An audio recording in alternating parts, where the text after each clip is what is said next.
Welcome to another fantastic weekend here in Pokémon UNITE Asia Champions League 2024. We are at the India region qualifiers going on with the group stages. My name is Lucifer and along with me is going to be Nekroz. And Nekroz, this is going to be day number 2 that we are going to be witnessing, where a lot of these teams will try to fight out, but I feel like a couple of teams have already made their strides to get those better seedings as we move on to the next stage.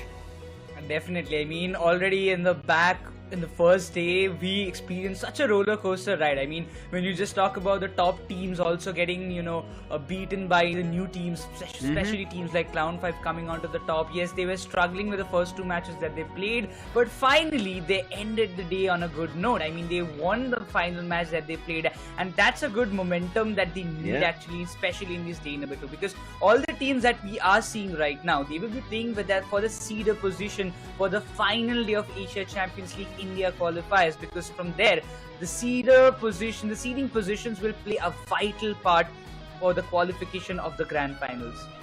Now, I'm not too sure of how these teams are going to kind of get their position ready in terms of them getting better chances to qualify, as you did mention, but one thing for sure is we can still keep those undercards where teams still pull off something different even if they're the lower seeds. I think we've seen that when we were seeing the WCS qualifiers with the Indian region, even here in the India Open, right? The teams which we thought would actually get themselves to a victorious position, the winners and also the players from WCS, none of those teams, the players who we know, right, who've been in the circuit for long, who made newer teams after the roster shuffle, they also did not make it through. But as of now, we spoke about day 1. Quickly, we'll take a look at day 1 and come back.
Now that was our day 1 journey where teams did put up their best. We saw a couple of those players as well. One of those players is going to be starting off in the match number 1 that we are going to be witnessing. But before that, a quick overview and the structure of what's going to go down and how the Pokémon UNITE Asia Champions League 2024 is going to conclude. As you can see, open qualifiers happening everywhere, and from there we get 6 teams. Now right now it's going to be the regional qualifiers that we are seeing. East Asia consisting of Japan, Korea and Taiwan. Coming into Southeast Asia, we have Philippines, Malaysia, Singapore, Indonesia and Thailand. And Thailand also, the first place team from the Thailand Open goes directly to the PU ACL 2024 finals. And from India also, we are going to be having one team out of these 6 teams that we are witnessing who are now fighting in the group stage for a better seeding, who will then go to the second stage, which is going to be a single elimination bracket. Exactly, and that will be played on the third day. That means the 23rd of December, we will have the final day of this Asia Champions League India qualifiers, and out of the 6 teams, so that we have already got a very good info. But talking about the other teams from the other regions as well, Lucifer, we have got East Asia, we have got Southeast Asia as well. 8 teams from the East Asia. We are getting MJK, Unite Holic, Exora Tigers Gaming, Mosquitoes, Shin and Rudoy, Team Easy, Joy Unite from East Asia. From Southeast Asia, we have Team MYS, Road to the Top, Get Together, Sincerity 2, as well as we will have other 4 teams as well coming up, 2 from Indonesia and 2 from Philippines.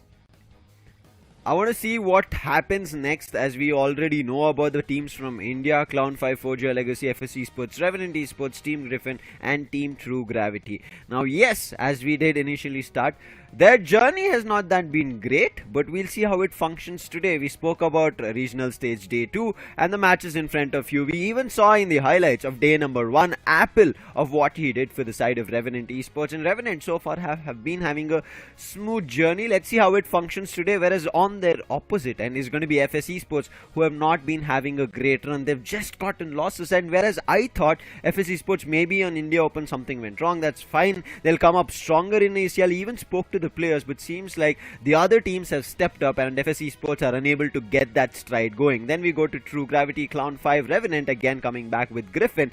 Match 4 goes to FS with Forgia Legacy, and again True Gravity playing in 5 with Revenant. 6 comes with FS trying their best, but Clown5, they're putting down everything like a hammer, and match 7 is going to be Forgia Legacy versus Team Griffin. That's a big schedule that is coming up already, but the standings as of now, we see for the first seeded position, there are 2 teams in the contendership. That's going to be True Gravity as well as Griffin, followed by it's going to be Clown5. There will be Revenant on the 3rd spot itself. In the 4th, we have Forger Legacy and Clown5. But unfortunately, FS Esports, as we mentioned earlier, they faced 2-0 score lines in the previous day. That was the day number 1, and eventually they are in the bottom of the seeders. So they have to make sure that today is their day, and they have to win at least all the 3 games that they're having right now to make themselves in a comfortable spot before the day 3 comes up.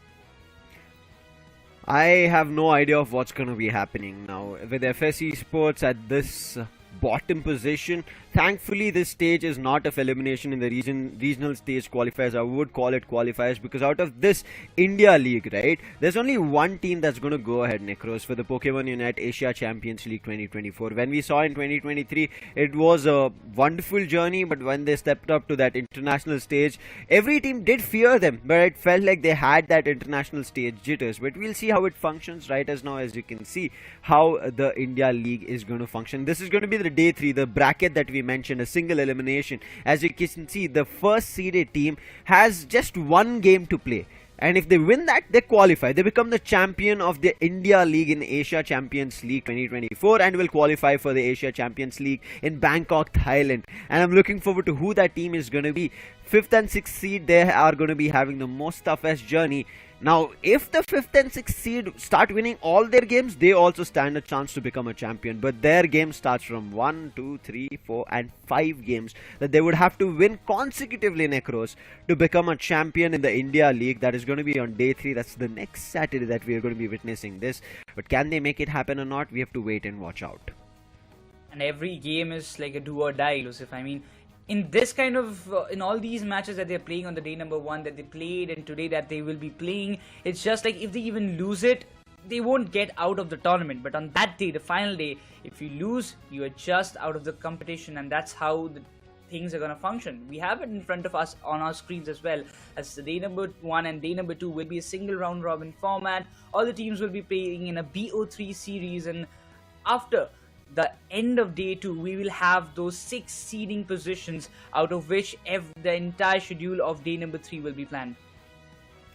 We spoke about how day 3 is going to function. Their brackets also you saw in terms of the seeding, and that's the reason we said seeding is crucial. Now, even in this league, right, India League stage, where teams are looking forward to seeding, in the group stage, not much problem for them. They're not going to face elimination. But look at that. It's a best of 3. 6 teams will be competing against each other.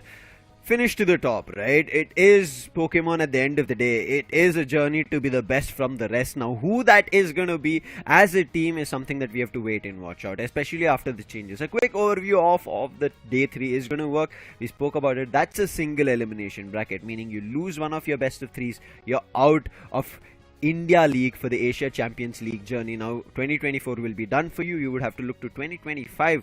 But before that, there is still a little bit of a hope that I can say for the teams who get eliminated. That is WCS. But again, 6 teams tournament bracket. Indian regional qualifier champions will qualify to Pokemon Asia Champions League 2024 finals all the way in Bangkok, Thailand.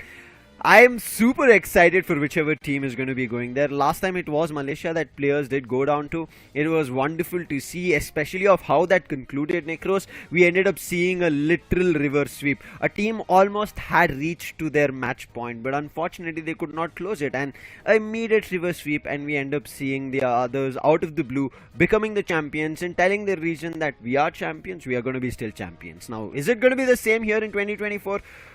Who's got what to say? In WCS, we ended up seeing a 2-time champion, the world champion, but I hope this year is going to be different. We end up seeing newer champions coming through, emerging through, because we have a lot of potential, not just in this Asia Champions League, but I would see all these Asian teams who might even look forward to the world's title. Exactly. All the players who are playing in here, the trainers more precisely, they're all passionate and they're all hungry for that one title of becoming the champions. But quickly we'll have an overview of the entire tournament and the game rules. We all know that it's the entire 10-minute span of all. We see the matches getting played, a 5v5 tournament. Each team consists of 5 players, and the stadium that will be played, that is going to be Thea Sky rules. But the main thing, the change that we have on the day number 2, Lucifer, is that the Dodrio is not banned anymore.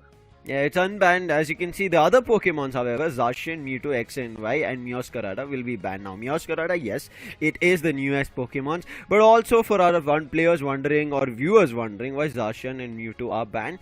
Now, you would have seen in the recent patches, and if you have not seen, I would request you to go down and read those patch notes as well, and even the director's notes coming through, our producer notes, and you will see that their future plan coming through for these Zacian and Mewtwo Pokemons are going to be those legendary titles where one player from each team can use this, and it will come in the draft stage, not meaning that one team is going to be picking up those. And again, those have those legendary status, and that is the reason those Pokemon as of now will not be used in our India League stage, where we are going to be seeing them fighting for the Asia Champions League. Quickly talking about the draft pick, players who have been used to Pokemon UNITE know about this. People who don't know, we'll quickly tell you about that. The purple side or the blue side, if you want to take it, they have the first choice at all times after the initial bans, and then comes in the second team who will have choices of 2 Pokemons. Then we end up seeing, as it continues, 2, and then we see the last pick coming through. In the preparation phase, you end up seeing players having a chance to maybe change. Now, when we spoke about the pick phase, right, your intentions in the draft pick phase is going to be denying the opponents a Pokemon of their choice, because only one Pokemon can play in a match, not the same Pokemon on either end of the teams. So therefore, you deny a Pokemon, meaning the other team would have to shuffle their thought of what meta they could have been bringing into the round number 1, 2 or 3, and therefore maybe even turn the tides in your favor. Now, that is very crucial here in the draft pick, and that's the reason I keep wondering of how these teams, right, throw a curveball to each other. I mean, we usually see, or we hear from the players in the time of interview as well, Lucifer, that sometimes the player says, we were beaten in the draft phase itself. Yeah, exactly. In the very first match, but then again in the second match we just got a good read, and then we came back with our own draft pick and we denied them for picking their own pick Pokemons, and then by the draft we almost secured 40% of the very match. I think draft is going to be crucial, as always it is, right, Nekroz? And this time I'm pretty sure it's not going to be any different. But I do want to see, with also Dodrio being unbanned, how do teams kind of respond to it. We did see speedsters. We even saw in our day 1 highlights, right, where we saw Sings playing with that Leafeon, doing damage, those solar boinks that we keep talking about. Very effective solar blade. And I think in these times of Pokemon Unite, in the 2023-24 era, we are seeing a lot more Leafeon being used than the other speedsters. I think in India Open we did end up seeing an Absol which was Personally, something that I really like, that teams are kind of exploring these new metas or the Pokemons which is generally not seen. And even when we kind of spoke to players in the short interviews that you see in segments, right, they did even speak about Japan as a region where they do like, because apart out of all the other regions, this region kind of brings in a lot more Pokemons in terms of their combinations and play it out and make trouble for the other regions. So I do like where India is also moving into, like bringing other Pokemons where it can throw people off guard. We did even see a lot more in terms of players making those choices. But we'll see. Right as of now, a quick interview, as I was talking already about Revenant as well as FS's interview. My favorite Pokemon is Hoopa because we can move around the map and get scores easily and do macro plays. We usually practice individually in the morning, like for 1-2 hours, and we have our scrims around 6 or 7 in the evening. So we have our schedule like this. For me personally, and for my teammate also, Tensai, he told me about Psyduck. Like, he's one of the best top laners, so he has told me to watch his gameplay and recordings. So yes, I have learned a lot from him, and he's like one of the best top laners of India. Yes, a particularly player which I inspire like is BKC. His macro plays are on point, and he's a very good player. So I have learned a lot from him by watching his gameplay. So yeah, he's like a favorite player for me. I think it's Iru because he is the initiator and he makes updates the game for us during the partner. Yes. Usually, we mostly play scrims at evening, like from like 5 p.m. to like 9 p.m. only, like 4 hours. And individually like I only play solo ranks with random players like that only. I think it's Hoopa. It's the most versatile support and you can do a lot with it. For me, it's Italian because it's a pretty good hero. I like Rodrigo because I like to split push. I like fun to play. My favorite Pokemon is Azumarill because I can beat anyone with that. You can see Nekroz, right? Every of these players mentioning about Hoopa. In these days, Hoopa ban has been quite often seen.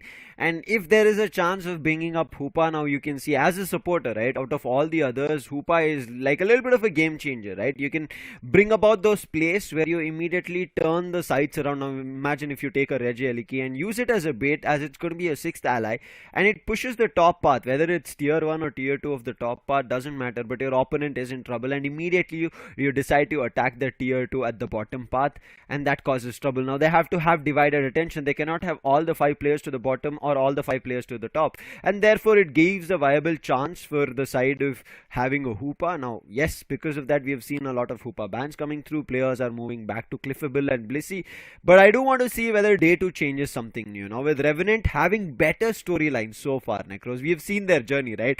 Revenant have been one of those teams, unfortunately, in their final fights end up facing defeats. The love and hate story of Rayquaza that we keep talking about. But this 2024 or 2023 that we are seeing right as now has been a little different for them.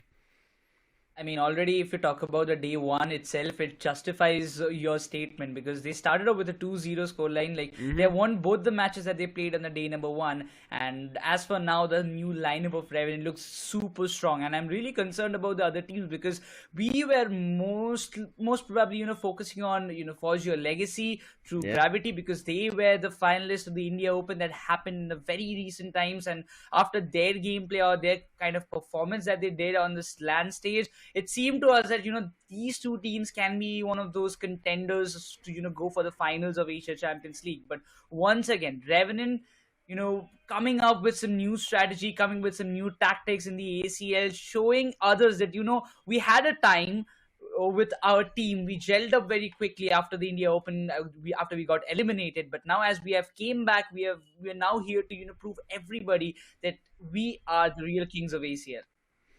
Let's see how they do it, but right as now, jumping into the teams that are going to be fighting it out. For all the people maybe who's joining in new, the match right in front of our screens is going to be Revenant Esports versus FS Esports to start Day 2's action here in Asia Champions League India League stage. Now again, this is the group stage where teams are fighting for their seeding.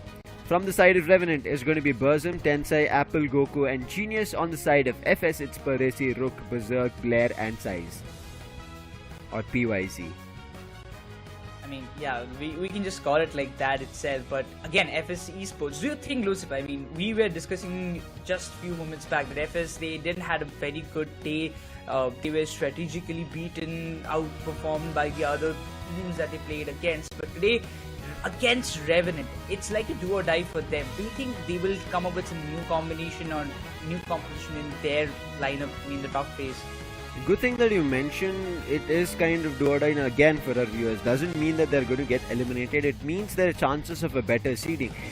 Because we just spoke about how day 3's bracket is going to be. 5th and 6th seeded teams are going to play the first game, and from there on they'll play with, if whoever wins from the 5th and 6th seeded team, they'll move to the next seeded team and try to fight against them. So it's not going to be your general single elimination top 6 bracket. But before we get into that, day 3 we'll have a lot more time. But team introduction, Revenant in front of our screens, as you can see, they're more inclined to these frontline roles coming through. That is your defenders, as you can see, Revenant, Snorlax, Blastoise, Lapras coming through. Then is a little bit intention towards these ranged attackers and also support. We do not see much of their frequently used Pokemons in being a speedster, but I feel like this is also something that has happened, as we've not seen a lot of Apple playing just speedster, right? Because it was not allowed in the India Open much, but here in the Asia Champions League 2024, in the India League, we are seeing that they are getting a chance to make sure that Apple plays a lot more speedster. Now, average damage dealt, as you can see, it will be on the higher end, but I really like the average damage taken stats. That's where these frontline that we just spoke about, Nekroz, comes into play, meaning that they're effectively using these defenders as those defending brick walls, or maybe even steel shields, if you want to say it, without letting their backline being invaded and they get attacked, meaning their highest damage dealers are going to go out. They're making sure that that doesn't happen. A previous day as well, Burzum on the Chandelier, maybe sometimes on the Inteleon, getting all those kind of moments to help the front line, specifically the Lapras and the Blastoise. They were going in front, using the Water Sprouts and Rapid Spin, dealing the opponents a lot of damage, and again Lapras coming into the play. Strategically, Revenant played very well, and again, when you mentioned earlier that we saw Apple playing on the Speedster, like on the Leafeon, on the Glacian as well sometimes maybe, but once again, whenever he has stepped in, he found it a lot more value in the terms of damage, and he was getting the full, I would say, that kind of allowance, because all the frontliners, they were just dealing the damage, yes, as you mentioned, but again, when it comes down, if today anyhow FS manages to beat down the backline, invade the backline and stop Apple or Burzum anyhow, can be a key to success for the side of FS if they want to beat Revenant out here. Key to success of how it is going to play out is something that we have to wait and watch out, but key to success for FS is also needed. As we did speak a lot about Revenant, it's time for FS Esports, and in this end you can see it seems to be a little balanced, but a little of an inclination towards the side of, again, defenders.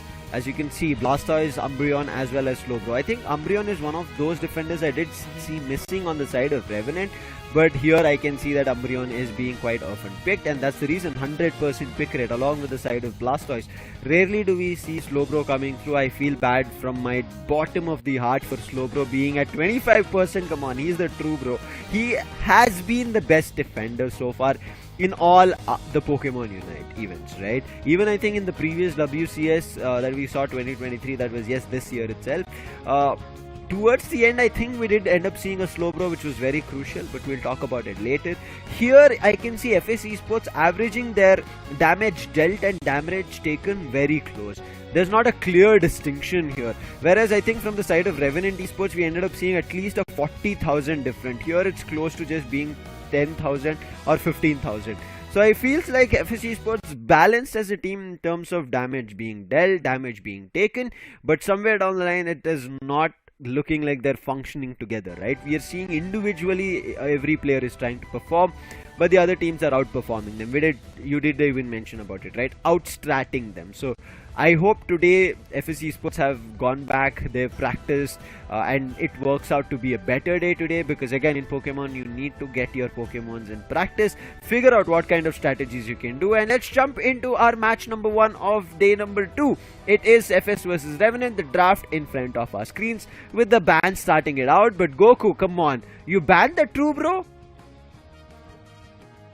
They don't want to allow even, I know, like FS were not picking it up, but still they want to play on the safer side and decide, let's not go with the slow, bro. Maybe it can be annoying towards them, but Pardesi instantly decides to go with the Hoopa ban and itself. I guess we have to wait. We have to wait for that Hoopa action to come into place. But again, FS having the first pick preference, Lucifer. The first pick definitely should be on an Umbreon. Waiting for it, FS Esports having the first choice, and there goes the Umbreon. This is something that you did speak about Revenant missing on their end, but they still have a lot more variety choices. They did see Revenant, Snorlax, Lapras coming in, so Lapras immediately Genius locks into it, and also Goku picking up Cliffable. Cliffable has been also very crucial in these recent times. We did even see an buff coming in for the Drain Kiss.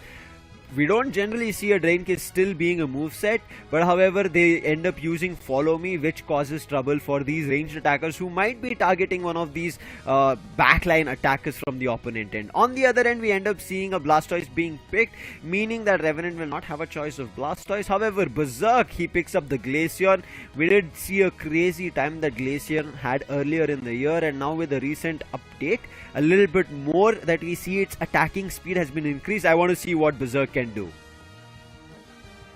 Followed by a Tensai again back on that Snorlax again. We have seen the Yawn being so much effective in the past, last day number 1, and the Snorlax was way too much hectic for the other teams to make a counter. But Blair, he finally goes with the Leaf Yawn alongside Pardesi, sticking with that Blissey, but Burzum, he decides to go with that Zoroark. So that does mean some speedster action from both the ends that we will be witnessing, and again giving that preference to Apple to go with the Zoroark, because previous day he was just went hammering all the players when he was playing on that Zoroark. Final preparation phase in front of his screens. You did mention about the speedster. Berserk takes it. Initially had Glaceon, that Blair picks it up. Pardesi is their support. PYZ and Rook are going to be playing their defenders. On the other end, Tensai and Genius, the picks that they made is going to be staying the same. I do like these early evolution of a Venusaur coming through. That doesn't mean Unite is going to be unlocked early, but still Venusaur and the first gen Pokemon evolution being early at level 7 is interesting. But Apple, I do want to see how they use it. We have seen certain times that these speedster are put to a stop, right? Even though they pick it up later down the line, it's still put to a stop. So Apple, I think his early game is going to be super crucial. After he finishes the mid path, gets himself the buff, and then he starts finding the initial chaos that might give Revenant the early game advantage. Yes, indeed, and again coming on to the game, it's going to be very interesting as the day number 2 just kick-starts with this final, or the first game of the day.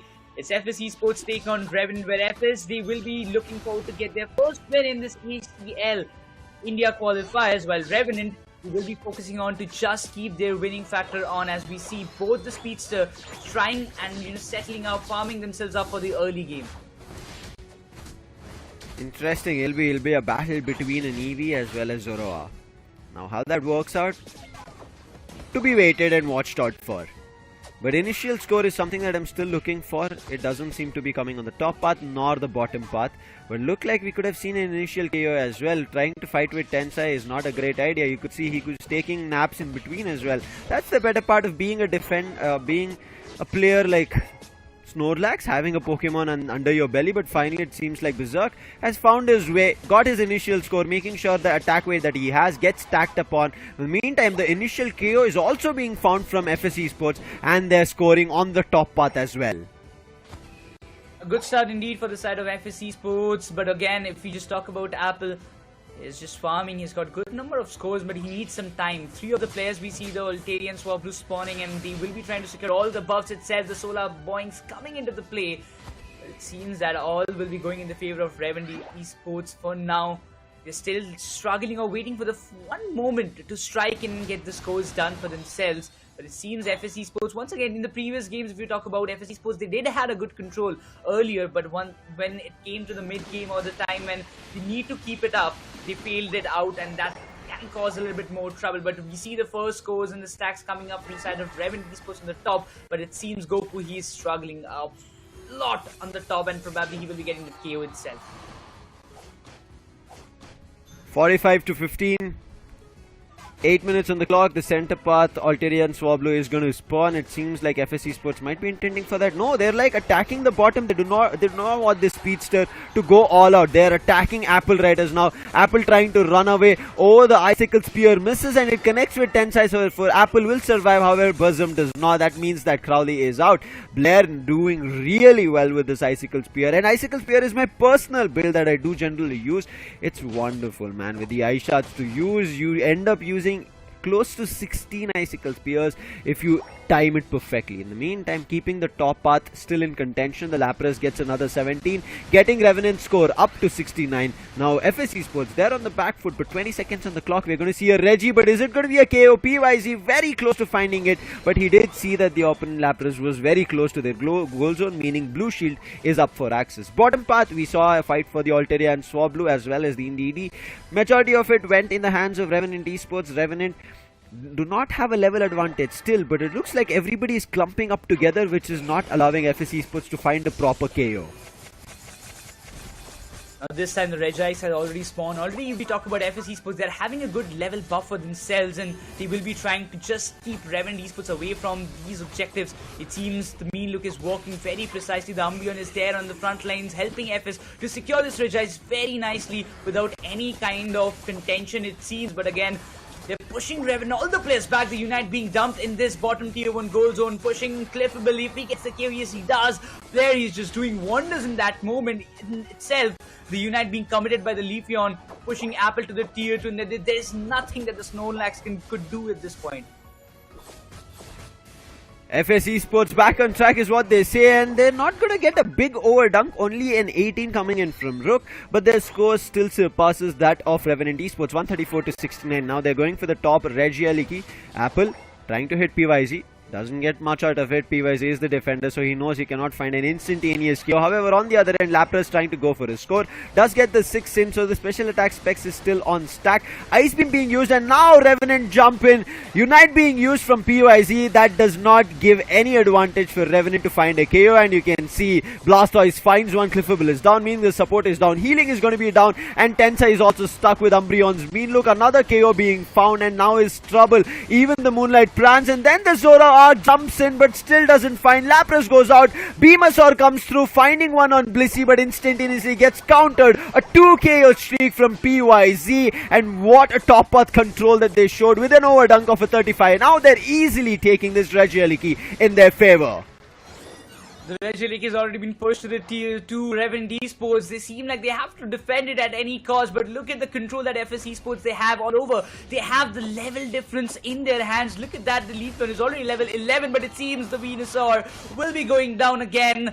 And Apple, there is nothing more he can do. All the front lane of FS looks super strong at this moment, but once again, Lapras taking care of the Regieliki on the top, not letting him, making the tier 2 vulnerable for themselves. But Revenant, they have to focus on the late game, it seems, or they have to focus on the upcoming objectives that will be coming up. As we see, the Regirock has already appeared in the bottom. And you can see they're already taking it. Stopping them is going to be Rook.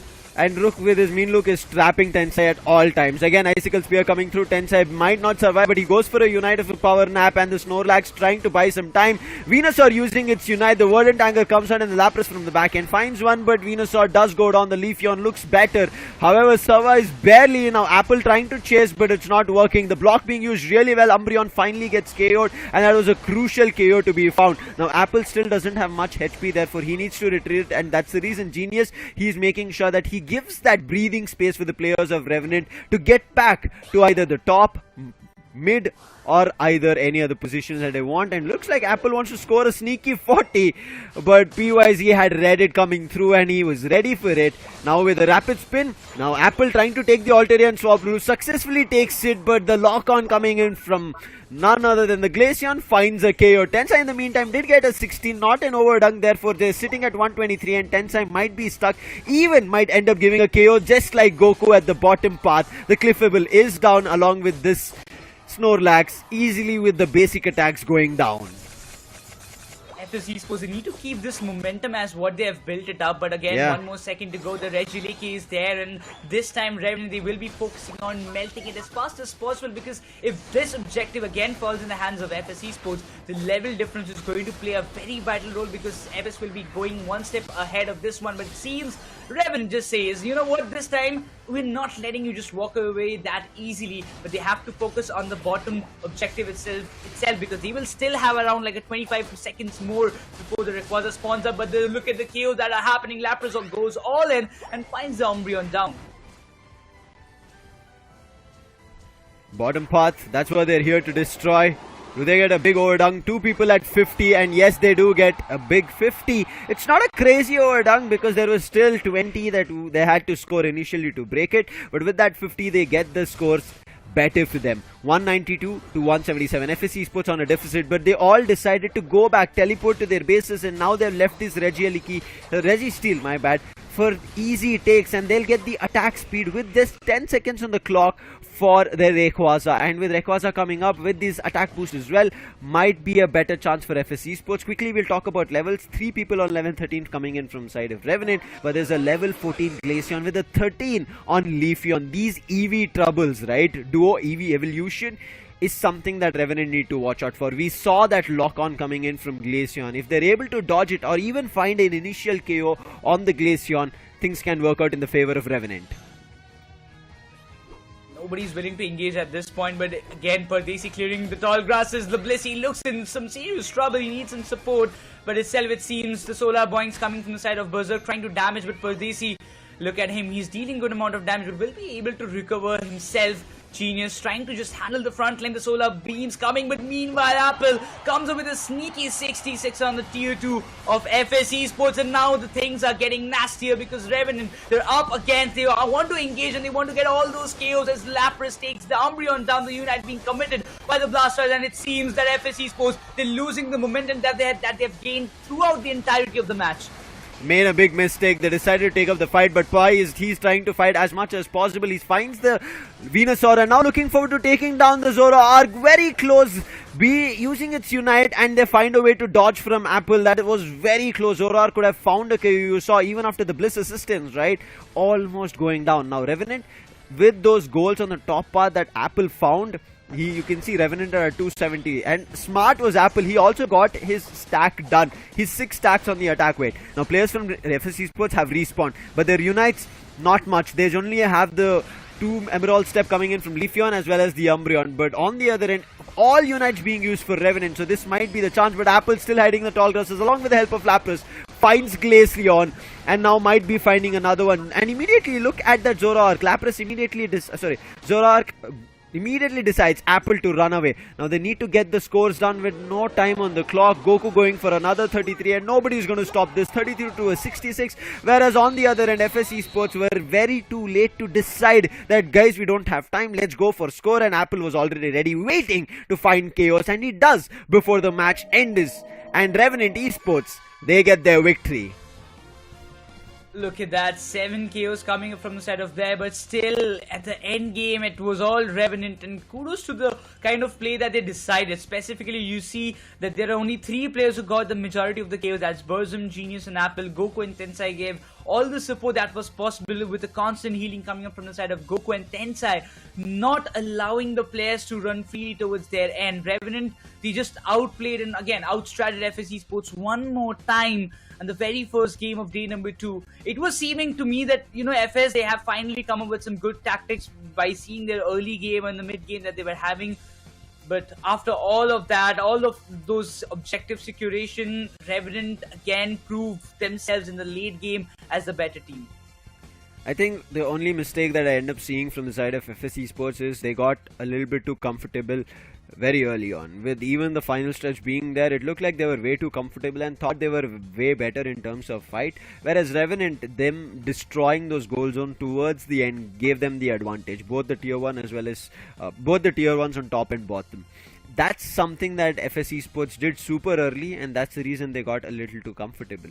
Now, as you can see, in terms of battle data, might not be much on either end, but it felt like fared better are the defenders. One end, Genius with 73,000 damage. Same is going to be PYZ on the Blastoise. Lapras and Blastoise doing phenomenal stuff. Coming in from side of Blair, also we ended up seeing great stuff on the Glaceon. But however, even though Burzum's Venusaur was not that effective, was still viable, especially crucial when it was needed to be towards that final stretch fight. We ended up seeing that Revenant were the ones who found that first chaos, especially a little bit of an overextension. Pardesi wanted to kind of try and tame the beast of Revenant. It did not work out. He just made it worse in terms of their anger, and once Pardesi's HP started going down, you ended up seeing PYZ decided to jump into the fight and try to take control of it, and that also did not work. Even though he found one KO in the mix, there were 2 or 3 KOs that were found from Revenant on the side of FS Esports, where they were sent to the Nurse Joy's center and they had time. And in that meantime, even Apple decided to go and score on the top path. I think that's where FS Esports said, oh wait, Apple is scoring over there, this is our chance to jump into for a fight. But they did not kind of get into the idea. The idea of Speedster is meaning they're going to be super quick, super speedy, and Tall Grasses was where he was hiding without giving away his position. He jumps in, swoops in, does the damage, and FS Esports are completely thrown off the game. As you mentioned, you can see every objective except for one Regieleki in the 6th and 8th minute that we see Revenant have, every other in favor of FS Esports, and they still did not win the game. All the bottom Regis, only FS still was not their game. I mean, they will be just looking forward to see, not make that mistake. You mentioned it earlier. They got comfortable, and it was completely justified by their game.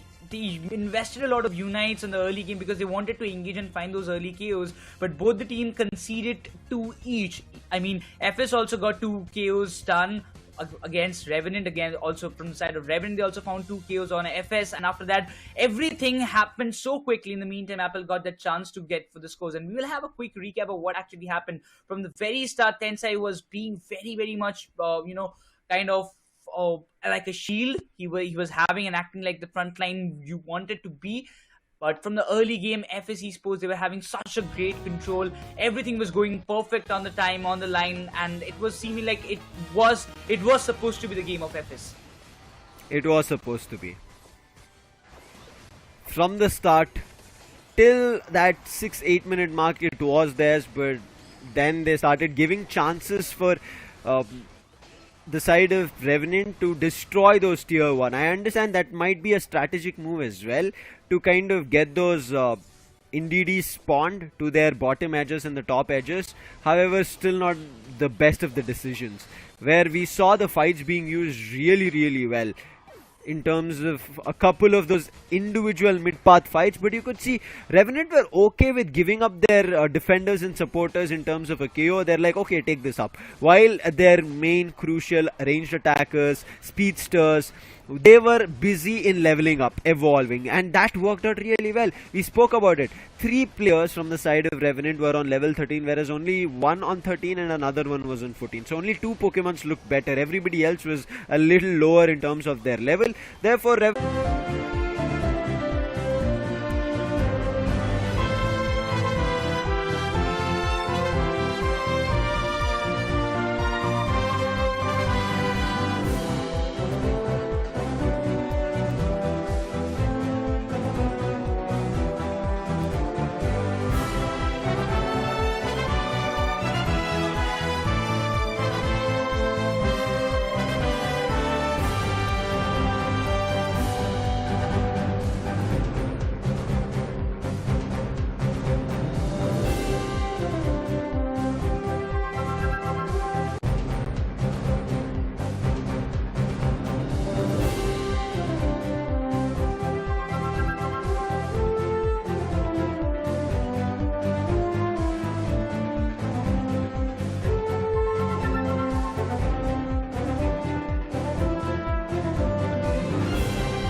Welcome back, ladies and gentlemen. We witnessed an amazing match number 1 here on day 2 of the Asia Champions League India stage. Now we do want to see which of these teams are going to finish off on the higher seeds. Starting it off great is again Revenant. We saw FSC Sports, who looked like they were closer or inching towards a victory, maybe their first victory here on day 2, and starting it off strong. But Revenant, being that composed team, knowing that they have still chances, waiting for the right opportunity, and they smacked the opponents down, and now Revenant have gotten themselves on a point. Now in this best of 3, if they're able to win the second game here in match number 1, Nekroz, means another clean sweep. So far Revenant have been the only team, I feel, yes, they have been the only team who have had clean sweeps. So if this is another clean sweep, trouble for the other teams, meaning Revenant might just conclude themselves in the top 1 seed. Yeah, that's for sure. And eventually, you know what, there is only going to be one team who will have that first seeder position for themselves. Yes, True Gravity, Griffin, they are on the race. They're in the race for that first spot. But you know what, the clean sweep factor always plays the upper hand. And when you have like the most number of clean sweeps, so for you to become that first team or acquiring that first seeder position becomes more easier as compared to the other teams that are in the race. So that justifies Revenant. They will be looking forward to it, because even after not having a great start on the match number 1, or maybe in the early phase, they still managed to clinch the victory, as we were all talking about it earlier. But again, FSC Sports, we are talking about for them, because it's either do or die, because if they don't even win right here, for them to even get the 4th seeder spot will be very, very much tough. So they might just end up in the 5th or 6th. Now again, as we did mention, it doesn't mean that you're going to be out of the tournament, but your chances of getting eliminated out in the stage 2, which is going to be our playoff stage of a single elimination bracket, that means your chances of getting eliminated early can look better.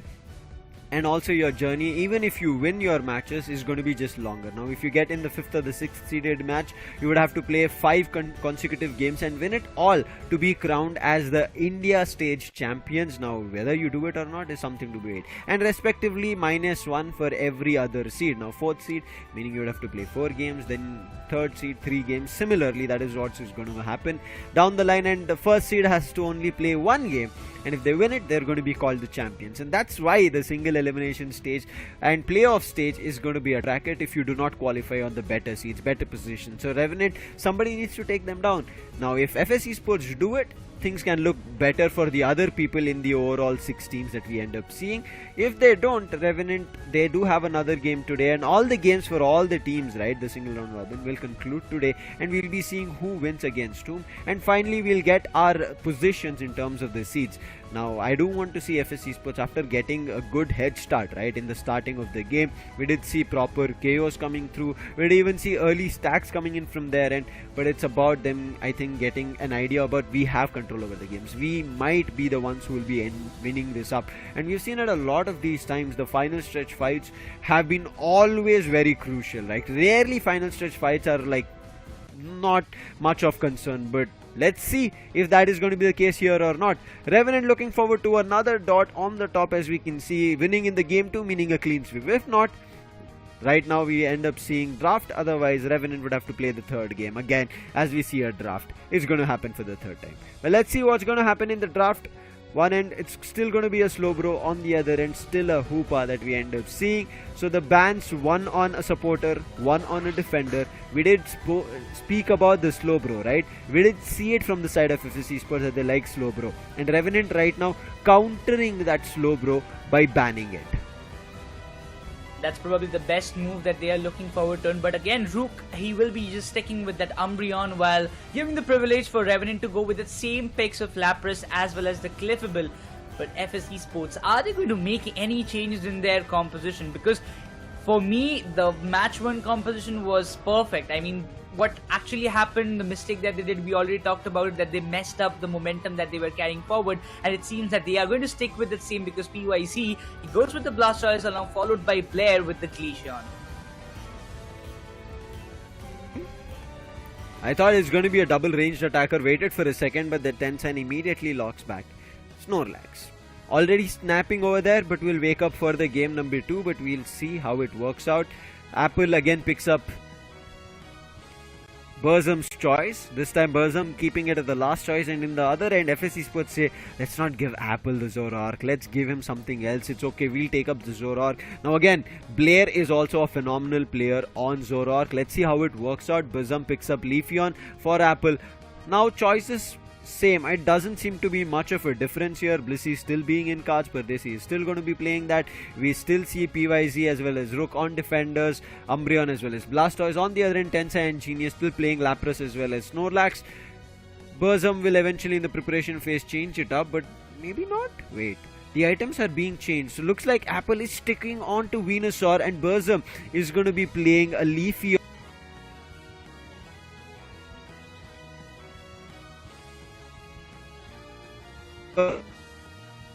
Yeah, I'm really looking forward to what actually happens. And also, we see the Speedsters playing a vital role. And Blair on the previous time, if I'm not wrong, he was playing on that Glaceon, and he was finding a lot more value on that on those Icicle Spears. Berserk, he was doing pretty good with that Leafeon, but it seems, they decided, let me just get the EV in my hand and we'll see what happens next. Maybe Berserk is better on those EV or evolution that we might say. But this match is going to be very important for FS, whether or not they stay in this BO3 series that decides in this very match. But again, for Revenant, they're looking forward for another clean sweep. Now FS Esports, even if they lose this game, right, I don't want them to lose it to a 2-0. They have been losing all their games to a 2-0, meaning they don't have a single point in the standings as of now. So at least if they win a game here in this group stage, in the India leg stage, we see that even if a team loses, but that game goes to the game number 3 with 1 point being in their favor, meaning 1 point will be put in the overall standing, so that at least their seeding position might change in one of the games that they win. Otherwise, if they keep giving away these clean sweeps, times are going to get tougher for FS Esports in terms of their seeding. As of now, mid paths, on one end it is being played by the Zoro. That is what you would always think about. But on the other end, Apple is going to be playing. He wants the early evolution and also might want that early Unite, if possible, coming in on the Venusaur, because Venusaur is already an early evolution Pokemon. Burzum on the other end, already getting his stacks through with the help of Tensai on that Leafeon. Squirtle as well, right now getting his special attack specs done. Pies, let's see if he's going to evolve to the War Turtle. In the meantime, Tensei also getting himself a small nap. Burzum again on this Leafeon, snatches away the NDD's Aeos energy of 5. Still has a chance for a stack, but decides no, he wants to just keep gaining the experience and level up. Blair, in the meanwhile, he's waiting for the right moment. He's waiting on the tall grasses. The Leafeon will be coming on the top lane. We was predicting it for a longer period of time, but it seems they were looking forward to get this Woblues in Altaria, but Snorlax, he just snatches it away. But this time the Solar Boys coming into the play. They're pushing all the players of FS Esports in their own tier 1, not letting them come in front and take the fight itself. But PYZ, he will be just waiting for that one moment to get his Rapid Spin and the Water Sprout, exactly that kind of combo, because in the previous match we saw him doing such a good damage towards the opponents. But again, everybody's focused on the bottom tier 1 of FS Esports from the side of Revenant. Right now, Pies tried to snatch away the NDD, it did not work out. All these Aeos energy are going in favor of Revenant Esports. Glaceon has also evolved, EVs are back online, but there's a 1 Leafeon. So this is not going to be an EV party coming in from FS Esports this time. Previously it was. They had a 3 EV over there with the Umbreon as well. Leafeon, Glaceon. This time Leafeon has changed sides. Now going in for the center path, Altaria and Swablu. But again, Revenant, they're the ones taking it away. Nice Solar Blade as well as Leaf Blade being used. However, no KO being found. But Tensai finds a player hiding in the tall grasses. Mean Look does trap him, but KO being found from Blair. Immediate counter KO from Burzum, and that Zoroark is down. Now the Solar Boy is also coming. PYZ will be pushed back to his flux zone. In the meantime, Revenant wanted to score goals. That has been denied. However, there can be a KO here. Mean Look, they did stop Leafeon. They put it down, and now PYZ coming back into a fight. Genius has been trapped with a Mean Look, and now Lapras also going down. 2 KOs being found. Apple has fully evolved to the Venusaur, but also the Blastoise evolves with finding those KOs, and now Apple versus Blastoise. Now there's going to be a second KO that's being found. Apple might also be KO'd. The Mean Look puts a trap on him, but they do not call it out. Therefore, Apple will be able to survive, but also has that Giga Drain and Petal Dance that he's playing with. That is the reason FS Esports decide, let him go back. It's okay. We have slowed him down. That's our intention. But right now it's time for the Reggie. One Unite has been unlocked. Make it 2 Unites on the side of Revenant Esports. So things are brewing of trouble for FS Esports from the start in this game too. Look at this kind of position. Snorlax again pushing everybody away with those shields. The solar bombs coming into the play, but Icy Spear is giving a hell lot of damage on the Snorlax. The Unite being committed by the Zoroark finds a good value out of that. The Cliffable goes down, but the solar bombs harms the Umbreon coming up with the Unite, but I think he gets it. Umbreon goes down. Venusaur gets the Zoroark, and the entirety of the control is fallen into the hands of Revenant Esports, as they will have the privilege to go and melt down the Regice, but they decide first we will just dump all the scores and destroy the tier 1, and they did it very precisely. Revenant Esports, they are on a very huge lead. Oh, look at this. They have found where PYZ was, so they wanted to trap him. Pies, thankfully he had a rapid spin on and he'll be able to run back to his mid path. Otherwise, we could have seen another defender being in trouble, and Revenant, they're looking very well in terms of trapping these front lines. They do not want FS Esports front line doing any kind of damage. Look at them, they're again trying to chase this PYZ and also taking away his Altaria and Swablu, making sure that PYZ will not get enough experience and will not have a chance to level out and be better than the defenders of Revenant. However, he is still better. He's on level 10 already compared to a level 10 and 11 Venusaur as well as a Leafeon, but Venusaur about to get KO'd, but there is the Glaceon finding a counter KO, but the Solar Boing finds him. Glaceon is down. Now Genius, he's going to be looking forward to the 6th ally, but PYZ might be looking forward to stealing it away. Does not work. Apple is there. Pell Dance and Giga Drain makes it work, and now the 6th ally will help Revenant to push their goals even further. They're already sitting at 139. Unite again being used now. PYZ will be finished off with the help of Lapras, and that is going to be the Regieleki as well as tier 1 of the top path being vulnerable. A 40 overdunk is what they were waiting, and Apple does put it down, putting their score to 202 already, and we are just done with 5 minutes of the game. Oh, Rook, or extension. There's no way he's going to run away with it. He did put down a mean look, but it's not going to be enough. However, Tensai, big amount of icicle spear damage that he hits. We were just talking about it, Nekroz. That is close to 16 icicle spears that hit him. But still, look at that. Revenant Esports are pushing all the way to the tier 2, but it seems now they decide, let's not go there. We have done the damage what we wanted to.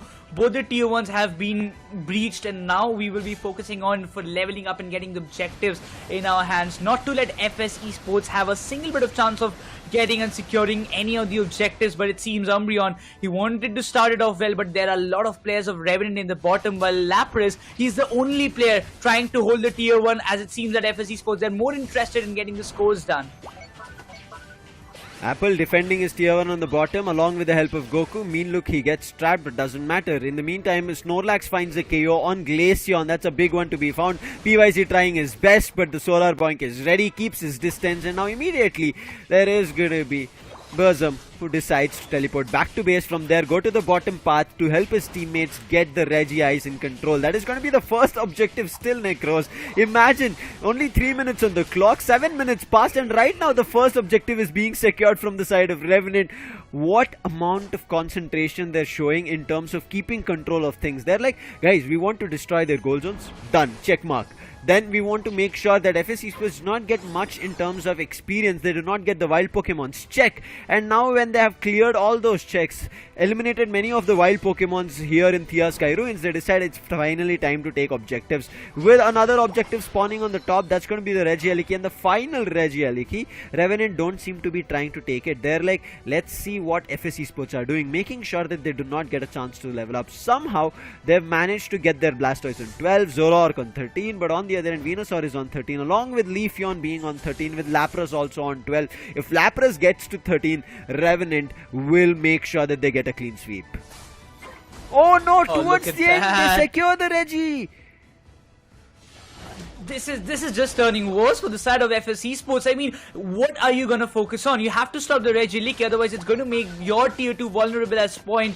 The Zoroark and everybody, they focus on stopping this Regieleki no matter what it takes, while the Blissey, it seems that he's going to get trapped in between all the players of Revenant Esports, because that support can cause a lot of trouble, while he's just trying to hold himself down, not to let anybody come near him, as all of his teammates from FS was focusing on stopping the Regieleki, but the Rayquaza comes into the question in the legendary pit. while Revenant Esports, they are all in their positions trying to get as many KOs as fast as possible. But Lapras, he gets trapped. All of the players are looking forward to get this KO done, while the seems Venusaur will be popping off. The Solar Blade comes into the play, and PYZ, he commits the Unite, stuns the players at this point, while FS Esports, they're still struggling to make the values for themselves. Unite's being forced to use. PYZ was about to be taken down. Now Tencent in that verge of being KO'd. He might as well be KO'd. He uses the block shield, therefore he gets a little bit of a blue HP and survives. Meanlook also stops the forces of Revenant at their position, but 1 minute 20 seconds on the clock, and you can see a dunk of 20 coming through close to a 40 score. But then the Verdant Dagger comes out but doesn't find effective damage. The Icicle Spears are better. The Cliffable going down with the help of a Blastoise, and now trouble brewing on the sides of Revenant, but there is the Emerald 2 steps, finds a KO on the Umbreon along with the Blastoise going down, but immediate counter KO. Glaceon finds it. Lapras is out. However, Leafeon not letting the chances of FS Esports look better, and a score of a 68 comes through. However, Leafeon finally gets KO'd. Players from FS Esports 2 survive, but 2 are not going to be enough to drain the health on Rayquaza. They have to go and score goals. Can they do it? No, not going to be possible. Cliffable, after getting the goal, has already found its way to the bottom path. Snorlax has back again up from the Pokemon Center. Therefore, Revenant, they already have their chances of winning this game. 30 seconds on the clock. FS Esports need this Rayquaza, have to fight for the Rayquaza, but Blair is being chased out. Pardesi just healing him over there with the help of Soft Boil and Egg Bomb, trying to keep the players away and keep the healing going on. Finally, all the players of FS Esports are here. They're going to fight for the Rayquaza, but the Rayquaza is not going to come in their favor. It goes and gets secured from Apple. Big power nap Unite being used from the Snorlax, and this game is done. Revenant Esports get another clean sweep here in the Asian Champions League 2024 India League stage. And there's nothing that any team so far has been able to do to counter Revenant Esports. Revenant breezing through all the wins in Thea Sky Ruins against all odds. Look at them. Look at these unstoppable monsters.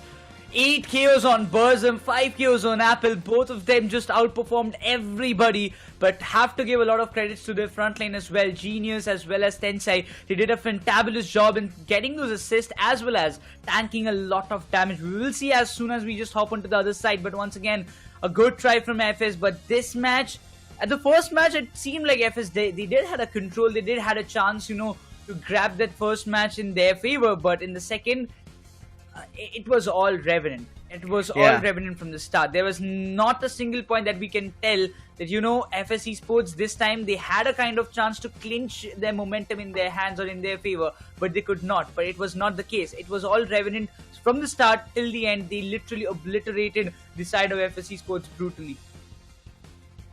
Try their best here, FS Esports, but the momentum that they lost in the first game after feeling comfortable here, they completely lost. Second game was not at all theirs in match number 1.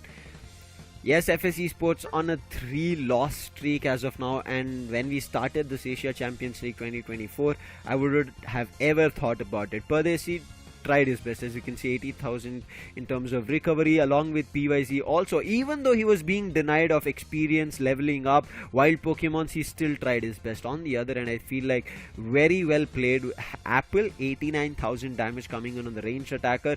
Berserk also tried his best, but at 78,000, but it was not enough because Berserk, as we did see, right, the aggressiveness that it showed that he had a tad bit lesser was not the right thing. Berserk is one of the aggressive-est players that you can expect from Revenant Esports. Is going to jump, but a crazy and good stuff that we saw from the side of Snorlax. Tensai playing it was just amazing. On that block, right, kind of keeping his mind wary on how much HP he has to make sure that he survives. He might have been KO'd from the Glaceon on the top path, and if that happened, things could have immediately worked out for FS Esports. He uses his block, also uses his teammates as a shield, and both of that, the blue HP as well as his teammates, save him from the Icicle Spears, and that gives the game for Revenant Esports to find the KOs. And Burzum also playing very smart, just like how Apple played in game number 1, hiding in the tall grasses, waiting for his teammates to do the damage, and then swoop in with the Leaf Blade as well as Solar Blade and find KOs. And here you can see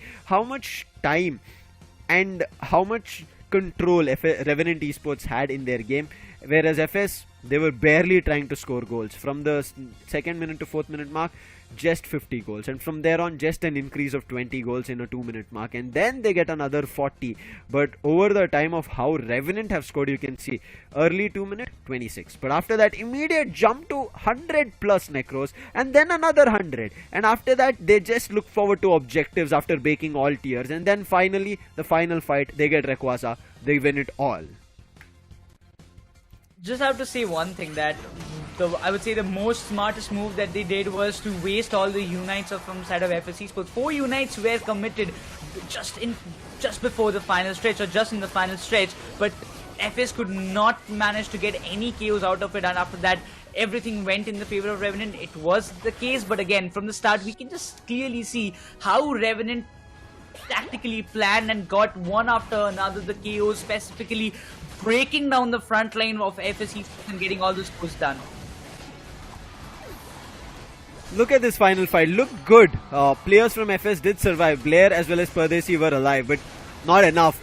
Blair did not get his stacks through, I presume. That's the reason we did not see effective damage coming in from his end. And towards the end, it was only Pardesi who was the healer. Therefore, both of them could not have drained Rayquaza's health and found the KO on it with the Rayquaza shield. Therefore, unfortunate was this fight, and the last fight was just based on luck. It was just fight for all, and I think the Petal Dance as well as Giga Drain being there worked out better for Apple to secure the Rayquaza, and therefore FS could do nothing. FS players were also low on health, and I think that ranged attack did not work through, and the switcheroo, right, of the Speedster going to Blair and the ranged attacker coming to Berserk, whereas on the other end that did change for the side of Revenant as well. Burzum picked up the Speedster and ranged attacker went into Apple. That worked out. It seemed like they've similarly strategized really well and understood what works out, right? And especially we ended up seeing still that the Speedster was, yes, in the bottom path. We end up seeing the ranged attacker going to the mid path, getting its level out early, and because of its verdant anger finding a lot more damage. So these tactically minute decision changes coming in from the side of Revenant was super effective against the side of FS, and FS could do nothing about it. You saw by the time the attack weight Zoroark moved out from its mid path, they were already losing down to chaos, so there were no control that the Zoroark could find or even find stacks through, and therefore that item itself kind of failed out to work for the side of FSC Sports.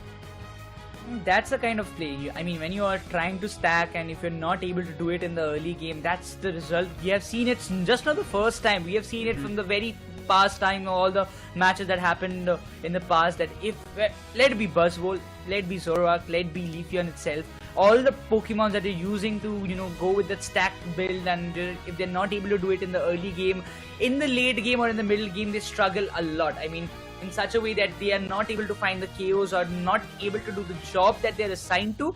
So that kind of plays a very important factor as well. But once again, if we just talk about, I really thought that Berserk will be the one to play on the Zoroark, because in the past time also he has always been pretty dominant on the Zoroark, but maybe there was sudden change of plans that they decided not to go for Berserk and Blair decided to play it all. But maybe once again we will be seeing it in the upcoming games. Maybe there could be some more changes from the side of FS, but it clearly shows us that even if you are getting eliminated earlier from a tournament, from a major tournament, it gives you a breather, it gives you a good time to grind and gel up with your teammates. And Revenant are just a perfect example that everybody should frame out, because they got eliminated on the 5th spot in the India Open. They got a good time, gel up, they got a good time to get their strats done, and look at them performing in the ACL. I would say right now Blair also, the thing that you mentioned, right? He, in the early days of FSC Sports, when they had very few Pokemon in terms of their pool, right? It was Blair who used to play that Zoroark, and he was a very dominating one. Maybe they changed things up and it seemed like it worked out when they exchanged hands, but again, getting back to that roster, I think that difference or that period itself maybe broke that synergy of Blair back on the Zoroark and other players on their usual positions. Therefore, it did not work out here in this game. But however, with this loss, right, they're going even further away in terms of their positioning. Their seeds in the middle is also being missed out. On the other end, Revenant powering through, right, to victory. They're powering through to the top seed.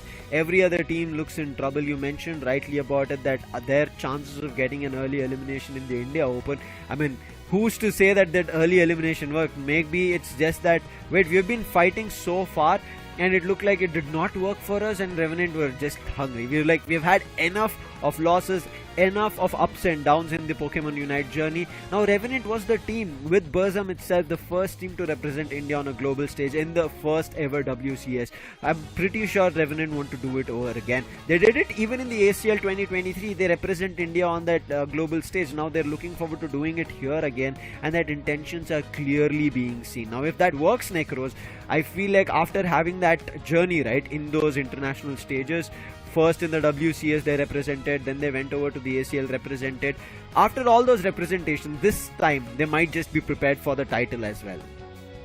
I mean, I don't know, maybe it's kind of my belief, but I feel like ACL and Revenant, they have some kind of connection. Every time the ACL comes in, Revenant comes out of like a new butterfly out of the bud, and they just pop off all the heads of the other teams, or those who are like a kind of big G's or big contenders of, you know, representing their own region. But again, Revenant, if they can do it, there's nothing more happier for them, because, you know, it's a completely different roster than what we saw in the previous ACL of what Revenant had. They had Swifty and all other players in their roster. Now they have some different set of players. Only one player is constant. That's it. That is Crowley himself.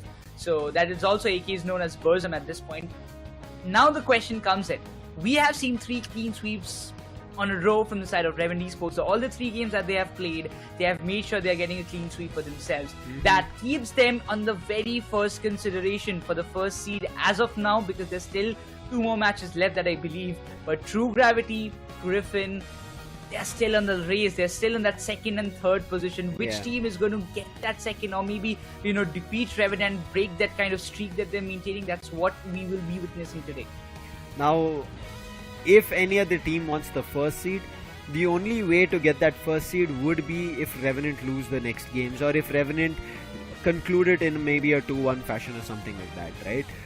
I would say even if they conclude it in a 2-1 fashion, Nekroz, it's still Revenant who will have the top seed. It's only the losses that can maybe make a difference. Now, on the other end, I feel like if the sides of True Gravity, Griffin, Forgia Legacy, anybody want to take the top seed, they have to win all their games, and if they do win it, then maybe, again, it'll still be a maybe, because Revenant have been winning all their first games from day number 1.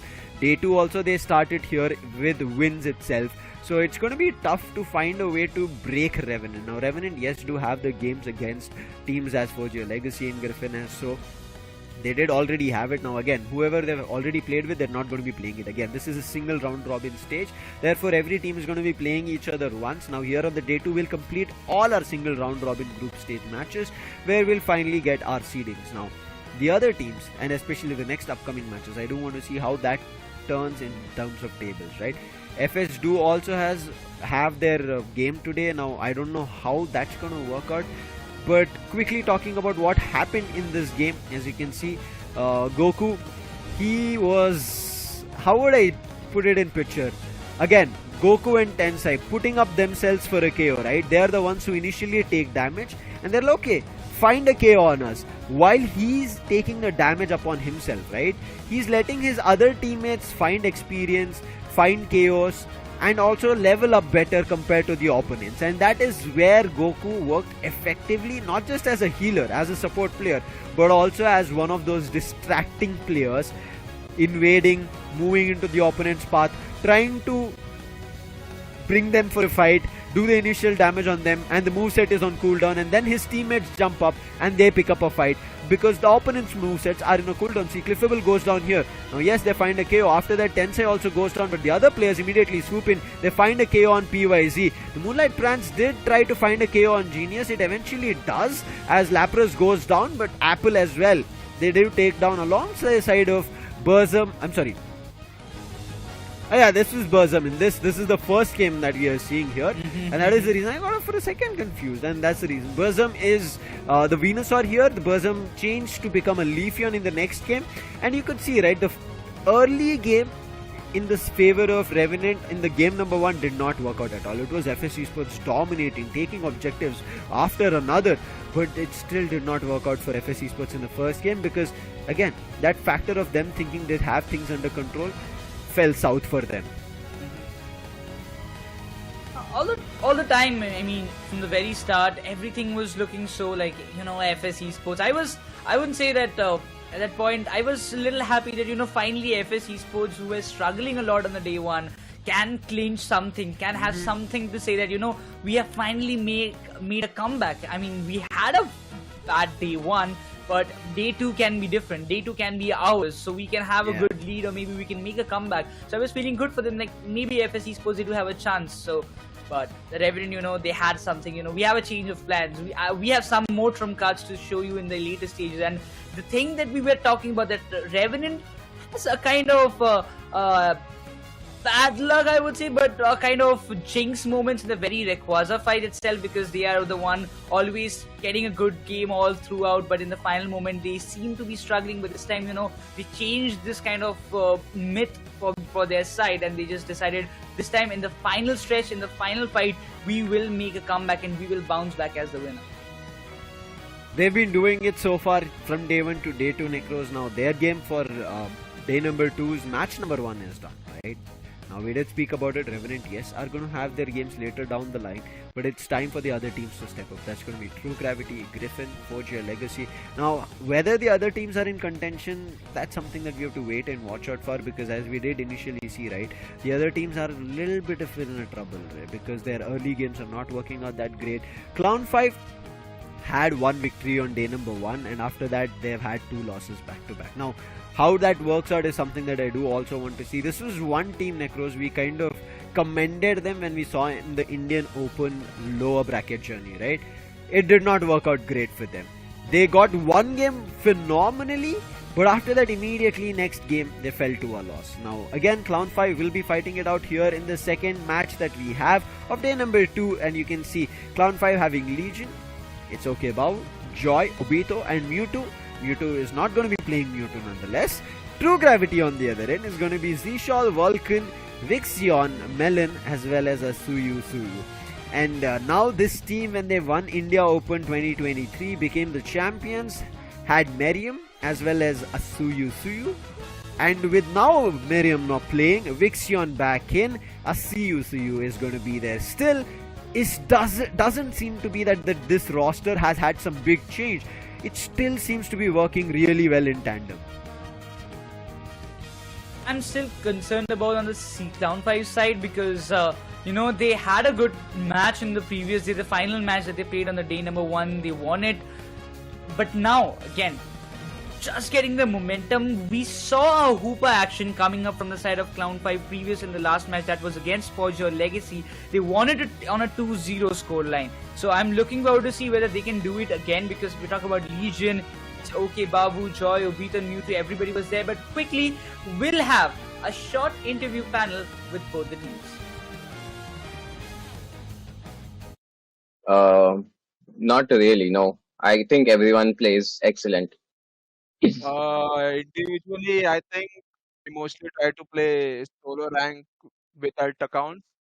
And as a team, we do practice sometimes with national teams like Indonesia, Philippines, Japan, sometimes Thailand also.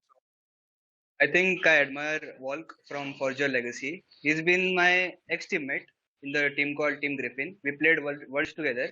That was a very fun team. Like, he invited us to his house for boot camp and all. We had fun together. So he really helped us for practicing and all. I consider Star Singh to be the standout player of a team. Like, he's very good mechanically, and we trust him a lot with his picks. For the morning routine, we start by playing rank. Then in the evening or the night, we have a scrims. So we practice there, and we finish the day by reviewing the scrims, like what. That's it. That's the routine mostly.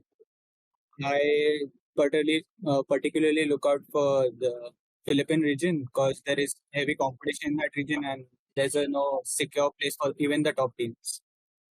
We have a great respect for the diverse talent across regions, but we are particularly interested in competitive scene in Southeast Asia region.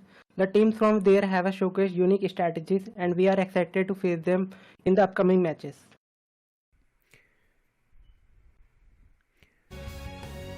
We quickly saw an interview coming in from both the teams, Clown5 as well as True Gravity.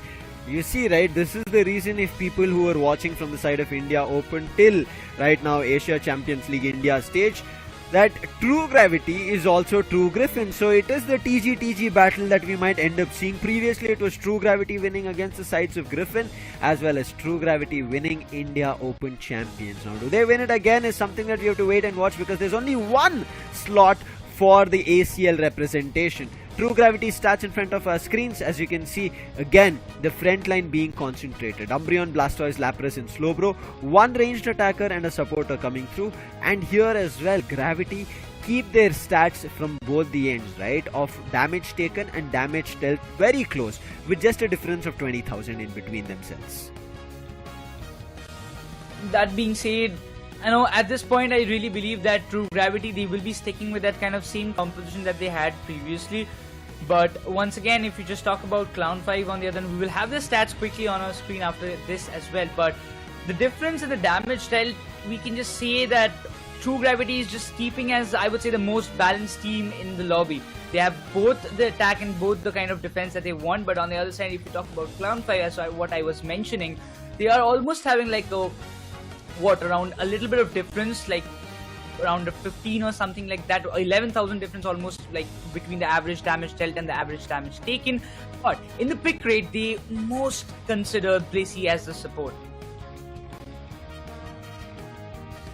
Clown5, I think rather than them being more of support or defense, we need to see their average damage dealt being super high, because that's what we saw in their India Open Game 1, where they concluded the game in the starting 2 minutes. Now Clown5 have that capability. They have to just bring it through. I know the competition gets tougher when you get to higher levels, but having such a capability, meaning that their strats are so good that they can pick up the pace super early.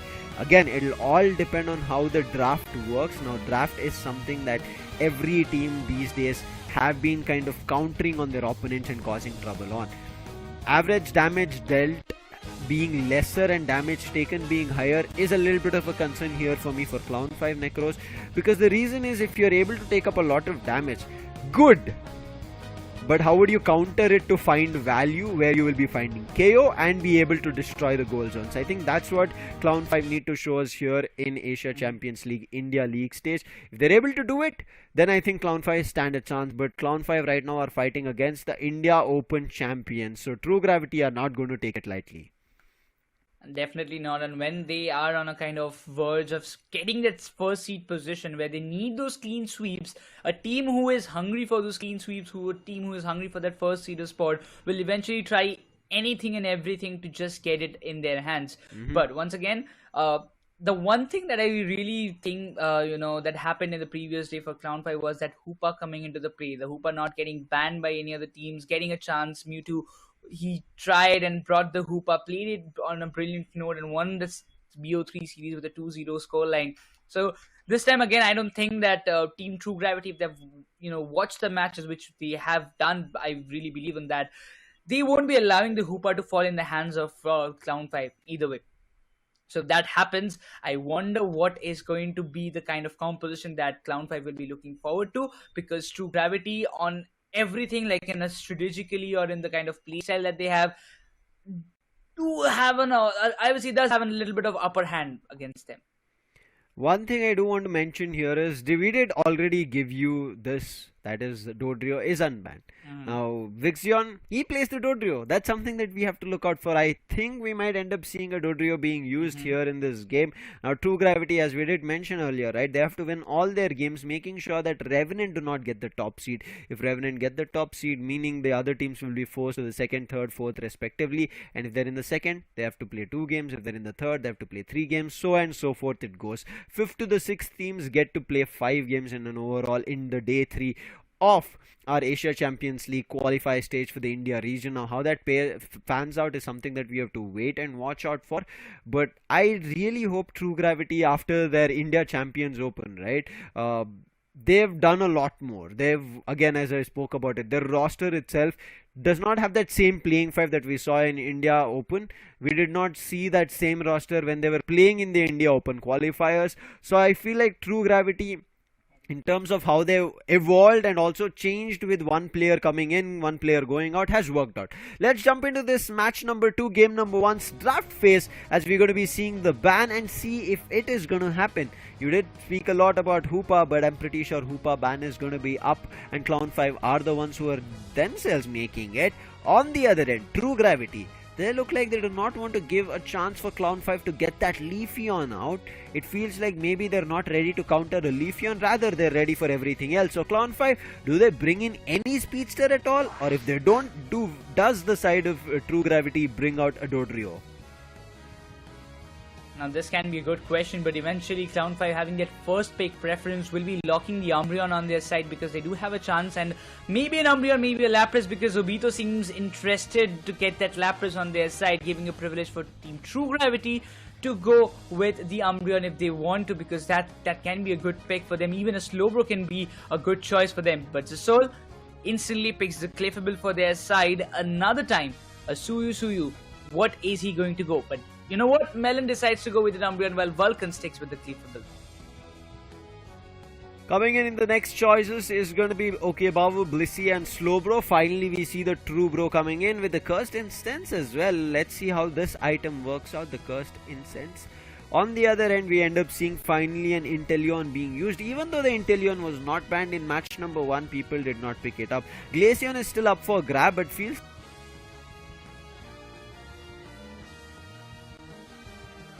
Oh, I really think that at this point, Suyu, he wants to just stick with that Blastoise and go all along with this Water Sprout and Rapid Spin, maybe a little bit of damage dealing one, because there's one player who is there to tank. He's got the Resonant Guard as well, but again, on the counter, we see Bavu.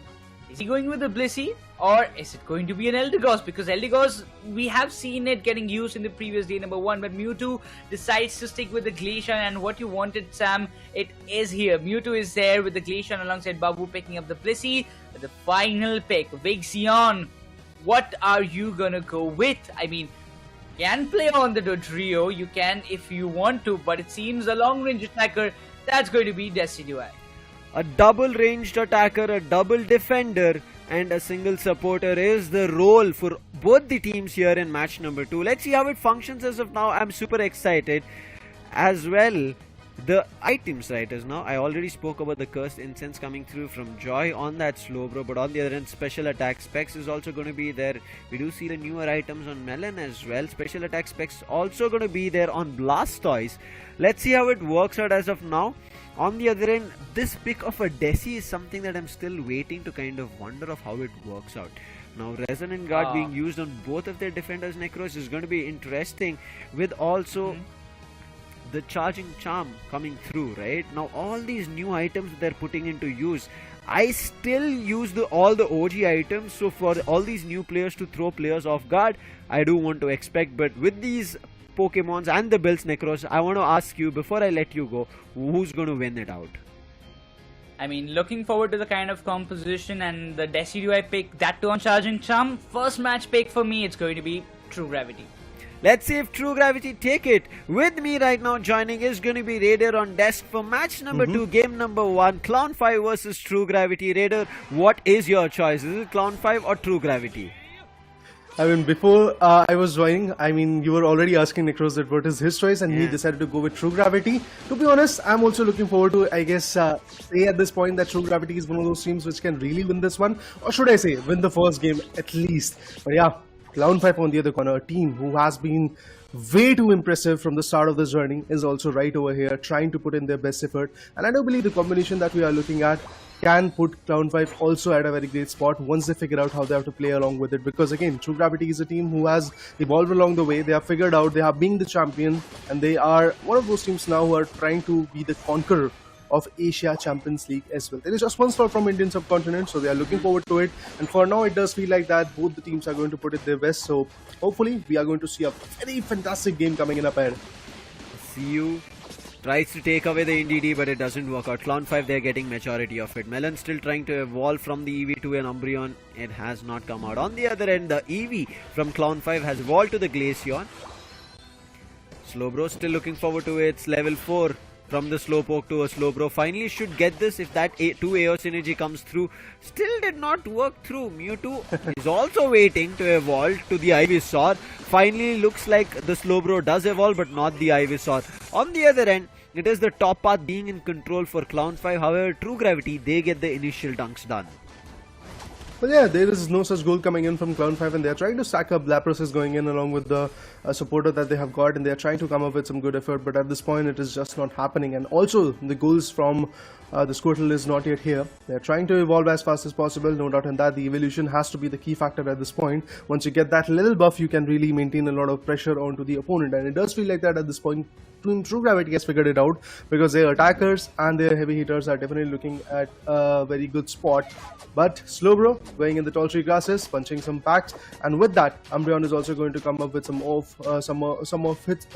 hits of their own, because right now main focus is with the Ultra Swablos being there in the mid lanes, and I believe the whole advantage of that Ultra Swablu came into the favor of Team True Gravity, and Inteleon is now at the final form. We really have to see what kind of combination is going to be there. I mean, the snapshot is already here, so it's absolutely amazing to see how those connections are going to be in the later stages, because we have seen a lot of interesting seals coming in from that snapshot. But for now, there go some goals. But at this point, the Umbreon is being cornered. I believe the KO will be coming in, and there you go. Glacier finds the first KO on the Umbreon. Well, indeed, there were some KOs even before this, but eventually Umbreon, a tank going down, getting cornered like that. Clown5 is ready to fight back, man. Yeah. Let's see how it works out as of now. Especially with True Gravity having 2 snipers in their row, right? In their pool, and that might cause a lot of trouble, meaning they have a big range in terms of damage that they can do. Now imagine if one snipe shot as well as the Spirit Shackle, both of them come in tandem directions, right? There is no, I would say, position for players to be safe, and that can do a lot of damage. The Desi is also fully evolved. There can be trouble. In the meantime, Reggie has spawned, but there is also the long-ranged Beamersaur that we see coming in. So Bavuk along with Mewtwo can cause some trouble. Regice has been moved from its bottom spawn position a little bit up, but I think eventually it's going to go back, reset. In the meantime, the fight is still ongoing. It doesn't seem to be swinging any direction, but the knock comes out to change that fight's direction. And Desi finds the first. The healer is down. Blissey going down, doing damage for even the Venusaur. And now they try to push them back, but the Glacial Stage being used, and then the Secure comes through. Oh my god, Mewtwo, the last minute hit coming in from the Beamersaur, gets the Secure. Again the beam gets Umbreon, putting players in very low health. Even the Sludge Bomb coming through. Vulcan barely makes it out on that cliffable. Maybe even the Desi could have gone down, but thankful that the front line was there to save the ranged attackers. I mean, they were able to save the front line attack. The front line were able to save the back-end attackers, but at the same point, they also lost bunch of their players. At the same point, even the Regice got off their hands because of the factor that there were some long-range attackers coming in from Clown5 as well. Due to the factor that we do see that Beamersaur, and along with that, even if I talk about the Glacian, the Icicle Spears are actually something which is quite impressive, and it can hunt down the opponent a lot, and that's exactly what happened to the Umbreon as well in that initial fight that happened in the bottom lane. But now, currently the stack is going on the top lane. It does feel like that everybody is trying to rotate over there. They're trying to melt down the 6 LI. It's going to be the Reggie Leaky. Let's see if they can really bring that home. Oh, the Spirit Shackle goes in, but still it is going to be the Lapras, the tank of the team, Clown5, who is going to get this advantage. Every single objective Pokemon for now in the first 5 minutes is in the favor of Team Clown5. That really shows that Clown5 is prepped up to really perform at this point, and True Gravity is going to have a tough time at this moment. But Decidui and the combination of that Inteleon, the Snipe Shot and the Spirit Shackle also coming in can be very hefty, but there you go. The top lane goal zone has already been destroyed, and with that tier 1 goal zone already getting down, now it is an open opportunity for these guys to go for the bottom lane goal zone as well. But that's exactly what Team True Gravity is also able to read. That's why now they are trying to stack up onto the bottom lane, leaving behind their tanker, which is going to be the Blastoise on the top lane, so that there is no effect whatsoever on the top lane as well. But still, look at this. Decidui and Inteleon are still there in the mid jungles, and they know that there might be a fight coming in the top lane, and that's exactly what is happening. So the Spirit Shackle is ready, but Glacian finds a KO onto the tanker. Not just that, we will get to see the knock also coming into the picture. They're trying to avoid those goals coming in, and the Blissey goes down. Not just that, the Beamersaur falling down out of the bed. Lapras Express is already ready, but let's see if there is going to be something interesting coming in. Meanwhile, Umbreon goes in to score a dump of 23 in the tier 1 goal zone in the top lane.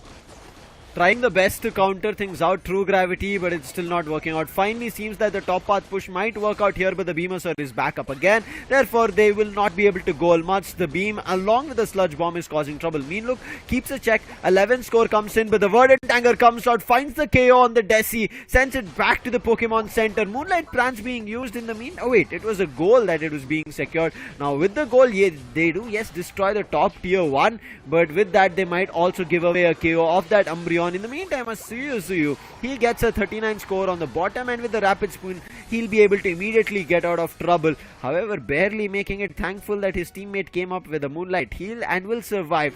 Now, Clown 5, even though they got the advantage, had control of things, had the lead in terms of the score, 182 to 135, True Gravity slowly are trying to bring things through. True Gravity. Now, when the time is running out, yes, they are trying to establish some control, and they are definitely doing a great job at this point. I mean, they're getting some good KOs, they're getting the control of the bottom lane as well. They're trying to go for the Regice, and there goes the ultimate as well coming in. But Desi finds the pick onto the Regice, and they were able to melt it down. But what happens to Umbreon? Again, it gets KO'd. Not a very great situation. Not just that, Lapras finds a KO onto the Desi as well. So the heavy hitters are falling short. Inteleon sitting on the back end, trying to get the best out of it. But the snipe shots are being missed at this point. Blastoise runs back. The Cliffable is going to support him a lot at this point for the recovery. But trust me, after the loss of those two initial Pokemons, which are namely the Desi and the Umbreon, it is again slip up coming in from Team True Gravity. Both the teams have lost their one tier 1 goal zone, and that too is going to be the top lane goal zone, which is quite impressive to watch. But there is no such speedster which can go for some sneaky goals in the later stages. Although we do see the long range attackers coming in, be it the Icicle Spears or the Spirit Shackle coming in from Decidui and Glacier respectively. At the same point, we have the Beamosaur and also the snapshots coming in from Inteleon. So both the teams are more than ready to fight from the back ends. Also, their frontline attackers are quite good. But at this point, I feel somehow Slowbro and Lapras combination is finding a little bit more value as compared to Team True Gravity's Umbreon and Blastoise. Level advantage from the side of True Gravity though. 3 players or 2 players on level 13 and 1 level 12 on the Inteleon. Verdant Anger coming out too early. Was that a misclick? I feel so, yes. And now Mewtwo. He doesn't have enough time to get it back, and a big hit coming on the Spirit Shackle along with the Snipe Shot has caused trouble. He has to go back, get himself the blue shield as well as heal.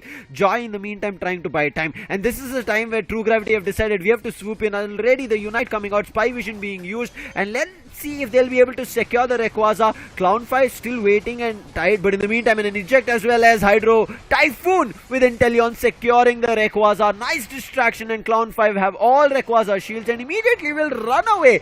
Will not even indulge in a fight with the players of Clown5. Clown5 in the meantime also going to score goals against the odds of True Gravity, but will they be able to counter enough? It doesn't seem to be, as True Gravity has pushed up north of 430, and from there on stopping them is going to be tough. Stopping Clown5 has become easier because players from True Gravity have decided to be disciplined and retreat back to their base. From there, they're already defending their bottom tier 2, as well as one player on the jump pad will defend the top tier 2 as well. Well, that Umbreon is more than ready to TP back to whichever place the whole stack up is going to be there. But it does feel like that it's going to be the bottom lane where the stack up situation is going to come in. And there goes the Beamosaur going in with the Solar Beam, but there was nothing that he could have really found. But at the same point, the knock coming in from Decidui and 59 coming in from this individual as well. What a play coming into the picture. But yes, the lack of goal that is going to be there from Clown5 is definitely going to be quite pressurizing for them. And there goes the KO. The Umbreon goes down. The frontline attackers are definitely feeling the pressure at this point. But sitting on the back end, we see Decidui and Inteleon doing wonders. Although Inteleon got just KO'd at this point, Blastoise finds another one. Decidui finds Glaceon as well, so that attacker versus attacker combination definitely worked out.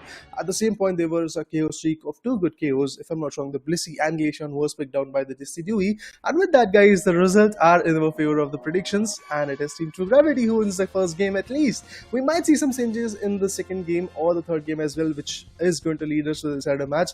If that happens, I would be more than happy, because again, teams like these, teams like Clown5 and True Gravity, they are known to put in their best effort. Clown5, a team who registered from the start, struggling, establishing their dominant. True Gravity, who has already shown their stance in the Pokemon UNITE India Open 2023. These two teams have their own past. These two teams have their own evolution when it comes to the trainers, when it comes to the choice of Pokemons as well. But yeah, man, what an interesting game coming into the picture. True Gravity swooping it in their favor in the final legendary pit fight. The builds itself coming in from True Gravity gave me the idea that Clown5, even if they get control of anything, it is going to be True Gravity ending it. Vixion coming in with all attack boost items, right? He had Cursed Incent, he had Muzzle Band, he had also the Resonant Guard, Charging Charm. So all new items being mixed with also the OG item Muzzle Band to boost that attack damage worked out really well. As well, I think True Gravity, even though they did not get control in the start, they said, guys, let's wait it out. Let our Pokemons evolve fully, because most of their Pokemons was a little bit of a late evolution, especially coming on the Desi. On the other end, Mewtwo, he made a big blunder in that final fight. I'm pretty sure it is going to be a misclick or something of those sorts. Using that Verdant Anger super early, you saw his damage output was at 92,000, just 10,000 short of how much Vixion was. He was sitting at 1 lakh, but it was still not enough for that final fight. I felt like one thing that did fall a little bit short was Legion's Icicle Spear and Ice Shard play coming through, but I think Clown 5, it was a little bit too late for them to do anything. You see, in the 4 to 6 minute mark, it was the side of Clown 5 who took control of things, putting Team Gravity in a little bit of a trouble. However, Team Gravity stepped up in that final fight when they knew they had control of things, and especially how disciplined they were in. That's something that I really like. They understood even if somebody wants to steal Rayquaza, right? First they have to get closer. Now, who best to defend that Rayquaza steal from happening? The Blastoise. Save the Hydro Typhoon till last, and as soon as he saw all the players, Blastoise immediately with the eject as well as Unite Hydro Typhoon coming through, stuns all the players, making sure that there is no secure from Clown 5 coming through, and True Gravity's Inteleon as well as Desi were ready for secures. One Spirit Shackle, one Snipe Shot connected, secure came through, all the players ran to score goals and got it. However, Clown 5 were close. You can see 312 to 493. They made a bottom 5-man push. If that bottom 5-man push worked, Raider, it could have been even Steven situation. There could have been a place where maybe we would have seen Clown 5 also counter things out. Definitely, I mean, there were a lot of speculations that could have actually been be in the favor of Team Clown 5. But let's talk about the replay. Let's talk about how it all started. Well, from the start, we saw a lot of controlled emotions coming in from the players of Clown 5 because of the factor that they were getting a lot of interesting KOs. Be it the Umbreon KOs that every now and then the Lapras was getting, the Blastoise from the other corner was also trying to defend the top lane. There were multiple factors where we saw the Icicle Spears and the Knock Knock coming into the picture were quite effective from both the particular teams. But I have to say at this point that Clown 5 had their initial domination, and they were literally able to control the whole game from the start of the picture, from the start of the get-go of those 10 minutes. But yes, as soon as the last few minutes came in, we saw complete control coming in from the players of Team True Gravity due to the factor that they were disciplined, that they used their ability at the right time period, they were saving, and at the same point they were farming a lot of AO synergy, they were farming a lot of level buffs, and that's exactly why they were able to get the advantage. But look at that, the Inteleon coming in from the back end, even before that, the right amount of damage being dished by the Hydro Spin due to the factor of that Blastoise. I mean, True Gravity played a textbook gameplay, but still, they were able to get it all in their favor. What a play coming to the picture. No doubt Team True Gravity is here with that advantage. The advantage of the first game. But remember guys, it's a match where you definitely have a cushion. If you lose the first one, there are still the next 2 games to come up with. And I feel the next 2 games are going to be even more, I guess, well fought by the players of Team Clown 5. Looking forward to see if that is going to be the case. Now, we did speak about how Revenant are I would say steaming or sailing. You don't know what you want to use, but speeding their way to the first seed. So is the side of True Gravity. They do want that. However, they've also had a loss. So that's something that they have to kind of look forward to, of how they'll be kind of trying, maybe turning things around. Now, if they do, maybe that first seed is possible, but even if them getting the first seed is going to be only happening if Revenant start losing their next upcoming games. Now, yes, as we can see, the side of True Gravity were in the first seed when we started the day off. Now with this match number 2, game number 1, they already have that point 1 where they'll be able to get a clean sweep. However, Clown 5, we saw their start was good. They couldn't control themselves in a fight, and also I felt like maybe those positioning, right? We kept talking about discipline. What was discipline from the side of True Gravity? It was making sure that the front line are always ahead, making sure that the Inteleons as well as Decidio on the back line, the ranged attackers, never get to kind of being caught or hit by the mean look or anything of those sorts, so they can be stuck. Even you saw in that final 5-man push, right, towards the bottom part, towards the tier 2, you saw the Desi keeping itself disciplined, jumped only one position with that jump pad, not directly to the goal zone. From there, started using the Knock Knock first. From after that, immediately used the Spirit Shackle, making sure that the damage is being dished continuously. We'll quickly talk about players as of now, then get back into deciphering the whole game of what can happen in game 2. It's going to be Zshal. This man had a big switcheroo. Ex-Revenant player, moved into True Gravity, and now has been playing the ranged attacker as well as all-rounder roles. And as you can see, his favorite Pokemon so far is Mewtwo X. Even though Mewtwo Y is there, he seems X is better for him. Well, I mean, it's all about the personal choices and how you're going to gel with that particular Pokemon and its ability. I believe at that point, Zshal is one of those fantastic players who can bring in the best output.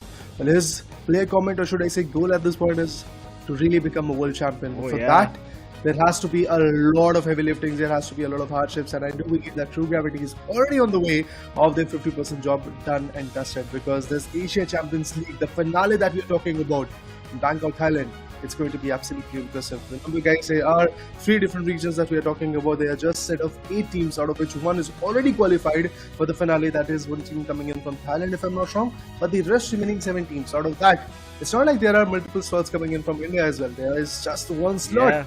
So we have to see who is the champ of the Indian subcontinent. Meanwhile, talking about Cloud5, how can we forget Legion? His favorite one is Gardevoir, although not just that, he has been a very good attacker at this point. I mean, he has found some really interesting value for the team. As of now, it feels like Cloud5, they still have to find their winning stride. Has not been a great journey. We spoke about it. They've just had 1 victory so far, and after that, just losses. So, pretty sure they do not want to face something like that, because they don't have a lot more games upcoming in, right? As we said, it's a single round robin, meaning everybody gets a chance to play each other once. 3 games done, and with this being the 4th game, Cloud5 single round robin stage here in the group stage of the India stage of Asia Champions League. They will not be out of the journey. That's something that they'll be breathing on, the safety net, if you would want to talk about it. But I don't know what's new going to be on the cards. Now, one thing that Cloud5 maybe can still incline, Forgia Legacy did defeat them. Forgia Legacy and True Gravity had a fight in the India Open finals, and True Gravity came victorious. But this time here, for the ACL, that's definitely the case. I mean, they have faced a loss, and it does feel like that now. Even the opponents, the rest remaining 5 teams, know that True Gravity is the team which can against them, are going to perform against them, and what kind of output. Zshal once again, his average damage dealt is 67,000, close to that. We get to see the average damage taken as well, but the recovery, it's not that much. Again, being an attacker for the team, you don't see a lot of recovery, you don't see a lot of average, so it's more than good at this point. But yes, talking about Legion as well, another attacker coming in the picture, but this time it's the attacker coming in from Cloud5. The choices that he usually go with is the Intel Beamosaurs, due to the factor that even the opponents are going for the same fixtures, where they have a set of 1 or 2 frontline attackers, which are the tanks. Then they are supported by their supporters, be it the Hoopa. If it's unbanned, you can go with Hoopa if it's not banned, because of the whole momentum shift it can bring in with the hyperspace holds. At the same point, if you talk about the Cliffable, it is the second best supporter that you have got when it comes to the recovery part. And at the same point, there are some good back-end attackers coming into the picture which have got those long range factor in their favor. So choosing the petal dance at this point or some close range, very, very effective. But at the same point, the back-end attackers also have their own disadvantages, that you might miss the shot and the whole advantage goes down to the different team. So looking forward to see how that whole play unfolds. talking about what can change here, let's jump into the draft.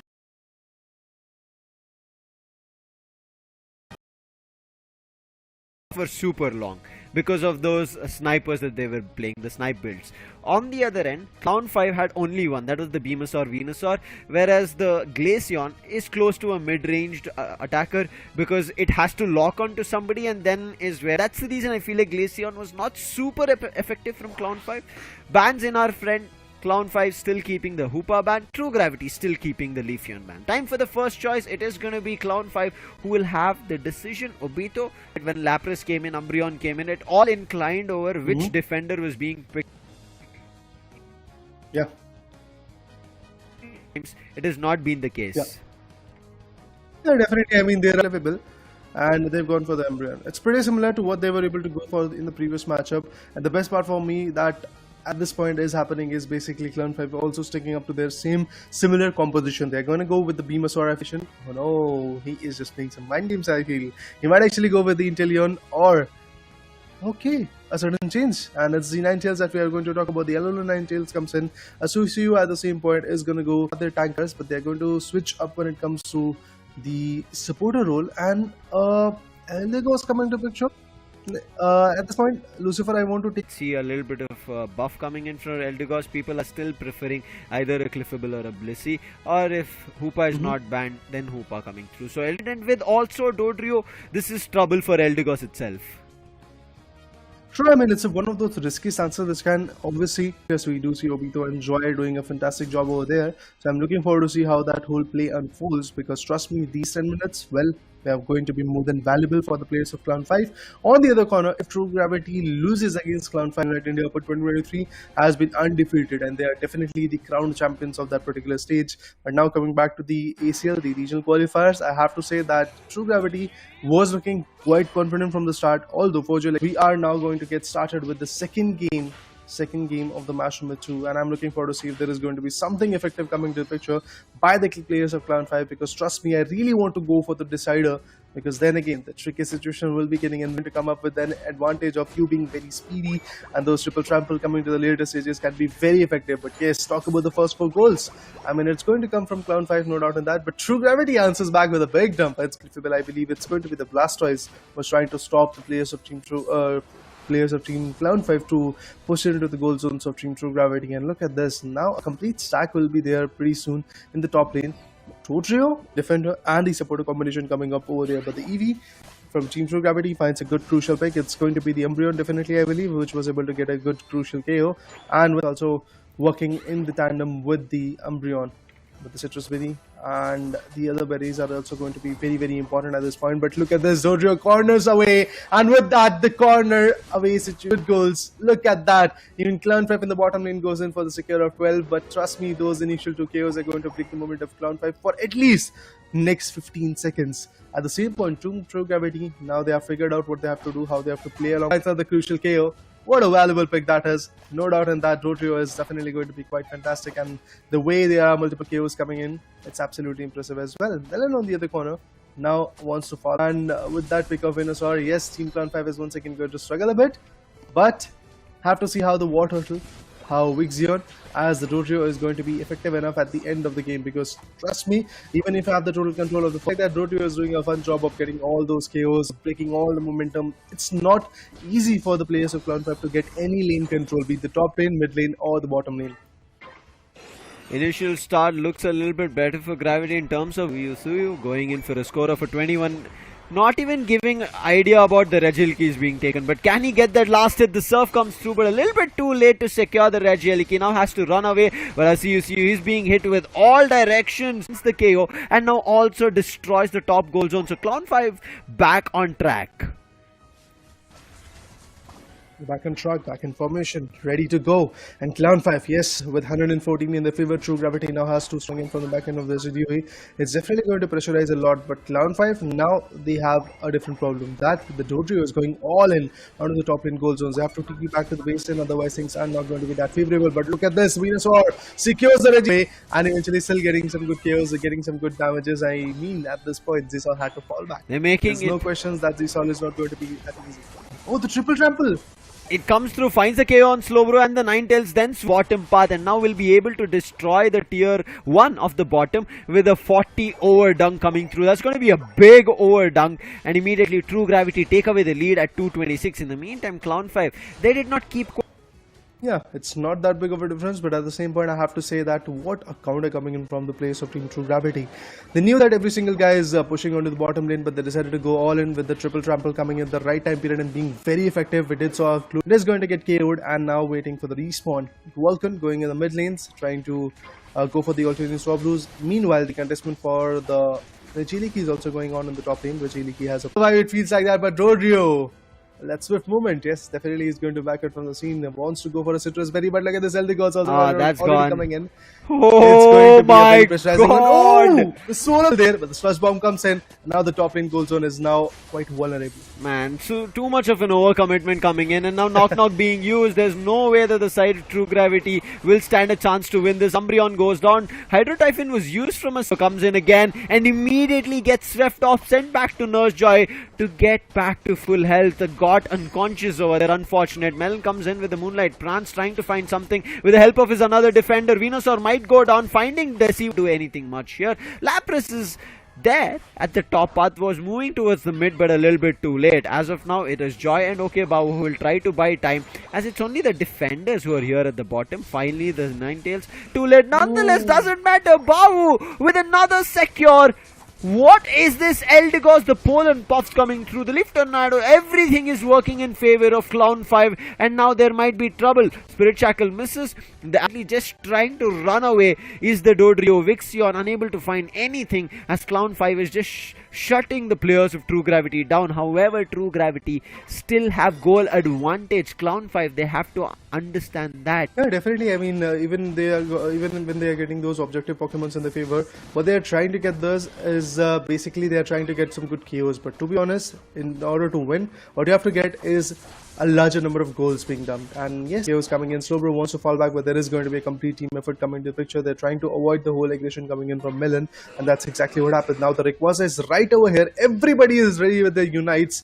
In the previous game, what changed everything was basically Blastoise was hiding in the tall tree grasses, but now he's getting punched up. Let's see if it is going to get a KO.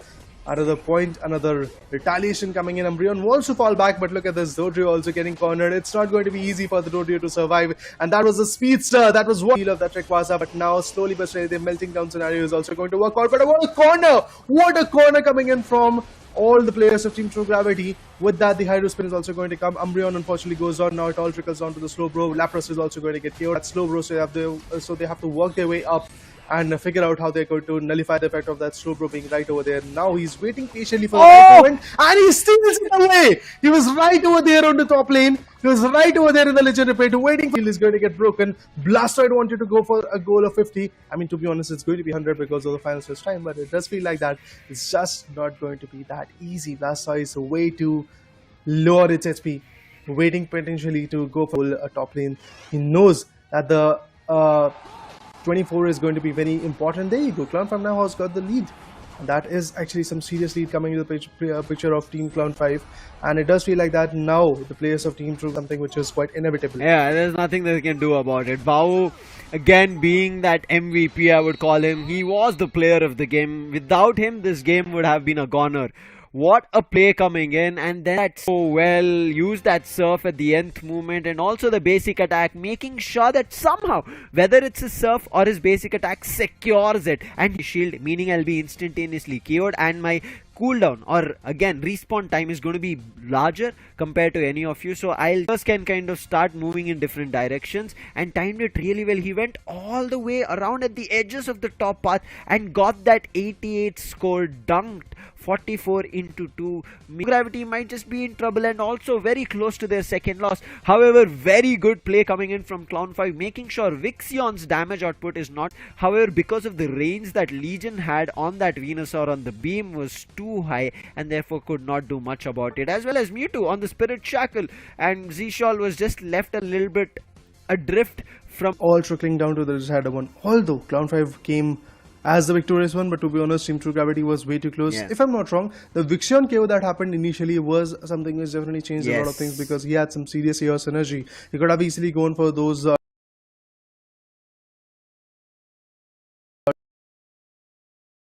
with that, the whole discipline factor that Team True Gravity is able to, should I say, cherish from the start of the whole Pokemon UNITE India Open and also the ACL was diminishing a bit, because their crucial Pokemons, well, they were getting hunted. But not just that, there was a good effort coming in from Team True. They were looking like a dominating team, and they had the whole control of the legendary pit. Although, the only thing that they neglected was that Slowbro, and that's the only one Pokemon which was able to completely change the trajectory of this game.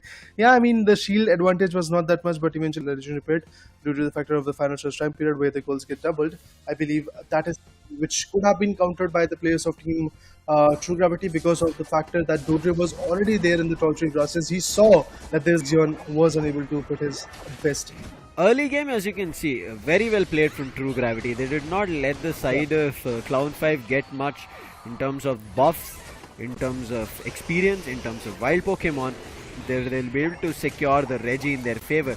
Ninetales again tried to turn things around, but the Beamers are still finding value. Vixion with the Dodrio does find a 3 KO streak again, but look at this again, top path where they cause problems. Moonlight Prance being, but then players were ready. All of their players were trying to find counters to it. Joy, I think, played super smart in the late game. Towards the final stretch especially, he was always there taking damage, especially causing the players who, and as soon as they became a distraction, you saw what happened. Rather than trying to find KO on the ranged attacker, they ended up fighting with Joy itself on the Slowbro, and it worked out better. In the final stretch, as you rightly mentioned, the Dodrio's intention, Vixie, in his favor. Yeah. He was low. Let's find a KO on him. But voila, he immediately uses his Cotton Cloud Crash, uses that Unite, and he's high up on air. And immediately Slowbro is there, gets caught with that slow beam, and then have been Clown 5 going out.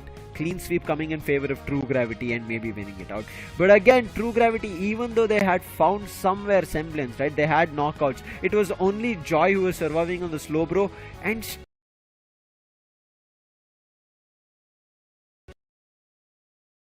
the Rayquaza, it's all happening. I think even in India Open qualifiers, we ended up seeing a Blissey Secure coming through. Then we have seen in the Worlds a Cliffable Secure coming through.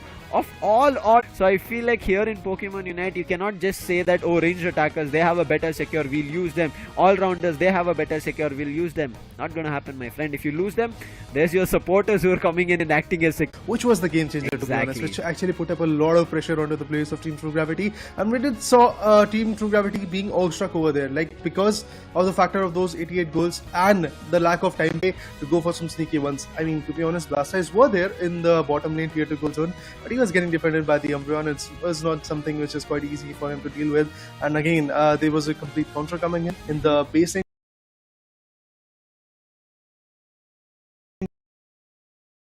Round 5, they knew as soon as those 88 went in, they knew that they have to commit all in. They don't have to wait anymore. They don't have to be in a very defensive position. They have to go quite aggressive, although they had to defend the goal zones, and they were able to do it quite fruitfully. But now, talking about the player introduction, we have Vulcan.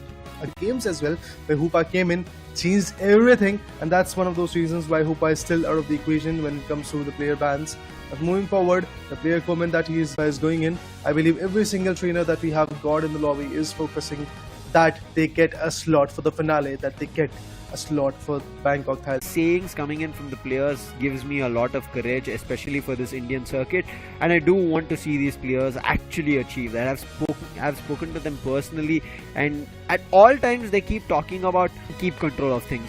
We were also in an era where only the top players, right, they could always be in the top, win it all. But as time's changing, all those top players are just like we were just seeing True Gravity, right? Clown 5 also. All these players coming up and taking this stage and trying to make sure they make it through, right? And especially, so right as now, okay, Babu, I don't want to see what more he's going to be packing in terms of a punch. With Eldegoth, he showed us an amazing, how would I put it? But what just Babu did was out of the world. I think it's something galactic that we have to look forward to. Just like we have Pokemons, right, out of the galaxies. That was his. I was waiting eagerly for a moment where the decider will be the final game. I mean, obviously, as the name suggests, the decider is the final game. But to be honest, there are a lot of 2-0s coming into the picture. And if I'm not wrong, even the first game went with a 2-0. It was a quick one.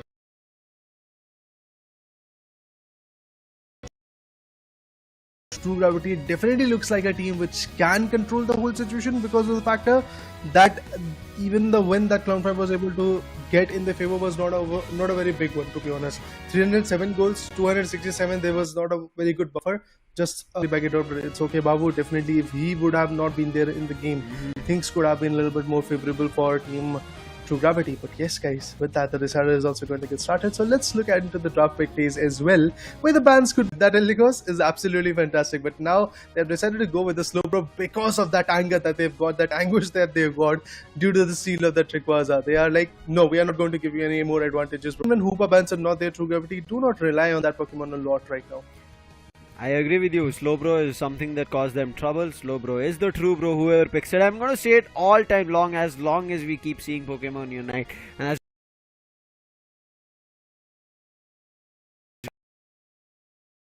as Speedster because this time no Leafeon ban coming in here, Raider. However, they pick up an Umbreon. On the other side, the Lapras as well as a Clippable comes through from side of True Gravity. Now going in for two choices. Vixion ready with a Chandelier. Does not want the players of Clown 5 maybe using their moveset, but looks as the Imprison or Poltergeist. Looks like maybe we have to wait for Chandelier a little bit longer. I mean, there could be some switches as well. I mean, in the later stages, we might see some in the final preparation. We might see some switch-ups coming into the picture. But we have a Buzzwole.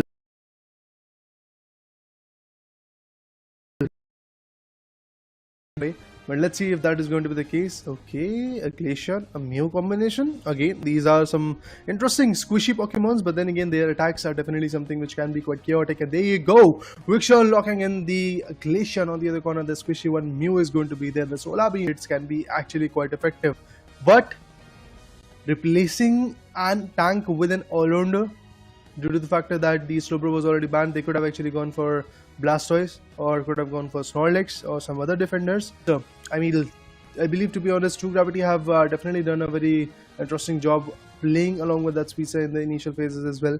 But I'm looking forward to see if that Speedster is going to get them any value, because in the previous game as well, that Dodrio was quite good. Overcommitment that came in was definitely quite risky for the players of Team True Gravity. All final picks made, final preparation. We are going to be I joined them both and called them a Cliffy. However, they are both the supporters, not in the same team. Umbreon as well as a Lapras to be the defenders. Let's see how this works out. As of now, Eject being the majority on the side of out. Well, let's have a look at it. I mean, we definitely want to see how the play is going to unfold, how the whole picture is going to be painted along the way. True Gravity, yes, definitely that's one of those teams which can be quite hefty when it comes to their plays, which can be very interesting when it comes to up for the evolutions. We have that Leafeon, we have that Umbreon to talk about. Along with that, even the Glaceon can be quite interesting. Mew goes in, Zsol wants to find some value. He is going to go with some good hits, but Lapras can definitely go for some good goals at this point. And there is a dump of some good 4 goals. Same is going to happen in the bottom lane as well. We have that defender working its way up, although the Buzzwole and the Cliffable combination is working in the top lane. Along with that, we do see some more interesting goals coming in from the to perform.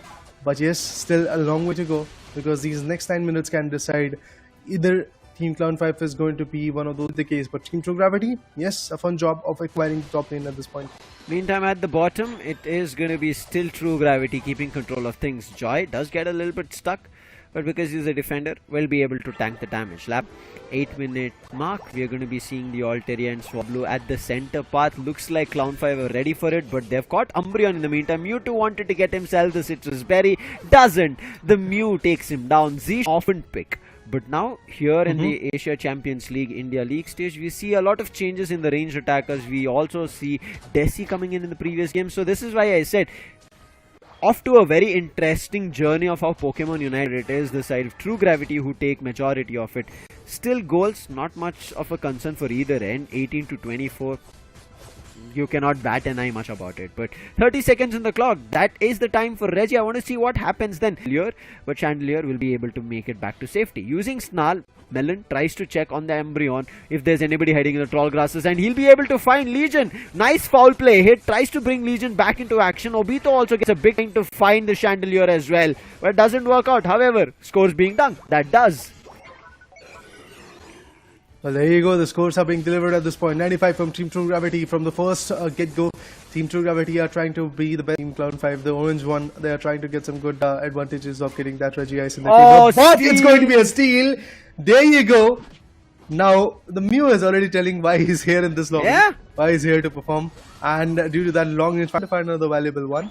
Look at this. Now the players on Team True Gravity are feeling it. They do know that there is going to be some interesting pressure onto them, but they're trying to relieve it by getting some good goals. At the same point, getting some good dumps of KOs, Altarian Swablu. Although even the Glaceon was right over there. Yes, the Mew solar beams were quite effective initially, but now he's kind of missing a lot of solar beams. Foul play and Snarl making best use of it. Melon is dragging players him. Leafeon from the solar blade is covering him. Vulcan will also be there on that Blissey to heal, and you can see Melon back to safety. Clown 5 have to respect it. But True Gravity, just like how they played in the second game, having control, 162 to 24, 140 lead is what they have right as now in terms of goals, right? The bottom tier is still going to be there, tier 1. That's something that True Gravity will want to destroy. Joy wanting to chase distance does a lot of damage to Joy, and right behind him comes in Glaceon, finds the KO along with Cliffable also going down. Big KOs being found, and True Gravity charging to decide to destroy the bottom tier 1. Are they going to be able to do it? Wait, what? The Icicle Spear was counted. Might change the game for them, and Clown 5 as well. They find another KO as 2 people go down. Now Clown 5 charging in towards the bottom tier 1. Can they score goals is something that we have to see. Moonlight Trance coming through, the Unite being used from the Umbreon, as well as the Electro Ball does our beam as a checker so that players back off. However, Melon still charging in with a foul play, and Snarl does a lot of damage. Leafeon, however, still goes down along with the Umbreon. A 2 KO streak being found from Legion, but still, even the Mew find anything? No, even the Solar Beam from the Mew doesn't find anything. On the contrary, it is going to be the Blissey going down, while that Beamosaur was a little low, but finally Vixion finds the KO and now contain the whole situation in the favor. Mew again goes into that Reggie Steel for the team, and with that the KO of that Lapras is quite inevitable at this point. And there you go, the KO will be coming in. It's a Glacian which will able to get it. Not just that, we'll get to see even the Umbreon taking up a lot of damage. So going to survive? Well, indeed he will. But the bottom lane tier 1 goal zone is definitely going to get destroyed at this point. There is no coming back from that situation. Look at this. Even the stack up from Clown 5 is going to come. Chanelo finds a valuable run. It's the Glacian who is going to get taken down. Mew at that point. But yeah, it feels like that. Clown 5 is ready to answer back. They have got some serious KOs. Look at this. 3 Pokemons already being KO'd. The Blissey had to fall back, and with that, the tier 1 goal zone finally gets destroyed in the bottom lane. Gap. 40 seconds on the clock for the last final stretch fight. Tier 1 on True Gravity's end still going to be there. Obito on this Buzzwall still trying to level up, as leveled up to 12, getting to level 13. He can do it in the next. Venusaur also has to reach, but True Gravity, they know they have their players at level 13, so they're like, we'll get this last objective for ourselves. They get the Regieleki secured with less than 20 seconds left, and now trouble starts brewing in even more for Crown 5 True Gravity. Melon is just on this Umbreon going ham. He's jumping in without any fear. He's like, I'll snarl, meaning I'll stun you first, and then drag you in for a fight that you're not ready for. Final stretch here, Rayquaza is here, and let's see in, but there is going to be Mew for rescue, but the Beamosaur says no rescue, and Leafeon's down. What a play at this point, due to the factor that the Regieleki was able to open up the tier 1 goal zone. Tier 2 goal zone, to be honest, on the top lane. I thought 2, or not just 2, but 3 crucial KO on the way. But it does feel like that Team True Gravity is going to have a tough time. I would love to see how that Leafeon is going to come back. Solar Beams are now pending. Who is going to grab that Rayquaza? It's going to be the Team Clown 5. And with that, I believe there is a factor of the Chandelier coming up in the later stages. I do feel it's definitely going to be a game where Team Clown 5 is going to win. And along with Forgia Legacy, Team True Gravity has now another one which was able to beat them. Look at that, the Solar Beam going in, but nothing effective will be coming as well. Being a squishy one, he had to fall back a bit. And as we were talking about in the first game as well, Lucifer, that Team True Gravity somehow has figured out how they have to play, and it's basically 2 of their frontline attackers sitting in right in the front, tanking up all those damages from the back end like that. They just have 1 tanker. I mean, it's just exactly same situation for even Clown 5, but trust me, Clown 5 timed it well. They were playing quite interestingly, and Leafeon, that got KO'd first of all, then eventually we did saw a KO of Nekroz coming in from True Gravity in this particular game. Yes, they had the total initial control, but to be honest, that is not enough at all. Unfortunate here for True Gravity, even though they had good, again credits to Joy. Previously the Slowbro, this time a Lapras, found that Leafeon, a CU this time had a role change, generally played the defender on the top path, causing trouble. This time he says, guys, I can do something different. He did too. Same thing happens here in game 3. The Speedsters, a little bit of an overextension to find a KO or indulge in a fight, causes trouble for them, and Clown 5 secure themselves the second victory here in the Asia. From the players of Clown 5. Definitely have to say at this point, Clown 5 struggled in the first game, but the next 2, well, they were on point. They were able to time it well. They were able to time their unites well. They were able to get those overcommitting in the third game as well. At the same point, even the attackers were getting nullified. Although initially it was Team True Gravity for the first 8 minutes who were getting all those Regi Steals in their favor, who was getting the Regielekis in their favor. But Clown 5 had a great goal, and that was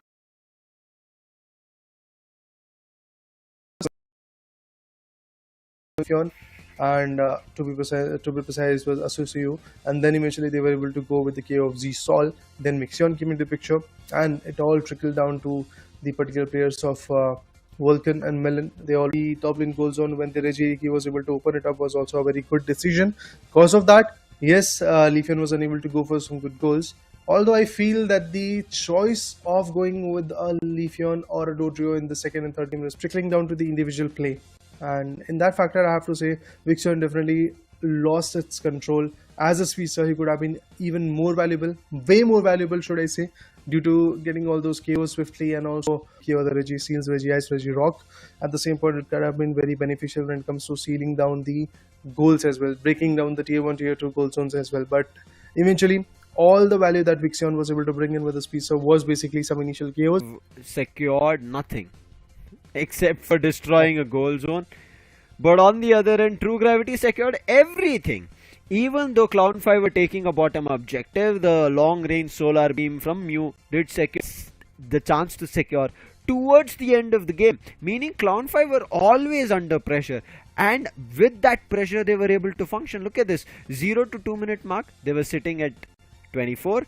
Yes, at that time, Graph took that line higher and higher, causing Cloud5 to be in pressure. And I'm pretty sure for Cloud5 at all times, it kept in telling them that you're in trouble. You're a little bit full. And for them, it was always you're in trouble. And look at how players from the side of True Gravity were playing. They were dragging players from Cloud5 into a battle. And it always worked out in the favor of True Gravity.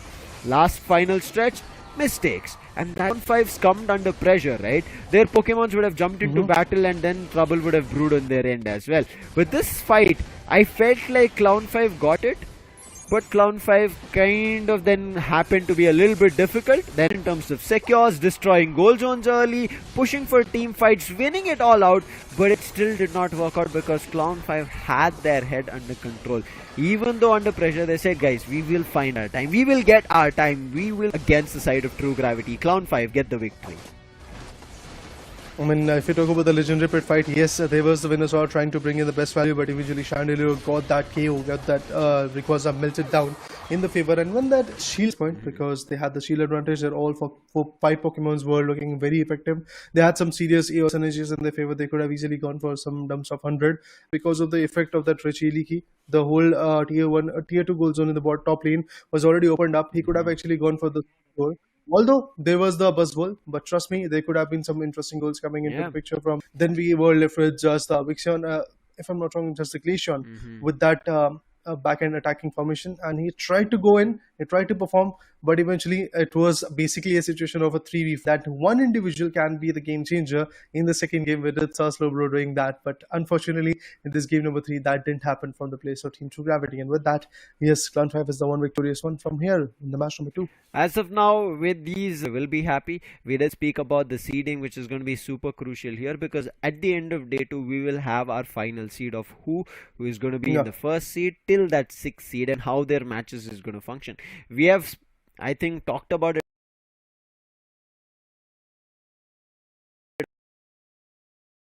The viewers who joined us in the start, they have already seen it. But with this match run, we'll be jumping into the next match very soon. But before that, we would also want to talk to the players, right? So we will be moving towards that. But in the meantime, it was very interesting of how Cloud5 turned things around, right? At 2 to 4 minute mark, they barely were in their own paths or the mid buff region, right? They were always towards the opponent's region, trying to steal their buffs, trying to catch them out of their position. But out of all odds at the last fight, when things mattered, it was just Cloud5 said, wait guys, let's try to instigate a battle for the first time, whether it be speedsters, whether it be their all-rounders, whether it be their damage dealers of a ranged attacker coming through, were all hidden behind a defender. And once a defender jumped in for a fight, everybody also from side of Cloud5 jumped in for a fight, and then the wins is not an easy job to do for Cloud5. I'm pretty sure after they've won it, they're like, guys, we need a breather, let's calm down. Well, let's see how much calm down they are, Raider, as we are going to be bringing in Cloud5. It's okay, Babu, to join us here.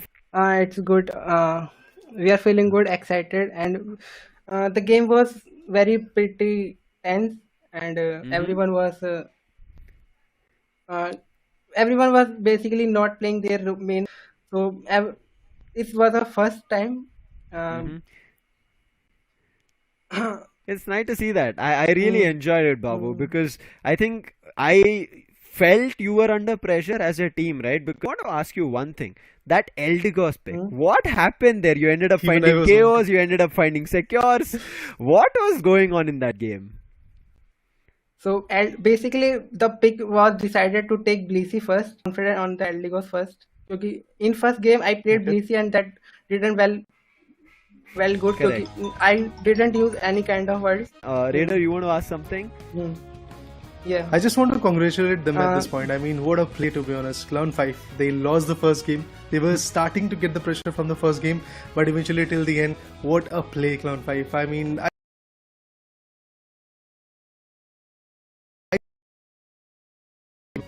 Our focus will be to just defeat our next match is with against FS. So we have plans to just defend them and get the best seeding in the ACL. Let's see. I'm going to wish you all the best. Yeah, thank you so much. Thank you. I mean, I don't know. He's like, it was What a guy. tense, but he was acting a little cool on camera. But I know how it was feeling inside, right? When he was speaking, also we could kind of make gauge of it. Players, right? The last minute calls coming in, and as Babu said, right? I was confident in Eldegoss, so I knew I could have done what I wanted to do. I could have played with my team, but putting up such a result, I'm pretty sure that round, that game 2, the new game 3 will also work out. Let them fight with us. We'll wait for the last fight, and it worked out, Raider. they were looking for some small mistakes coming in from Team True Gravity, and that was the instigation of the fight, and then not being able from the players of Clown5. So it all trickled down to how all situation were getting carried away. But trust me, Clown5, as it's okay, Babu said, aimed it way too well, and they decided to go with what they were feeling quite confident to a victory in the favor of Team Clown5. You can see here, right? Clown5 are sitting at 0 in terms of goals, where only 12 goals have been put down from the other end. True Gravity and Babu, they just decide to back off here. It does kind of put them in a little bit of a trouble, and this is where the first game they kind of lose it out, because the ranged attacker difference, right? The amount of... However, that was just the first game. This is... I'm going to say it from like the start till the end. Whatever you try to break down in this fight, it was just the ranged attackers making magic, keeping themselves distance, and the front lines acting like... I mean, that decision of delivering the best output, sitting on the front line, trying to tank up as much as damage was absolutely interesting. But to be honest, in the first game, the best part for me was that triple trample coming into picture. Rodrio saw that a complete... You just saw one KO? Well, count main, there are going to be few more KOs coming into the picture. Look at this, 3 good KOs coming into players of... coming to the account of players of Team True Gravity. The way they were able to establish their dominance was absolutely amazing. Wixian was also trying to establish a lot of control. The Solar Beam also came in, and obviously through that the output was a little bit more favorable to the players of Team True Gravity. But yes, what a play! What from the side of True Gravity, right? These overextensions. This happened twice. Yeah.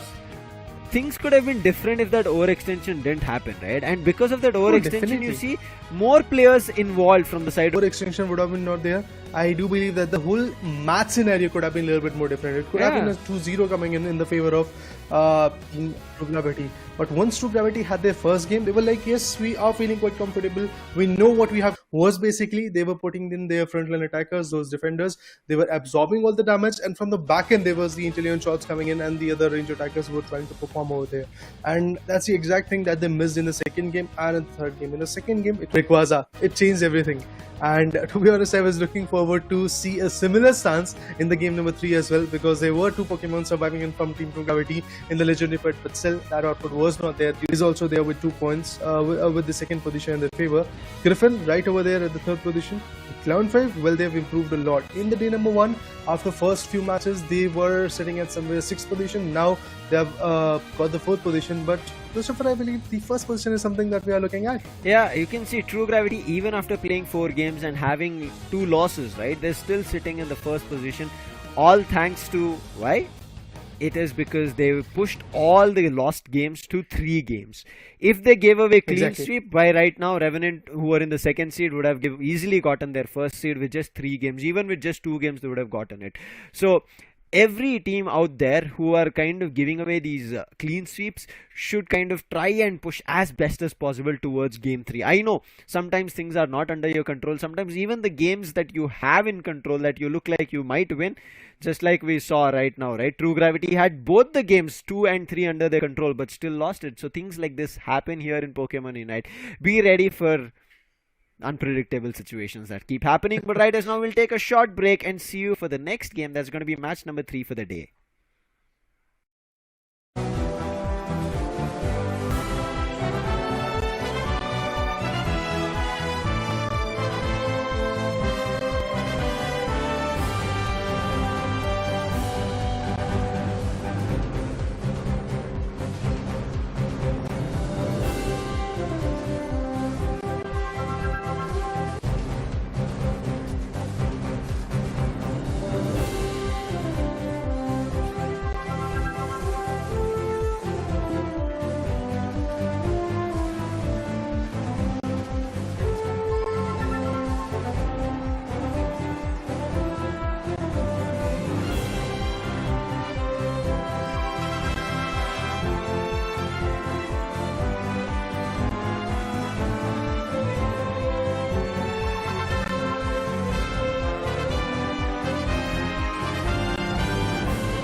Welcome back, ladies and gentlemen, to Pokemon Unite Asia Champions League 2024. This is the India stage that you're watching with us here, where Indian teams are looking forward to getting their seedings. Now, the other regions that we did speak about in how the overall overview of the tournament is going to be in terms of qualification, in terms of how they're going to be seeded and all of that. Some of the regions, I think Thailand or one of the other regions is already done their seeding, and now we are also seeing India. So by this weekend, we are going to be seeing all the regions finding their seeds. And in the last weekend, that's going to be the next weekend, next Saturday, that is 23rd, we are going to be seeing the Indian teams, where we'll be fighting on the day 3, that is going to be on the single elimination bracket, to decide who the Indian champions of the Asian Champions League is going to be and is going to represent India on the global stage. So far in the Asia Champions League, we've seen 2 Indian teams go down to that international stage and represent, but this time there's going to be only a single representation. So is how it is for the entire other teams. Before we jump into what's going to be happening and break down everything else, there's going to be an interview of the match that we're going to be witnessing now. Let's take a look. I guess for me, my favorite Pokemon is Mew, because it's a very high skill mage Pokemon and not everybody is able to play that mon. My favorite Pokemon is because the help of glitches unit I can save my carry. Yes, you know Tencent, na? He's from R&D. He's my ex-teammate. So he was my ex-teammate. He plays defender and I play attacker. So he taught me so many things: how to get farm in lanes, how to be dominant other teams' lanes. So he's the one I admire the most. So it will not just for me, but for my all teammates. It was from the LAN event we played 2 months ago, Pokemon UNITE India Open. The fans were cheering us. So it was like a great moment for us. We just saw the sides of Griffin, and let's see what they can do right now against the odds of running high on Revenant's end. And even Ghoul just mentioned, Tensai is there, right, playing from the side of Revenant. We just saw an amazing performance coming in from Tensai. But you were there with me for the first game where Revenant did play, got a clean sweep, Nekroz. So what are your thoughts now that they're going to be fighting with Griffin? And Griffin are here to avenge and get to that top spot, right? They were pushed out from reaching even the finals in the India Open. I mean, this is a spot where they will try to bounce back and not to let, again, Revenant walk away with a 2-0. But again, as we were having a kind of time to witness the interview that happened, Illusion did mention that he likes to play on Mew, but in the recent past we have seen this guy playing mostly on the speedsters and finding a lot more value for his team. But I will be concerned this time for side of Revenant as well, because even Burzum is having some different kind of picks for himself as what he used to play previously. I want to see what changes happen right as now from Griffin, Nova, Snowy, Illusion, Ghoul and Mikey. Just like we were speaking about Zishal from the previous game, he was also one of those players and was in Revenant who used to play that defender or support role coming through. Ghoul was a little bit of a mix of all when he used to play. So right now that he is also moving into that attacker role, finding a lot more value, I want to see how effective it is going to be here, Nekroz. Because as of now, we did see True Gravity had 2 victories and a loss, but with today, they have 2 losses and 2 victories. Now, Griffin also in a similar position have 2 victories and 1 loss, whereas Revenant have 3 victories on a stretch. Now, talking about Revenant, their team stats in front of our screens. When we started the day, we did see it. When we are going to be progressing the day, there's a change. Now, we did speak about it, right? It looked like their lineup was a little bit defender heavy, where we did see Lapras, Snorlax, even we saw Revenant coming through. So it did seem defender heavy, but after Zoror coming through, after Chandelier, after Venusaur coming through, you see there's a double defender, double ranged attacker, which has been the Pokemon metas that we are seeing in the draft as we saw in the recent matches. Yeah, exactly. And I was just wondering, I was not there in the second match, Raider and you were casting, and I was just watching, just sitting back, seeing those kind of picks coming in. That Eldegos one, we just had a kind of chat with that interview panel where he mentioned, he picked it out of nowhere. Again, that Desi on that with a charging charm with the spirit tracker was causing a lot of trouble. But again, if you just talk about on a different note, that Team Griffin is coming into the question. They are not here to just walk away that easy. If you talk about the average damage dealt that they have, it's like super high. I would say like it's still more, and it is how it's supposed to be. But talking about the picks, they are more going with that kind of plays you can pick in the past few days, which did work out sometimes. But also they have to make sure that this time against Revenant they don't mess anything up, because the matches that they lost on the day one was due to the kind of, I would say, a little of loss in the momentum that they were carrying forward for themselves. This is one team I can see more of all-rounders coming through, and that is all kudos to Snowy bringing it in. A man plays range attackers as well as all-rounders depending on how the team needs it. And yeah, Griffin have a lot more also in terms of the playing pool, and that is the reason a 30,000 difference between damage dealt and damage taken is something that we can see. They have defenders, they have all-rounders, they have ranged attackers, so a lot of versatility that we do see from Griffin. And Snowy is a very hard hitter. It comes in terms of damage being dealt, right? That man looks unstoppable. But however, at the end of how Pokemon Unite concludes at 10 minutes is a team game. If as a team everybody is not there to do enough damage or to heal your teammates, even a single player doing enough damage doesn't matter. Just like we were seeing, Apple does damage, but it's because of the teammates helping him out. But now let's jump into this game number 1 of match number 3, where Revenant and Griffin are trying to fight amongst each other, where Revenant want to keep their clean run, whereas Griffin, can they break it? Seems like Revenant is interested not to allow Team Griffin go with that slow bro, the true bro. But again, on the counter, Team Griffin seems to be banning the Umbreon and not letting Revenant either way walk out with that. But if I remember one thing, Lucifer, Revenant did not opt for Umbreon a lot. They were more focusing on the Lapras and the Blastoise combination. Now with the ban coming in, a Slowbro and Umbreon, Hoopa is going to be of choice, but who picks it up? Revenant says not yet a Hoopa, picks immediately a Lapras, but now Griffin open for Hoopa. Do they make that choice? Now Hoopa was widely spoken about from even Revenant. When we started, they said they would want to play a Hoopa, they would want to see a lot more Hoopa, but now I'm still waiting to see that Hoopa being picked. Looks like Mikey says no, that's okay, let them pick Hoopa. But Nova picks away the Slowbro from Tencent. So Snorlax gone. He immediately says like, I still want to keep on the defender. Immediately locks into the Revenant. Apple keeping that Venusaur still in game. Griffin now moving in. Wide array of choices. Mew, we saw Inteleon, we are seeing Chandelier, but what is it going to be his last pick as 7 seconds on the clock? Along with Illusion making a choice of the Dodrio after the unban. We spoke about Dodrio when Vixen did pick it up after the unban. Now Illusion is also making it happen here from the side of Griffin.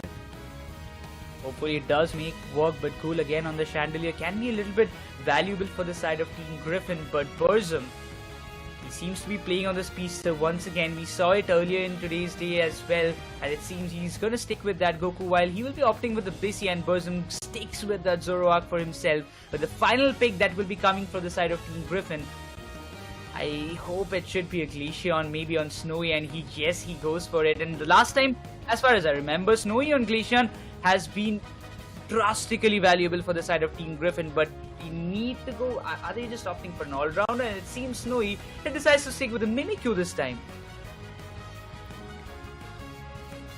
Final choice is done. Mimikyu coming into the game. I'm super excited to see what happens. Mimikyu had a recent buff. Teams, however, used it in the India Open LAN, but after that we have not seen much of it in action here in the ACL. Even on the first day, I think maybe once, I'm not even sure about it. But Apple back on Zoroark. This might be something of a concern here, because previously we saw when there was Leafeon, Burzum picked up the Speedster, Apple moved into Venusaur. But I want to see how it works out. Speedsters on both the ends, ranged attackers on both the ends, but an all-rounder is something that Revenant is missing. They have a double defender setup coming through from there, and Hoopa not being used, even though it was not banned, is even more interesting here, Nekroz.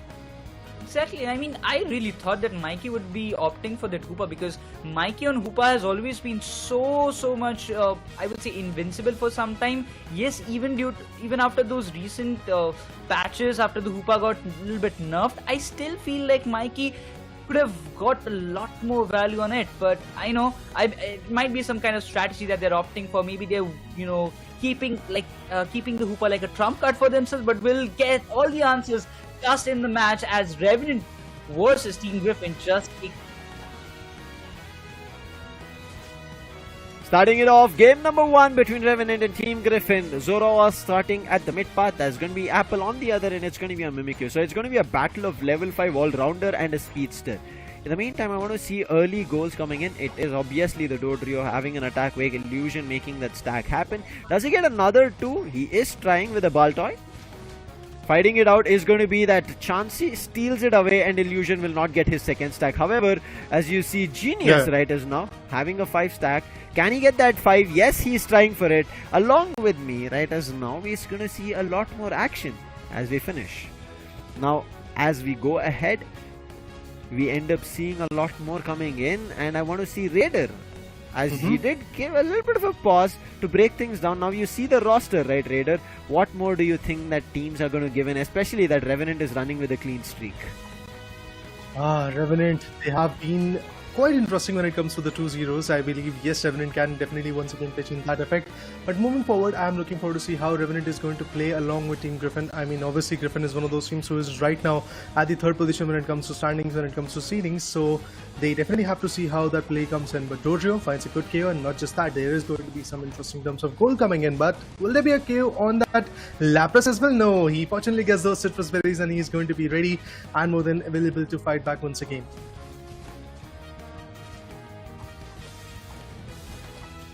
I mean, you know what, Raider, at this time I am telling Lucifer to just take a break, and I'm gonna come back once again, like, out of nowhere a wild Pokemon spawns. I am the one who is the trainer of it, but it seems like the early stacks are being done very nicely by the side of Revenant, but the Ivysaur seems to be a little stuck at this point, and that overheat is gonna give a lot of hefty damage as the Ivysaur falls down in the hands of Revenant with those points, trying to push them off, but it seems like the bottom lane control is much more under the way of Team Griffin. They want to find a lot more value out there, but still, the Zoroark is coming back into the question. The Revenant with those points almost goal. He needs to just flee from this position, but is he going to make it? It doesn't feel like so as he goes down. But the Snorlax is still there as an in charge of the tier 1 goal zone. He wants to go with the body slam, slams and just tries to stun it as much as possible while Mimikyu comes into the play and gets the KO that he was opting for.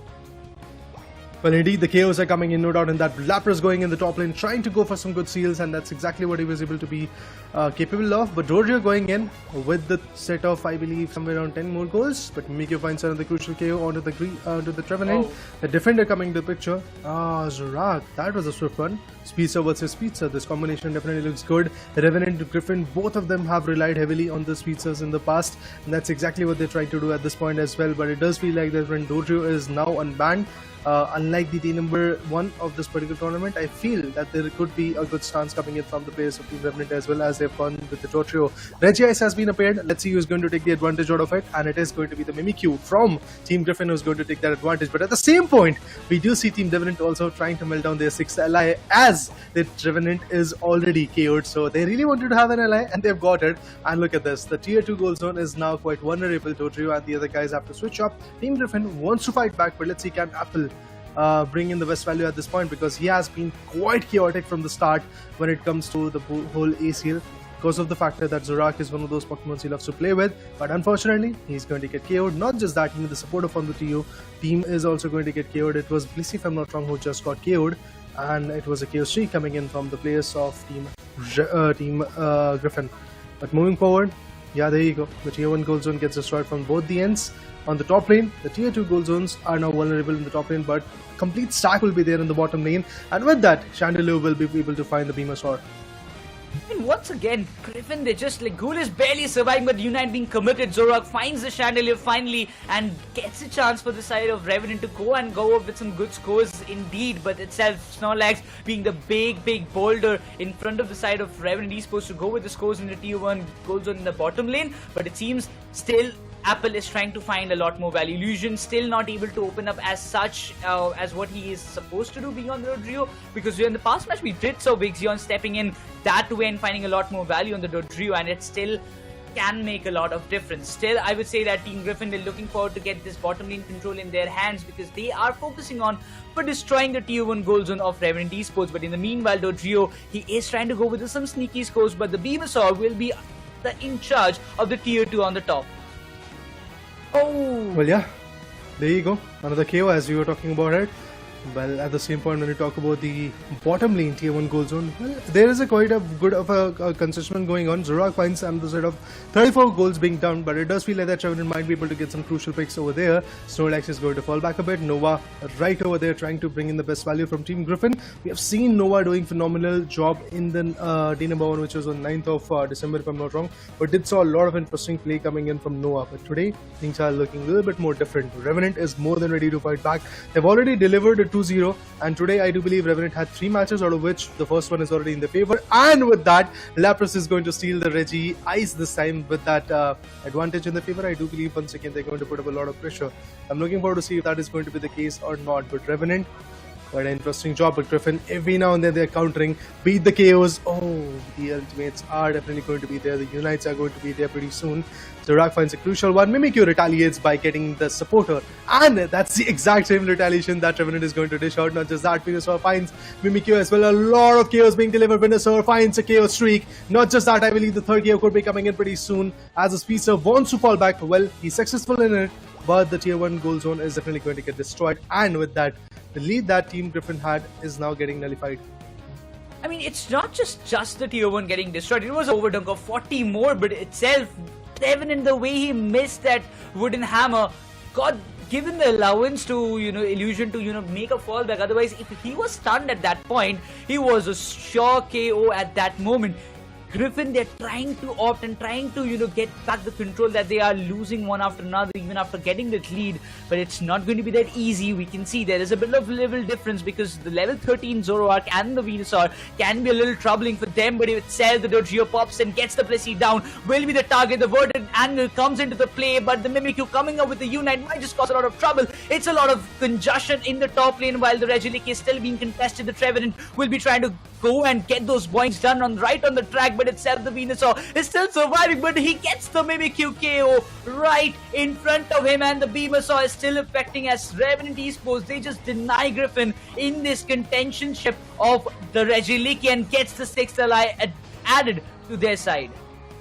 Once again, it's Revenant all over. They're creeping back to the base, once again replenishing their HPs and willing to fight back. It's the Blissey, if I'm not wrong, which was there in the top lane, now moving towards the mid lane because of the fight that is going to get ignited pretty soon. It's going to be the Rayquaza one. But even before that, the teams have shifted their focus towards the Reggie Steel. They want to put it down. They want to melt it away so that they can have their advantage.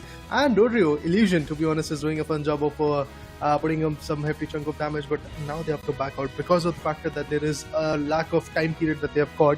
It's just 5 more seconds. After that, the legendary pit is going to get opened up. Oh, this is the moment! This is the moment where the players from Team Revenant Esports are going to have that advantage. I mean, they could have waited for a little longer. The goal was opened up and the final search was coming in, and the buffer could have been even more big, but still 383 is where Team Revenant is sitting at right now. Zorak wants to fall back, and he was successful in her due to the fact that Genius was here tanking up the damage, and also the Blissey supporting him right over there as Goku. But moving forward to see how that Rayquaza meltdown situation is going to happen. The Solar Beam goes in. Nobody was able to get damaged with that, but still Chandelure finding the values. I feel there is going to be a good contention coming in. All the players from Team Revenant are definitely feeling it at this point, but still it's the Venusaur who gets the pressurized pressure initially. Oh, still a KO coming in. Mimikyu goes down. The triple trumper being unlocked. Let's see if there is going to be some values. Unfortunately, not so big, but at the end Venusaur goes down. Not just that, even the Blissey goes down. That's a double KO. That's the KO streak that we're talking about. Now the focus towards Rayquaza can definitely be there. It is still there. Lapras is there to tank the damage and slow them down and find the time for the V.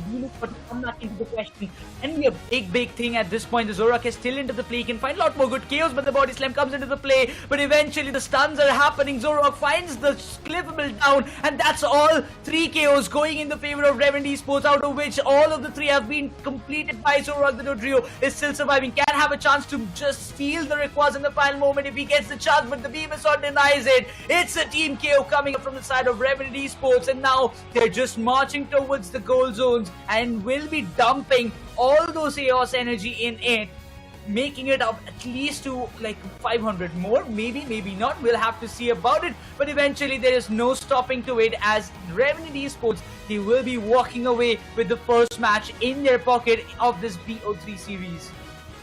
The start of a 2-0 is already here, guys. Look at this. Revenant Esports. What a phenomenal game up ahead for them. But definitely in the last 10 minutes, what they were able to showcase us was basically a tandem effect. That they were trying to play in a good synergized manner and they were there as the backups. Well, we did saw a lot of Zorak KOs initially. But what happened after that in the later stages in the final stretch time period as well, also in the last 3 minutes, 4 minutes, we did saw whenever the players from Team Griffin was trying to focus on Apple because he's a speedster, he can be very swift in terms of those steals and also go for some good goals in the later stages. What they decided to go with is basically whenever they see that Zorak, they were trying to put him down. But at the same point, Genius was right over there, Tensai was right over there, tanking up those damages, and Goku was right over there trying to give the support to the team. And all of that was definitely going on point.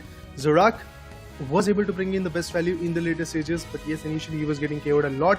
But to be honest, Revenant Esports decided to, put him in a very safer spot where Apple could have been there as a range attacker. He was like a little bit away from the action initially. Whenever the situation demanded, he was sweeping in and he was getting some good KOs. Look at the number of KOs he was able to get, 9 KOs to be precise, but he was a part of 15. 6 assists also coming into the picture, so that's impressive. Genius on the other corner gave 11 assists and was able to get just 1 KO, but that 1 KO was also a crucial one. On the other corner, unlike Apple, unlike Zorak, Dodrio was not that fruitful because he was instigating those fights. He was getting some good initial picks, but then again, the triple trample, I guess, was kind of useful by getting the Venusaur out of the equation. But even before that, Venusaur definitely did his own damage. He was able to get 1 or 2 KOs initially. Then you got him down. To be honest, the value was already generated for Revenant Esports. Look at the damage that Snowy did on the Mimikyu, 79,053. That was, I believe that's the highest damage dealt by any other Pokemon in the entirety of this match, because the closest one, it's Ghoul with 72 out of there. After that, it's Genius from the side of Revenant Esports with 71. But even after that, Snowy, he was trying his level best with this Astonish and everything. He was trying to just get all the skills and get the momentum back on the side of Team Griffin. But it was completely unable because, you know, Tensei with those boings, then Apple coming into the play, Burzum with those solar beams. I mean, everything was falling right into the hands of Revenant from the very start. But yeah, it was a kind of contested battle towards the 8th minute. But after that, when that one chance was given away, that was a Regiliki who was already sent to the tier 2. Was vulnerable, and everybody from the side of Team Griffin literally ignored it. Nobody even thought that any 1 or 2 players will be just going down there to go with the sneaky scores and get the scores up. So that was a kind of unexpected move done by the side of Revenant Esports, and that, I believe, made a lot of pressure on the side of Team Griffin to go desperately for the Rayquaza melt. Well, definitely the meltdown situation definitely was quite interesting, and as we see when it comes to the graph as well, initially it was Team Griffin which was trying to set up a marker which was getting some good initial picks as well. You talk about the Regias in their favor, it was there, but then again Revenant was able to get the major share of those objectives as well. They were able to melt down 2 Regilikis, which was quite fruitful for them as well. The last Regiliki that we did saw, which was melted at somewhere around 7 minutes and 10 seconds, it was so on point that there was a dump of approximately 98 goals coming in from the players of Team Revenant as well. So it was quite interesting to watch how Revenant played over there. We're talking about Team Griffin right now. Yes, their initial first 6 minutes were very, very good. They were getting some good KOs. They were putting down Zorak. They were putting down the whole momentum against Team Revenant Esports. But once Revenant Esports figured out what they have to do was basically that they had to level up. They leveled up way too quickly by farming, by getting those alternate swap blues, by hunting down those SLGors, and also getting those crucial goals, breaking down those tier 1, tier 2 goal zones coming into the picture of the top lane. It all worked out for Team Revenant Esports, but let's have a look at the replay as well, where we will get a clear picture of how it all happened. Mimikyu, definitely a very crucial Pokemon at this point, but then again, to be honest, in order to generate a value as an all-rounder, he had to be there with a combination of a supporter or exactly as a defender. There could have been an approach of that Snorlax being there, because he could have absorbed the damage. Meanwhile, the Mimikyu could have been dishing the damage. But that was not the case. SLGor on the other corner was there to be farmed, and they did it quite often. But at the same point, when you talk about Chandelier being there as a Pokemon for the team of Team Griffin, yes, value came in, but not that much when it compared that value to Venusaur coming in from the players of Team Revenant. at the early stage, this moment I realized that, Revenant, they're getting back the momentum. One after the other, the KOs were coming under their way. The Zoroark was in form, then in the objective fights as well.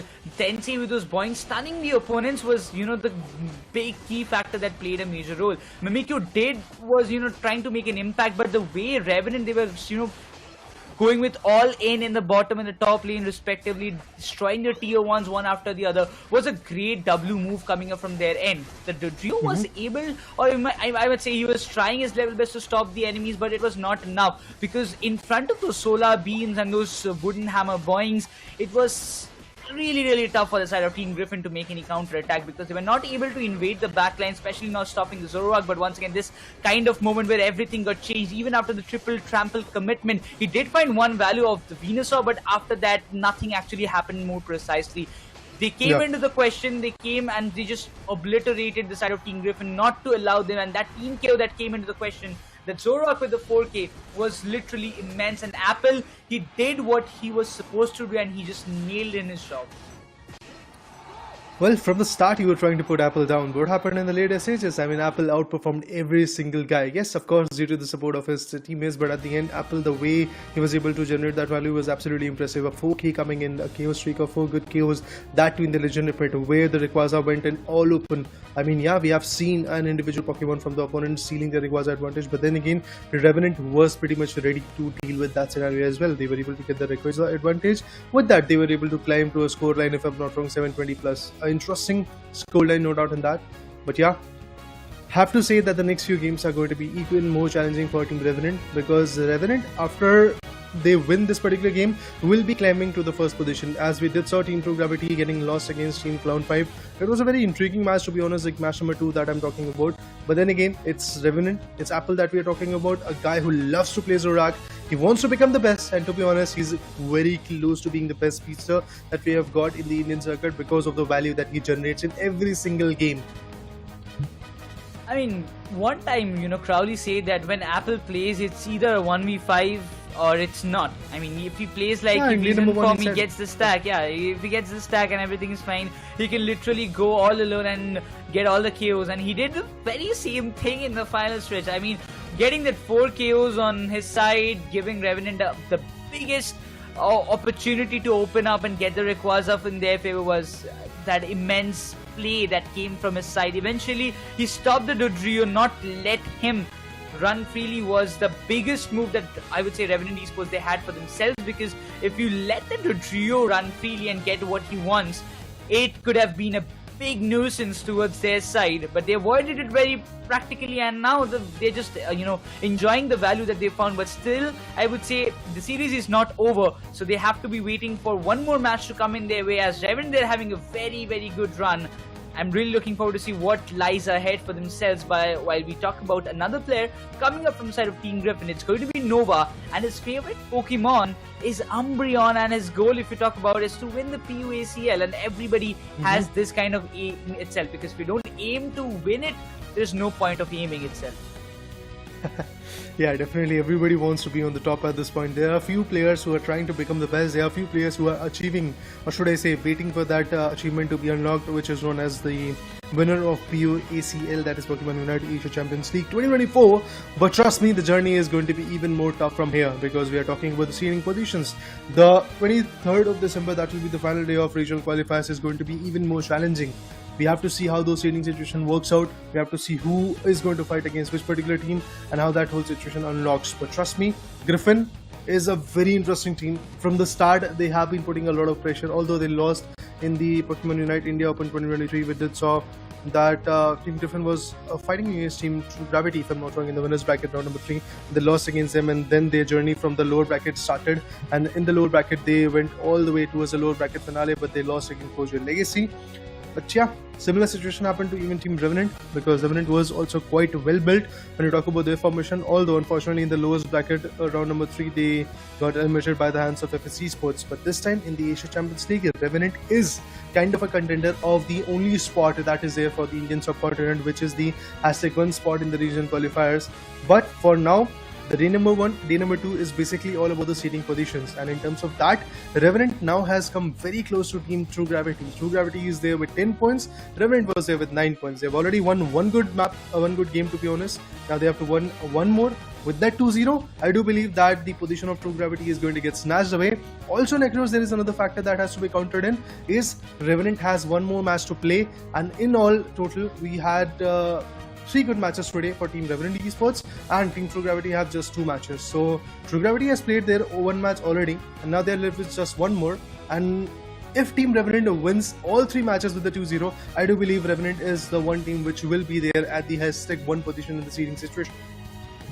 Yeah, there's no doubting that, and I'm quite sure that they're expecting or they're aiming for that itself. But Illusion, if you talk about frequently used Pokemon, we see playing on the Blaziken and Buzzwole more precisely. But Illusion, I mean, he has been pretty dominant on that Leafeon, or if you just say on the Zoroark, whatever you give him. But yeah, if you know, he talked about his favorite Pokemon is Mew, and when he gets a chance to play on Mew, he never misses it. And whenever he's in the Mew play, he is the one you should not just go on a head-on fight, because even after the Mew nerfs and all, it's still kind of something that can just annoy you, but will not wait any longer, as the second game is just about to kickstart. We are in the draft phase, and we'll see what kind of bans are we gonna expect, because Team Griffin, again with that first preference, this time they will have the first choice preference for themselves, while Revenant seems to be banning the Umbreon from their end, and Griffin decides to ban the Slowbro, not to let any of the players take the Slowbro, the True Bro, in under their control, because it might cause them a lot of trouble. So the Hoopa is unlocked, and I feel that there might be some good choices of Hoopa coming in the picture. It could be either Team Griffin going in first, and eventually it could be Team Revenant as well. I would love to see what kind of choice will be made, because 2 of the tankers are already banned, so there is not a lot of choices that we can deliver with. Blastoise is definitely there, and yeah, there you go. Genius is going to completely put it away, because he really wants to have that advantage. Goku on the other corner is going to take the best supporter that we've got against Hoopa. It's going to be the Clefable, and to be honest, we did saw even the Eldegoss play coming in today by the players of Team Clown5, and it's okay. Babu was so on point with it. Even in the interview, he said, like, basically, I had that confidence in me that Eldegoss is that one Pokemon that I can really cherish, because of the fact that Gracie was not advantageous for me. He went in for that. But yes, talking about the topic phase, as you do see that we have a speedster coming in from Team Griffin, and it's gonna be the Surak, which usually is in the hands of Apple, but now it has been snatched away, and Apple locks in the Venusaur, and the Trevenant is going to be there for Tencent. Wait, what? Mike is going with that? Oh, wait. He's going with the Comfy? Okay, now this is going to be interesting. Comfy sticking with the Zoroark can be very, very much deceiving for the side of Griffin. I mean, they can just literally obliterate at any point. Illusion sticking with that Leafeon itself. So there are 2 players who will be stacking. One is going to be Snowy on that, like the Zoroark, and that one is going to be the Leafeon. But Burzum, now this is going to be interesting. Ninetales coming into the play. We saw it in the previous match itself, getting picked. So now I'm really excited to see what Burzum is going to come up and put on the table. But again, if you talk about the builds that they have, the Resonant Guard being on the Tensei, that means he's going to tank a lot of damage from the side. Being on the 2 defenders, Genius is going with that special attack specs. That means a stack build for him as well, and a full heal on Apple. So it's an interesting composition from both the teams. I'm really looking forward to see what lies ahead, because Team Griffin, if they lose this one, they just lose this series itself, while Revenant, they will be continuing their winning streak, that too with the clean sweep. I mean, Revenant already started today with the 2-0. What they really want to focus right now is getting another 2-0, and I feel the way they are performing, the way they are establishing their control, it is definitely one of those situations which can be quite possible. So I'm looking forward to see if that is going to be the case or not. But yes, trust me, that 2-0 against FS Esports was one of those hefty matches that I was really excited to watch. Moving forward, yes, Griffin is now more than ready to fight back against Team Revenant Esports, who has got that initial advantage of winning the game number 1. And once you win the game number 1, you put a serious kind of mental pressure onto the opponent, because if they lose this one, there's nothing to really do. Yeah, there is no situation of elimination coming into the picture. You don't get pushed over to the losers bracket, but trickling down to the seeding situation, it really matters of It really matters that which particular position you have got, and obviously in that terms, Revenant Esports has got a very safer spot to talk about. Griffin is there and at the third position, if I'm not wrong, because at the fourth position we did saw Clown 5 rolling it out. Moving forward, when you talk about the game, well, it has already been started. The next 10 minutes are going to be immensely valuable for both the teams. It could be a decider story being written, or it could be a complete 2-0 clean sweep coming in from the players of Team Revenant. But for now, the Squirtle wants to go for some good goals. The people right over there trying to go for the support. But it's just not going to be that easy for going in for those 2 goals, because again, the stack that you were talking about is going to be there. Initially, Comfy is there on the top lane, and we will get to see Comfy and that EV confrontation coming to the picture. Oh, they not want to let Illusion go with the scores, but eventually both of them will have their stacks done. But eventually the 2 KOs coming into the play, given a chance for Revenant to go and get the scores done on the tier 1. But again, Revenant, they do not have a kind of early game control as what we have seen so far. But it seems like Tensei again, he was just about to get a KO. Finally, he helps himself up to go back in the tier 1, get the Citrus Berry up for himself. Patching himself up, will be trying to go and get his scores done. But still, Goal, Nova, under the control of tier 1, wants to make sure that nobody comes near and will get all the buffs in their favor. It seems as Team Griffin, they want to make sure that Revenant does not have the control while the Zoroark will be coming into the play. They want to go with the stacks itself, but Snowy, will he be able to? The Comfy is taking away with them, but the Solar Ball is coming into the play, stunning the Zoroark. Would have got a great opportunity if the Solar Ball would have connected, but again, Snowy decides to make a fallback. Will still be waiting for the right moment to get the scores done. The right moment will be coming in pretty soon, as the level evolution is something that we are focusing on. Every single trainer is focusing on. They want to get that level buff in their favor, and it does feel like that Team Revenant is also quite on point in that stance as well. Leafeon on the other corner, Zoroark on the other corner, definitely trying to farm a lot when it comes to the mid lanes. Look at Zoroark already trying to evolve as fast as possible. He's trying to go with those Silvergors, and now the combination that you were talking about, Nekroz, in the top pick phase is definitely active. It's going to be the Zoroark and Comfy combination that we're going to talk about. Nova and Illusion already on low mode of HPs. They wanted to fall back and they did. Water Turtle is now being concerned, but it's going to be a complete cornered up scenario coming in for the players of Team Griffin, and that's why they had to back out from the fight.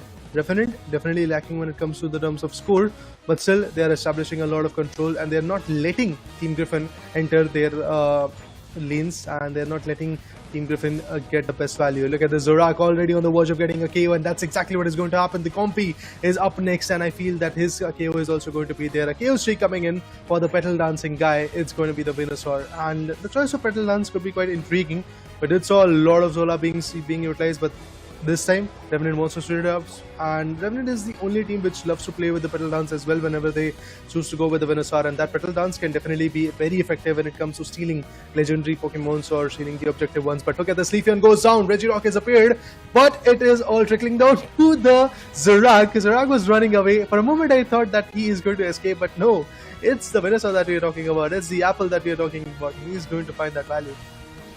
Oh my god, at this point it seems like the Venusaur has gone berserk and Blastoise secures the Regieleki for the side of Team Revenant Esports. Look at the difference that they're trying to make at this point. The Regieleki has been pushed down to the tier 2, and it seems Revenant, they're not interested in melting the Regirock in the bottom. They want to go for those early scores and they want to keep the momentum up for themselves, and this makes the goal zone vulnerable and the scores are just not stopping. Still, there is a bit of chance for the overdunk, but Blastoise decides to go with some 5 more scores and eventually gives the chance for Team Griffin to go with the scores in the bottom tier 1 as well. Griffin, they are just trying to get back the momentum. The Leafeon was there, an overdunk came in from the side of Team Griffin. Not a very high one, but still it was more than enough to just, keep themselves up inside the game as Comfy secures the Regirock. One objective fell in the hands of Revenant and the other one fell in the hands of Team Griffin. We will be waiting for the next objectives to spawn after some time, but till then, will Revenant be able to keep this lead for themselves? Because the way the level difference is playing the role, the level 10 Ninetales, the level 11 Venusaur, this is very, very much impactful for the side of Revenant boys. Honestly, when you see the top lane, I believe that the Blasters won't be able to bring in the best value because there was the Zorak combination with the Comfy along with that. But it saw even the second speedster coming in from that particular team also trying to wreak havoc. But that's the exact moment where the players of Team Griffin have, the players of Team Revenant have decided to go for the bottom lane. They were trying to suck it up away, but now they have TP'd back to the base and they're trying to put Zorak down. Zorak was able to find the value of 5 good goals, but now his KO is something that is quite inevitable if he tries to go for a few more goals, but Zorak finally was able to completely back out from the scene. In the next 18 seconds, we'll get to see even the Regieleki come into the picture, and that Regieleki combination could be very, very good for both the teams. And as we look at the stack, it does feel like that the top lane is pretty much under the control of Team Revenant Esports. The way they were able to destroy the tier 1 and tier 2 gold zones in top lane of Team Griffin was also quite intriguing. Now Regieleki, well, there you go, the petal dance, and with that the Blasters combination is going to be there. They're trying to melt it away, but there comes the Zorak who might be able to sweep in, and even the Mew is right over there active to get the best output. And there you go, it's going to be Mew who is going to get the advantage, and the 6 allies quite active right now. Leafeon finds another one, Blastoise goes down. It's going to be a tough fight. Revenant utilizes the Unite, but still nothing fruitful came in as the KO streaks from Team Griffin are just getting enlarged. And look at that, 2 KO streak for the players of Team Griffin, and at the same point even Leafeon was able to get another set of 2 KOs. Now Blastoise goes with the Hydro Spin and Ninetales is active. That means Crowley is here to fight back. Oh, look at Griffin. They just had a control that they wanted at this point of time. Eventually, at this point, Genius will be trying to stop the Regieleki because he has no option at this point left. 3 minutes 50 seconds on the clock, and it seems Team Griffin, they are much more interested in melting this Regirock as well. So Rock, he has already started it off. A lot of players, Team Griffin are in a very big contendership. Goku might just try to get the steal at the last moment, but the Solar Boy come into the play. Won't let the Cliffable have the steal for his side of Revenant. But Goku, he did try to make some impact out there, but could not manage it up. The shields are still active, just in a good time, but eventually Revenant Esports, they want to push it back. Griffin, they still are keeping their tier 1 gold zone alive in the bottom, as both the tier 1 and tier 2 has been breached on the top, and Revenant, they just don't care about it. They're just going with the scores itself. The Lapras being completely stunned by that avalanche will be creating a lot of impact, while Snowy with a big 50 on the top. There is nobody to stop them, but Revenant with that complete team push, it's going to cause a lot of trouble. The 90s goes down. There is 2 kills already. The Solar Beam is going to cause a lot of trouble as Revenant loses 4 of their players. Blastoise remains the sole one. They'll have to make a retreat. Might just be completely trapped out there, and the Solar Beam does the formality damage, and that's almost a complete team KO happening for the side of Team Revenant. I mean, this stacking up situation could have been really fruitful for Team Revenant Esports until unless Team Griffin would have decided to go with a combination of that Comfy onto some other Pokemon. But the Comfy stick up was there with the Lapras, if I'm not wrong, and the way Lapras absorbed all the heavy lifting, all the heavy hits coming in from the players of Team Revenant Esports was absolutely amazing. Now look at that, another Unite can be utilized, and there you go, the Cliffable finds this time, and the 6 ally will be coming in, and it's going straight for the baseline goal zone. There will be multiple KOs coming in. Zorak goes down, unfortunate, but that's a harsh reality. Not just that, even the Comfy is going to get KO'd away. Lapras runs far, and with that, now the focus on Rayquaza is something which is quite inevitable. Let's see how Rayquaza meltdown is going to work out. Is it going to be a situation where the players of Team Revenant Esports are going to get the complete control out of it? It does feel like that they might be able to get it, and look at them, they're trying to melt it away. Lapras right over there. Revenant is also trying to be on point, but it's Leafeon who steals it away. The complete advantage trickles down in the favor of Team Griffin. They get multiple KOs, and with that, it's an opening that has been created. But Revenant is going to go for a sneaky 50. Might be able to get it, but no, unfortunately, he gets KO'd. Zorak, what a battle that he's trying to establish. Griffin fights back, and Griffin is going to retaliate in a manner where Revenant is not going to get a 2-0, that's for sure. But still, lead is not that much. Maybe we might see a counter, but for that counter to be delivered, I believe there has to be the Pokemons coming in from Team Revenant alive and fighting in the mid lanes or fighting towards their jungle. But it does feel like that Zorak is waiting patiently with his shield, comfortably stacking for another set of 100. Revenant really thought that they could just melt the Rayquaza in a blink of an eye, but it looks like they're interested. They want to go with the scores. They want to stretch it as far as possible like a rubber band. But once again, Team Griffin, they were prepared. They are prepared, but in the meantime, you will see a lot more hefty scores. 50 coming up. It's almost 7-7-4, but look at the Unites being dumped at this position. The scores are coming from the side of Revenant Esports, but it is just not enough. The bird rectangle comes into the play, gets the Leafeon down as well. But still, Revenant Esports, they're way too far from the score that is needed for them to get the victory done. even don't have that much of Eos energy to get the scores done. But looking out to that position, the Comfy commits the Unite. Still, it's a vulnerable spot for the side of Revenant Esports, but the Solar Beam is giving a hefty amount of damage. The Boinks coming into the play, Revenant Esports, they still want to push it as far as possible, but the KOs are just not giving the room for the side of Team Griffin as what they want, because Zoroark has been put to the rest and will be spawning in the next match, but still the scores are not being done, and it's still not enough for Revenant, it seems, to get the scores levelized or equalized by the side of Team Griffin, as Griffin, they are making sure that they will win this one and will be pushing it to the decider. But let's see, there has been a lot of scores, but is it enough for Revenant? Unfortunately not enough. Well, Snowy with that Zorak and the Comfy combination was definitely very, very on point. And to be honest, the way Mikey played on that Comfy was so intriguing to watch. Remember the moment when in the bottom lane we did saw a complete stack from Team Revenant, and there was a situation where Team Revenant was definitely capitalizing onto the players of Team Griffin. What happened over there? Nova, the Lapras, decided to stack up with Mikey, and that is the Comfy. What a way to absorb all the damage, meanwhile dish all the support that team wanted, and Team Revenant's all the ability that they wanted to go with, all the heavy hitting shots that they wanted to take away was getting absorbed by that Lapras. Meanwhile, the other back-end attackers, the range attackers, was definitely getting the values, and in terms of that, Revenant Esports definitely failed in multiple stances when they were trying to attack in. Burzum, Crowley definitely was quite on point with his own play, but in this particular matchup, I have to say Goku and then eventually Tensai as well was not that effective. Goku was definitely there with the recovery, definitely there with the assists, but at the same point when you talk about Tensai, the amount of absorption of the damage that we really wanted to see as a defender from his corner was not that on point. So in terms of that, yes, Team Revenant struggled a bit. In the later stages, we did saw a large amount of goals being delivered, all thanks to that Snowy and Comfy combination that was there, which was quite sneaky enough, and who decided to go for the baseline goal zone after the whole stack of Team Revenant went towards the baseline goal zone of the Team Griffin. That is something where 150 goals came in, and due to that 150 goals, I believe right now it's Team Griffin who is able to equalize in terms of match number 3. Otherwise, it was a game of Team Revenant the way they fought back in the last few seconds. I mean, yeah, definitely. It did feel to me as well that Revenant will be able to just snatch this victory away, and it can be another 2-0 for their side. But Griffin had different plans, and it's completely justified by their own gameplay style and the kind of plannings they did in the final stretch. Because I believe that nobody actually put up never thought that, you know, the Solar Beam is still available from the side of goal, Illusion is still open, and he is still kind of someone who can steal the Rayquaza at any moment whenever he hops in, and that was a huge mistake that happened for the side of Team Griffin, and that costed for the side of Revenant, but it costed them again.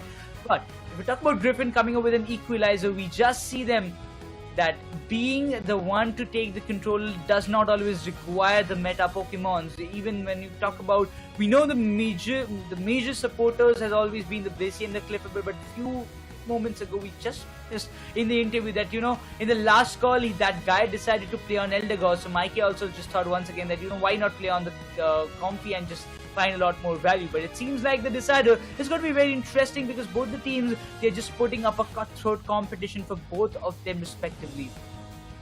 Well, indeed, the competition is no doubt a way to cut through at this point. Revenant wanted to come up with the 2-0. They were coming very close initially after looking at the combination that they were trying to come up with. But trust me, Team Griffin, the way they utilized this Comfy was so amazing and so intriguing, to be honest, that every single team has to learn from Team Griffin at this point. The way they utilize the Comfy on Zorak, the way they utilize it on Lapras. To be honest, why I'm coining that fight again and again, it's because Team Revenant could have capitalized a lot in that scenario. They could have got that initial lead they were urging for, and they could have got some interesting counters as well. But Team Revenant was unable to get it due to the absorption of the damage and the support coming in from that Comfy on the Lapras. And yes, the heavy hitting shots that were coming in from the backends of Team Griffin was again quite effective. Look at the amount of goals even Team Revenant Esports was able to get in the last final stretch, despite of the fact that they lost the control of that Rayquaza. To be honest, it was already on the way. They could have got that Rayquaza advantage. They were able to get, if I'm not wrong, 3 or 4 KOs. But the only mistake that they did was basically neglecting the Leafeon and the Lapras that was there in the Legendary Pit. And Leafeon was able to swoop in.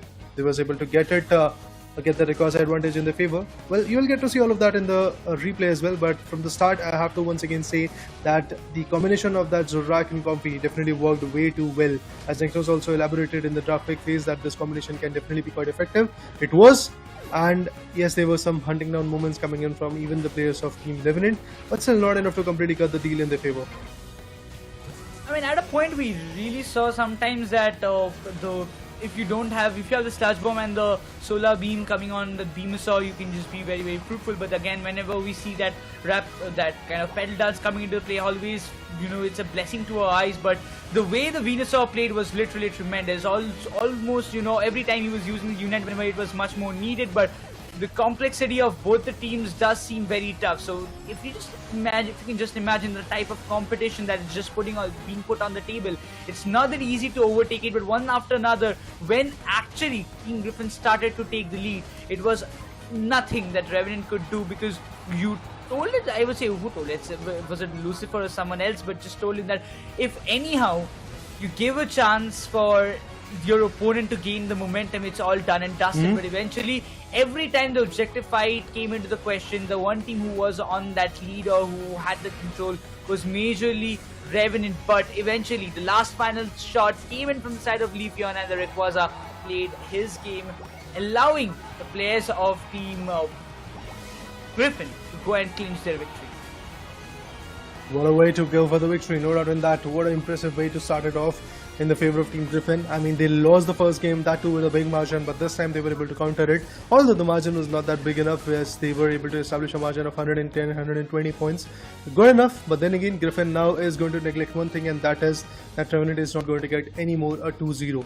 So it is basically going to be a situation of a 2-1. It could be in the favor of Team Griffin, it could be in the favor of Team Revenant as well. Right now, who really wants to have that 2-1 is basically Team Griffin, because Revenant is already on the closing end of Team True Gravity, and True Gravity is there with 10 points, Revenant is there with 9 points in their favor, and they are sitting at the second spot. But Team Griffin is one of those teams who is right now sitting at the third or fourth position, so they have to climb. And how can they do that? Is basically by beating Team Revenant with a 2-0.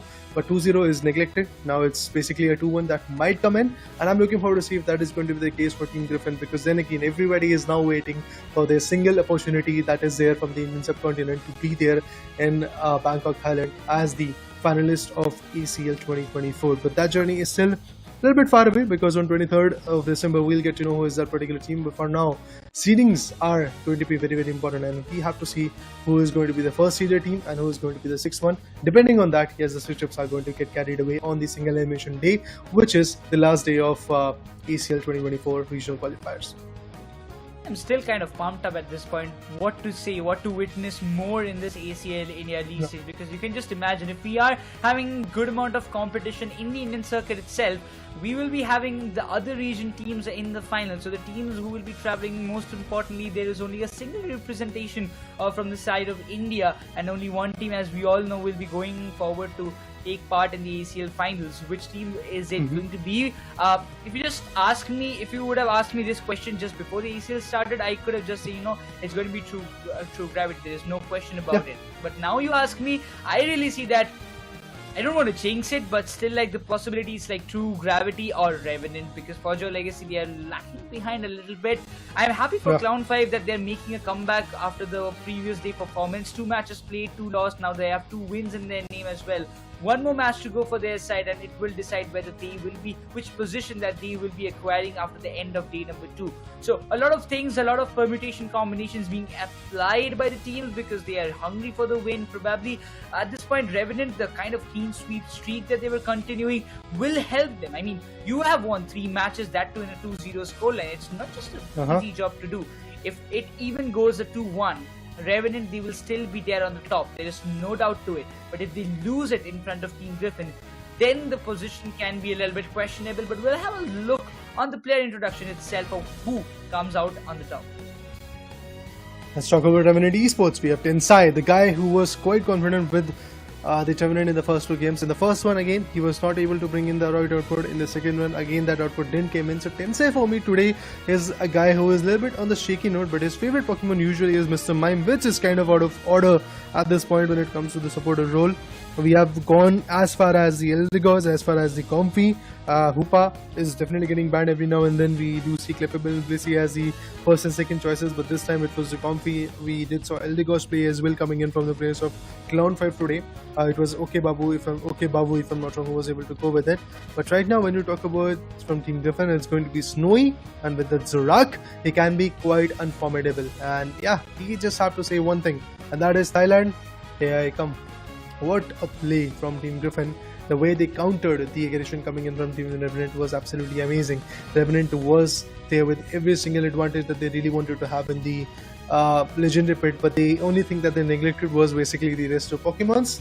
And those two Pokemons did their job. Leafeon stole it away, and with that, we did saw a plethora of goals coming in from the players of Team Griffin. And Revenant unfortunately was unable to establish their control in the latest stages. But yes, Snowy, a guy who really wants to perform at this point, is quite interesting, quite intriguing plays from his corner as well. Talking about Genius, frequently used Pokemons are the defenders that he loves to go with, usually a Lapras. But then again, Blastoise is also in his, target. It actually comes in his decision making according to the composition, because this time the Lapras was compromised, so he had to go with the Blastoise, and he did fine pretty well. He was doing pretty good, but the last moment strike that came in out of nowhere, nobody would have expected him to fall in that way. But eventually, when it just kind of way, if we talk about Snowy, I mean, he is always the one picking the Glaceon, and if I became a fan of Glaceon in Pokemon UNITE, it was just because of him, because I used to see him when Glaceon was in meta. He was the one, destroying the other enemies with that. But when it comes to Decidueye, I really want to see that Desi comes into the play in the next upcoming Decidueye at least, maybe if not a Glaceon or something, because Desi, Spirit Shackle, keeping on the held items, if we see a Charging Charm, it's just a one-shot kill itself, because the new buffs, Desi is going crazy nowadays. No doubt in that, the Spirit Shackle and the other combination that we are going to see from the Decidueye can be definitely quite,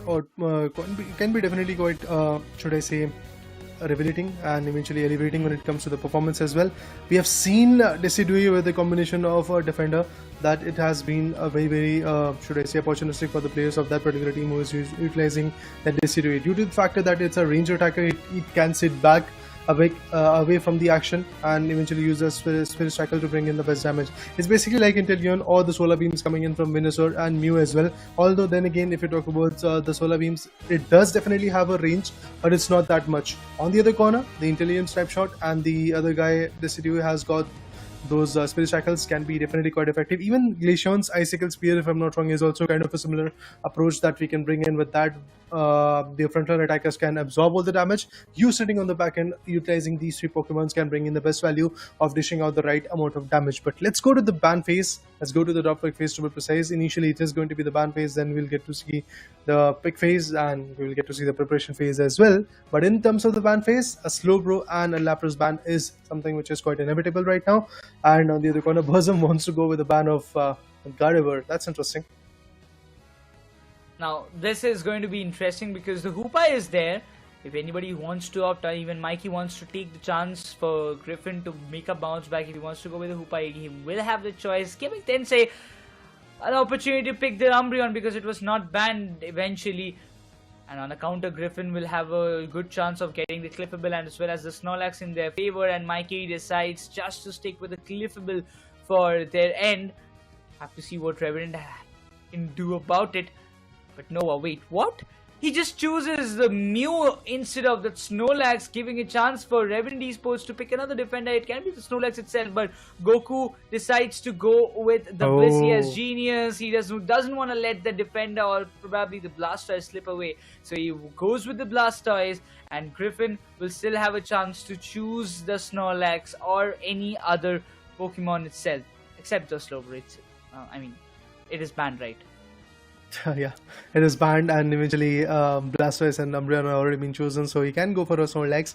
That's exactly what he's going to do. Ghoul is going to go ahead and pick it up. Snowy on the other corner can be very effective with this beautiful, beautiful Zorak. Speedster approach can be there. Apple could actually go with the Venusaur. On the other corner, Burzum wants to play with the Speedster.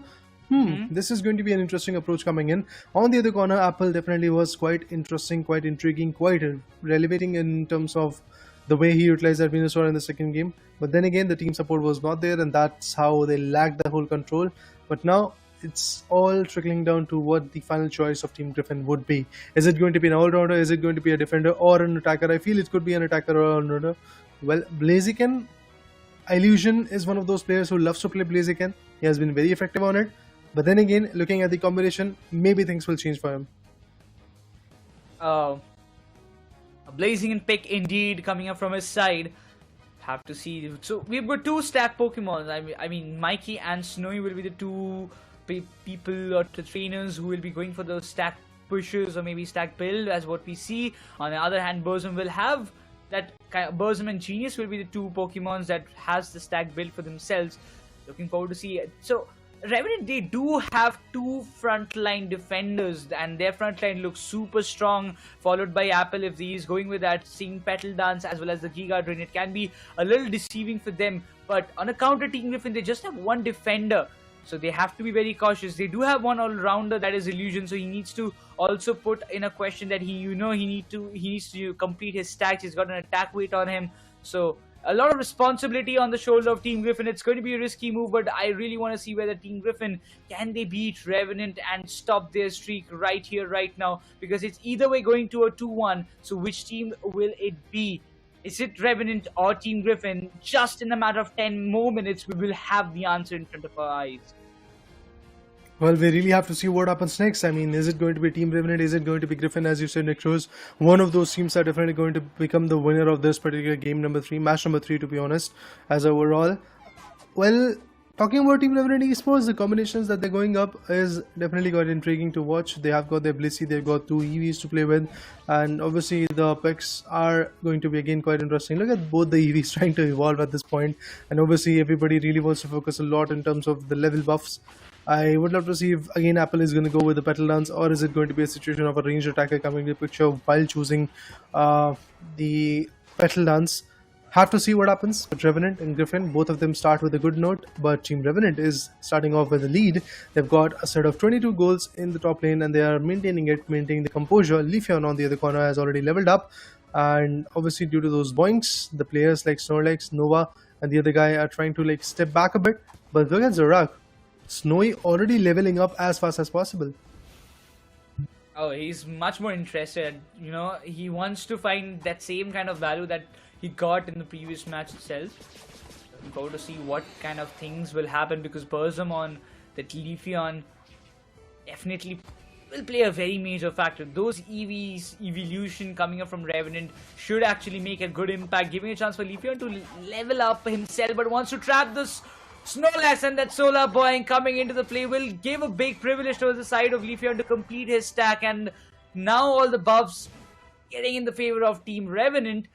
Seems like Griffin, they also wants to just step on. Now this time they just managed to trap the Blissey in front of them. Also Snowy wants to go and get their stacks done, but the Ivysaur has some different plans, gets the Zoroark down, and eventually the Clipper will try to make a fallback, giving Wartortle also a chance to complete a stack. Revenant, they are looking to have a very, very good start for themselves. Well, yeah, indeed. The lead that they're trying to maintain is something amazing. They're getting multiple KOs as well, which is again quite important for them in terms of the leveling up scenario and also breaking the momentum from the opponent's perspective. But trust me, it's just not going to be that easy. Well, the Petal Dance is on, and with that, I believe the supporter can be hunted down. Mikey won't be able to survive with that, and yes, indeed, the KO will be coming in. As I said initially, that there will be a lot of interesting moment-changing fights coming in from Team Revenant. They won't let it go that easily. And look at that, Snowy now is there hiding in the tall tree grasses. If he gets spotted, he's definitely going to get punched up. And the call for the support in the top lane is something which is definitely going to be there. Look at that, the Cliffable right over there with the Moonlight. There is going to be some certain changes. Oh, the Umbreon goes on. That's not good. Not just that, even the Zorak is going to get countered. And at the same point, Blastoise brings in the best value. Blaziken gets confirmed. And with that KO, Now another set of some interesting goals will be there from Team Revenant Esports, and Revenant is looking forward to break that tier 1 goal zone. One of those mistakes that I did saw Nekroz in the second game was basically breaking down both the tier 1, tier 2 goal zone in the top lane. So they had to come up with a choice that they either have to go for the base lane goal zone or they had to go for the bottom lane tier 1 tier 2 goal zones. They didn't have any choice to rotate in the top lane. Meanwhile, they had to definitely leave their one Pokemon in the top lane due to the factor that even Team Griffin was also looking forward to go for some sneaky goals. So I feel breaking one goal zones from the top lane and then eventually one goal zone from the bottom lane could be the stance that can be a little bit more valuable. Otherwise, you can not focus a lot when it comes to the bottom lane push. Revenant Esports looking forward to get this Reggie steal no matter what. The pedal dance come into the play. The verdict angle will play and get the impact done. The clippable goes down the Blaziken. He's just running away for the Citrus Berry. But look at the Blastoise. He was chasing him and Ghoulie is just nowhere to go and make a fallback. The overhit should give a good amount of damage, but the Hydro Typhoon does it. Leafeon again coming with the big laser blade, like Leaf Blade. He does the damage and there will be some overdunks coming up as well. Revenant Esports, they have taken almost 105 points lead already. Looking forward to it. So Zoroark, he was there invading the jungles of Revenant Esports, stealing the buffs for his side, but not participating in the Registeel fight. Did it cost them? Was it a good move? That's a question that still remains, because Revenant Esports, that's the level difference. A level 11 Leafeon. It's just a big impactful thing that can happen for Revenant. But look at that. They just wanna don't let slip away this Reggie, but eventually Griffin finds the value and pushes it over the tier 1.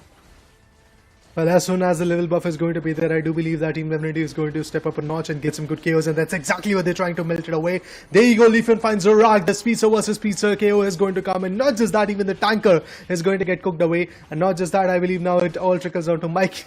What? 3 KO streak. We might see the 4th one as well coming in because he was ready with the Citrus Berry, and again a point comes in. A 4K coming in from Team Revenant Esports.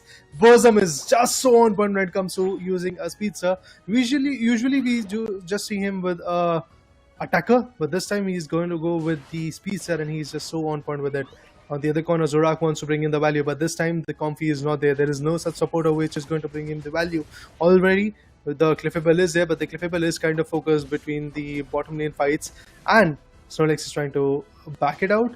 Snorlax is trying to absorb as much damage as possible, but the Petal Dance is active, and with that, Revenant is going to get another set of KOs. Look at the level buff that Team Revenant has got. It's some serious level buff that they've got. Level 12 Leafeon, we have level 11 the Blastoise, and also the Venusaur is right over there on that level. Yes, the other defender and the support is not on point when it comes to level. They are more than ready to really fight back in this game, and now patiently I'm waiting for the next Regis to be spawned. Yes, we do see a Reggie rock being appeared in the bottom lane, so they might actually go for that containment as well. But even before that, the alternating Swablues goes in the favor of Team Revenant Esports once again. Burzum is playing very strategically, but given a chance to Illusion to go and dunk it, he goes with a 30 over dunk on the top tier 1 and eventually breaks it apart. The Solar Beam coming into the play gives a little bit of damage, but still the Blastoise will play a vital part with those Rapid Spin in the Water Sprout. The Mystical Mirage completely being activated, trying to find a lot more value out there, trying to stop the Leafeon will be the better move. The Unite being committed, still couldn't find a much more value on their side. The Blastoise plays a major factor. It's almost a team kill. Blaziken is still there. Is still there, no matter, it doesn't even matter that the Leafeon got completely compromised. This objective will be going home for the side of Revenant Esports, it seems. And look at the lead, look at the level difference. Level 12 Blastoise, level 12 Venusaur, followed by level 13 Leafeon. It's the real threat in front of your eyes. Team Griffin, what are you gonna do right now? Snowy, he is being KO'd a lot of times. That's why he's still struggling and being in level 12 as of now. But has to get the top Reggie no matter what it takes for the side of Team Griffin. They still have a 50 seconds more timer. If they are able to just push it towards the tier 2, it will find a lot more value for the side of Team Griffin. We definitely have to see how that works out, because again both the teams have got those preachers, so they can wait for the legendary pit to get spawned, and when the 2 minute marker gets hit, then the Leafeon and also the Zorak can go from their own respective corners and get some good goals.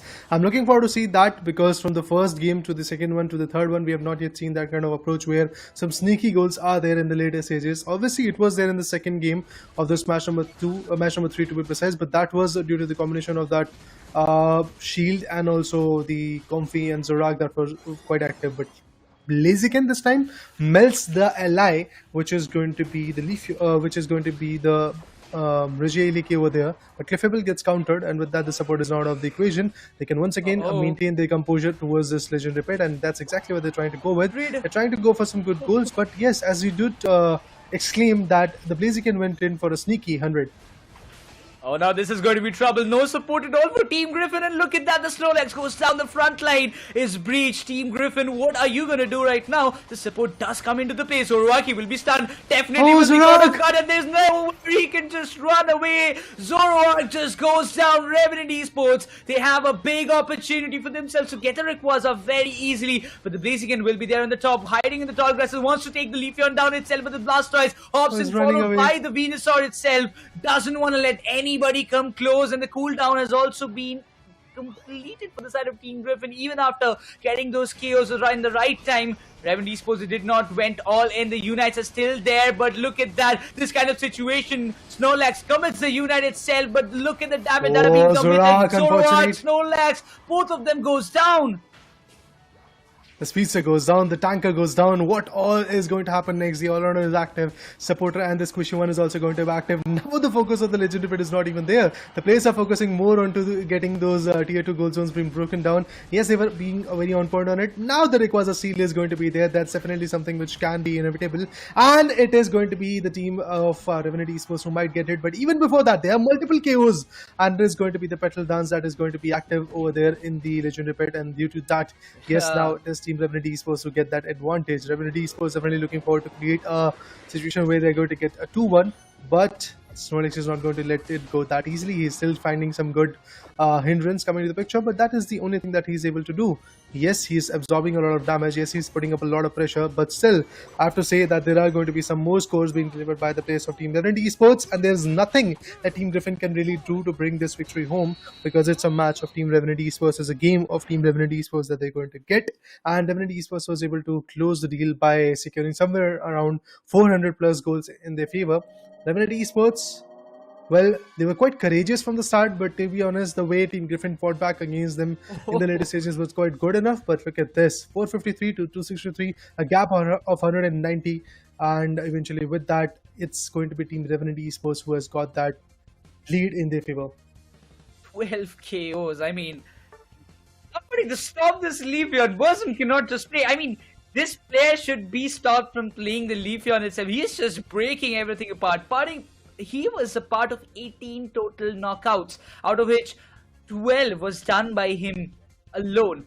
If we just talk about the others, Tencent, Genius, Apple, they have 16, 15, 15 respectively. The assists that they had overall, if you talk about the kind of recovery that was done by Goku, it's 1,17,000. That's literally huge. But if you talk about Burzum coming up with 82,290 total damage from his end, Revenant went berserk at this point. There was nothing that could stop them out from that position. But I really feel bad for Snowy.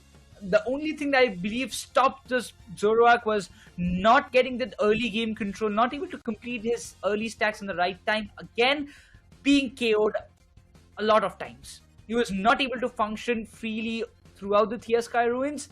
But again, this game was literally dominated by Revenant from the very start. When the graph comes in, we'll have a quick kind of insight about what just happened. But once again, Griffin did try to manage it up in the end, but it was literally not enough. You can see even till the 8th minute, Revenant was in a lead, won a very decent lead. After that, some pretty scores came from the side of Blaziken to, keep the game alive. That made it to like 263, a quite closer battle with for themselves, almost equalized the scores. But then came the moment where Revenant decides, you know what, we cannot melt the Rayquaza, let's go and get the goals done. Well, yeah, they were trying to melt the Pokemons away. They were trying to get the best output. At the end, yes, the Rayquaza fight was something which was quite intriguing. There were some moments where the players were trying to step in, trying to melt that legendary Pokemon, but then again, they were trying to back out from the fight due to the factor that Revenant Esports was establishing a lot of control in that legendary pit. They were putting up a lot of pressure and they were hunting down the particular Pokemons that were there. The objective Pokemons was also, as we can see in the graphs, in the favor of Team Griffin a lot. You talk about the Digi Steel in their favor, you talk about both the Reggie Ellie keys, but still the only advantage that Team Revenant Esports was able to get throughout the match was on that Reggie York. But still, Revenant Esports was on point thanks to that Leafeon. Multiple KOs come in, and also, if I'm not wrong, at 6-minute marker, we did saw a complete 4 KO coming in from Team Revenant Esports. That really shows that Revenant Esports was more than ready to fight back. Burzum on that note of that Speedster Leafeon was so on point. It completely nullified the effect of a Zorak being there from the opponent team. So yeah, absolutely interesting game coming in from the players of Team Revenant Esports. Talking about the replay, we'll get to see some more intriguing instances where we did saw a lot of KOs coming in. And yeah, there you go. Zorak finds the first value, but what happens after that? There was another KO coming in from Zorak, and then eventually Leafeon coming in. Whenever Leafeon was there in the fight, there was nobody who was trying to deny it, and Leafeon got a lot of advantages in it. But yes, I have to say once again, Griffin was on point when it comes to those objective Pokemons for the first 8 minutes. Genius also did a fantabulous job. Whenever he kind of assumed that my teammates are in a little bit of danger, he went with the correct moveset and with the correct timing, and that helped the side of Revenant a lot. And having two strong defenders like Umbreon and Blastoise gave them a big opportunity for the backline ones, because the Venusaur and Leafeon could actually function pretty well with that Solar Blade as well as those Petal Dance coming into the play, and give the chance for Burzum to even level up. When you have someone to tank the damage, you can come from the backlines and give and support them as much as possible, and they did it exactly the way they wanted it to be. So that's why I was telling that, Revenant, they had a very decent start and they were continuing with the very moment. And you can talk about this moment. I really thought that Leafeon got taken down. This might be an opportunity, but then came all the other players, the Umbreon, the Venusaur, and that just changed the tides for the side of Revenant. Well, yeah, indeed, no doubt in that. As you said, that the delivery coming in from the players from Team Revenant was quite intriguing, and these were the last few moments where we did saw everything changed. To be honest, as I said initially as well, that there were a lot of if and buts coming into the picture when you talk about the legendary fight. The players from Team Griffin was trying to push onto it, and they were getting countered. They were getting multiple KOs. The way Zorak swept into the particular fight from the top lane was quite interesting, but then again, Snorlax got cornered by all the 4 players coming in from Team Revenant, and that's the best part for Team Revenant, to be honest. If you ask me, what was the best part for me, seeing the whole 10 minutes, or should I say 30 minutes of the first game, second game, and the third game, was basically Revenant cornering the most effective player from their opponent and then putting him down. After that, they were picking up the rest remaining shattered pieces of that particular team, and they were getting a total complete team KO. That's exactly what happened in the game number 1 as well, in the game number 2 as well, in the game number 3 as well. The game number 2 was somewhere on the lacking note due to the fact that the Comfy combination was absolutely amazing. Every single time when Revenant was trying to be equatic, was trying to melt the Pokemons coming in from the opponent, what was happening was basically that the players were getting a stack of that Comfy, and they were able to either absorb a lot of damage or dish out a lot of damage. But let's have a look at this particular fight. Well, in the Analysts desk, you will get to see a lot of closures. Nova was right over there. Mikey and Snowy, the combination that I'm talking about, was also there, and it's a combination on that, if I'm not wrong, Cliffable. We can just see it right now, because even it was the first match where Illusion was playing on the trio. He went there, Goal was there as well, but once again we had a kind of analytical part that all the players were a lot of damage in a way, but still, Goal playing on that overheat and kind of damage with the chandelier. I really thought that, this time Griffin looks a bit stronger. I mean, they are just trying to obliterate the side of Team Revenant, and they were finding a lot more values out there. But still, Burzum on Leafeon is proving so much nice, because in the past we literally saw Burzum playing mostly on the long range attackers like the Inteleon or maybe on the Venusaur, but now recently, and we are seeing him playing on the Speedster. It has changed a little bit. Apple has shifted to the long range attacker side, but still it's not at all affecting the playstyle of what Revenant has. Yeah, definitely. Revenant Esports, the play style is quite similar from the start. They are trying to put in their frontline attackers in the front. They are absorbing all the damage from. Meanwhile, the ranger attackers are doing their job. But to be honest, the way Apple and his teammate Crowley, Burzum to be precise, was able to bring in the output was absolutely amazing. In the first game, it was Apple which was getting a lot of KOs when he was on the Zorak. But in the second game and the third game, it was getting stolen by Snowy. Again, another one of the best Zorak players, one of the best piece of player that we have got in the Indian subcontinent. It is going to be Snowy, and from Team Griffin's perspective, he was again delivering a lot. He was getting some interesting KOs, but then again, the level buffs, that was the main concern this time for Team Revenant Esports, and they were able to work their way very, very well. I mean, the way they were able to get those advantages on Leafeon. Leafeon was already at level 12. Meanwhile, the other guys from Team Griffin was still struggling at basically level 10 or level 9. So that was quite good. But right now, let's switch into the interview desk and bring in Genius from the winner team, and let's have an insight from his corner as well. Hello, Genius. How Hello, you hello. doing, man? Good. So the first question I really want to ask you that picking up Blastoise, and every time we were seeing that your team was in danger, you were just jumping in front of the man with that rapid spin water sprout. You were creating so much hindrances. What was the plan throughout against Team Griffin as of now? We made the plan a day before, and we just stick to the calls which we made, and we went with the flow. There was not anything set. Reda? That's great. I want to ask one more question. That now you are left with just one match, and even Team True Gravity is also there with one more match, and you guys are going to fight against each other in, I believe, match number 6 or 7. But I want to ask you that what is going to be the approach for you guys, because again, it all trickles down to the seeding position. If you win, you will be at the first position. You will be getting the seeders position in your favor, and on the other corner, if the other team wins True Gravity, they are going to get that advantage. So, what is your plan for Team True Gravity? Because you have already beaten down the other teams. Now it all trickles down to you and Team True Gravity. Actually, I'm not sure, but despite, I guess, we win or lose, we will get the first seed because we won 4 matches, right? And True Gravity has Exactly. already lost 2. So it doesn't matter much, but we will try our best to win. Obviously, 5 wins is much better than 4.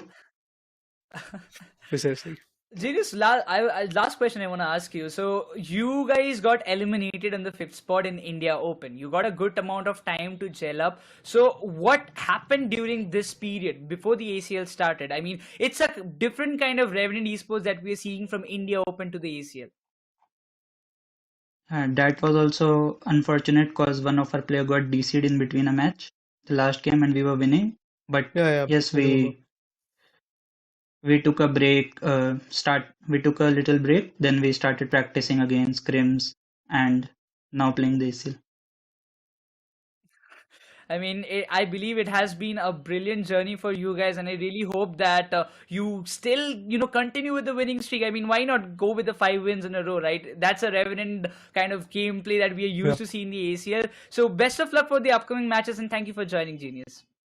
Sure, thank you so much.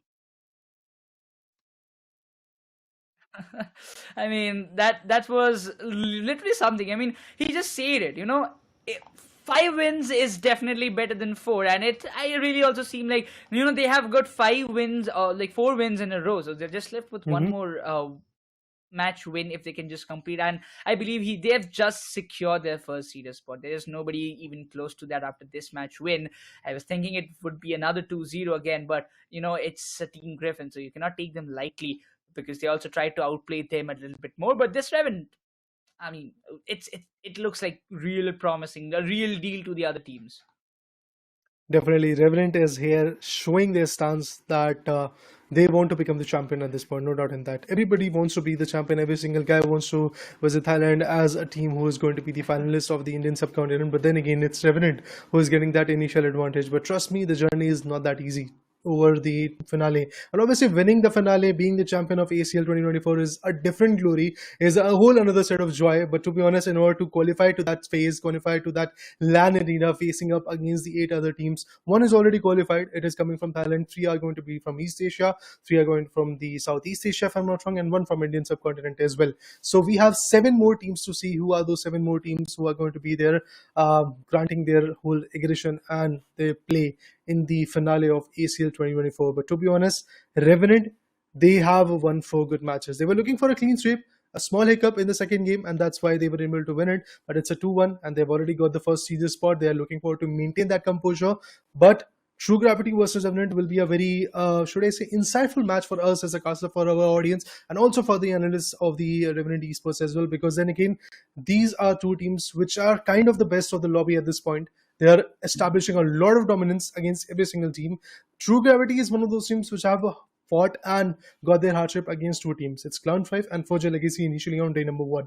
These are the two teams which were able to beat Team True Gravity. Now True Gravity is looking forward to come up with a redemption. They don't want to come up with a record of basically that we won just 2 or 3 matches and eventually we lost 3 matches against these particular teams, because that can put up a lot of pressure onto them on 23rd of December. It's a single elimination bracket. If you lose that one, you're out of the competition.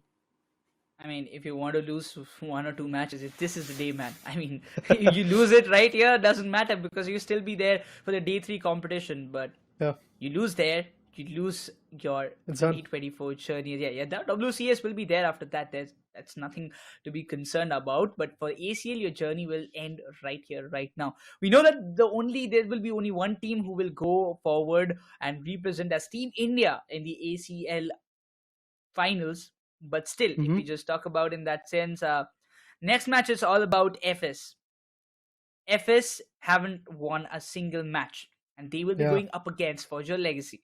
So that does sum up in such a way that if FS do win, they not only stop the kind of intention or the kind of strategies of Forgia Legacy, but also they make their chance of making it to the 4th seeder spot. Maybe not. I'm not too sure, but we'll have to see the kind of points table, because for now, if I'm not wrong, FS played 2 matches previously. This was their 3rd match that they played on the very first, on the day 2, the first match that they played. 3 losses, 2 more to go. Even if they win 2 matches, there might be a chance that Forgia Legacy might just equalize the numbers, or might just equalize with FS Esports after the end of the day if FS manages to win next 2 games for their side. So the 5th and 6th seeder spot, it's still something like remains as a question mark, because Clown5, at first I really thought it would be Clown5 and FS, but Clown5, the way they're playing, the way they have made the comeback, specifically playing with some kind of unorthodox picks as well, bringing the Desi, that what I saw earlier, was a great move, and it worked so pretty bringing well the for them. Eldigos. Yeah, Eldigos, Desi coming into the play, finding so much value, and that's what Pokemon Unite is all about. You bring those unorthodox Pokemon into the play, surprise your opponent, and get the match in your pocket and walk away. Yeah, definitely. On that note, yes, there was a lot of interesting choices being made. But now let's talk about the India League Day number 2 standings. Well, as we speculated, with 12 good points in the favor of Team Revenant Esports, they are now sitting on the top of the leaderboard. On the other corner, True Gravity is there with just 8 points, and they are at the 2nd standings. Exactly like that is going to be the case for Team Griffin as well. Although, at this point, I have to say that Team Griffin will be here fighting back against... I believe Team Griffin is going to be there in the match number, 7 today, fighting against Forgia Legacy, which will be the final match for the day. And eventually True Gravity is also more than ready to fight back against Team Revenant Esports in match number 5. So both of these matches are going to elaborate us who is going to have that position of 2nd or 3rd. At the same point, talking about the 6th position, as you said, Nekroz, FS Esports is there. Right now, FS Esports have lost all their 3 matches that they played, and that too by a 2-0. That means they have not yet won even a single game. So that's definitely going to put a lot of pressure onto them. Forgia Legacy, it's an irony that Forgia Legacy was able to beat the champs of Pokemon Unite India Open 2023, but yet they are still at there with just 4 points in their favor. But now moving in, we will get to see the interview of Forgia Legacy. If we talk about the fan support, then recently we played the India Open, but I cannot join them for the team. But the support from the fan is crazy. The chat section is also very good towards us, and we also stood the runner-up of the India Open. So I think it was great. So I'm personally very interested in the Brazilian region because I feel like their Pokemon Unite meta is very similar to ours, and they have very interesting players, as well as the tournaments are pretty fun to watch. Thus, I feel like that region is like the closest to us. And amongst the Asian teams, I feel like Thailand is a pretty fun region to watch again because their team players are also very explosive. I mean, they just talked about right in front of us. Like Forgia Legacy, they are like Volk's the kind of person who always looks up to the kind of entertainment that he's getting out from this game. He's always there to show his gameplay in front of a lot of people, and he has done it several times. It's not just the first time. But once again, as we talk about, so this is a kind of battle. It's not just about the regional ones. It's not just about the India Open. Because in India Open, we saw all the Indian teams playing in Asia Champions League. India qualifies. We are seeing the Indian teams playing among each other to get that one spot in the ACL final that will be played in Bangkok, Thailand. So everybody wants to go there and compete with the best teams, because whenever you compete with the big teams, you get a kind of experience of what they carry from their own region. As what they mentioned, Brazilian region, they do have a similar kind of meta as what India has, but again, the Thailand, the Japanese teams and all, they have some kind of different meta, different kind of play style. They can, especially the Japanese team, they can bring any Pokemon into the play and can just come up with any kind of strategies. But looking forward to the next matchup that will be coming up shortly. It's FS Esports versus Forgia Legacy. Talking about FS Esports, again we have those amazing players like Pardesi, Rook, Buzzard, Blair and Saiz. At the same point, if we talk about Forgia Legacy, we have Volk and Fura coming in, Kuram, Ruben, Artist. And obviously all of those individuals have got their own history. But then again, if you talk about the team combination, FS Esports, unfortunately, a team who was very good when it comes to the India Open 2023. They were able to come up as the 4th position team, if I'm not wrong. Yeah, India Open 4th position is in their favor, and Forgia Legacy on the other corner was the runner-up. FS Esports definitely was able to establish a lot of dominance, and it is one of those teams which was, remember guys, invited in the Pokémon UNITE India Open 2023. Out of the two teams, FS Esports is the only team which has made their way in this particular scenario, which we call as the ACL 2024 regional qualifiers. But trust me, for now, FS Esports, the stand that they have got, the positioning that they have got is not at all looking good.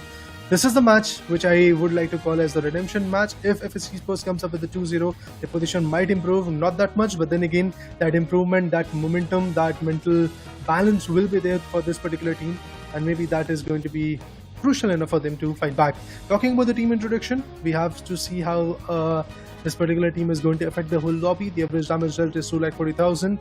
Average damage taken is also pretty similar to 51,000. And on the other corner, the recovery note is a little bit on the lower corner, as Blissey is one of those supporters that they love to go with. Again, Clefable and Hoopa, these are two other choices that can be made. We have seen even the Eldigos coming in. We have seen a lot of comfy plays being delivered.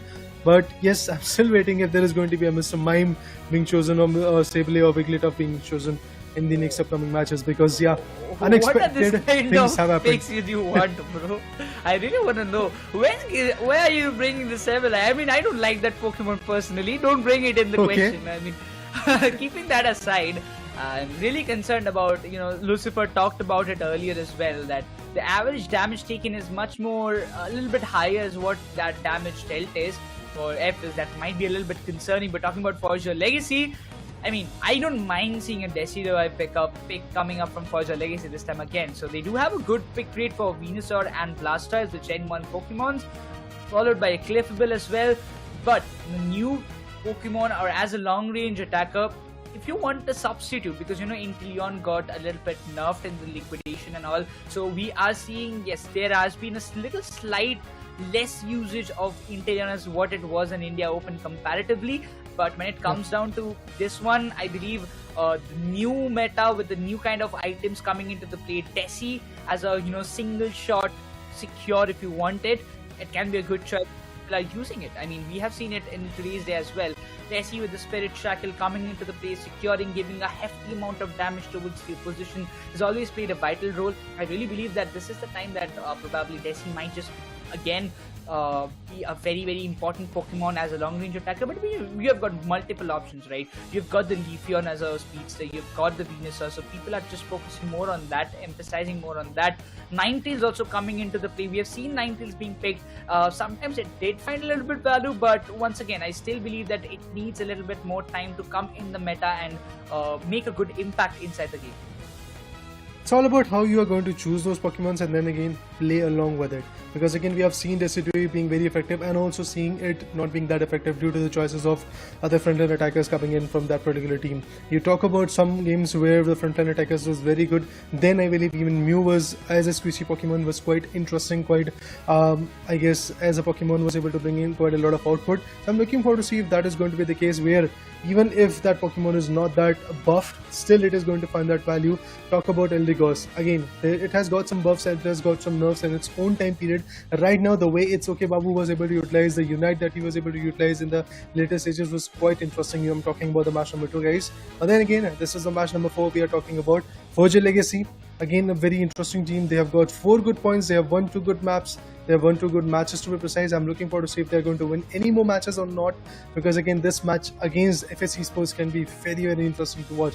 FS Esports, this could be their first victory. Even if they would win one game, I would be more than happy, but I'm looking forward to see a 2-0 coming in from FS Esports at the least, because yes, they lost the first 3 games. This is a situation where FS Esports has to come up with a 2-0.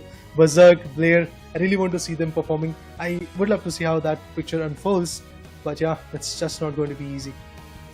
Definitely. I mean, you are taking on a team who came second in the India Open. I mean, they did not had a great run so far in the ACL as what we saw earlier. But still, I mean, these days I'm quite witnessing the trader is having very, very high expectations. That'd be the Pokemon choices or maybe the team. But once again, 2-0 is good. I mean, I am not saying it's not good, but it's tough. We have seen teams still, you know, when it came down to Forgia Legacy versus True Gravity. True Gravity also, you know, played with Griffin and all. We had a 2-1 kind of encounter. But for FS, again, I don't know, somehow if they lose the first match, they always first match very nicely. They had a good control. They have a good early game in the very first match. But then is coming up from match itself. So all the matches as what we see on the standing, it's all 2-0 for the side of FS Esports. So it does make a lot of sense. I mean, if FS are able to win the first match, I believe they will be able to bounce in the second one as well. So that does give me a kind of hopes. But if FS loses the first match itself, it's really, really doubtful that FS will be winning the second one, because I don't know, but somehow it feels like that FS loses their own momentum in the game. I mean, this is a game where the momentum has to be on point, and if you are losing on that particular note, if you don't have that momentum from the start, building it again is going to be again a very tough story. It's a different level of I guess anticipation that you have to go with. It's a different level of hardships that you have to go with, and in terms of that, yes, as you said, FS Esports, once they lose their first game, it is a situation where they possibly will lose the second game as well. But let's not jump to the conclusions at this point, because as I said initially, I want to see a closure coming in from FS Esports in this game against Forgia Legacy. They can do it, that's what we believe, and yeah, FS Esports, let's see if there is going to be some kind of output coming in from the corner, because right now their standing is 6, points that they've got is 0, and the only team that is on top of them is going to be Forgia Legacy. So beating them with a 2-0 can be very, very rewarding for them, and maybe their position will increase once they beat another set of teams that are going to be there in the particular next factor. We have Clown5 in the match number 6 that is going to come, so if they were able to beat them as well, that would be very interesting as well. But Clown5 already sitting with 7 points at the 4th position is also looking quite good.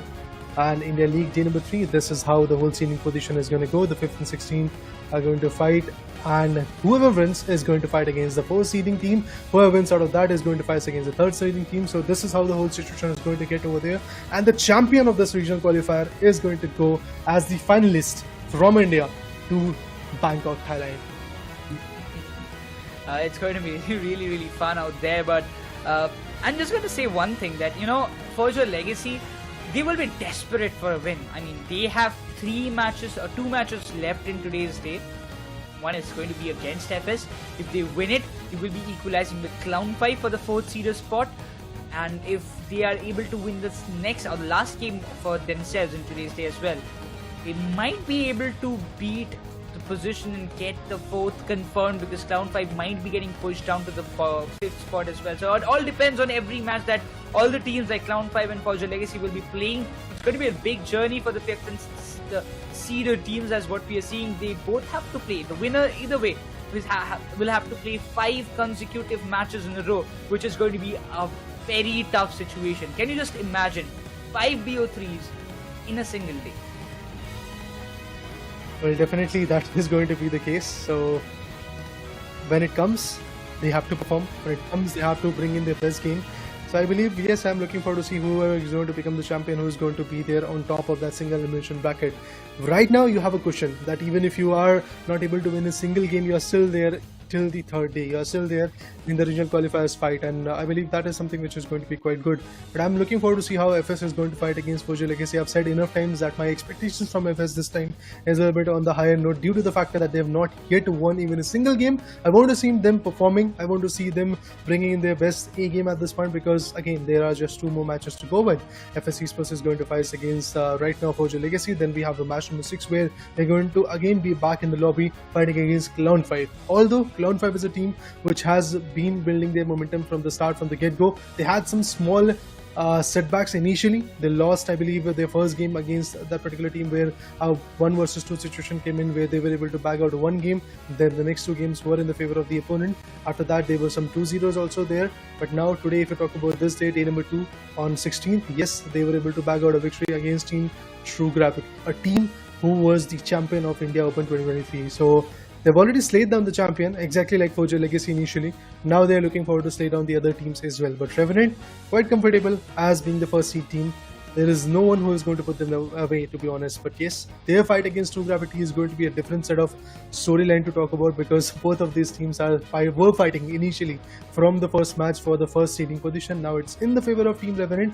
But once Team True Gravity beats Team Revenant, the momentum that we are talking about in number of times is going to get broken away. That is something which Team True Gravity can use. That is something that Team True Gravity can use in order to completely push them away from the regional qualifiers. I'm really looking forward to see the upcoming games for sure, because at this point, we talked about Revenant, we talked about Forgia Legacy, Cloud5 and everybody, FS also, but True Gravity is also there into the question. They did had a good run, but once again, getting beaten down sometimes, it's just a part and parcel of the game, but they have to learn from the mistakes, because even also you don't have the first seeder spot, you have the second or third, that doesn't matter. If you have second, you need to play 2 matches, you need to be the one to go and get the championship in your favor. You have to be that one team to represent your own region in the global finals. So that all comes down to that one single point. Every other team who are playing in here or in the ACL, they have the very same goal. When we are having the player introduction, everybody had the same, winning the ACL, becoming the best and everything and all. So if they don't qualify for the ACL, there is still a long duration of time before the WCS comes into the question. So they have to wait for some time, but in between that also we do see a lot of roster changes happen just before the tournament. So the teams who make the shuffles, sometimes they get good players who actually make a good impact. If you just see Revenant, if you see Forgia Legacy, they have done pretty good. In Forgia Legacy have done pretty amazing in the India Open, because they just made a team few weeks back before the India Open got started. And if you talk about Revenant, it also happened the same for them. They did get a little bit breather time before the ACL, and look at the impact that they're making. So I believe there will be a lot of changes in the upcoming days as well, but the kind of selection of unorthodox Pokemons again in the meta or in the composition will be affecting a lot. I mean, it is doing already, picking up Eldegoss, Decidueye, or maybe sometimes I'm really wondering when can I see the Charizard. I mean, Lucifer was quite excited to see a Charizard. Even he was wearing a Charizard t-shirt today, that what I saw. So I really wish his wish come true so that I also can witness it. Definitely, guys, we want to see some different unexpected Pokemons coming to the picture. Yeah. We want to see those formations coming to the picture. But to be honest, this is a stage where every single team wants to play a little bit on a safer note. Everyone wants to win the game, and taking a risk might actually reward them, but it can also cost them the game. So that is something which is definitely going to be the case. Well, we did saw the Eldegoss choice being delivered, we did saw the Decidueye choice being delivered, but that was only when that individual trainer was confident in himself. We had a chance to get an interview with Itsuki Babu, and he just told us from Cloud5 that he was quite confident. There was a choice that he could have actually gone for Clefable, and at the last moment their teammate was like, man, you can play Eldegoss if you really want to go with, and he was confident with it. He knew that he can bring in the best value, and to our surprise, this guy became the MVP of that particular game. He was able to steal the most objectives in the favor. He was able to get the most crucial goal. It was, if I'm not wrong, I said it was 44 in the final stretch time period, which was becoming 88 to be honest. That is the only goal, that is the only amount of goals which was able to put down the opponent at a very bad spot. Clown 5, due to Itsuke Babu and his choice of taking that Eldegoss, was very, very impressive, very, very valuable for them. So I'm looking forward to see if that kind of play is going to be there in the near future as well, in the next games or in the next matches, to be honest. Because then again, these certain type of picks which we usually do not expect is also going to put up a lot of pressure onto their opponent as well, because it's going to be a surprise for them as well. Now they have to figure out how they have to counter that. It might be capable, they might be capable of doing that, but at the same point they might not be able to do that, because if you look at the match number 3, game number 2, Revenant Esports was there on point trying to perform. Again, the way their opponents performed with that Zorak Comfy combination, Lapras Comfy combination, they were unable to answer back. But now guys, finally we have got the 4th game, so let's have a look at that as well. The topic phase is something which is going to be immensely important at this point. The ban phase is going to elaborate us which is the particular Pokemon getting banned. Is it a defender, is it a speedster, or a Hoopa ban coming in as in supporter? It does feel like that Umbreon is going to get banned from Forgia Legacy. A Hoopa could be coming in from FS.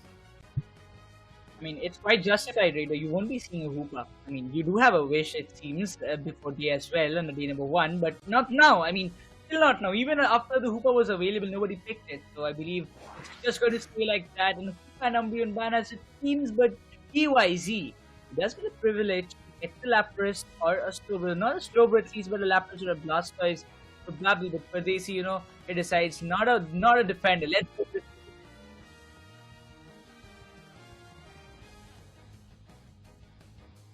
Well, when we talk about this current situation, it is going to be FS Esports who goes in with the Cliffable in their favor. Meanwhile, we do have Forgia Legacy moving in with the Curum guy going in for the beautiful Lapras. On the other corner, we have Ruben going in with the Venusaur. With that, Nekroz is going to take a short break, and Lucifer, Sam, my guy, is back in the desk. So Sam, what are you expecting from this game? A 2-0 from Forgia Legacy or FS Esports bringing in their A game?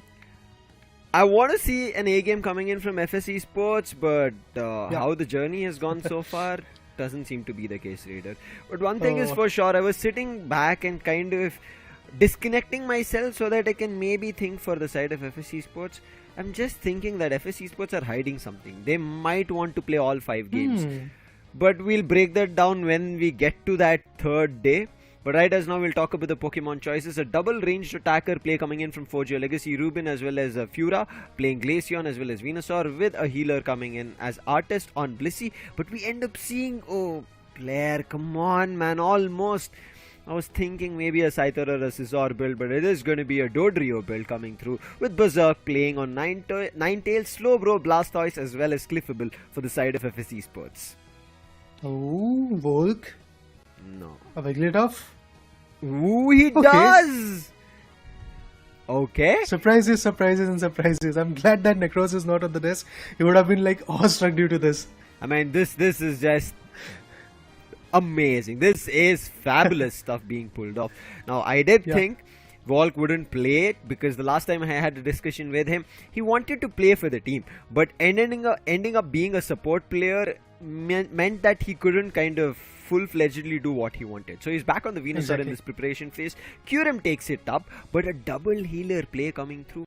It's going to be interesting of how it works out. Again, double healer, just saying because it's a support, but with Wigglytuff we know it's not going to be a healer. So I'm going to be looking forward to how this Wigglytuff is going to be dragging all the attention towards itself, because there's Sing.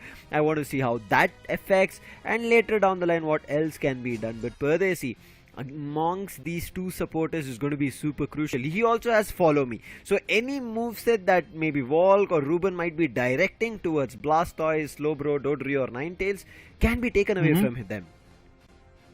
Well, we have to see how that play is going to unfold. This is going to be a situation where Team FS Esports is going to back out the game number 1, at least in their favor. Because of the approach that Team FS Esports is going to go, it's looking like they are a little bit more defensive at this point. They've got their two sort of interesting frontline attackers. It's going to be, if I'm not wrong, the Blastoise. Along with that, we do see the combination of Slowbro also come into the picture. Along with that, Ninetales more than ready. The Speedster Dodrio can be very effective as well. There is no such Speedster coming in from Forgia Legacy, but yeah, they have got their Wigglytuff and the combination of that Wigglytuff along with Blissey can be very intriguing as well. Although I do want to see which kind of Venusaur is going to be there. Is it going to be that Venusaur or the Petal Dance is going to come into the picture? Usually it's Team Revenant Esports who loves to go with the Petal Dance, and they have shown their stance with that Petal Dance a lot. Be it Burzum who loves to play with it, or be it some other guy like Apple who loves to play alongside Burzum with that Venusaur. But now moving forward in this particular match, FSC Sports want to dictate the term. From the start, they've got initially good goals, and they're trying to maintain that composure. They're trying to bring in as many goals as possible. Meanwhile, in the bottom lane, we do see that the Glacian is fighting against Rook, and Rook is going to go straight up for the Citrus Berry as his HP was depleting due to the effects coming in from the ability of, or should I say, shards coming in from Glaceon. On bottom path, all the Pokemons evolved, except for that Jigglypuff has to still evolve to the Wigglytuff. On the top path, there is still that Chansey that needs to evolve, whereas everybody else just evolved. Even that Squirtle little evolved. But in the meantime, Blair wanted to find a KO, can still find on Artist. Artist before going down wanted to score a double. Unfortunately, could not even score a single. Will be sent back to Pokemon Center. In the meantime, Fura, he will try to retreat back to his goal zone. Does successfully do it because he's a defender. On the other end, Wall comes down to help on that Ivysaur. As of now, Pardesi damaged up a lot, trying to run away, barely surviving. X-Speed he uses and he makes it, and Cliffable survives. In the meantime, the other players swoop in, and therefore there can be a KO, but Wall, before going down, finds one on Dodrio and then exits back to his base. That's the best part. I mean, getting one KO, falling back once again is going to be equally important, but Cliffable finds two crucial KO. It's FSC Sports trying to deliver the best, but on the other corner, it's Forgia Legacy who's going to nullify that lead that the other team, FSC Sports, had, and with that, now they are actually on the lead of 1 good points. But still, Forgia Legacy, a hard-fought battle for them in the initial few games that they fought against some other teams, but right now against FSC Sports, again, their composure has not been lost yet, but look at them again being cornered, and it's going to be a KO, that's for sure. And there goes Blissey. All thanks to the Dodrio. Every time does go for a score, Blair or somebody else swoops in and takes that healer down. Previously it was a Chansey, this time it was a Blissey. However, Supporter should be okay with it. All the players right now stacking up towards the top, waiting for the Alter and Swablu, and Wall jumps in, swoops, takes the Dodrio down, and looking forward to finding another. Yes, takes the Cliffable as well, along with the help of the Lapras. So Venusaur and Lapras working really well in tandem. Kyurem taking all the damage towards themselves, and with a dunk of just a 5, did not get an overdunk through. 111 is what Forgia Legacy destroyed tier 1 of FSC Sports, and immediately swoop into a battle with Regieleki without wasting any time, as the other players from FSC Sports, they're still a little busy in fighting with the wild Pokemon to gain experience. And finally, as soon as they see the Regieleki, everybody from side of FS swoop in for the Regi-Ice. Glacial Stage being used. Now they want to make sure that they get this Regi-Ice, but it gets secured from Berserk on Alolan Ninetales. And now immediately Forgia Legacy need to retreat back, but the Dodrio does not give them a chance. Verdant Anger comes out, but Blair somehow dodges the damage. However, Slowbro doesn't get KO'd. Look at even Glaceon trying to hit Ninetales, lock onto it, did do damage, but then Pardesi swooped in with the Moonlight, therefore Ninetales as well survives. In the meantime, PYZ with the responsibility of making sure Regieleki doesn't make the top goal zone vulnerable. Yeah, I mean, he's trying to put the Regieleki down, and that's exactly what is going to be the case. Regieleki was melted, and that was one of those moments where Forgia Legacy was able to maintain a lot of pressure onto the mid lanes and also on the bottom lane. Again, the contestment in the bottom lane is still going on. Glacial is going to come with the Icicle Spears. He can really put down the players, and it does feel like that there might be the case, but Cliffable got hit with it. The Petal Dance from that Venusaur is also going to get unlocked, and with that, we will get to see some more interesting plays coming in. Look at this. Venusaur going straight for some good KOs, and he gets it. It's going to be the Ninetales who gets KO'd. Not just that, we do see even the Cliffable going out of the equation. We might see some more KOs, but even before that, the tier 1 goal zone in the bottom lane is on the verge of getting destroyed, and that's exactly what we are going to witness. Forgia Legacy once again fights back. FSC Sports had some serious buffers in their favor, but now it all trickles down to what Team Forgia Legacy is going to do. Look at FSC Sports. Their both tier 1 goal zones are being destroyed, be it the top lane or the bottom lane one. And at the same side, I have to say that Forgia Legacy is there with the level buff. Venusaur already at level 11. That's the best part for me. But on the other corner, when you talk about the Dodrio coming in from FSC Sports, still struggling to evolve. Another KO could be coming in pretty soon. It's a Slowbro at the attention. He has been pretty much cornered, but the Blissey is trying to put in the best effort. I would love to see who's going to get the first KO. The triple trample unfortunately missed away. Hydro Typhoon comes through, but still Volk survives on the Venusaur, trying to find the second KO. Does get it on the there cliff. He you will go, make it a man. third as he finds the slow bro. Now jumping on with the Berserk's Ninetail, and Ninetails goes out. It becomes a 3 KO streak. It could have been a fourth. Lapras, Fura got one. Nonetheless, not a problem. Still finding majority of the KOs. Almost a team wipe. Where it was actually, because Blair was the first one to be found on the Dodrio. So close to a team wipe. Not towards the final stretch. Therefore, not much of a cooldown. Immediately, the fight moves towards the Registeel on the bottom, but players from FSC Sports have respawned, so they will try to take control of things, take this Registeel for themselves, but the lock-on was not enough. Blastoise secures the Registeel for FSC Sports. That's good. At least they've got an objective Pokemon right now in their favor. They were able to melt it away.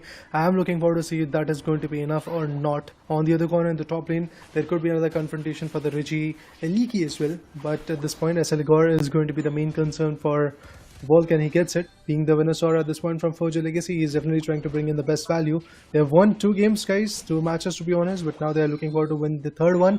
Although FSC Sports is also putting up their own set of competition, I am looking forward to see if FSC Sports is going to win this initial match. If they are able to win this initial game, what will happen is basically Team Forgia Legacy is going to get that lack of momentum in front of them. On the other corner, FSC Sports will be able to have that advantage. But yeah, there you go. Another Reggie Leaky in the favor of Team Forgia Legacy. The bottom objective Pokemons are being in the favor of Team FSC Sports. Meanwhile, the top lanes are well contested by the players of Forgia Legacy, and they're able Lapras to Express. bring in the best value out of it. But yeah, there you go. The KO will be coming in. As you said, Lapras Express was on point. The KO came in. Not just that, in the top lane, we have another set of fight coming in. Glacian finds even the Ninetales, and with that, the top lane goal zone is pretty much opened up. There is no hindrance whatsoever, and with that, 380 is Team Forgia Legacy standing at.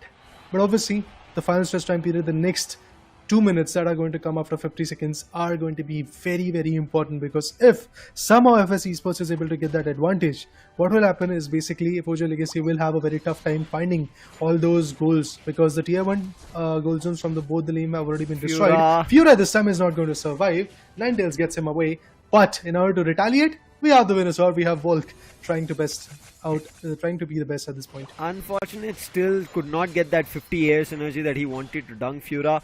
Volk AS on the Venusaur is countering or trying to make things tougher, but look at him, he's at level 14. One more KO on any one of the wild Pokemons. He's at level 15 on the Venusaur. That is phenomenal stuff that we are seeing, and yes, he's at level 15. Less than 10 seconds, and therefore they do not try to indulge in a fight with the bottom Reggie. All move towards the final stretch, and FS Esports, very crucial for them.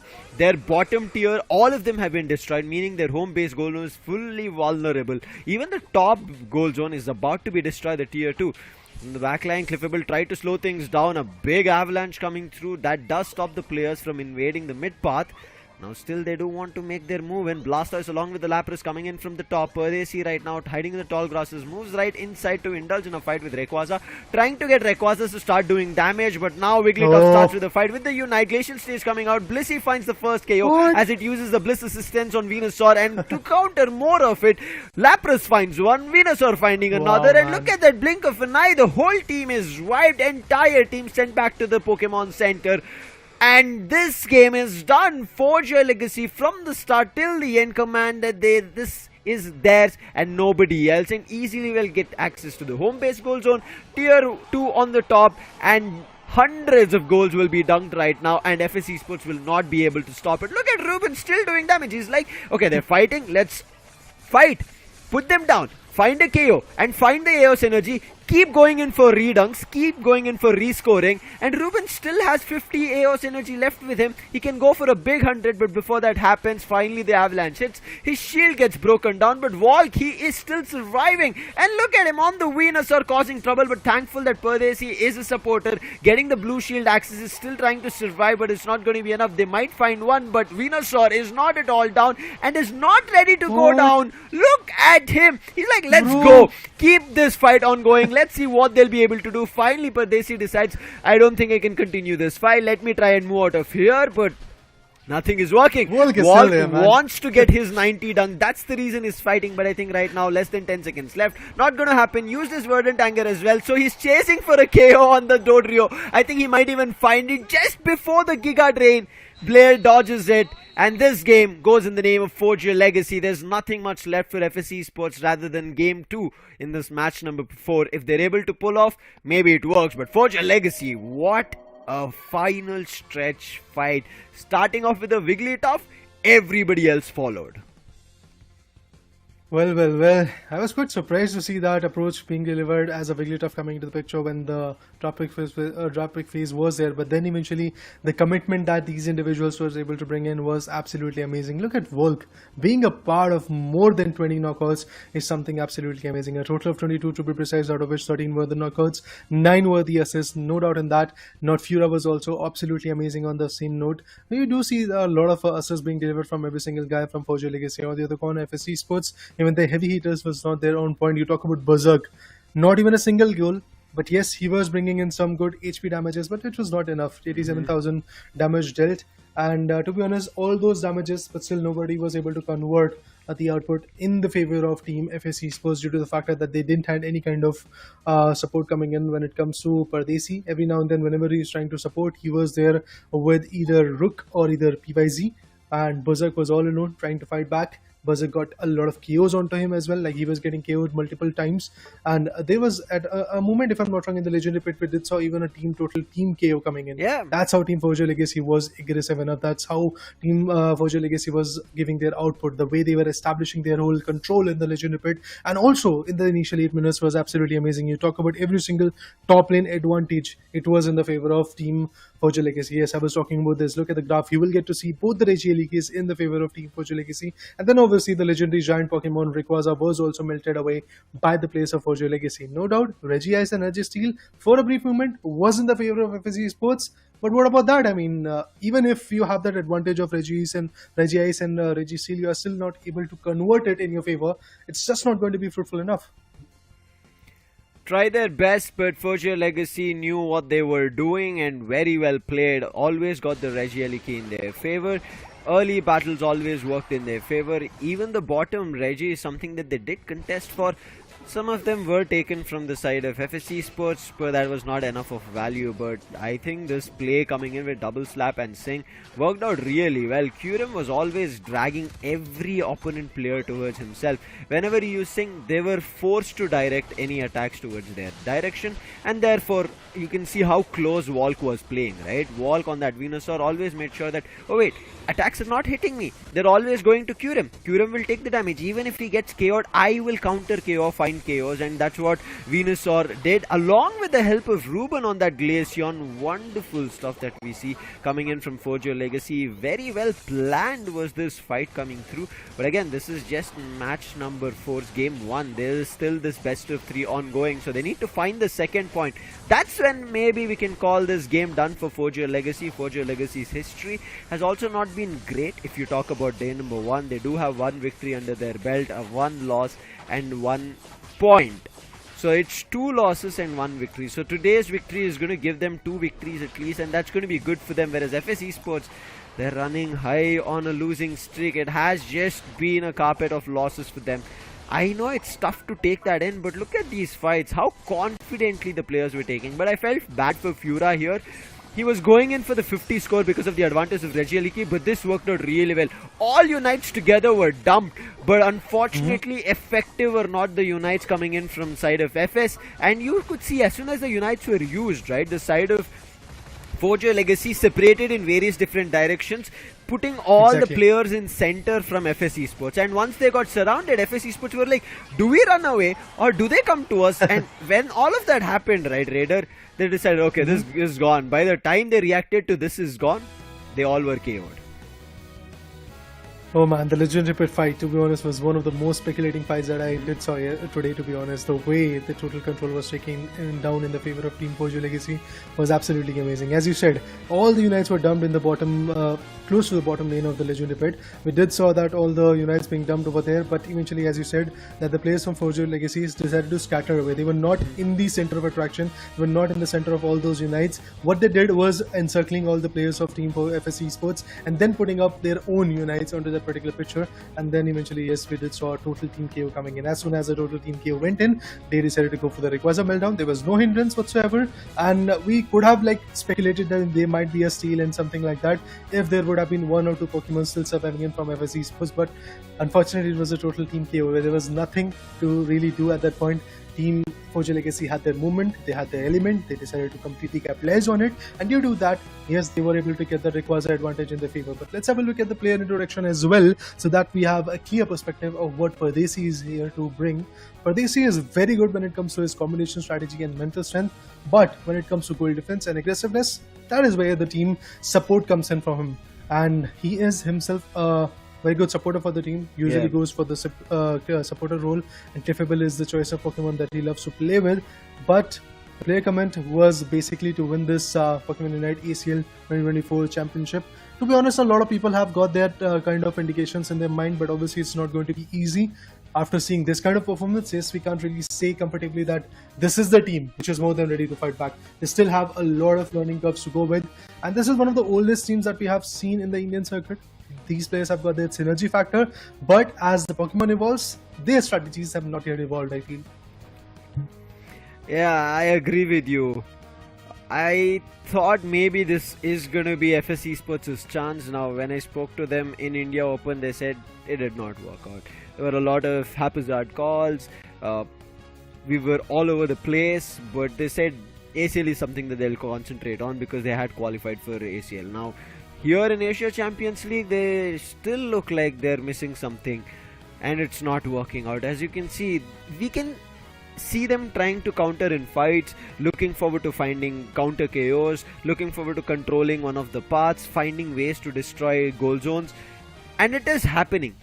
One thing I still see that FSE Sports are still getting a little bit of an early advantage is once their tier 1 on top and bottom gets destroyed, meaning a lot more NDDs are spawned on their top and bottom edges. So that is a lot more experience that they can use and level up compared to the opponent players, where the opponent players have to find KOs on the players and then look forward to gaining the experience, and which FSE Sports are giving. Now that's something that I think FSE Sports need to kind of get back on, not indulging in a lot of fights. Now when we look at the side of Forgia Legacy, it's going to be Ruben. There's the new players from their end, and Ruben is also one of those range attackers playing together with Walk. Now Walk built this roster, made some changes, had in an Indian Open, it had multiple role changes as well. Now they've found their role, and Ruben, from that time, we kind of talk about very few players when it comes to the part of Mew, right? Mew is looks very small, very cute, but is so dangerous. And Ruben was making that happen. In India Open, we saw India Open qualifiers. We saw, however, a little bit of a nerf, therefore maybe not a lot of Mew. But everybody remembers when we initially spoke about Mew, it was Badshah coming through. That man was an insane player on Mew. However, times change, things change, players are stepping up. Let's see what Ruben can do now. Still, Game 2 is not done of Match 4, meaning there is a chance for FSE Sports to come back, and a very crucial be on Blair. A lot of responsibilities on him, Raider. He played the Speedster here on Dodrio, however it did not work out. Played Zoroark in the first game that we saw today, thought it will be valuable, did not work. So there's something that in terms of role changes that FSE Sports have done, and it's not working for them, and they have to find what is that change that is not working for us to bring back the potential that FSE Sports that we know has. To be honest, what I feel is basically either their strategy is not working or they're hiding their strategies. Maybe that is the case. Maybe they're trying to climb back on the ladder in the number 3, which could be the single. That idea is make good, feel good idea to just keep us on our tippy toes, but who knows? I mean, that journey from the 6th position team to the #1 is definitely going to be way too tough than this one that they're fighting right now against Forgia Legacy and some other teams that they've got there as their opponents. So I feel FSE Sports, this is a time where you have to step up. A clean sweep is something which is now not going to be the case. There would be a reverse sweep coming in from the players of FSE Sports in this match number 4 of day number 2. But in order to do that, again, those strategies has to be on point. Those speculations has to be on point. They have to calculate what they have to do, and they have to nullify the effect coming in from players like Ruben, from players like Volk. You look at Ruben as here, The overall average damage dealt, not per game, was 80,000. This is why I said, when we look at Ruben, he kind of brings me back those memories of what Bacha was doing, right? Yeah, we do not see Bacha right now. Unfortunately, their qualification came into a little bit of a tussle, but Ruben is making that happen. He has caused a lot of trouble for a lot of people in lobbies, so I'm wondering what Ruben can do a lot more. Now, again, FSC Sports also had that potential. That's where we were going into, but this Ruben and Walk, the duo that is right now kind of coming through here in ACL and as a Forgia Legacy squad is something to watch out, not just for this game, but I would say for a lot of people. Definitely have to see how that unfolds, but yes guys, now the game number 2 is going to get started in the match number 4, and there you go, India Open 4th position team, FSC Sports is fighting against the runner-ups of India Open 2023, and it does feel like that Forgia Legacy is going to go for the similar choice of ban. On the other corner, FSC Sports is going to go with either a Lapras or a Hoopa. I'm looking forward to see if Hoopa is going to get chosen by FSC Sports if they do not decide to go for a ban, but it is feeling like it's going to be the Lapras who is going to get banned from FSC Sports. Forgia Legacy is definitely there with the perspective that it's the Umbreon that they're going to ban. Both the teams have banned one defender each, so that completely leaves the positioning of Slowbro, Snorlax, and along with that Blastoise, Revenant being chosen. Yeah. Meanwhile, when we talk about Blair, let's see what he's going to go. Well, there you go, man. There you go. That's what I was talking about. When FSC Sports wants to put in their 110%, they go for Hoopa. And now that Hoopa is here, let's see what Forgia Legacy is going to do for countering that individual Pokemon. I remember a lot of teams, whenever a Hoopa choice was made, Raider, that was the game changer. Early rotations, shift your players to a position that you would want with the Rings Unbound Unite coming through. We'll see if that happens. 2 choices coming in from Forgia Legacy, keeping Venusaur alive, which Walk played.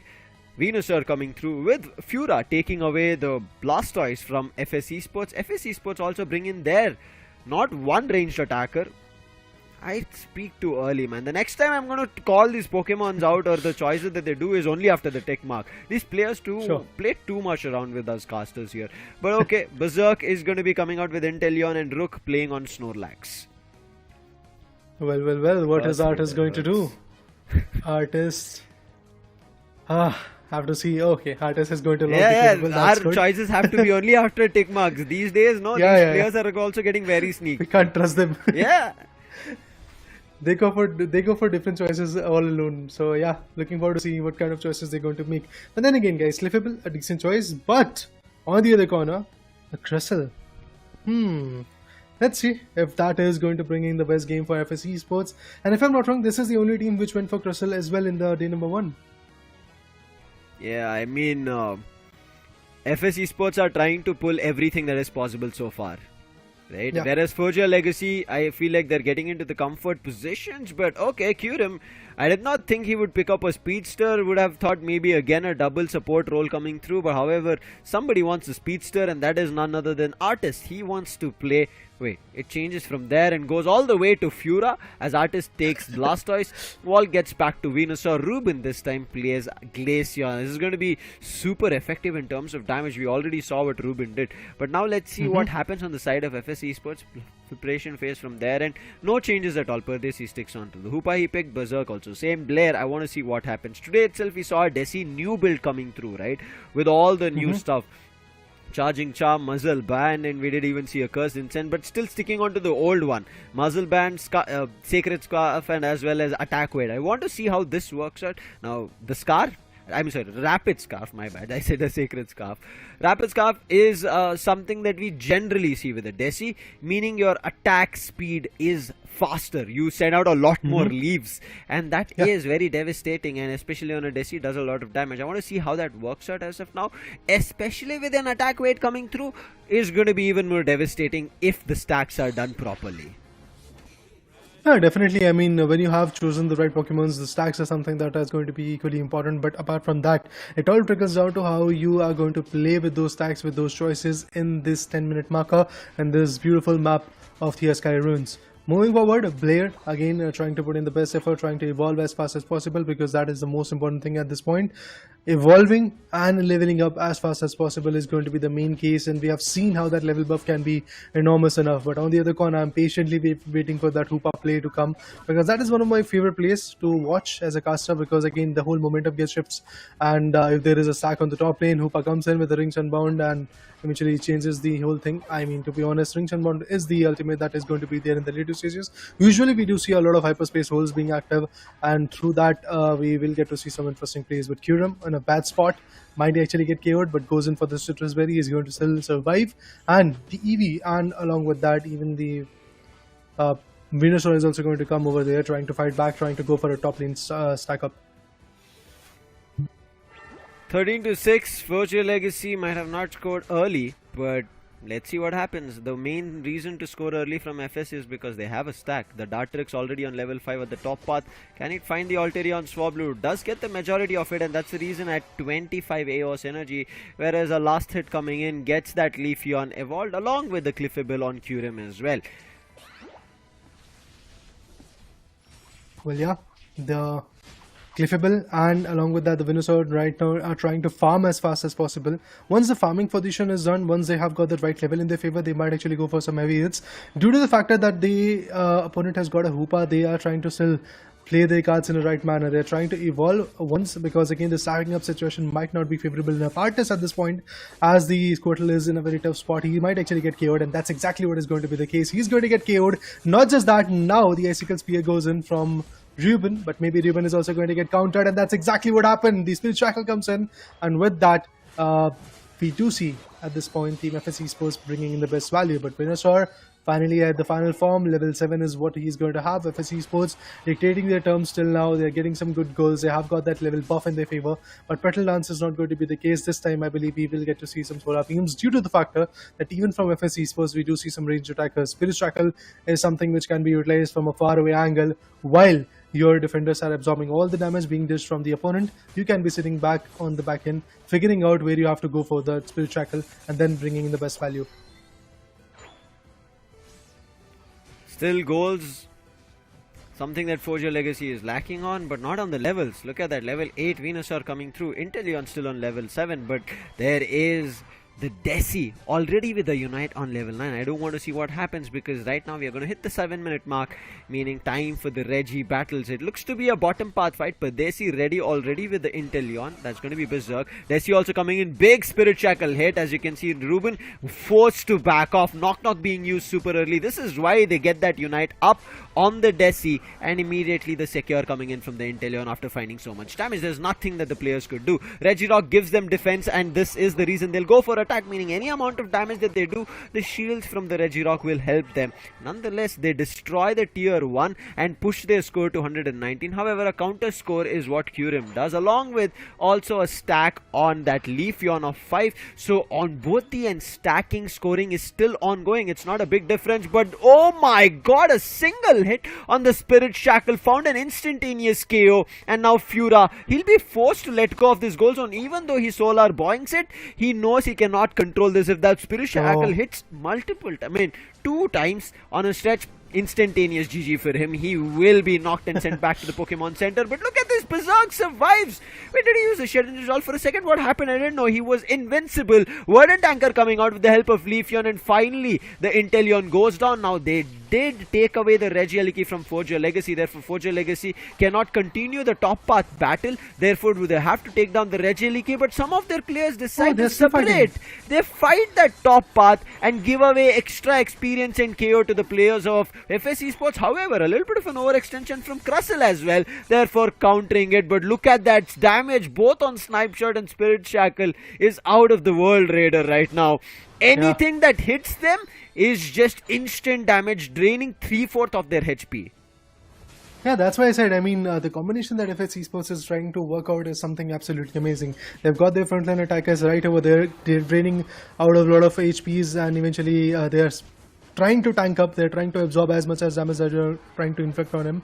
But at the same point, when we talk about Inteleon and the Decidueye approach, they are sitting back. They're figuring out which angle they have to go for, and then the Spirit Shackle and the Snapshot is going in, draining out heaps of HP from the opponent. And that's why Forgia Legacy can't really commit at this point, because whenever they are deciding to go for a total commitment, what they are feeling is basically a lot of backlash coming in. But right now there could be another KO coming in. Interior finds the Regirock. Once again, the shield is going to be there for them, but what will Crustle do? Crustle wanted to go for some good heavy hits, and Venusaur on the other corner will be able to find the Snorlax, but at the same point the counter will be coming in from Inteleon. It's a Clefable who got KO. Venusaur is also going to get KO'd. The total team is just shattering. 3 good players of Team Forgia Legacy are already been KO'd.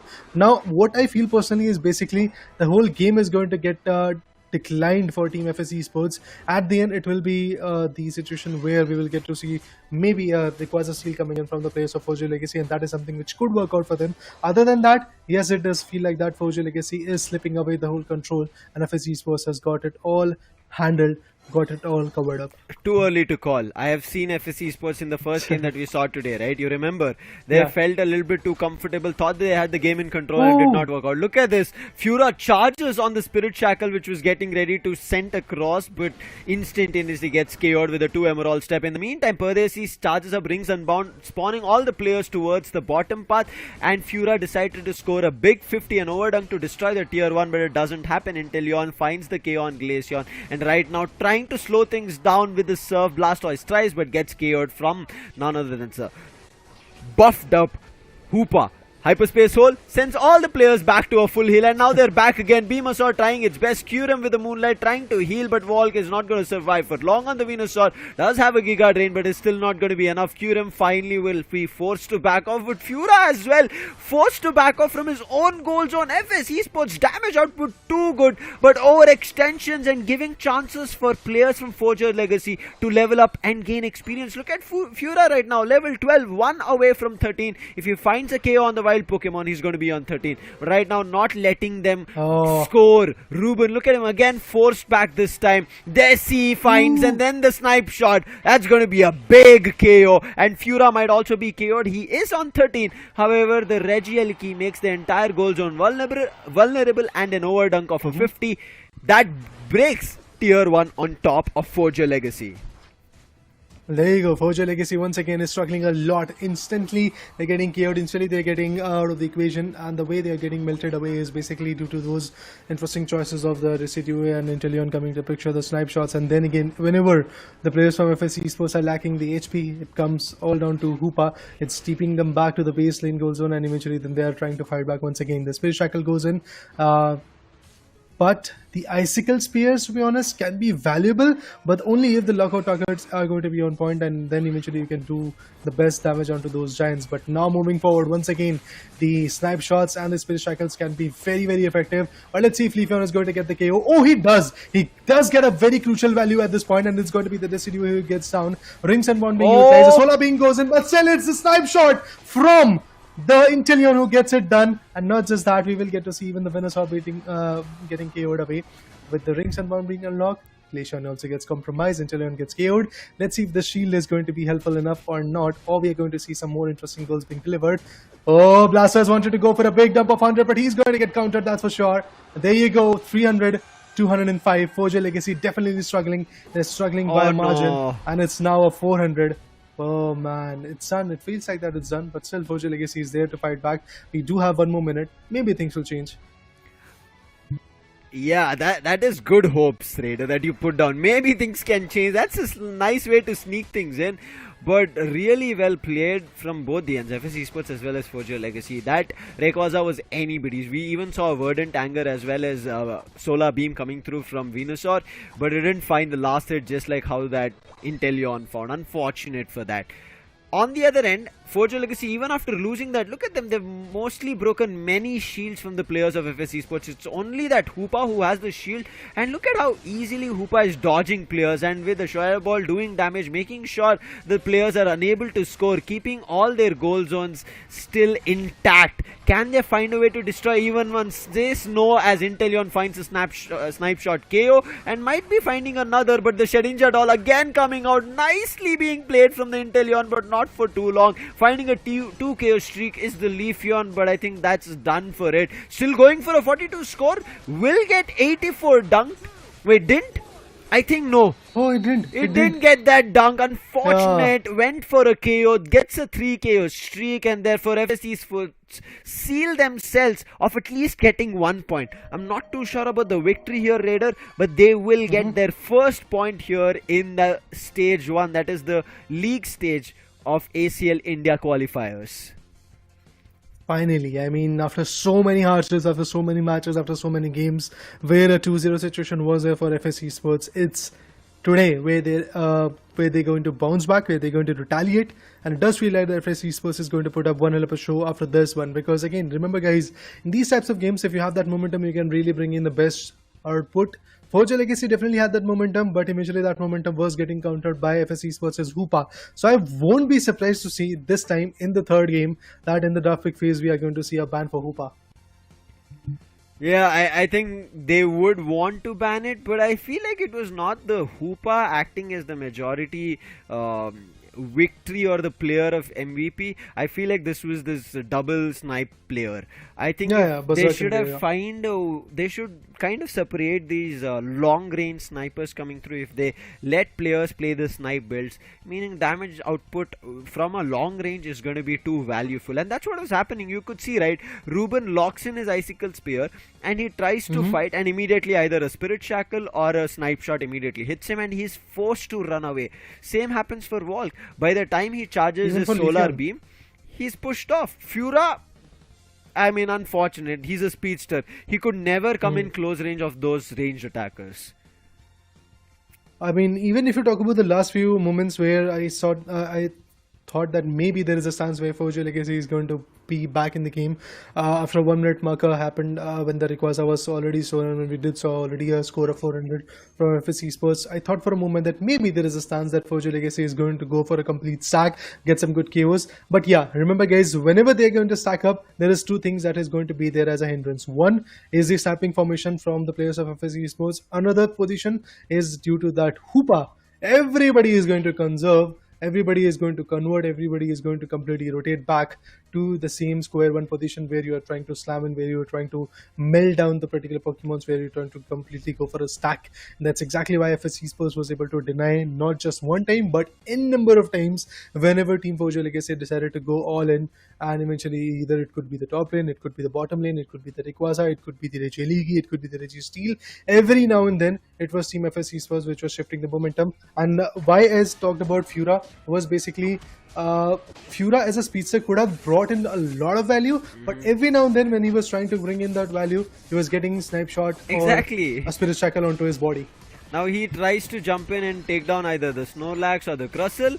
As you rightly said, from the back lines, there's the snipe shots coming through, and nothing much that the speedster can do. But even Volk as well, as you can see, right, where that, look at that, how instantaneous was it? And Inteleon, the use of Shedinja Doll was just out of the world. I think the timing was picture perfect. Maybe got KO'd instantaneously after the use of Shedinja Doll, but after the use of that Shedinja Doll would always find something, whether it might be a secure or a KO, and then goes out. So that is like an even trade-off, right? So that's how FSC Sports were playing. There's nothing that they could do, especially with these strong front lines, right? Them having the Crustle as well as Snorlax, they barely could get closer to Inteleon and Decidueye, and I think that's where things did not work out. Look at this. Ruben connected all his Icicle Spear. He had locked it on Inteleon, but what does Inteleon do? Shedinja Doll. So none of those damage is hitting that Inteleon, and again Inteleon tries, but by that, I mean, again locks onto the Inteleon, but by the time Inteleon damage receives, instantaneous KO on Ruben. So before the value completely kind of gets hit, and immediately we end up seeing a KO coming through. Therefore, the value that we would have wanted to see from the side of Forgia Legacy on the Pokemon that they had was not coming through, especially with the crit hit that the Inteleon had, right? Compared to the Spirit Shackle, if that crit hit was there, the crit dodge was there, that is an instant KO. There's nothing that players could have done. And here you could see again that steal by Inteleon while the Venusaur used the Solar Beam. Still did not work out, but a good try, a great one. I think in what would your thoughts be with the same lineup if you would have thought Forgia Legacy had a chance? For me, it's just invading towards the back line. If they were able to do that, maybe they had a chance, Raider. But what are your thoughts? Definitely, that is my particular situation. That if I would have been there with the lineup of Forgia Legacy, I would have decided to go for the backlines. I would have decided to go for encircling these players and then eventually putting them down. Go for the mid lanes, and then from the mid lanes swoop into the tier 1 goal zone or the tier 2 goal zone or the bottom lane or the top lane, wherever these guys with the spirit shackle or the snapshot was holding, be it the Intellion or the snapshot. I would like to get KOs onto them. Once there were 3 to 4 KOs onto both the individuals, their momentum will be getting shattered. Yes, again, Hoopa can bring in once again the best output, but when you have these 3 Pokemons already in one particular team's favor, I mean, all you can do is just basically break the back lines, make sure that the momentum does not get shifted in their favor once again, and eventually then play along, perform, go for as many as goals for that's what's possible. Because going for the KOs is just not going to be easy. Whenever you're trying to go for a KO, either is it going to be the Hyperspace Pulse or the Spirit Cycle or the Intellion Snapshot, which is going to put you down. So in terms of that, I do believe that yes, Team FS Esports did a fantastic job at this point. But yes, at this point, if I talk about PYZ, I like his play comment, to be honest. Yeah. Just to become the best. That's all. That's all he needs. And once he becomes the best, he is going to bring in the ACL. He is going to bring in the World Series. He is going to be the champ of every single stage. That's why he wants to become the best. Yeah, PYZ living the life of Ash Ketchum here, singing the song. He wants to be the best. I want to listen to that song. Oh my God, Raider. You've not heard the Pokemon anthem? I want to listen it from your voice, man. Hey, hello. Oh. I'm You really remember the sorry, day number Raider. one? That is never going to happen. I mean, if anybody sitting here would hear that, I'm pretty sure all our viewers would just run away because I would start singing that. For a second, you were about to give me a heart attack that you would not heard the Pokemon anthem. Thank God. We'll get back into the discussion about the players rather than the anthem itself, or nor anybody singing it, because I wouldn't even make Nekroz sing it here. I don't trust him. He would jumble up the words. So getting back in is going to be Dodrio is what we end up seeing from Pies, but we see a lot of I think defender role that PYZ generally has been playing here in ACL. As you can see on all stats, right, aggressiveness, goal defense, combination strategy, mental strength, all of it being the highest for him. But I'm not too sure what's going wrong. But as of now, something went right? They got that first victory, the first point on the side of FS Esports. Forgia Legacy on the other end, Fura has the same stats as we just saw about PYZ. And his intention is just travel to Thailand. Travel to Thailand. He wants to get the nirvana out of it. He wants to travel to Thailand, enjoy the whole vacation, enjoy the whole fights. Who doesn't, right? Happening in Bangkok, Definitely. Thailand, putting up in such a place where you want to be the best.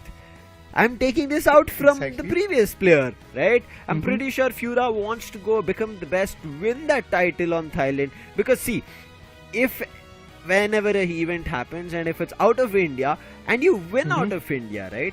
Meaning that's a lot more value is what people consider, because you definitely. defeat all the other teams.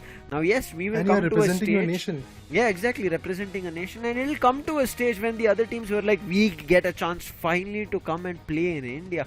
And I think that's where we are going towards with Pokemon Unite, with all Asia Champions League happening, World Champion Series happening. So I don't want to see how further we progress, but just as we were talking about Pies, a little more in-depth details about PYZ. As you can see, he plays the defender. Here you can get the clear stats. His Pokemon favorite was what we just saw, being a speedster, but here he plays defender for the team.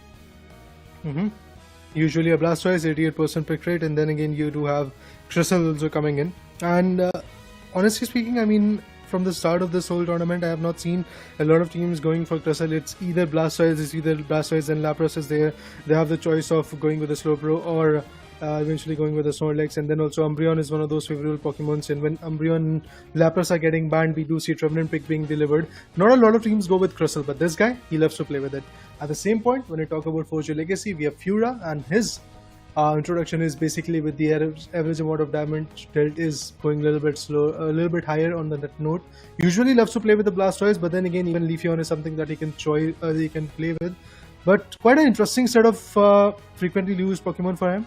a completely different set of roles where one Pokemon is meant to absorb a lot of damage, meanwhile dish out a slightly higher amount of damage as well. But on the other corner, Leafeon as a speedster can be very swift, can be very overpowering, can be very intriguing, and that's exactly what this guy also loves to play. So a combination of a speedster and a Leafeon is in Fura, but Fura till now has not been that effective when it comes to the game number 2.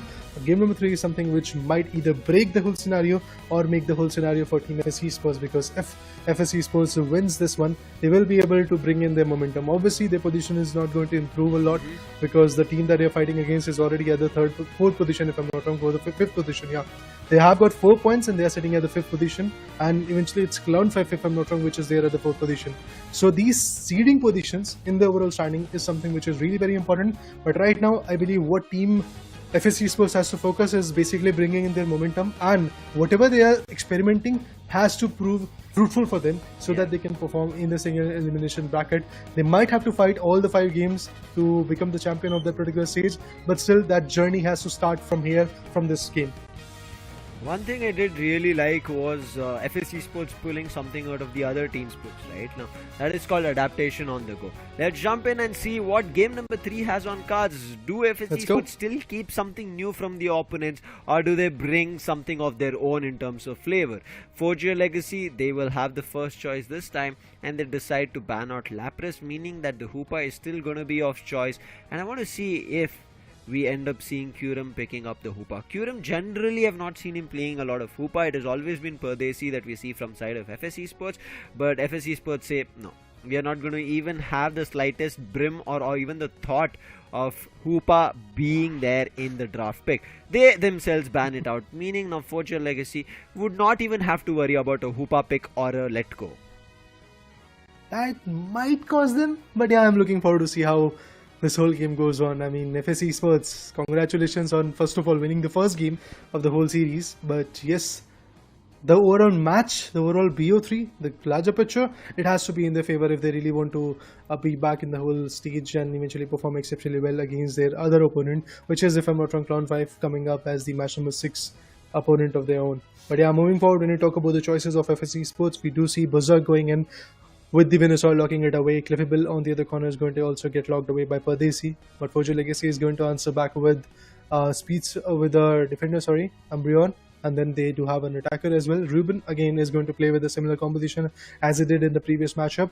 Artist is going to go and lock in the Blastoise, the second defender for the team, but the Buzzwole, PYZ is now going to go with the Buzzwole. We have not yet seen him a lot playing a lot on this Buzzwole, but then again he has got it, and I believe at this point the Buzzwole and Cliffable combination can definitely be quite effective for Team FSC Sports. Meanwhile, Rook goes in to lock the Snorlax. Now it all trickles down to what Forgia Legacy is going to do to answer back.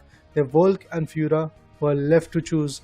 It is going to be the squishy one or something else. Well, it's the squishy one. Mew coming into the picture. Along with that, a Blissey will be there for not Fura. There you go. This is going to be interesting. On one end we see a Buzzwole Raider, and on the other end we still see a Mew. Now again, I feel like Ruben might take the Mew this time, but I want to see what Blair picks up. I'm not going to call it Blair. Yeah, finally he makes the tick mark and then say it is an Inteleon. Now in the preparation phase, I want to pay close attention to what the items are going to be. The held items and battle items, what changes do we end up seeing? It seems like we haven't cursed Incense on Berserk, no Shed Injured all this time. Blair will be playing still on Eject, Slick Spoon and the specs that we end up seeing. Pardesi, we see a shield coming in from him, also an experience share. But Rook, he plays with a Resonant Guard as well as a Focus Band and an XP share. On the other end, we end up seeing PYZ with a Charging Charm, Attack Weight and a Focus Band. Special attack specs still going to be there on Blastoise, which should generally be, and just like we saw Resonant Guard on one defender on FSC Sports, we still see it on the other end. But Kyurem this time, he's not playing a support, he is playing a defender. That's going to be the Umbreon, and the support goes to Artist. Look at the variety changes that we are slowly seeing, right? And a lot of up and down that's happening.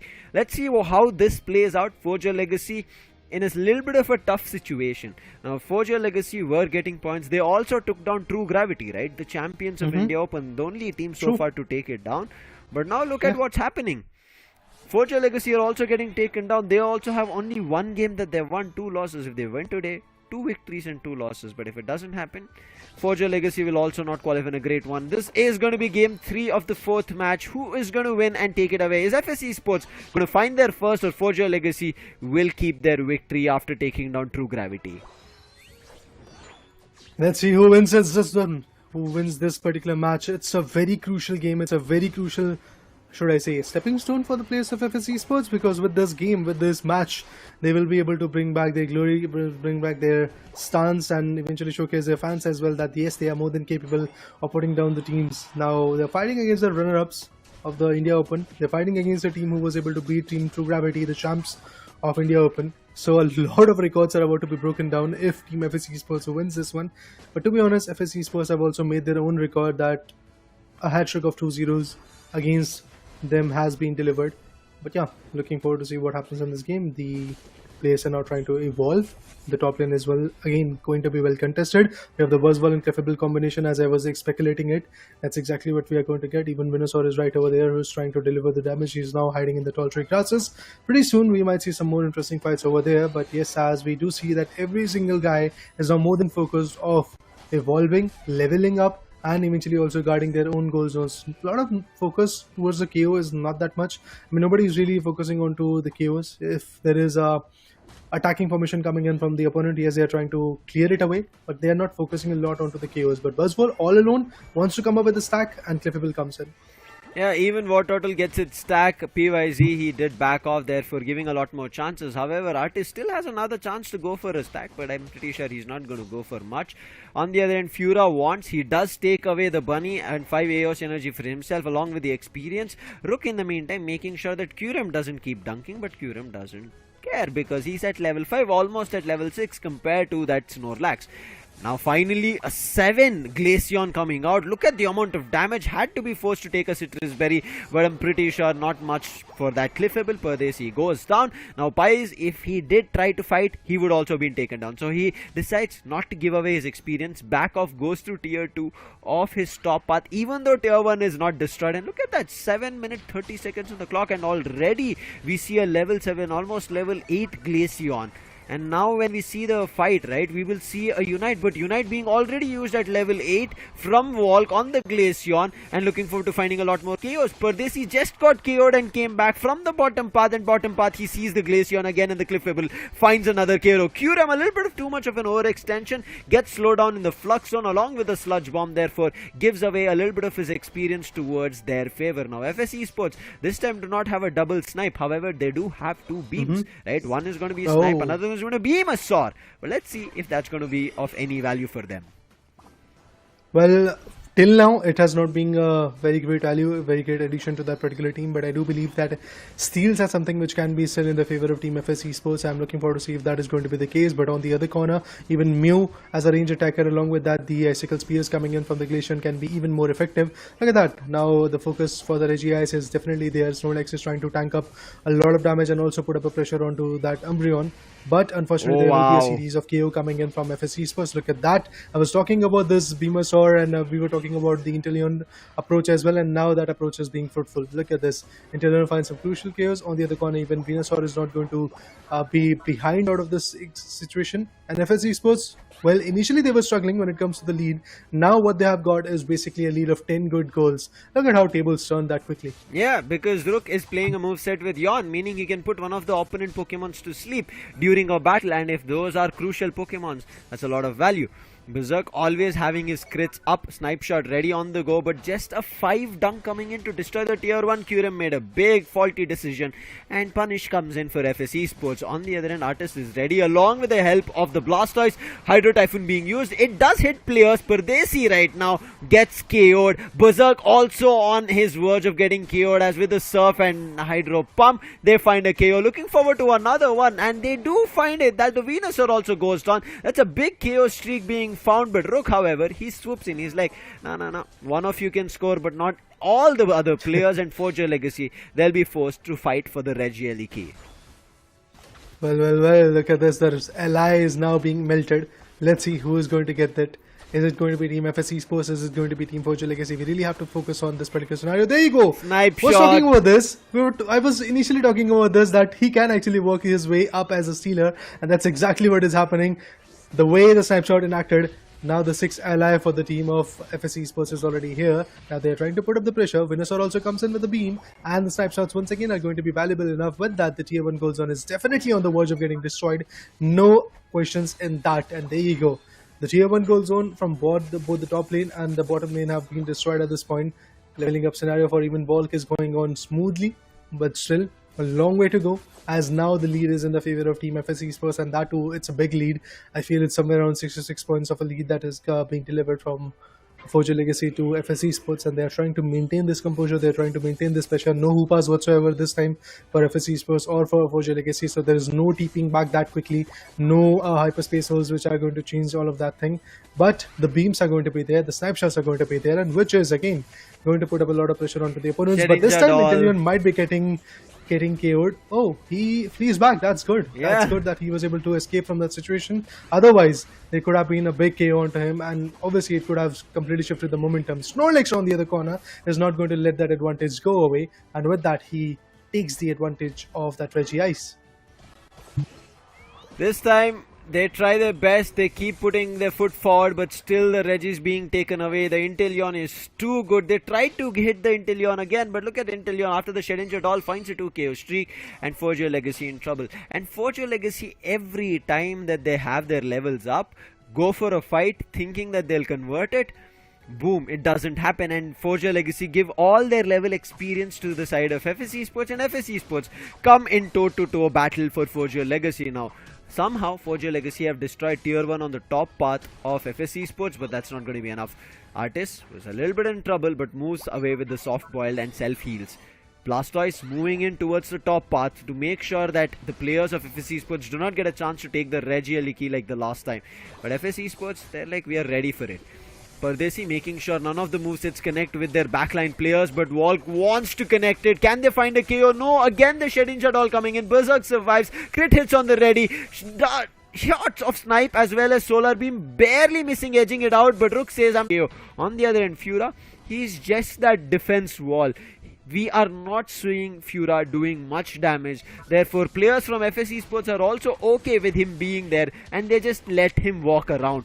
Now, there is a chance of this Regieliki being stolen, but players are not close by. Therefore, that goes, and Forgia Legacy decide, guys, let's finally somehow start destroying goal zone. Gets goals dunked, and now they might be in a good position, but they're letting the Regieliki on the top path go and sit with less than 5 seconds on the clock, and 100 can be done. They're giving away the buzz wall, 100 AOS energy goal, and nobody is going to save that. Now in the meantime, Forgia Legacy have to instigate a fight, but that's not happening. The Beamosaur finds the value, Glaceon is down, and now FSC Sports in control. What is the turn of tides? But finally, as I speak of the tides, Hydro Typhoon being activated, Bliss Assistance, that gives them a KO, make it a 2 KO streak. Both the range attackers are out. Can you find some more value? Ruben chasing right now on that all-rounder, but the smackdown, it's doing value. Can PYC be taken down? But Pardesi with the follow me and Moonlight trying to do his best, but Pies now barely surviving. Finally the Hydro Cannons hit, and with that they find the value even on that buzz wall. Now only one survivor is that Cliffable, but they have to drain the health of Rayquaza super fast because the other players, they have spawned. They might look forward to a steal. The Inteleon is ready, but there is no steal coming in this time. Forgia Legacy have the game for themselves, but can they score is the question. That's a big question coming in. Snorlax, look at him going all the way to score another set of 40. I feel it's possible, and look at him trying to go for it. 299 already coming in from Forgia Legacy. They're also trying to establish their own dominance, but look at this, exactly a similar storyline coming in from even FSC Esports.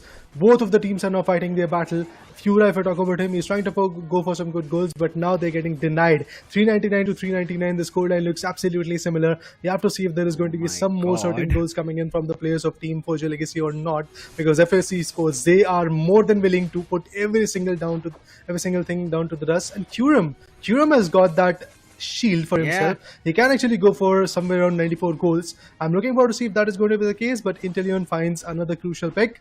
Not just that, now all these players are going to go for a stack towards the top lane, and unfortunately there is nobody to really stop them. 597, and the time is not that much. This small mistake, this small slip up that Team FSC Sports made is now going to cost them the whole game.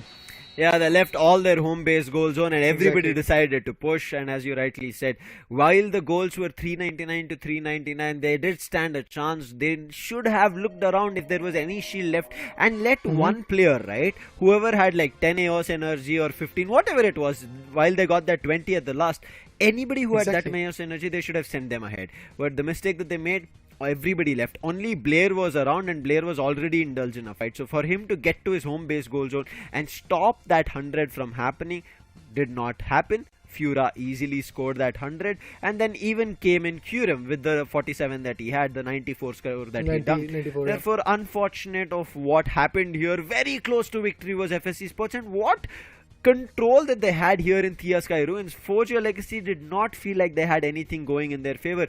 Even though we spoke about the level difference that they had created, they were just giving this level difference towards the side of FSC Sports whenever they lost the battle.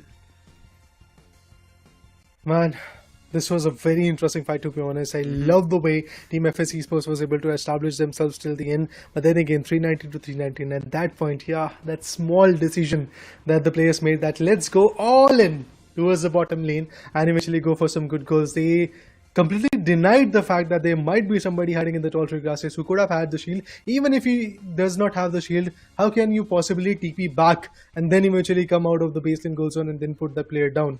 Is there a possibility? Yes, that was the possibility. But then again, all the players were more than committed to go for the bottom lane tier 2 goal zone, and then eventually after destroying it, they wanted to go for the baseline goal zone as well. But they were getting denied every now and then. So that's how Forgia Legacy is now finally there with the lead again.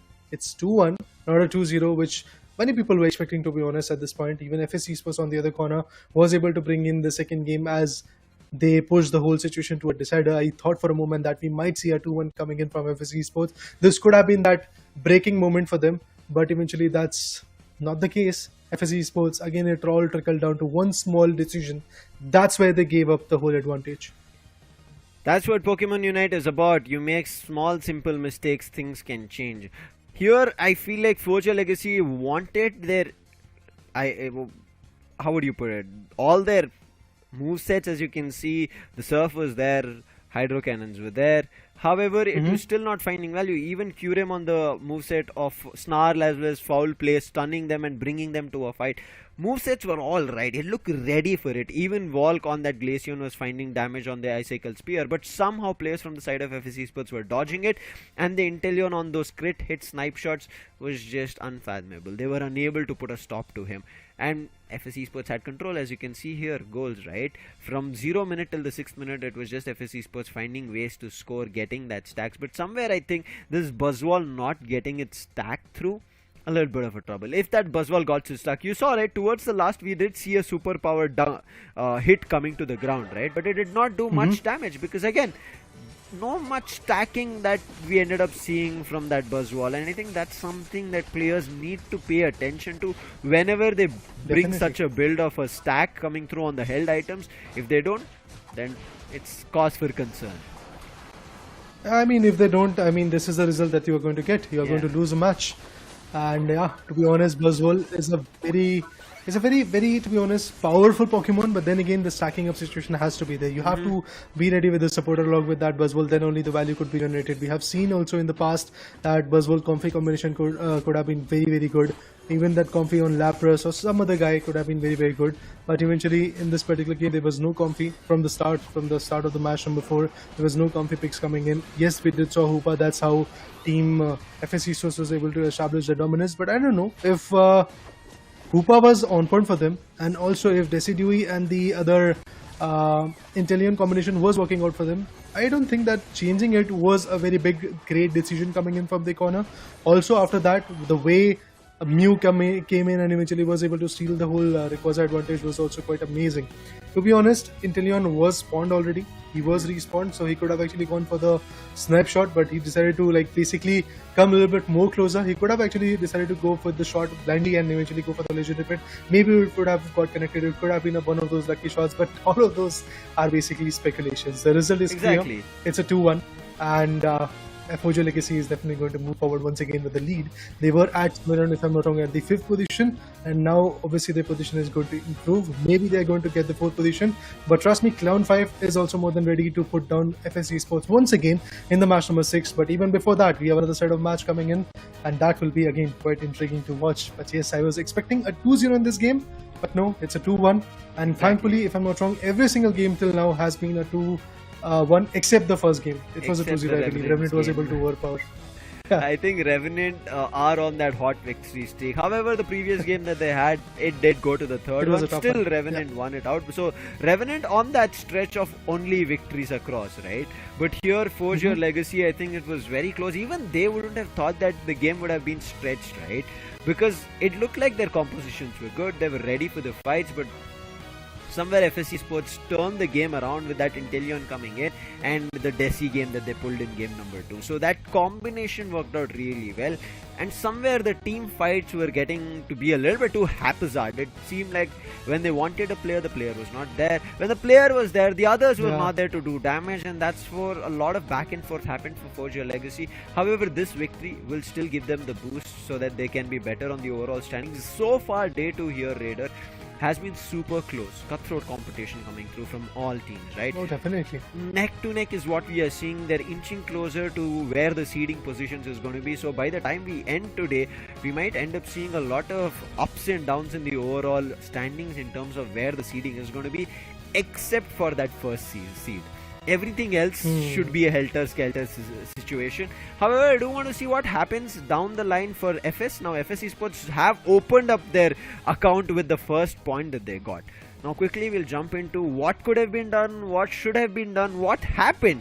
Right, this was the first game where we saw the double support play coming through. This was the clear intention, right? I think FSC Sports, if they read what the intentions were from the Forgia side of Forgia Legacy, that with the double support role, they were trying to drag your attention from the crucial players, and it worked out. But how would you have played as soon as you saw a Wigglytuff Raider? What would have been your thoughts? I would have decided to go for a build of our own and eventually come up with a stack, try to counter it. But that's exactly what was denied from the players of even FSC Sports in the first game. Now, Forgia Legacy here, for me, should have let that Wigglytuff do whatever it wanted. Rather, they always chased it to find a kill. And look at Wigglytuff always running right behind them with the slap and then with the sing coming through where everybody were getting attracted to the Wigglytuff. And the damage was also on Wigglytuff. Again, you can see Wigglytuff was right behind Artist, and as soon as this Unite comes through, look at what Wigglytuff does. Immediately jumps where the other players are to tank that damage so that Walk on that Venusaur doesn't get hit. This is where I feel like the side in first game should have been thought through. Like, oh wait, this Wigglytuff is just jumping in between battles to kind of act as that big shield.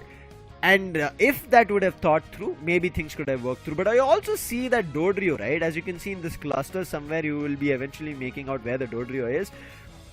He's there, right there on the top lane. Yeah, so Dodrio was always jumping in for a battle when almost their teammates were going down or very early. Again, you can see immediately Wigglytuff initiating a Unite and running away from it. And as soon as that happens, every player jumps in. So I think FSC Sports a little bit of an issue here, Raider. I think just a little bit of a miscom situation that happened in the first game. But they corrected it really well, right? In the second game, we saw them. Forgia Legacy had no control in the second game. Exactly.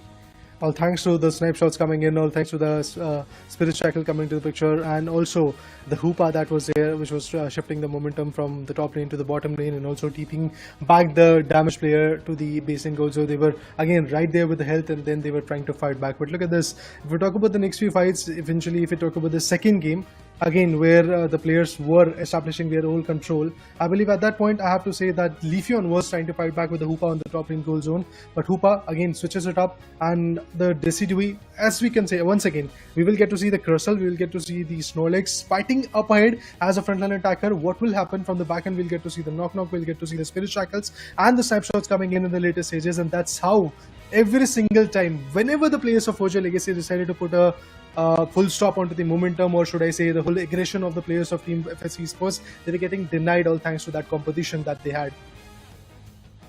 Oh, the Solar Beam. Here again, stealing Suns. You see Snipe Shot being on the ready. Here the beam. Snipe shot comes out Yeah. quicker rather than the beam, and because of the snipe shot coming out quicker, it also has the crit hit coming through because his spy vision is activated. One is the case. That's where you could see so many players around the pit, but still none of them getting the secure. Blastoise, look at where the surf is going. It's hitting the wall. Unfortunate. This was just haphazard moves coming in from the side of Forgia Legacy. It was just click of buttons on the go where they had to do something. Now, I feel like the Hoopa pick could have been different. What would your thought have been if the opponent had been the Hoopa being there? Would you have played it or different, or would you have held Hoopa? Okay, we'll continue this discussion later. It seems like we have an interview ready, and that is going to be Ruben coming in from the side of Forgia Legacy. Let's welcome him and ask him. Hello Ruben, how are you doing? I cannot hear you, Ruben. He's audible. He's audible. Yes. Now you're audible. I can hear you. Yeah. How's I'm the doing great, victory? guys. Oh, nice. Amazing. Okay, I don't think it was amazing because of how the last two games were, right? What happened there? Yeah, as smooth as the first game went, we are expecting a 2-0.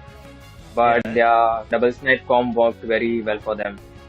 Yes, to them actually. And I feel like And it the was flip an didn't annoyance. go in our favor in the second game. Oh, The flip didn't go in our favor in the second game, which was kind of hurtful for us. Yeah. We were just breaking that down itself, where we saw the beam coming out from the other end, the solar blade on the ready, surf going out, and that snipe shot in between. Only one snipe shot was ready, and that connected that flip. But I want to ask you that Berserk's Inteleon play, how much of an annoyance was it? It was with the help of Shedinja Doll, especially. Actually, his Shedinja Doll plays popped off. He I think dodged 2 of Venusaur ults and 1 Glaceon S1 too. Yeah. He played really amazing. Nice. Raider? Yeah. So yeah, that combination was good enough, but now I believe you have one more match to play with, which will be the match number 7. Yeah. So what's your plan for that? Fighting against Team Griffin, again a team which is now looking like they've got their grasp, but I want to know what your plan is to fight back against them. We are just gonna go for we wanna secure at least 1-2-0, but against Griffin it's gonna be very difficult because they are a really strong team. Yeah, all their teams are really strong. We're gonna try to at least win the early game and continue our lead. I've seen a lot of changes coming in your plays, right? In terms of roles that has been happening for Forgia Legacy from when we saw in India Open and now. So, is there a lot more that you guys are still exploring, or have you found your, I would say, limbo or whatever? Yeah, I mean, our logic is if a player is more comfortable on one hero, then we let the player play that hero instead of the role. Like in the second game, Artist was more comfortable on Blastoise, so we let him play Blastoise. Yeah. Correct. Yeah, that's what I was thinking. There was changes even happening on the go, but as Raider said, you still have one more game, especially a crucial one, so your seeding gets better. We'll wish you all the best for it, and I hope you get the better result and maybe clinch a 2-0 there. Yeah, thanks a lot, guys. Thank you so much, Ruben. So you see, I mean, there are those minute things that do work out really, really well. Even they were not ready for that double snipe combo coming through, but it worked out. So they're happy. They also commended that the opponents played well. However, I think on the position that they're going and the squad that they're building here, Raider, as Ruben mentioned, right? If somebody feels better to play a role of a Pokemon that he would like to, they give it to him. Rather than having a discussion like, no, you play this as a team, we'll feel better. It's also about an individual player feeling super comfortable. If he does, meaning that the whole team can rely on him. Let's jump into the standings, which will give us an idea about what so far has happened and what more can we expect. Well, the standings not changed a lot, to be honest. Forgia Legacy is still there at the 4th position. They were at the 5th position, but right now their positioning has improved a bit, and they are right now head-to-head with Team Clown5. But yeah, the next few battles for Clown5 is also going to be equally important because, if I'm not wrong, Clown5 is going to put up a fight with Team FSC Spurs, which is finally there with 1 point in their favor. Finally, a break into that whole scenario where they were unable to secure even a single game. So that's good to see. But yes, a total of 1 point, which is going to put them at the least favorable spot, that is the 6th spot. Whoever is going to be at the 5th spot is going to have a fight with them again in the 23rd of December, if I'm not wrong, which will be the 3rd day. The single elimination bracket is going to be equally important. So in terms of that, I believe FSC Spurs has to do their homework from here, from the get-go. And as Nekroz also asked from Team Revenant Esports that in the India Open, their performance was not that on point. The main reason that they gave was basically due to a disconnection that they had. They were unable to perform in their matchup against their opponent, which was, if I'm not wrong, FS Esports again. FS Esports was the team which was able to beat them in the India Open 2023. But right now, the way Revenant is stepping it up is absolutely amazing. They've already got 4 victories, and the thing that Revenant Esports players were elaborating that what is bad in getting the 5th one as well. Now they're looking forward to get the 5th one as well. And who is the opponent that they're going to fight against? Is the champs of the India Open 2023. It's Team 2 Gravity. So it's definitely going to be a big game. It's definitely going to be an interesting one. And I am definitely expecting at least a 2-1 coming in. I mean, there's obviously a 2-0 situation that might coming in, but 2-1 is something that I feel comfortable in saying because of seeing both the particular teams. But right now we are going to take a short break. After that, we'll be back with the match number 5.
Alright guys, after a quick short break, as promised, yes, we are finally once again back at the match number 5 of Asia Champions League day number 2. I've already seen quite a few interesting matches, but now coming up against, we have one of the most exciting matches, Revenant Esports, who's sitting on the top when it comes to serious positions of this regional qualifiers.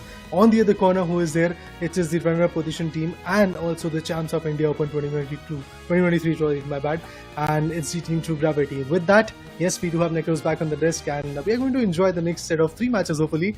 It's not going to be a 2-0, that's what I expect. What about you, Nekroz? I am not going in with those kind of expectations or something like that. You know, Okay. I just want to go with the flows. But yeah, expecting for a 2-1, that's for sure, because 2-0s are not that easy as what we say. So I really want to go with the 2-1s itself. But we'll have a look at the lineup of both teams, those who will be participating in the next upcoming match. It's going to be Team True Gravity take on Revenant Esports. I'm going to make the name of Mighty Revenant Esports because they are on a winning spree at this position, because 4 consecutive wins in a row, and it's not that easy, out of which 3 wins are of 2-0. For Team True Gravity, it's going to be very important for a victory, but I believe Revenant, they want to make it a 5-0 and on as on a win streak. I mean, Genius in his interview already said this, that what's Yeah. bad in getting the 5th one as well. So I'm looking forward to see if he's going to get the 5th one. And they started off this day number 2 with a 2-0. So we might actually see this particular scenario also getting in their favor. But then again, as we were speculating initially as well, that it's going to be a hard-fought battle for Team Revenant Esports. This is the last match that they're going to play in the round-robin situation, best of 3 situation, I believe in that terms. It's definitely going to be a very intriguing match. True Gravity on the other corner. If you talk about the most recent part of them, yes, they're struggling. They struggled against Clown5, a team who was again struggling from the start, from the get-go of these Asia Champions League regional qualifiers. But then again, they got lost against Team Clown5. So I feel there might be a situation where Team True Gravity is again going to be in immense pressure. Obviously, this game all trickles down to the momentum, and True Gravity's momentum is not fluid. On the other corner, Revenant, well, they are enjoying the whole scenario. They already know that they are at the first spot in the serious positions, and other than that, they have got some decent points. They have got a 4-0. They have won back-to-back a few of the matches, and now they are winning, maybe possibly winning the last game as well. So I'm looking forward to that. But Team True Gravity's human direction is here. The average damage dealt is also quite amazing, along with the damage taken, because they usually go for a double defender approach a lot, and also with that, the usual pick rate for Umbreon and Blissey is quite high for them.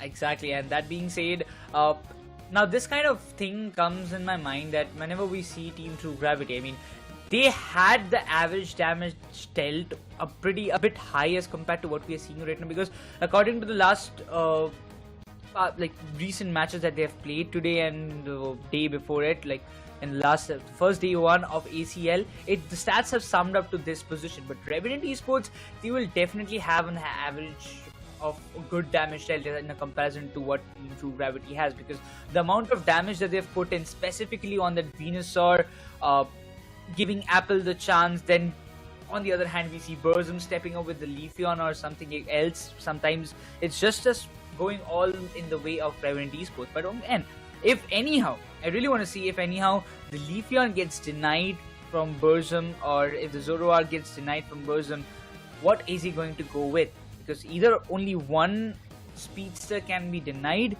and the others will be just sticking with that Lapras, Blastoise, Snorlax. The defender composition is working pretty well for both the teams, and for True Gravity, I really want to see that what counter strat they have prepared for the mighty Revenant. Yeah, definitely have to see, because Revenant till now has been a phenomenal team. The way they perform, the way they are able to bring in the best output is something absolutely amazing. So I'm also looking forward to see what kind of counter strategy is going to get built by the players of Team True Gravity to beat the Team Revenant Esports at this point. Well, Venusaur is definitely quite effective for them, be it Burzum or Apple, that was utilizing it a lot in the initial 2 matches. We did saw that these giants were absolutely on point with it. When it comes to Apple, if he gets the hold on Zorak or some other speedster, he's also phenomenal in that terms. He's a very good heavy hitter, and as Crowley said in his interview in day number 1 as well, that if he gets a moment, if he gets that chance, if he gets that stack, he can easily come up with a 1v5, or he might not just perform due to the situation is not going to be favorable in in his favor, to be honest. So I'm looking forward to see if Apple, Crowley, and the other guys from Team Revenant Esports are going to perform the way they are meant to be, because it's a 4-0 situation that they have able to get in their favor. From the start, they have shown their stance that we are one powerful team, we are one, should I say, consistent team when it comes to the winning scenario, but now they are fighting against the champs of India Open 2023. So that is something which is definitely going to be even scary for Team Revenant Esports. But there is not a lot of things that has to be scary for them, because A, they have got a 4-0, B, they have already got 12 points in their standings, and C, there is nothing to really lose. They are still going to have the first seeding position in their favor even if they lose this particular game. So I feel this is going to be a game where they're just going to figure out what Team True Gravity is capable of, and then fight them against fight them again in the 23rd of December, which will be the regional qualifiers final day. So in the single eliminations bracket, Team Revenant wants to get every single idea of what every single team is capable of. They've already beaten down the other 4 teams. Now they want to beat the champs as well. And once they do that, they have a idea of what they have to do in the regional qualifiers day number 3 as well. And then obviously they might be able to qualify maybe for the Bangkok, Thailand finale.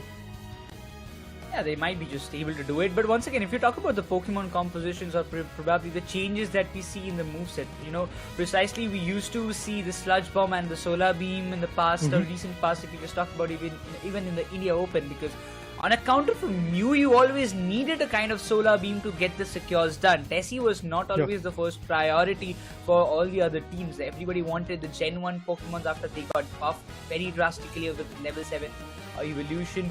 But now when it comes down, we are seeing more the Petal Dance and the Giga Drain. In between, we had seen like with that Giga Drain and the Solar Beam and this kind of moves that's being used by the players. But now it all comes down with that default Giga Drain and the Petal Dance, which is actually finding a lot more value. We are seeing how players are evolving their own strategies and implementing the in-meta movesets and trying to find a lot more value. Alongside, even we saw so many different kind of Pokemon choices in today's day. Let it be the Wigglytuff, let it be the Tessie, coming with a dual snipe combination, getting the Eldegoss. I mean, there has been so many variations that we are seeing already in the day number 2, and I really want to see some more Pinky Pokemons coming up, because the Wigglytuff did impress us. I mean, you cannot deny it. I mean, when it was getting picked, I was like, why are they even going for it? A double supporter? I mean, what kind of strats that they are going to apply? But when it came into the play, when it came into the question, everything was justified.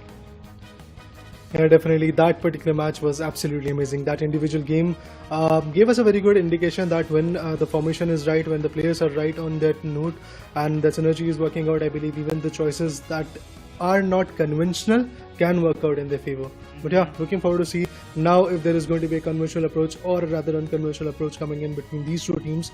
It's Team Revenant versus Team True Gravity that I'm talking about. Both the teams are having their own past record. Both the teams have got some serious players in their favor, but now with that, the game is also going to get started. So let's have a look at the drop pick phase. The TS Skyruns is already here, and this particular phase, the ban phase, is going to be the first one. Then comes the pick phase, and the preparation. For now, these 20 seconds are going to be equally nail-biting, because we will get to see who is that particular Pokemon, or who are those particular Pokemons who are going to get banned from each of these particular teams. Maybe usually a Hoopa or a Defender ban coming in. But yeah, let's just leave this whole approach to Team Revenant Esports and Team True Gravity. There you go. Cliffable and a Venusaur. Oh, this is getting going interesting. Sideways. This is getting interesting. I mean, you don't want Venusaur to be on your opponent. I mean, it's justified about what we are seeing in the recent past. It's quite justified why would you ban the Venusaur. But I really want to see what Revenant are up to. They have got the first pick preference. Ingenious will be locking the Lapras, giving that opportunity to the side of Vulcan and Zisol. Vulcan locks the Hoopa, Melon gets the Umbreon, and now if it's a Goodra, I won't be surprised. Apple, come on, surprise me. Just do something. There you go. Surprised enough? Nah, I mean, I expected, I was saying, like, is it Duraludon? No. But maybe a Goodra, maybe a different choice, but they went with the default. It was Sensei who actually chose the Snorlax, and we still have to see what Apple is going to pick, so maybe we are going to get that surprise that we are craving for. On the other corner, Hoopa will be coming in from Team True Gravity, which is going to put up a good fight. I do believe that. And if those ranged attackers are going to come into the particular picture from Team True Gravity, that would be great as well. Hoopa with the Buzzwole and the other Pokemons can definitely be a great addition for the particular team. On the other corner, we have to see what Revenant is going to do. Is it going to be Apple with the Leafeon? He can be definitely effective on it, but he decides to go with the Decidueye. Decidueye, again, I am just getting the gist, or should I say glimpses of that match that we just witnessed in the match number 3. I mean, I wouldn't be surprised, but a Suyu is back on the Buzzwole. This man, the last time he played on Buzzwole, he went like savage. I would say he was hungry for those KOs, but Vixion going with the Lucario. It's a double all-rounder composition coming up from the side of True Gravity, and now this is a kind of surprise that I was wanting to see. But again, if we talk about Revenant Esports, they were definitely watching the past match. I am quite sure of it, because they just saw what this double snipe comp can do, how much wonderful results it can bring to their side. So they want to try it, and I'm sure this will be very fruitful for their side. But there are no such changes by the picks as what we see. Melon have to tank a lot more damage, and that's why he's having that HP build for himself. But talking about that double all-rounder composition, both having their attack weight, both will have that kind of, like, I would say, a stack build for themselves. Have to see what kind of value, what kind of strats they have made for themselves to come up at this stage to decide that, you know what, we're going to go with that Lucario and Buzzwole. Yeah, definitely have to see how Revenant is going to fight against them. Lucario and Buzzwole, as you said, the double all-rounder attack coming in from the players of Team True Gravity is again going to be equally intriguing for me. But then again, Lucario, a Pokemon that I've not yet seen a lot in this particular scenario in the close days. But let's see how Lucario and Buzzwole are going to play. They have got their weakness policy in the Slick Stone and the other held items that they wanted to go with. But with this, yes, the 10-minute markers are now going to get started. We will get to see how Revenant is going to perform. Well, Revenant from this get-go are trying to stack up both the top lane and also the bottom lane. Well, obviously, Decidueye is going to go for some good evolutions initially. Lapras on the other corner is also trying to evolve up as fast as possible. But yeah, both the sniping attackers at this point, the range attackers, can definitely generate a lot of value. But Hoopa being in the favor of Team True Gravity, I think that it is going to be a good fight from both the teams. At this point, I really want to know, like, as Umbreon was playing on that HP build, it will be very hard for the players to, get the KOs if he evolves faster. So it can be something to look out for. But Buzzwole, again, a Suyu. He has always been very dominant. The last time his domination was literally on its peak as compared to Obito. I would say that after All Might, I stated it that after All Might, Suyu is one of my favorite trainers who can just play Buzzwole to its extreme limits, and I really want to see what he does in this day, because he also needs to complete his stack. Lucario has already registered 1 KO for himself. It seems that Revenant Esports, they want to make sure that the bottom lane control stays with them, and this Altaria Swablu's buffs will be very important, as it seems Electro Ball will be coming out from the side of maybe he will be able to secure, but it seems that True Gravity, they are struggling a little bit to just go with this first scores at this point. I mean, yeah, they're struggling. They are unable to go with those scores, but at the same point, they're also not letting in the top lane specifically to go for some good goals. Although Lapras is moving in, we do see that even the Bissy is doing wonders over there. In the bottom lane, what we talk about the Snorlax and also the Inteleon combination, it is definitely effective enough. We have Mew right over there being the squishy one. It can be getting countered pretty soon. But still, the Eevee is right over there trying to evolve as fast as possible. The level 4 is something that they are looking at. Once Team True Gravity is able to bring the final form of that Eevee, which is, if I'm not wrong, going to be the Umbreon, maybe things will change. They will be able to tank up some good damages. But finally, there you go. We were talking about that Team True Gravity was struggling. Now the struggle is over. It feels like that because True Gravity, well, they came back with a score of 26. Good enough, but still, is it enough? Oh, Spirit Shackle went into damage, and I believe Hoopa is on the verge of getting KO'd. There you go! The rest remaining damage is going to come from the Spirit Shackle again, and 70 for Revenant. Another KO could be coming in pretty soon. Is the squishy one that I'm talking about? Let's see if that is going to be the case. But a quick pause, and this is again going to give a very good time period for both the teams to re-strategize, because now they've seen what both the opponents are capable of, and they've seen the choices that they have made when it comes to the Pokemons, when it comes to the bans as well. So this next time period is going to be equally important. They have to figure out, they have to re-strategize, they have to put in a good blueprint regarding the whole game. Well, from the start, as you said, it's Revenant who is dictating their terms. True Gravity definitely came back for like 5 to 10 seconds in the game where they were able to get some good KOs, and also at the same point they were able to go with the score of, if I'm not wrong, 26. But then instantly, in a quick span, KOs started to come in. Decidueye found a very good KO on Hoopa, if I'm not wrong. After that, it was Mew which was trying to flee back from the scenario. Let's see what happens. I mean, at this point, when I just saw, I was expecting a double snipe composition, but it seems that, you know, Revenant have some different plans, because I saw the Inteleon playing on the liquidation rather than the snipe shot, so it does mean that there is going to be only one player who will be sniping, that it's going to be the Desi. Otherwise, the Inteleon will be just taking with that close range battle with that liquidation and probably the Fell Stinger he's using right now. So, a change in decision, maybe something means almost the same kind of composition, but just with a little bit of changes. That's what I believe the Revenant is trying to plan out. But on the other hand, we were just talk about, yes, the Umbreon having a good HP build for himself, trying to just kind of build his like level up as fast as possible. That's why he was looking forward to get the stacks done, because if the Umbreon evolves in a good pace and if he reaches and manages to keep up that level diff in a balanced way, then it can be a little bit troubling for the side of Revenant to get the KOs done. On the other hand, when you have two all-rounders in the front, when you know one of them, like the Buzzwole, has to get a little bit of the Resonant Guard in his held items, he was there stacking also, as also he was trying to get the stacks done on the top lane. So it's kind of a good move or a good composition coming up from the side of True Gravity as well, but it seems that one of their players is struggling with some internet or maybe some technical difficulties. It will be sorted very soon, and after it is done, I am really eager to see what this match brings up as a result, because both their compositions are something that, you know, surprising me at the very same time, exciting me, because the results, it's going to be something different.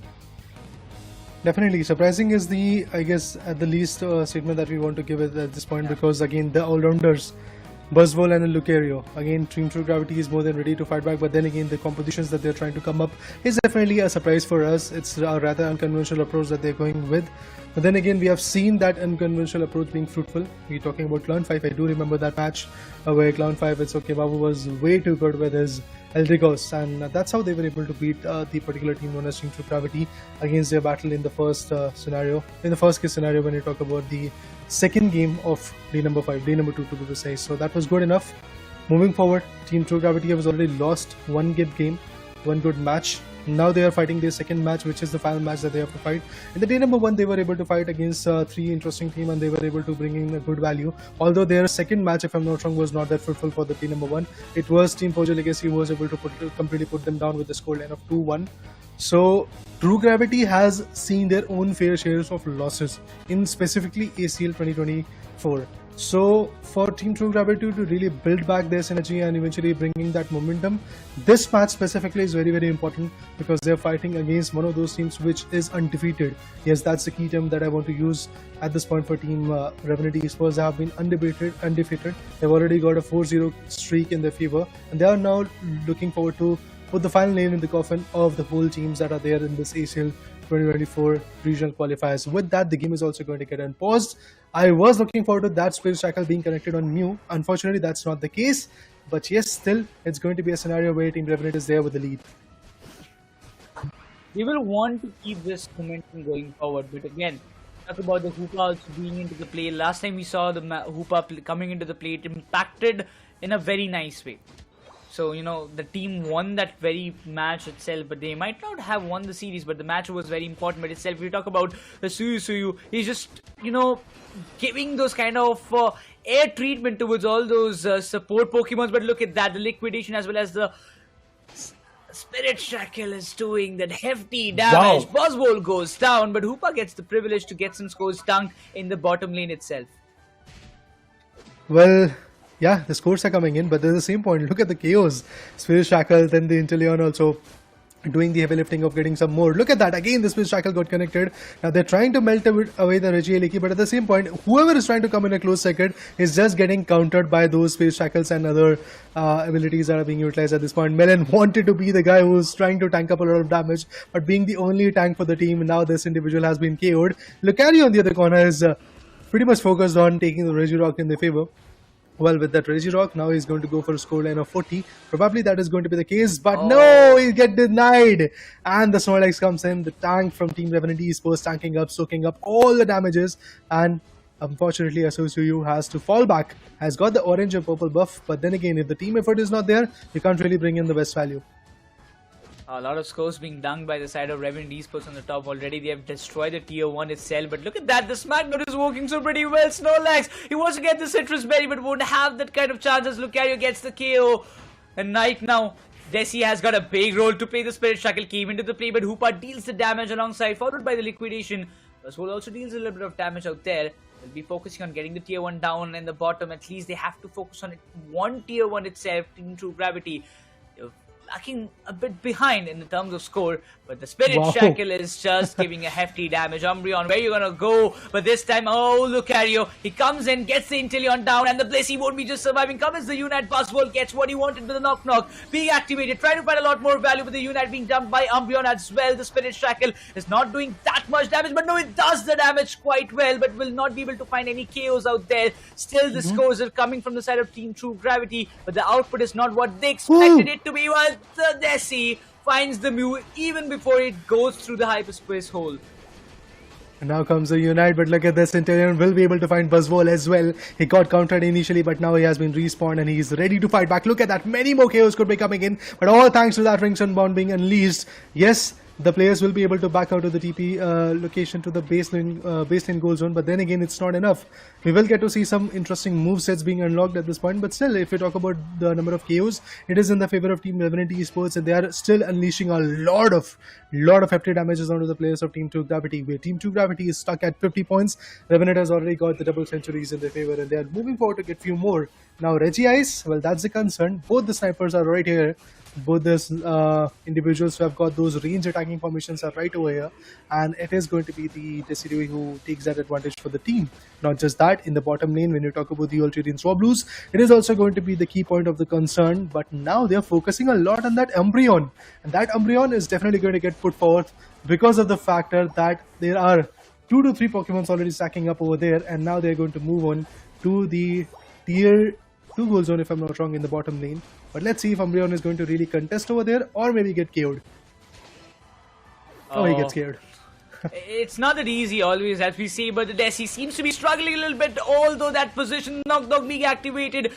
Inteleon finds the 2k AO for himself, but finally the Desi being KO'd by Suyu out there. The Buzzwole is trying to make a good impact. The Inteleon is trying to flee away, but not now, not this time at all. But the Snorlax came into the rescue alongside the Lapras, but look at Suyu, he's just, popping off the heads at this point. I mean, he's just bouncing all the Pokemons. It's just like a fluffy ball, but at this point the Smackdown is working pretty well for them. Still Team True Gravity, there is a bit of level difference that was making an X factor, but now it's also have been a little bit rationalized for the side of Team True Gravity, having a little bit of privilege, but still very small scores coming up from their end, so they have to focus on a bit on scoring as well, because Revenant Esports, they are just taking all the lead as much as possible just before the Rayquaza comes into the question.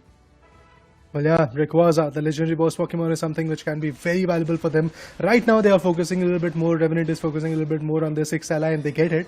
Now the focus will be shifting towards the top lane. They are trying to contest the Regieleki. It's going to be the Umbreon, and along with that, I do believe it's going to be Mew and Buzzwole also trying to confront right over there. Meanwhile, they're also trying to safeguard. Revenant is trying to safeguard specifically their tier 1 goal zone on both the lanes, and which is actually a good approach. But to be honest, it can backfire in the later stages because it's a little bit more accessible as compared to the goal zones right now that Team True Gravity has got. Regice, well, it's going to appear, and along with that, even Rayquaza is also here. So the final stretch time, the last 2 minutes, the valuable ones are going to come into the picture.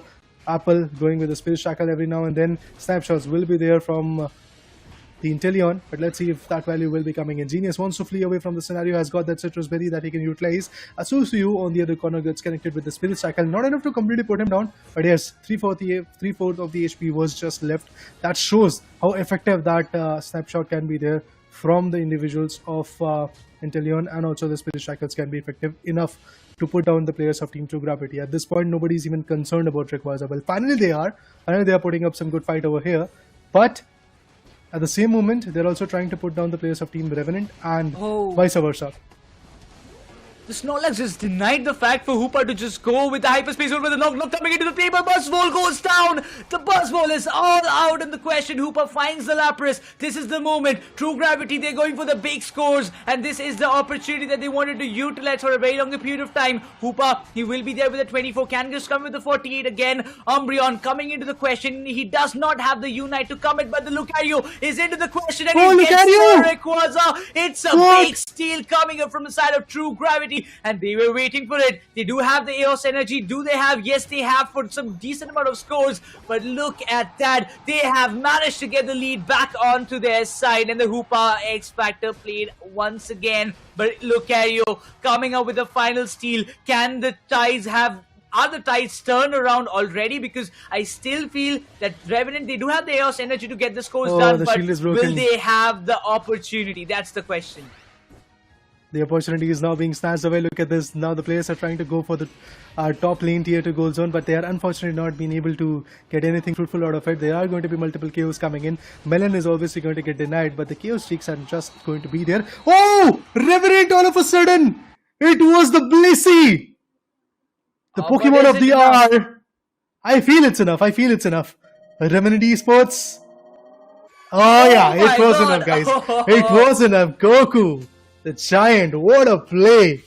I believe it was somewhere around 58 goals that he was able to dump in the tier 2 goal zone in the bottom lane, and that was, man, more than enough.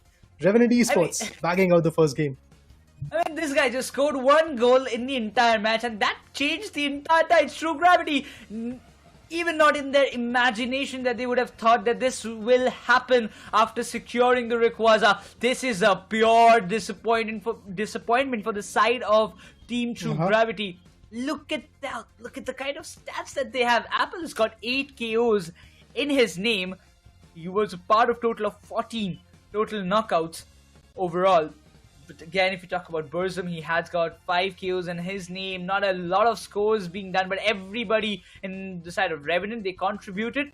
But True Gravity, not a happy side for the first match. After even pulling off that Rayquaza fight, not able to score was definitely something that's gonna cost them, because they didn't had a lot of Eos energy to go. Like, they had like 15, 25, some, I believe 1 or 2 guys had like 48 or something like that to make a little bit of difference. But the lack in the scores that they had from the very beginning costed them out. Around, like, they scored 300, if I'm not, almost like 200 something in the final stage after securing the Rayquaza, but it was just not enough. Well, I think it was not enough. I mean, the way Team True Gravity was able to seal that Rayquaza was good enough. I believe at that point, Lucario would have been way more than happy. And the whole team of Team True Gravity was like, yes, this is it. We have got that shield advantage. We are now going to go for some good scores. Melon, on the other corner, decided to look at the other way. He wanted to go towards his own base in goal zones, and eventually he wanted to guard it. He wanted that basically he's going to guard his shield as well, and then eventually, whenever the time is right, he's going to move forward for the base in goal zones, or whichever goal zone is available from Team Revenant's Esports' perspective, and he's going to go for some good scores. But what happened is basically when Melon decided to go for a goal, his shield was broken due to the factor of Apple being over there. Not just that, even Burzum was trying to fight just over there. Goku was there with the support, but Goku all of a sudden decided that he has got somewhere around 29 AOS energy, I believe. Somewhere around 29 AOS energy is what he was having. So he decided, let's just go for a goal. My teammates are trying to avoid any more goals coming in. Meanwhile, I'm the one who is going to go for a goal, and nobody is going to suspect a small Blissey going all the way towards the enemy goal zones in the bottom lane, and that's exactly what happened. Goku went in, secured his only goal, which was the most significant goal throughout the whole 10-minute marker, to be honest, because that 58 goal manages Team Revenant to get a lead of 40 goals against Team True Gravity, and that's how Team True Gravity is now at a deficit of 1 good game. Now Revenant, all they have to do is just get the game number 2 in this match number 5, and then they will be crowned as the undefeated team of the round-robin method, or should I say initial 2 days of the regional qualifiers in the Asia Champions League 2024. I mean, just imagine if they even win the finals and if they become the champion of ACL. So that does make a kind of statement that, Revenant are the undefeated team in the entirety of the ACL India region qualifies. But that's a long story and we gotta wait for it. So we just have to keep our patience a little bit more and just wait for those all matches to get completed, because I don't want to jinx it for the teams, but let's just look into the graph. We can just justify all the objectives except one. Reggie Rock went in the favor of Revenant Esports. I mean, 2 Reggie Lickies, 1 Reggie Ice, and that's all. I mean, True Gravity, they did not even had a single chance. You can just see the difference. I mean, 82 scores they had till the final stretch, and that made a lot of difference. They had like 52, 96, 78 scores, but still it was not enough. No, definitely. I mean, scores were coming in. As you said, 52, 96, 78 plus 2. I mean, a total of 80 scores also coming in. Scores were there, but as you said, not enough. At the end, it all trickled down to what Goku was capable of, and Goku definitely deciphered that game is going to be in the favor of Team Revenant Esports. But talking about the initial few minutes, I have to say it was all about Team Revenant Esports. They were establishing their dominance. They were getting those spirit shackles right on the backs of, or should I say, on the chest of the players that were coming in from the opponent corner. Every now and then, those spirit shackles were getting connected. I did saw a lot of Decidui picks, and even the Inteleon from the back end was also a very good range attacker, and the way he was bringing in the output was also quite amazing. There was some burst of momentums coming in for the perspective of even Team True Gravity. It was not enough, to be honest. Yes, there were a few moments where Team True Gravity decided to go all in with the Ring Sunborn being unleashed, and then they were able to get some good KOs. But Lucario, the choice of that, I want to ask you, Nekroz, was that enough for them? Was that good enough for them? For the players of Team True Gravity to go for Lucario and then eventually go for some good, interesting games. I feel my answer, to be honest, personally, would be like they could have actually chosen some other Pokemon, irrespective of Lucario, that could have delivered them even better value. I mean, I wouldn't say, because Lucario did play a good role out there, but the only factor that I believe made a difference was they were not able to complete this stack. And again, if we talk about every time you were seeing the players trying to go in, this final steal also was a very nice one coming up from the side of Vixion.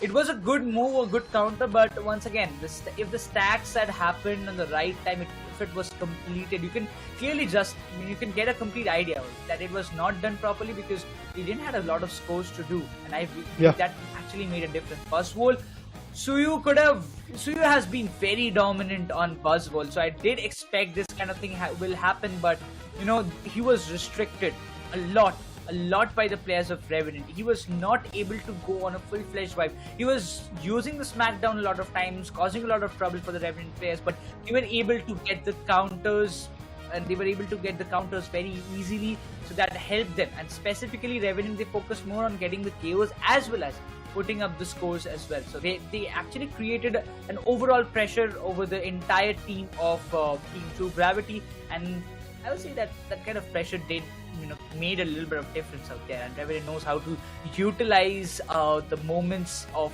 the others' mistakes. It's not all about the stacks, it's not all about the positioning, it's also about the mental games that you're going to play against your opponent. And in terms of that, Revenant definitely made a very good stance, a very clear stance that they're going to put a lot of pressure from the start, from the get-go, onto the players of Team True Gravity. But let's have a look at the player introduction as well. Asusuyo, a good guy, an individual who is very, very effective when it comes to his defending positions, and usually loves Lapras. But right now, if I talk about the Buzzwole pick, again, he was trying to bring in the best value, but I feel somehow that if Cliffable or Oblivion would have been there in their favor in terms of supporter, and that stacking up situation would have been there, maybe Buzzwole could have been a little bit more fruitful. But again, his current goal is to push himself beyond his capabilities and ensure that he is one of the best esports player. I mean, everybody does have that kind of mentality to be the best, to push their own limits. So it's justified. And by this guy, I really believe that Suyu, he has been a player who probably he was playing for a long time, maybe with some new teams. He got a chance to play one of these teams where, they had those experienced players. So it did actually make a little bit of difference. But once again, when we talk about the other side of the player introduction, we have Burzum, one of the most experienced players in the entirety of Pokemon UNITE. And again, his favorite Pokemon has always been Hoopa, because strategically, this is one of the best supporter that you can ever get in your team. Yeah, definitely. I mean, it changes a lot of momentum the hyperspace holes, the rings unbound, the TPing back to the base lane, and eventually being back with KHP, and also one of those players who are actually about to get KO'd, can TP back to the base lane goal zone, coming with the highest amount of HP and then eventually fight back. So obviously Hoopa is one of those Pokemons which can change the momentum, but Crowley, this individual is way too good, but Hoopa is way too good with even the attackers and the speedster as well, because I do remember that in the previous matchup that we witnessed Revenant playing was one of those matches where Team Revenant was trying to go with some speedster approach, and Apple, if I'm not wrong, decided to go with the attacker. Usually we do see him playing a lot on speedster's note, but if we talk about Team True Gravity, we have Z-Sol to talk about, and again, gained a lot of experience under the banner of Team Revenant as well, but right now we have Team True Gravity that he has to represent, and when it comes to that, Z-Sol usually goes with Mew and Espion picks, but we have not yet seen him using the Espion a lot in this particular regional qualifiers. We have seen him using the Mew and some other squishy Pokemons like that, or should I say the Ranger attackers also coming to the picture, but still, Team True Gravity, the way they started off the tournament, the way they started off the regional qualifiers, it's not going in that fashion right now. Gravity, they have to come up with something. I mean, you cannot just let Revenant win like this, and that's for sure. That's not going to happen for sure. But then I mean, you talk about boulders or some kind of obstacle just going on a direct straight path. It's just like that.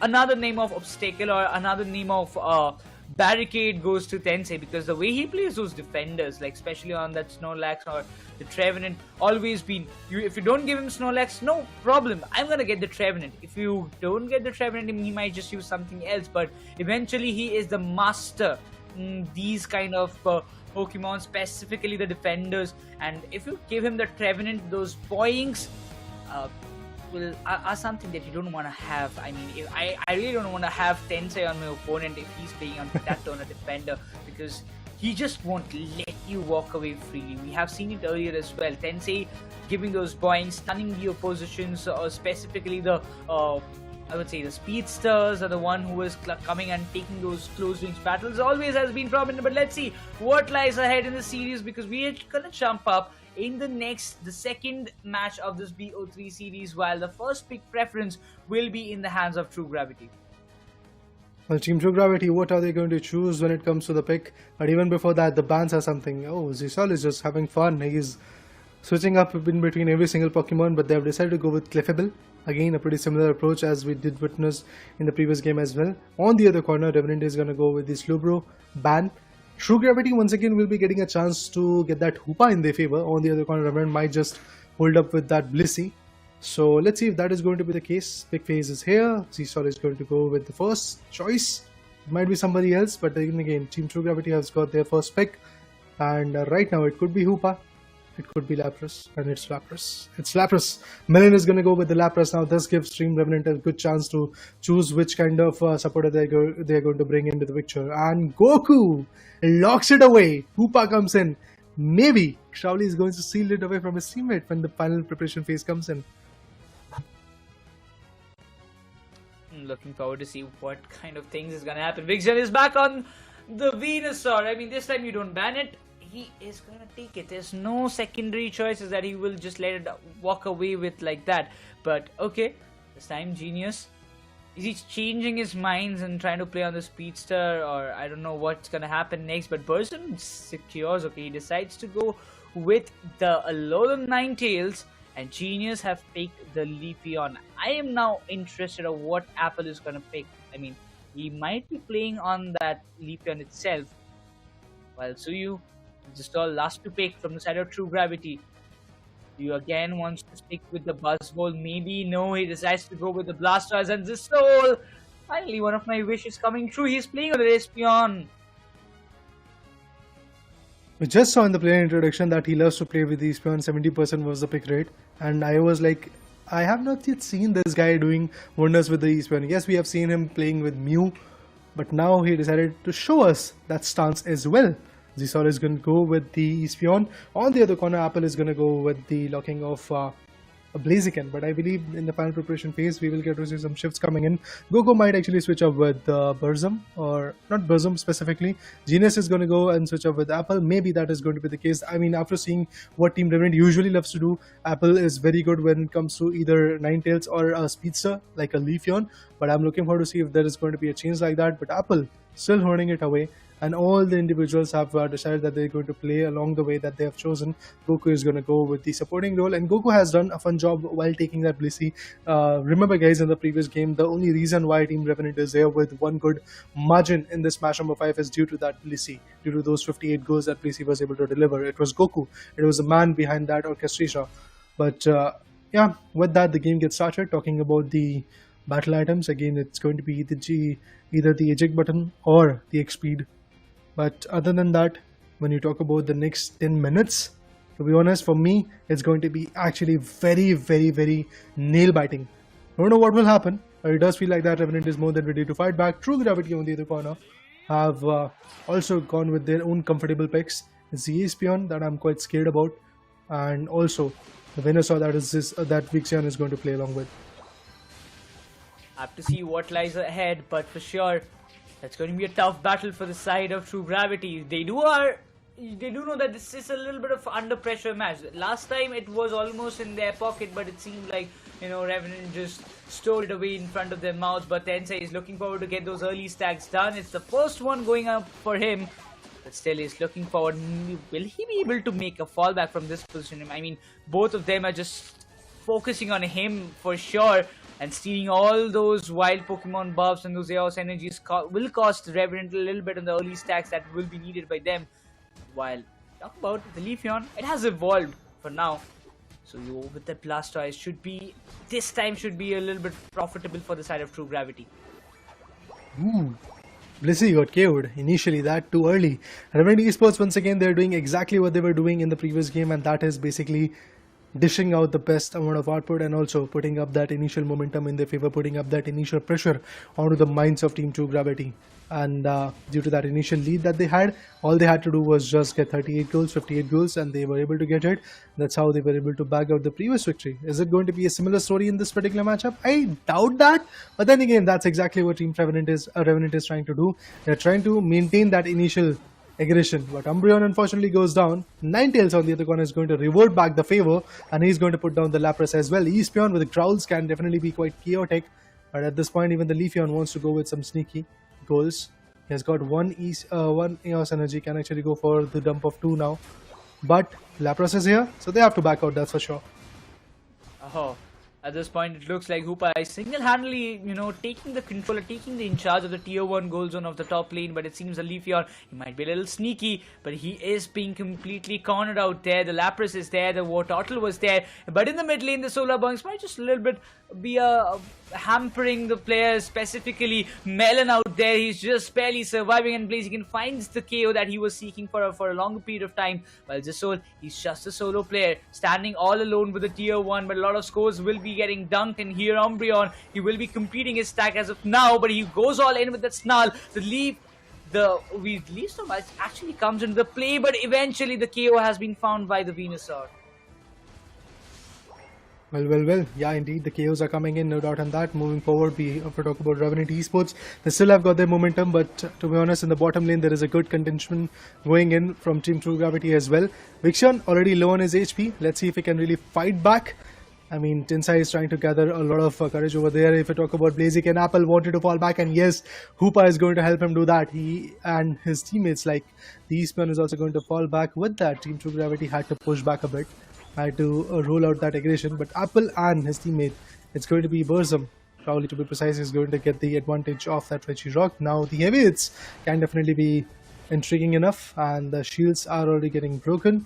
The first hit won't be getting calculated, but at the same point, if I talk about Goku being the supporter of the team, he's the only individual that was there in the top lane, because he knows that his hyperspace holds can bring everybody right over there in the top lane, and they will help him to get that Reggie Leaky. They will help him to get that legendary objective Pokemon in their favor, and it's Hoopa who seals it away. And with that, the 6 ally is now in the favor of Team Revenant Esports. They're going to put even more pressure onto the players of Team Revenant or onto the players of Team True Gravity. Even before that, we do see Blaziken putting down one of the best from Team True Gravity. It's Vixion wrestling right over there in the baseline goal zone, and finally he respawns. Might be able to put up a fight on the top lane.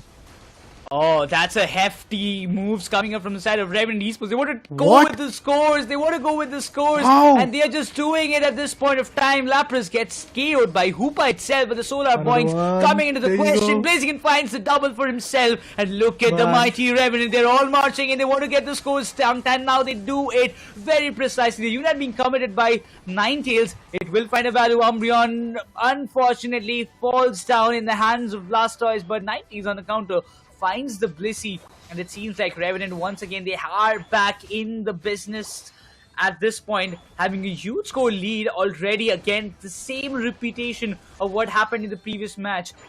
Team True Gravity still seems to be wondering what can they do at this point, and even Hoopa being in the team in the composition is helping them in a very in a lot of ways at this point.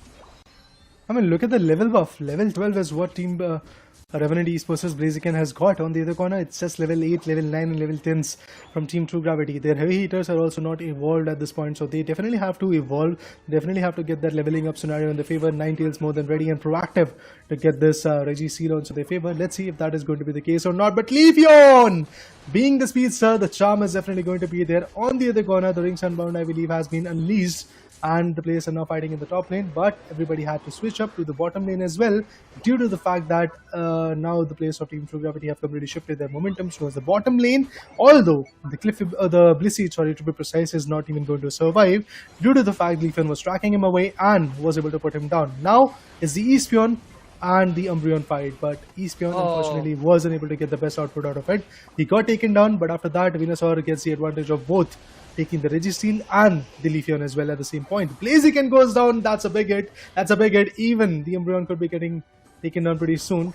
But Burzum is going to track down Blastoise, and with that, even the heavy hitters and the absorbing tanks of Team True Gravity are now going to be compromised. Oh, Goku, look at the HP that he was surviving. All the three players have already been KO'd by for the side of Revenant Esports. And look at the level difference that was there. It's completely been rationalized once again by Team True Gravity. So that means True Gravity, they've again backed up their momentum for their side. Now it all comes down for the Reggie contention. Revenant Esports, they will be very much eager to secure this objective in their favor. The Umbreon is still into the question. The Espeon is still there. The Blastoise might just make their major factor and does secure the Reggie for the side of Team True Gravity. And now this is some real bad news for the side of Revenant Esports, because they are being pushed back from their own tier 1 goal zone, and there is nothing more that they can do. A 50 over dunk, and that's how the tier 1 of the top lane gets breached for the side of Revenant Esports. But now Team True Gravity, they are back in the track, and then at least like 4 of their Pokemons are there already on level 12, and let it be, make it 13 for Venusaur itself. So now it's justified that the final stretch will be very cutthroat. Right, definitely. I mean, we were talking about the level buffs, now it's not even there. So both the teams are more than ready to go for the final stretch time and eventually establish the best dominance that they can really do. Lapras calls out for the defensive parameters, and now the Blaze are focusing for the bottom lane goal zone. All of them have already stacked up in the top lane. We do see the Blastoise right over there. Leafeon might be waiting for that right exact moment where he can actually go for some good scores, but Leafeon is also right now in the mid lanes trying to go for a good fight. All of the players are now converging. This is the moment where the KOs are going to unveil, but look at this. Apple will be able to find a crucial one. He gets the Blissey, the supporter goes down. Not just that, we might see some more KOs coming in. Vixion runs back. He knows that this is not the time to get KO. This is not the time where Team Revenant Esports can get that level buff. So let's just push back from this fight. We will come back, we will rise back, but whenever the situation demands, whenever the Legend Pit is going to get formed, at that moment we are going to go for some sneaky scores. But look at the Leafeon being the sneaky one. There might be some chaos coming in. Apple wants to fall back. He is going to get that Hoopa advantage and once again TP back to the base lane and then come back so that they can have a good fight over there.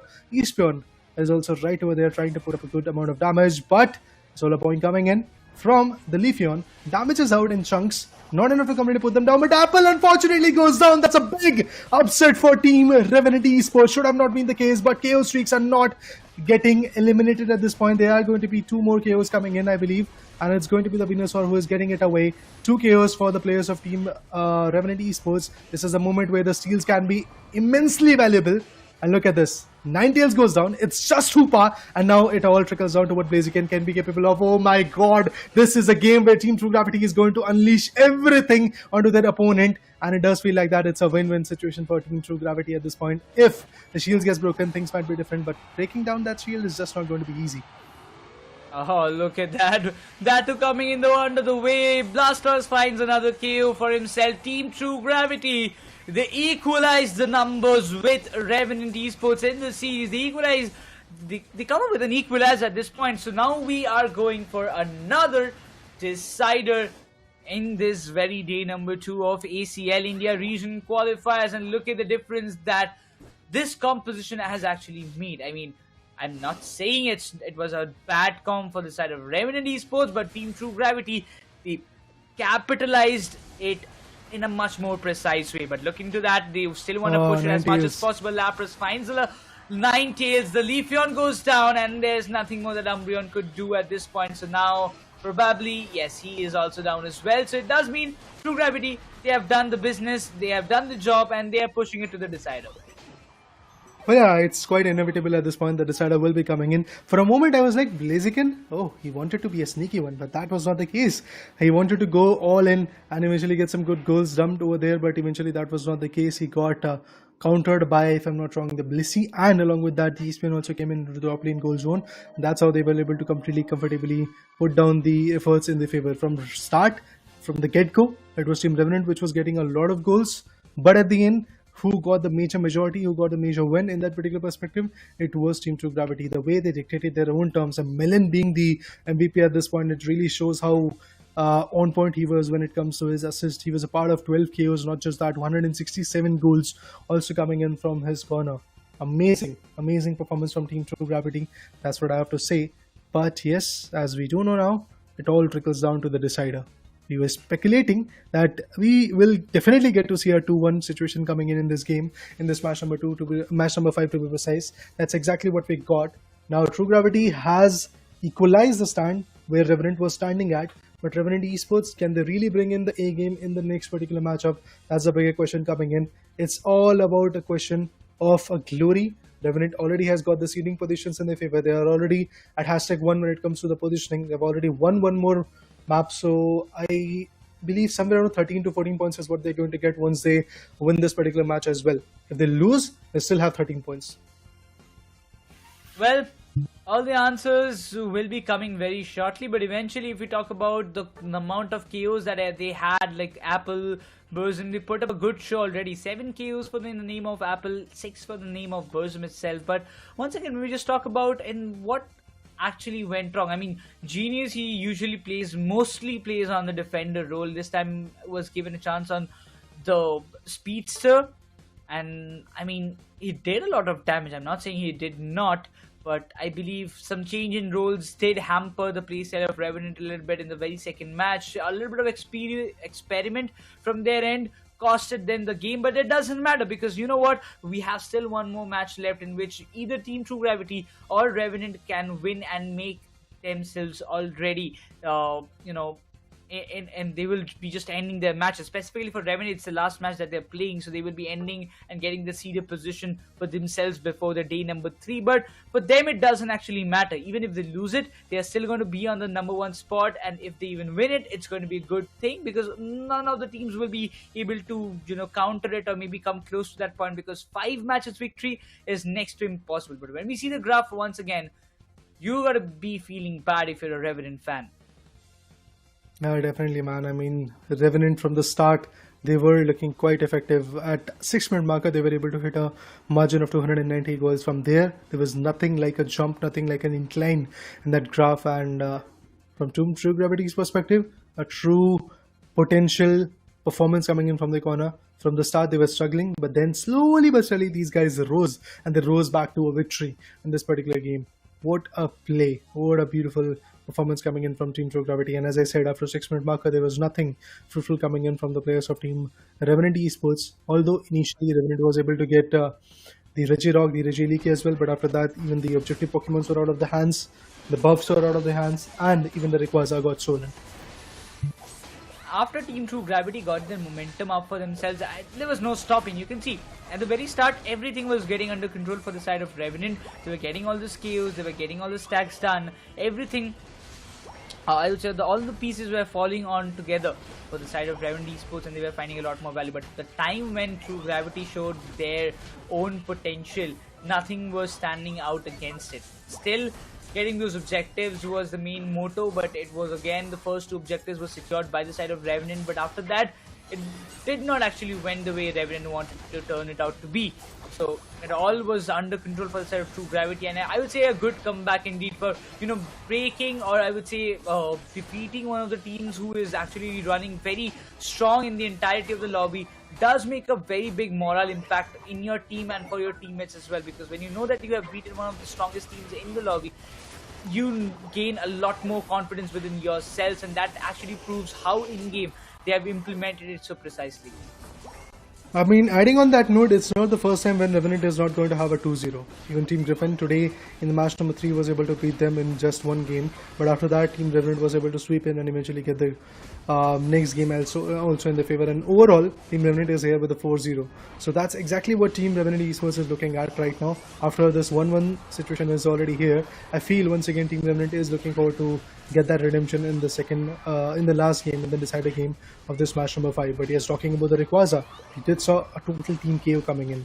Almost a total team KO is what I have to say, because once Hoopa was available, at that point Blaziken was already in the spawn. Blaziken was moving into the picture. Blaziken was trying to bring in the best value, but unfortunately that was not the case. Also, when a complete stack up situation was there from the players of Team Revenant Esports, they were trying to go for the tier 2 goal zone in the bottom lane. They were again contested. Not even a single goal came in over there. Every single guy got countered due to the fact that from Team Revenant, or not from Team Revenant, from Team True Gravity, everybody was there at approximately level 14 or 15. There was nobody who was even at level 13. On the other corner, from Team Revenant's perspective, level 11, 12, 13 is what they have in the favor. So due to that level buff and the stacking up situation not going that right in their favor, things started to crumble down in the final stretch time period as well. But a total team KO, yeah, that's what I have to say. Total team KO coming in from Team True Gravity definitely is showing their signs that they were the champs of the India Open 2023, and now they're going to maintain their title possibly in the Asia Champions League qualifiers as well. I mean, they have to make this kind of momentum carry forward even if they are winning this ACL India region qualifiers itself. So if they can manage and win the ACL India region qualifiers, they will be going as Team India to the finals. And maybe if they continue with this kind of performance and momentum, they might just win the ACL. I mean, it's something, a big statement that I'm giving it, but for sure, you know, we gotta wait for it, because still a lot more matches. At least after today's day, we will be left with 5 more matches into the question. That will be the final day of this ACL India regional qualifiers or India regional stage. But if we just talk about right now, it feels like we will definitely see a 2-1, but whether it is going to be in the favor of True Gravity or is it going to be in the favor of Revenant Esports, that still is a big question mark that we will be getting the answer. But when it comes to the play style, some decision makings or maybe some choices should be changed from the side of Revenant, it seems. And if they do it, it's good, and it might just work out fine for them, because against True Gravity, they seem to be like, after winning the first match, the second match they were completely like they could not figure it out, I believe, what happened actually. To be honest, in the second game, they had that Hoopa. They could have really utilized it a lot. Initially, they were utilizing it a lot whenever the player from Team True Gravity was trying to capitalize onto them. But then again, in the later stages, Burzum, probably to be specific, with the Ninetales, was not that effective. At the same point, the Blaziken was good enough. But then again, that Blaziken had to have a support. Has to have a guy who can tank up a lot of damage for him, because he was going in the fights, and initially he was getting the values, but in the later stages, even Team True Gravity figured it out that this is the individual that we have to really counter. Once he falls, the whole team is in scrambles, and that's exactly what they did. Remember the Legend Repeat as well. Blaziken was one of the first one who went down, and he was one of the first one to really respawn when the shields came in active. Shields were active after the Rayquaza was melted away by the place of Team True Gravity. So every now and then it was Blaziken who was moving in, Apple being there, trying to get the best output, trying to bring in the first commitment, or should I say first KO But then after he was getting eventually some 50% of the damage, or he was doing 70% of the damage, there was a complete stack up coming in from the opponent's perspective, and they were just completely nullifying the effect of that Blaziken at level 13 or level 14, whichever level he had at that particular time. So yeah, I have to say that at this point, Burzum and even Goku with that speed surf, not speed surf, with the supporter, to be honest, was not that on point. The Hoopa could have really brought in a lot more of valuable. And if I'm not wrong, we did not saw a lot of Unites also coming in from Hoopa. There was just 2 moments where I did saw Unites. That means the evolution and the right time period of using that Unite moves were also not that on point. And due to that, yes, I do believe Team Revenant struggled a bit. But if Revenant wins, we'll get to have an interview. And in that, I would like to gladly ask them what went wrong for them in match number 2, if they win.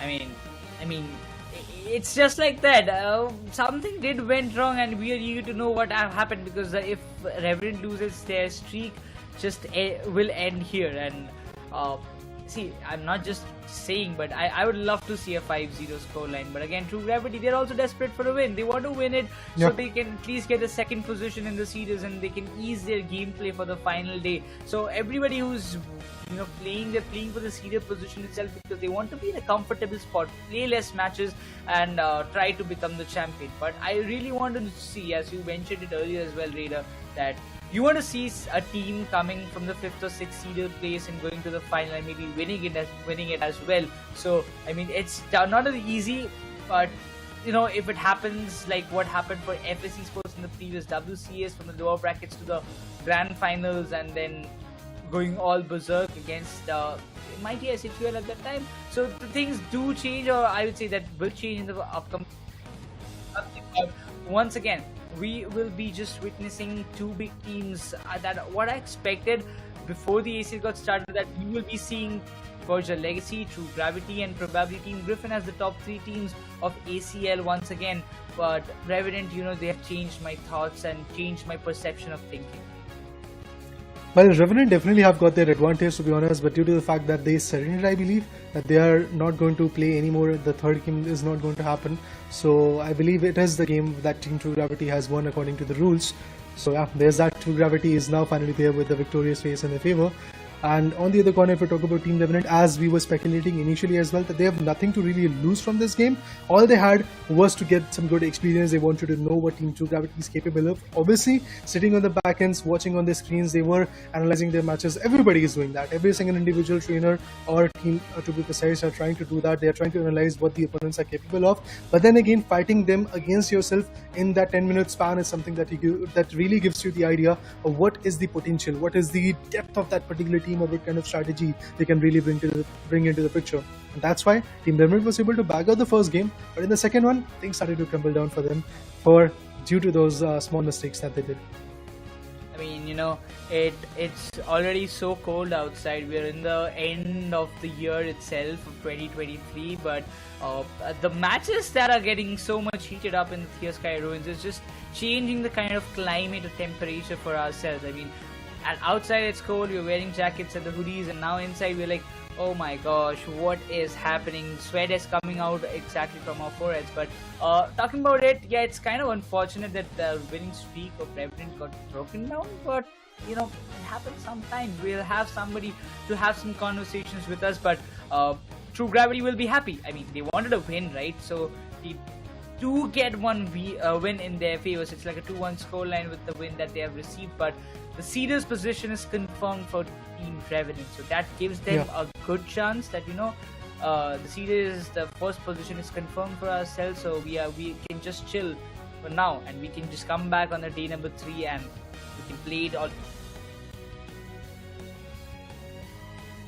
Alright, with that, I believe from Team True Gravity we do have Vulcan as well. So let's invite him on the desk and eventually congratulate him on this win. The last game that Team True Gravity, if I'm not wrong, is going to fight was here against Team Revenant Esports, and they were able to capitalize on it. Hey Vulcan, hello, are you audible? Can you hear us? Yeah, I'm good. I am, yeah. Okay. Yeah, you are audible. Nekroz, any questions from your side for Vulcan? Yeah, I really want to ask one thing, that in the first match, when you knew that you will be coming up against Revenant, what kind of strategy planning did you had? Because Revenant, they were going on a winning spree already, so you had to make some kind of different strategies. Actually, we stick to our course. Like we pick our main best picks. Even Lucario, the Vixen, the best pick. We stick to our course only. We didn't try anything new also. Unfortunately, the first game where Melon went AFK, still first 4 minutes now. It's kinda we got objective, but we didn't capitalize it. And we are lucky enough, I guess. The second game also, we have some very good fights there in the Rayquaza pit. And I actually Blissey cancelled this now 2 people portal, and we took the fight initially. We know that their portal is cancelled. They don't have any healers to back them up, so we won the fight simply. Yeah, a total and team it's was good to zero have free win also. Yeah. I mean, I would love to know the further kind of see. This is the second day of ACL. We are still left with the day number 3, where it's a single elimination format. We all know about if you win, you go to the next phase or you go to the next match. So I really want to know what kind of strategies or what kind of planning are you trying to do for the final day, because the ACL final slot always depends on it. We want to capitalize this last 7 days. That is the plan from the starting. We want to actually get into top 4 actually, the basic plan, and prepare last 7 days. Good that we got top 3 at least. Whatever the result, 2nd or 3rd position, I guess. It's up to what we thought, and I guess if we beat Revenant and one more team, I guess we can be going to Thailand. I mean, the excitement is real. Rita, you want to ask something? Nothing, man. I just want to congratulate them and all the best for the next particular date, 23rd of December, I believe. The single elimination bracket is something which is going to be scary for us as a caster. Hope that you guys are going to do fine in that. And yeah, congratulations once again, man. Thank you.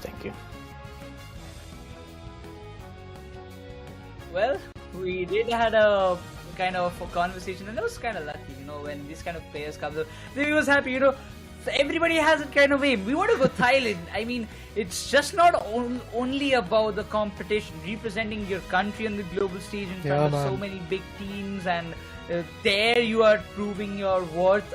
We are coming from India. We were the champions of ACL. We were champions of India Open. If True Gravity goes out there, it's a big thing. So when you win 2 back-to-back major tournaments, your impression towards the global teams always become a little bit higher. Maybe Revenant can be that party spoiler for the side of True Gravity, or maybe any other team it can be. But how it seems, Revenant is one of the most biggest factor that every team is going to fear about. Having 4 consecutive wins, almost. This one was also they won one match out of this PO3 series. So it does feel like that Revenant can be that party spoiler. Either Revenant or True Gravity will be my pick for the ACL Championship. But let's see what if other teams are trying to prove me wrong. But again, itself, Thailand is just not about the competition, but also the amount of experience that the teams will gather from there. Definitely the experience that they're going to get, the kind of goals that they're going to set for the other newer generation players or the teams that are going to get formed after this. Because again, every now and then, whenever a big tournament like this happens, there are a lot of insightful informations that the new upcoming expectating guys are also going to get. So obviously, due to this particular factor, I believe we are going to see some interesting plays coming in. We will get to see some interesting evolution in the esports scenario in Pokemon UNITE as well when it comes to the game individually, and also the players are going to be equally affected with it. But yeah, representing your nation, as you said, in the grand stage in Thailand is something which is everybody's dream. But I believe only 5 people, only one particular team is going to get that dream fulfilled out of the 6 that have been qualified in the ACL regional qualifiers, and it could be Team True Gravity, it could be Team Revenant. To be honest, I would love to see another face rising up to that stance that will showcase us that even if we are not able to qualify, or even if we are not able to get the best seeding position in the first 2 days, we are still one of those teams who can rise back from maybe the 4th seeder position or 5th seeder position and go towards the 1st position and eventually become the champion of regional qualifiers. But all of that is definitely full of speculations. A lot of variables have to be played. A lot of ifs and buts are going to be there. Really have to see what happens. But for that, I believe the next 2 matches are going to be equally important. Oh man, I just cannot believe it. Just few months back we witnessed the India Open, and now it's ACL, which is also about to end in just maybe another week.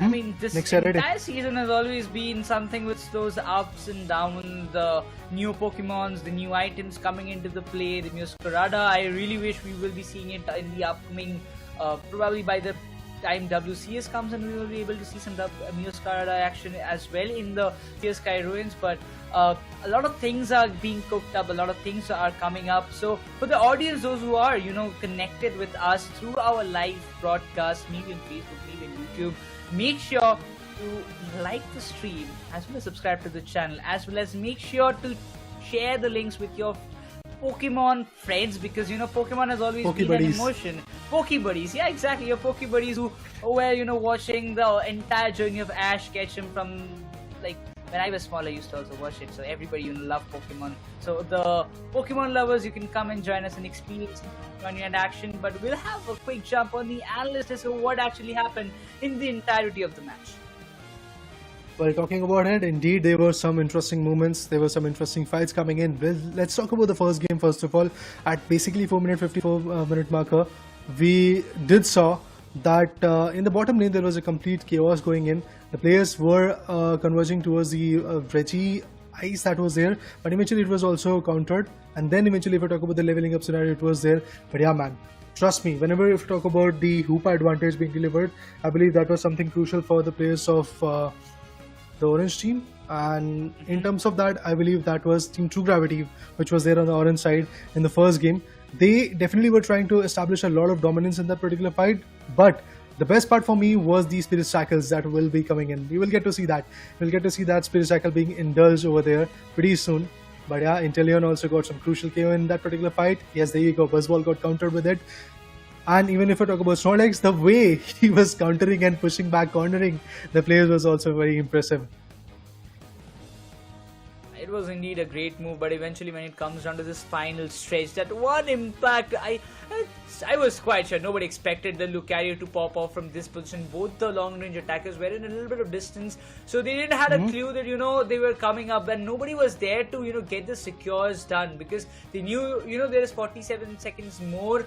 There were not many players from the side of the orange team to come up close, so Revenant thought that it's an easy win. We are going to secure it no matter what.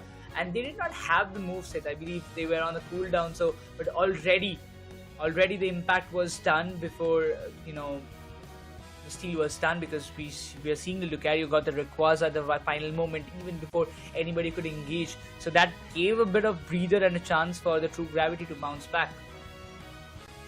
Definitely that was the case, no doubt in that. There was a small breather, small moment where there was a chance that Inteleon or could be possible that maybe the Decidueye, Spirit Shackle, or even the Knock Knock could have been useful, but Knock Knock was already utilized to get those KOs that they initially were able to get. But after that, Lucario, it completely came in, swooped in, and he was right there in the Legendary Pit, and he was able to get the best output. And apart from that, the other two Pokemons that were KO'd, that was the only reason why Team Revenant was able to capitalize still after the advantage of Rayquaza was there in the favor of Team True Gravity. Due to the factor that there were not a lot of Pokemons available, Umbreon decided to go for the baseline goal zones. It was the Blaziken and also, if I'm not wrong, Leafeon who was trying to... It was, if I'm not wrong, the Lucario and the Buzzwole who were trying to go for some good goals. And at that point, they were counter coming in, their shields were broken. At the end, it was Melon, the Umbreon, which was trying to go for a score of his own in the baseline goal zone. But again, Decidueye came in, he countered him, he was able to put him down. That's why the first game went in the favor of Team Revenant Esports. But trust me, that was a close one. Even Nekroz was like, maybe that is not enough. But yeah, Goku came back with 58, and that was enough. 58 goals was good enough. That was the only goal Goku was able to come in. That particular game was kind of a game that I was on the edge of my seat.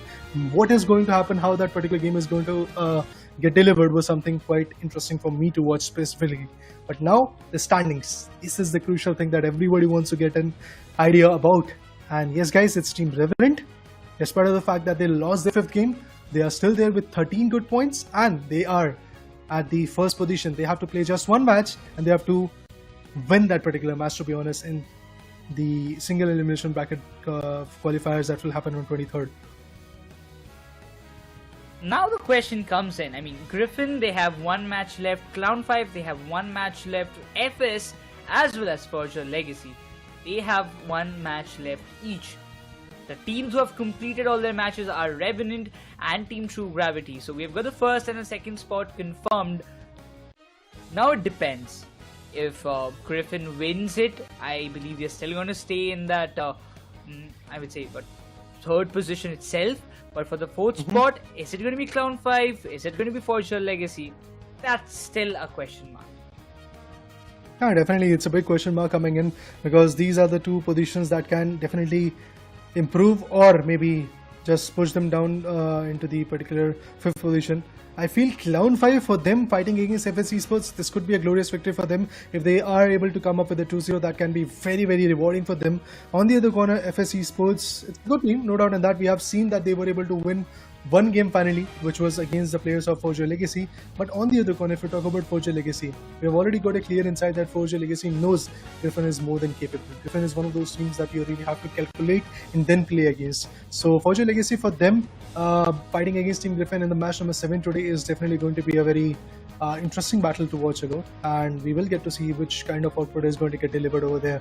But to be honest, against FS Esports and Clown5, I feel Clown5 might take the edge if FS Esports once again do those small mistakes. But still, FS Esports, the way they were able to bounce back against Forgia Legacy, hopes are being ignited in my heart at this point. Maybe there is going to be a game where Forgia Legacy is finally going to come up with a 2-0. That can happen.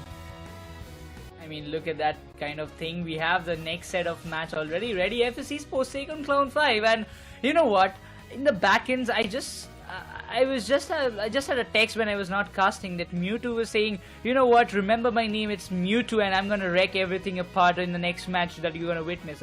I'm really excited to see what he's gonna do up next, because Clown5 seems to be very, very confident, and if we talk about FS, not a single win as of now. 4 matches played, 4 matches lost. What is going to be the final verdict? It's not going to change a lot of things though, but they can be a little bit party spoiler for the side of Clown5. If Clown5 loses this, they will be there in the 4th position, and on the other hand, if Forgia Legacy wins it, so they might be going for the 3rd, or they might be remaining in the 4th, and Clown5 might be dropping to the 5th spot. It's quite interesting that as casters we come up with a lot of speculations, and then again when the game happens we are like awestruck that wow, how is this happening? But yeah, team introduction, let's bring in Tan. FS Esports, the average amount of damage that they were able to deal is kind of 250,000 approximately, like that. On the other corner, the average amount of damage that they take due to the choices of those defenders and a lot of supporter role that they actually go with is already quite evident that they were 267,000, somewhere around that. Average recovery is also quite decent, moreover towards the 1 lakh ratio, due to the factor of the Blissey, Clefable and some other Pokemons like that they usually go with. Obviously every single team is going to account for a speedster possibly in this particular formation between both the Giants, FS Esports. FS Esports loves to play with the speedster, even Clown on the other corner, Clown5 also loves to play with the speedster, but depending on their draft pick phase, I believe 30-40% of the game is already going to get elaborated at how these two players, how these two individual teams are going to perform. But then again, this was the team introduction for Team FS Esports, where hopes are high from now for now, due to the factor that they were able to win one game finally against Forgia Legacy. And Forgia Legacy is that team, guys, remember, who was able to beat the champs, Team True Gravity. So if you add up all those contingency, all those variables, FS Esports has still got it. That's what I like to believe. All things depends on this final match. I mean, FS Esports, I don't know what's gonna happen, but Clown5 will be pretty much confident, because they know that, FS, they haven't won a lot of matches, so they haven't won a single match itself, so we do have a chance of making a clean sweep and retaining their position, so that's the kind of confidence that they will have. But looking towards that, the average damage taken for the side of Clown5 itself is a little bit higher as compared to what the average damage dealt is, which is also like due to, I believe, the losses that they faced on earlier in the ACL, but after that they have also played a pretty decent game for themselves to win and retain themselves probably in the 4th, maybe keeping themselves in the race to being the 4th seeded team. So still at this point, I would say that they have a 100% pick rate for Lapras and Venusaur, then it follows by Blissey and Buzzwole.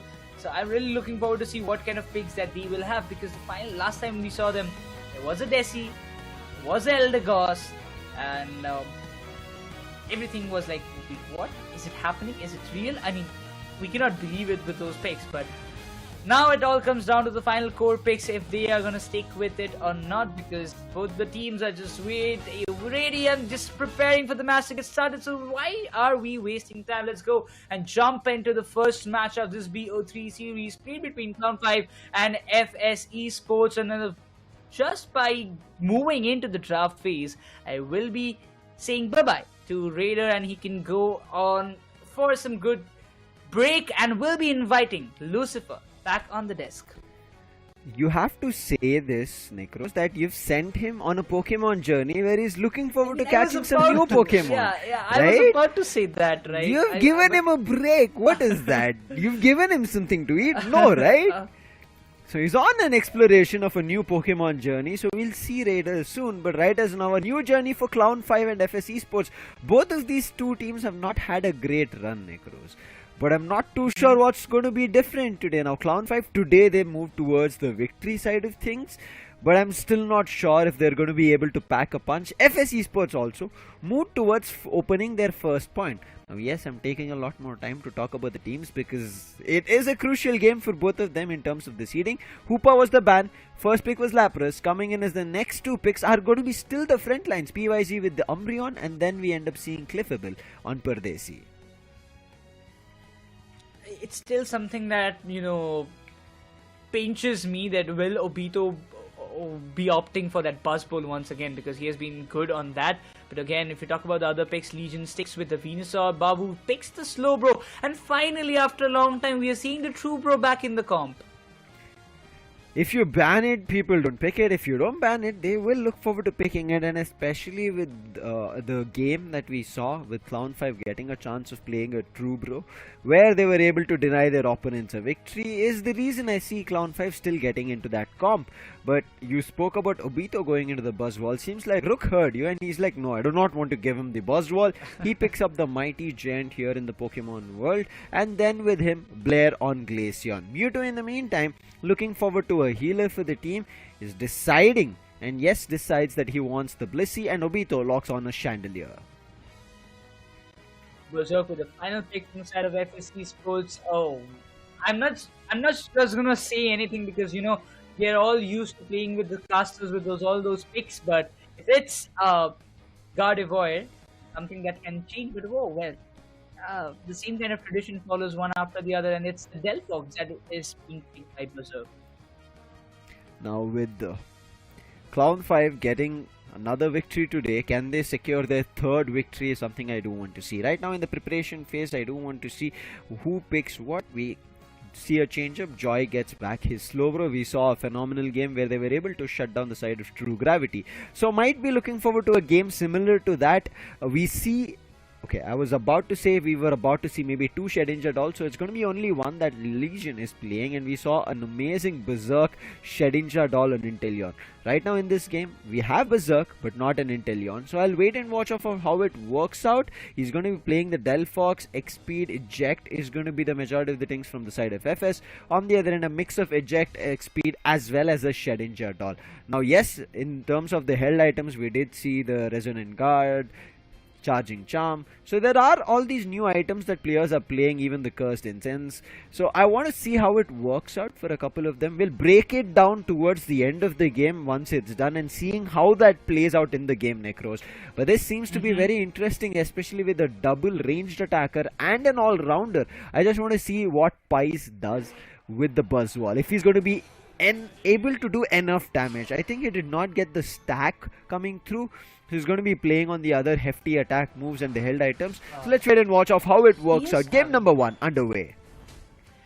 Oh, now this is going to be interesting, but it seems like he had an attack weight on the Buzzwole and he changed the charging charm. I was a little bit, I was like, he's playing the charging charm on Buzzwole, so but again, he decided to just change it. So I was like, okay, so it's fine. I mean, he's just sticking with the basics, but yeah, the last bit change is always, sometimes confuses us as the casters, but once again the early stacks have to be done, so it has to be a big responsibility for the players to just do it, but Cloud5 starts it off well for themselves. Initial on the top part scoring, A little here and there, but that's all. On the bottom, they're all fighting for these bunnies. Both the ends of it. From side of FS they're trying, but finally because of the evolution of Glaceon, we end up seeing Lapras being the first KO that the FS Esports find on. Now Perdesi was very close to also indulging himself in a KO. Thankfully the Citrus Berry was available. He had his X speed on the battle item and he gets it. But in the meantime, Legion almost finding a KO, but on the other end Blair doing damage on Glaceon, therefore they would back out, but overheat almost finding a KO on PYZ, but thankful with his movesets, he jumps across and reaches his goal zone. Not damage being done, but however they lose the Altaria and Swablu at the 8-minute 50 top path. Clown5 take control of it.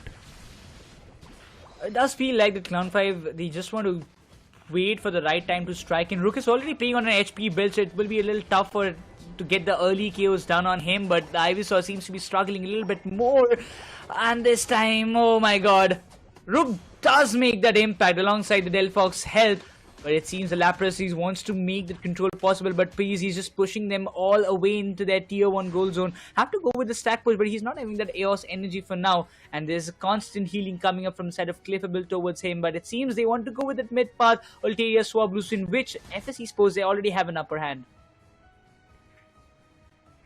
Not big, but Obito getting his special attack spec stacked up, but in the meantime, maybe a KO that we end up seeing. Yes, Glaceon finds one, the True Bro is down. In the meantime, also the foul play being used on the Umbreon. Let's see how further it goes, but as you said, keeping the attack weight stack going on. PYZ looking for another, but it gets stolen away from the Lapras, and for that, Lapras gets punished. Maybe another one, because even the Blissey gets smacked down to the ground of their own goal zone, and FS Esports charge in with the overdunk of a 30 to destroy tier 1 on top. Now this is going to be something interesting from I really want to see from FS Esports. They always had a good control over the earlier game, but in the mid they always lose the momentum sometimes, so they have to focus on not to lose it anyhow, that too against Clown5. But look at that, the tier 1 goal zone in the bottom, it's quite vulnerable. They're waiting for an overdunk to happen, but the Reggies, the objectives will be spawning, and Clown5, it will be very much focused on getting it, but look at those long range attackers just making so much impact. The Icicle Spear is locked on the slow bro, but itself finds the KO. Glaceon impacts, comes up with the glacial stage, trying to find a lot more value, and itself Buzzwole gets the Blissey down, and it seems FS Esports, they were having a good control, but the Venusaur steals the Regirock in front of them.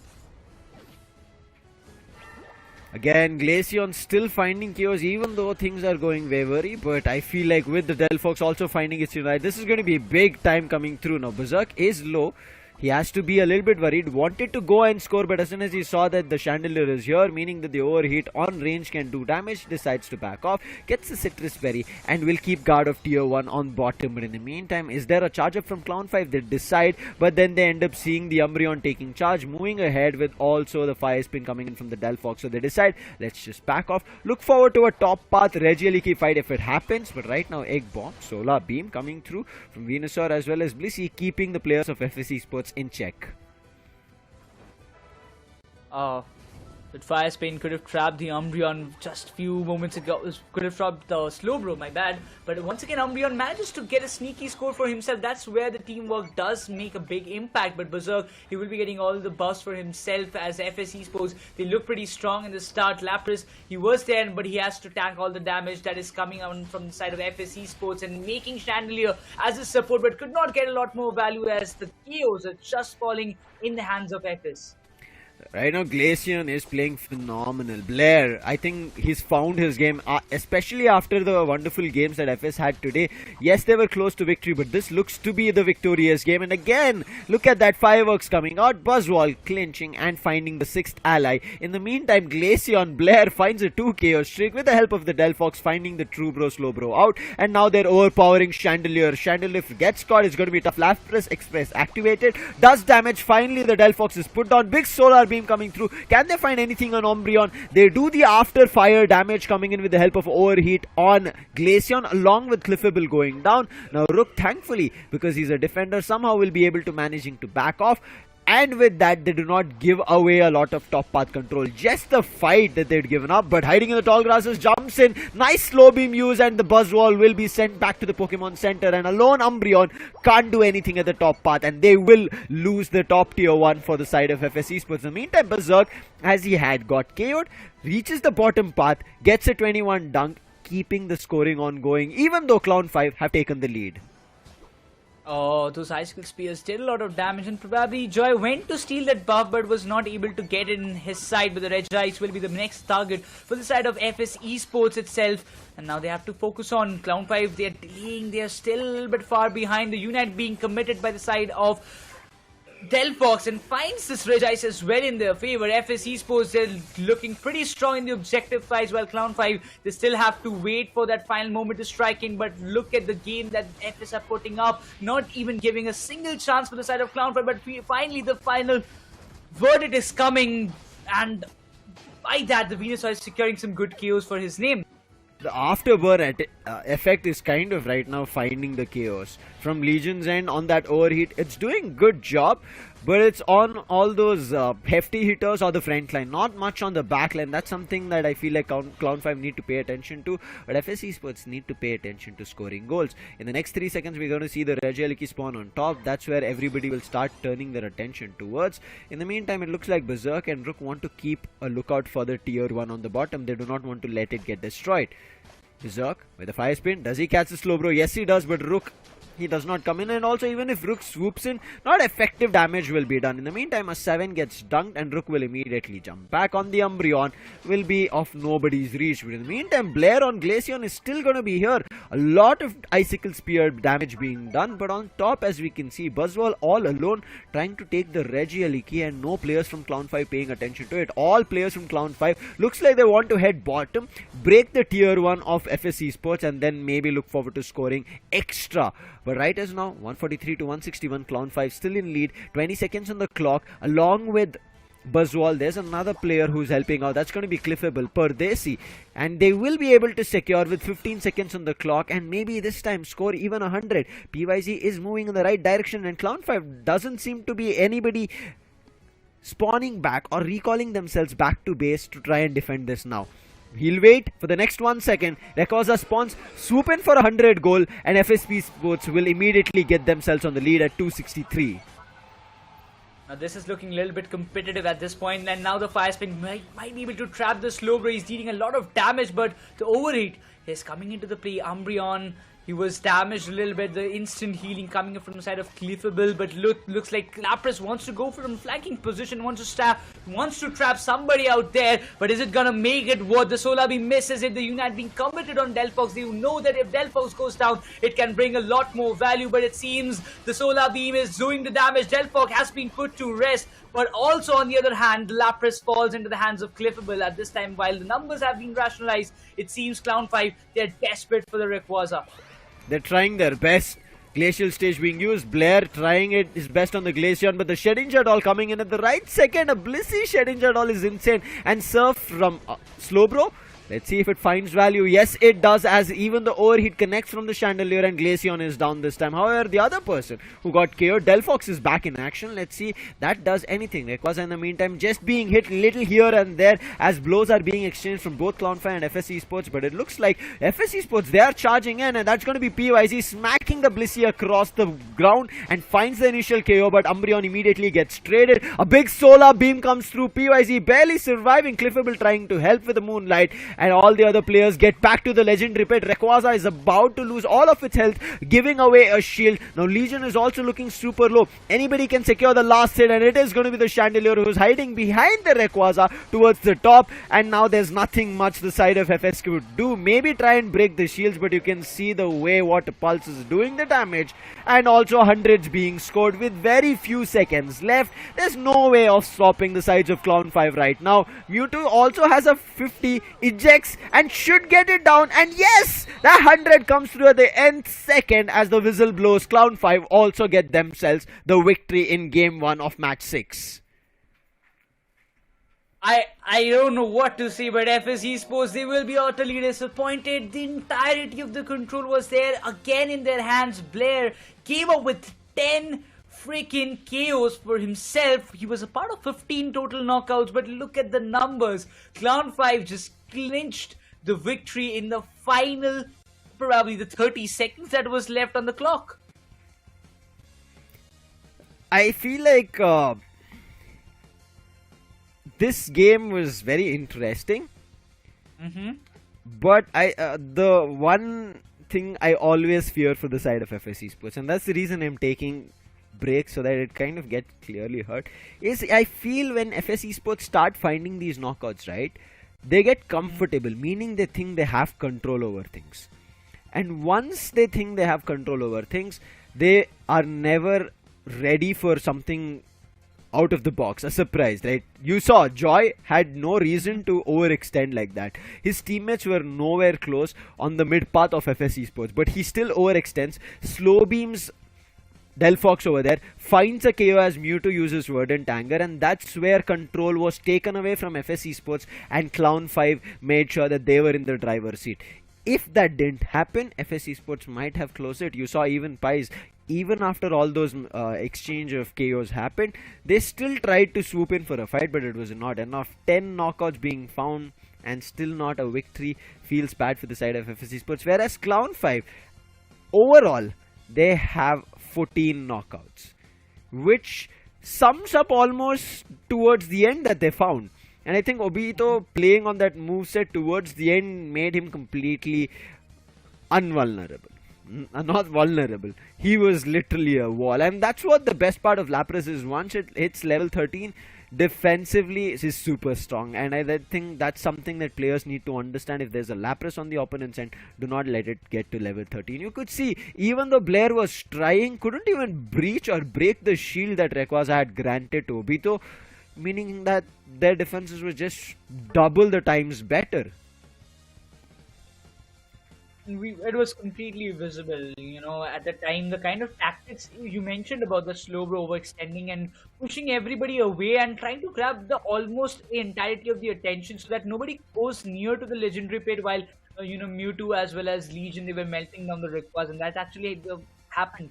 Even Lapras was diverting the Glaceon at that moment. All the other things was going all under control, and it happened so quickly that nobody would have expected. I mean, till the final moment, till the 9th minute, you can see that the graph says that, this team, FS Esports, was winning, but suddenly that spike happened, that Rayquaza was melted, and boom, all the scores were dunked one after the other, and Clown5 just emerged as the victorious team out of these two. But all the last minute scoring came from the FS, was that 100 from that Buzzball, 148 score coming from side of Buzzball, but it was just not enough to win this match.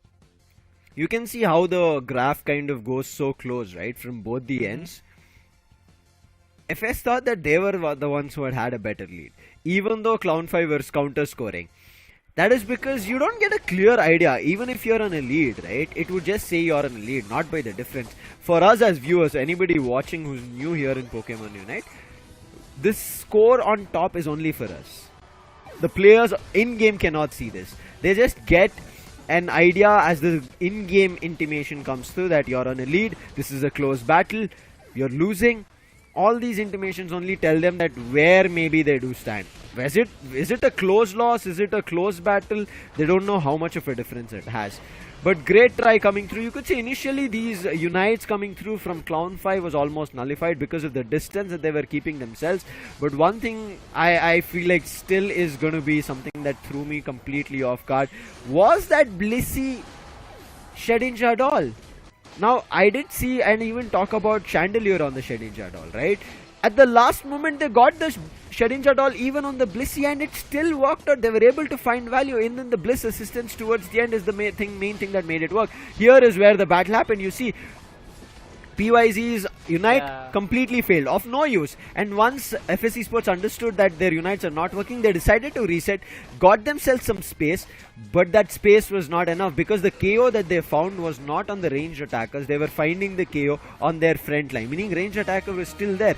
And Rayquaza battle with ranged attacker is easier because you'll be able to do a lot more damage and win it out. And that's what we ended up seeing Clown5 doing. The ranged attackers were there, they did the damage, and Legion made sure he had the secure, got that secure Rayquaza shield, score, done is the game.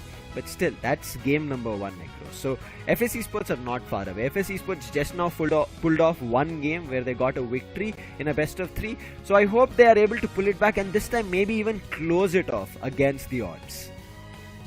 Yeah, probably even when you talk about at this point, if you talk about the perspective of Clown5, I mean, they were pretty confident, they were pretty clear, because when you are facing a team that you know that haven't won a single match, you know that they're desperate for a win. They at least want to make sure that they finish the league stage with a win or before going to the final day or something like that to gain back their momentum. But as I was telling Raider as well, before the match got started, I got a text from Mewtwo and he was saying, remember my name, we're gonna nail this battle. And I really wanted to see, what he's going to do. But he did a fantabulous job all alone by himself as well, being on the Blissey. But overall, yes, Clown5, they want to make sure that they get the 4th seed spot for themselves at least confirmed. That might just, if they win this battle, if they win this BO3 series, it will create a little bit of obstacle for the side of Forgia Legacy because they are also in that same position. So if Clown5 wins, Forgia Legacy, if they lose the next match, it might be possible that they just go down to the 5th seeder spot.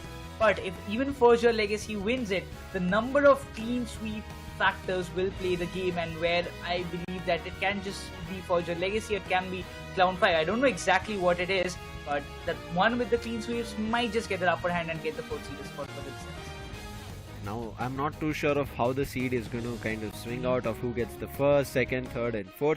We'll talk about it later as we go down the line, but right now we'll talk about more in terms of players, their roles, what they like. This is again a peek into the player's life, if you guys didn't know, and if you would want to know more about it, make sure you like, subscribe, and if you're watching on different platforms, share it with your friends as well, so that more people know that Pokemon Unite right now, especially in India, is on its Asia Champions League stage, where top 6 teams are trying to fight out and represent India on the global stage, as only one team will qualify. Right now we are seeing Rook from the side of FS Esports. Here he says Comfy is his favorite Pokemon, and player comments, he's like, winning. And that generally is everybody's mentality, right? If you win, you're in it. If you win, you feel good about yourself. If you win, you're like happy. So winning is all that matters. Now behind winning, there's a lot that goes through, and Rook, as I initially mentioned, is one of those players I still remember was playing Mime back then when we saw the world qualifiers happening, and he was the only player that used to still pick up that Mime when Mime was out of meta, and Mime still is out of meta. If you're hearing Pokemon Unite gods, Pokemon Unite directors, producers, please get Mime back. He's my favorite Pokemon. But getting back into Pokemon Unite right now, let's see what Rook is doing, right? Rook has been changing up his role overall. He's bought in a lot more Pokemon in terms of his pool, and is putting it down into play. Coming into the side of Clown5, we end up seeing Obito, who just played phenomenal stuff coming in from his end, and his favorite Pokemon is Zacian. Why doesn't it surprise me? I mean, everybody does like to play on Zacian. I mean, it's banned, I know, but it's still one of the powerful Pokemons, legendary ones, right? So we all know about it. But I just want to recapitulate one thing, Lucifer. If you want Mr. Mime back, you gotta say it a little louder to the Pokemon company. Okay, and so you are going to be the one who are going to make sure that Mr. Mime is back, and if you don't, why would I? Then.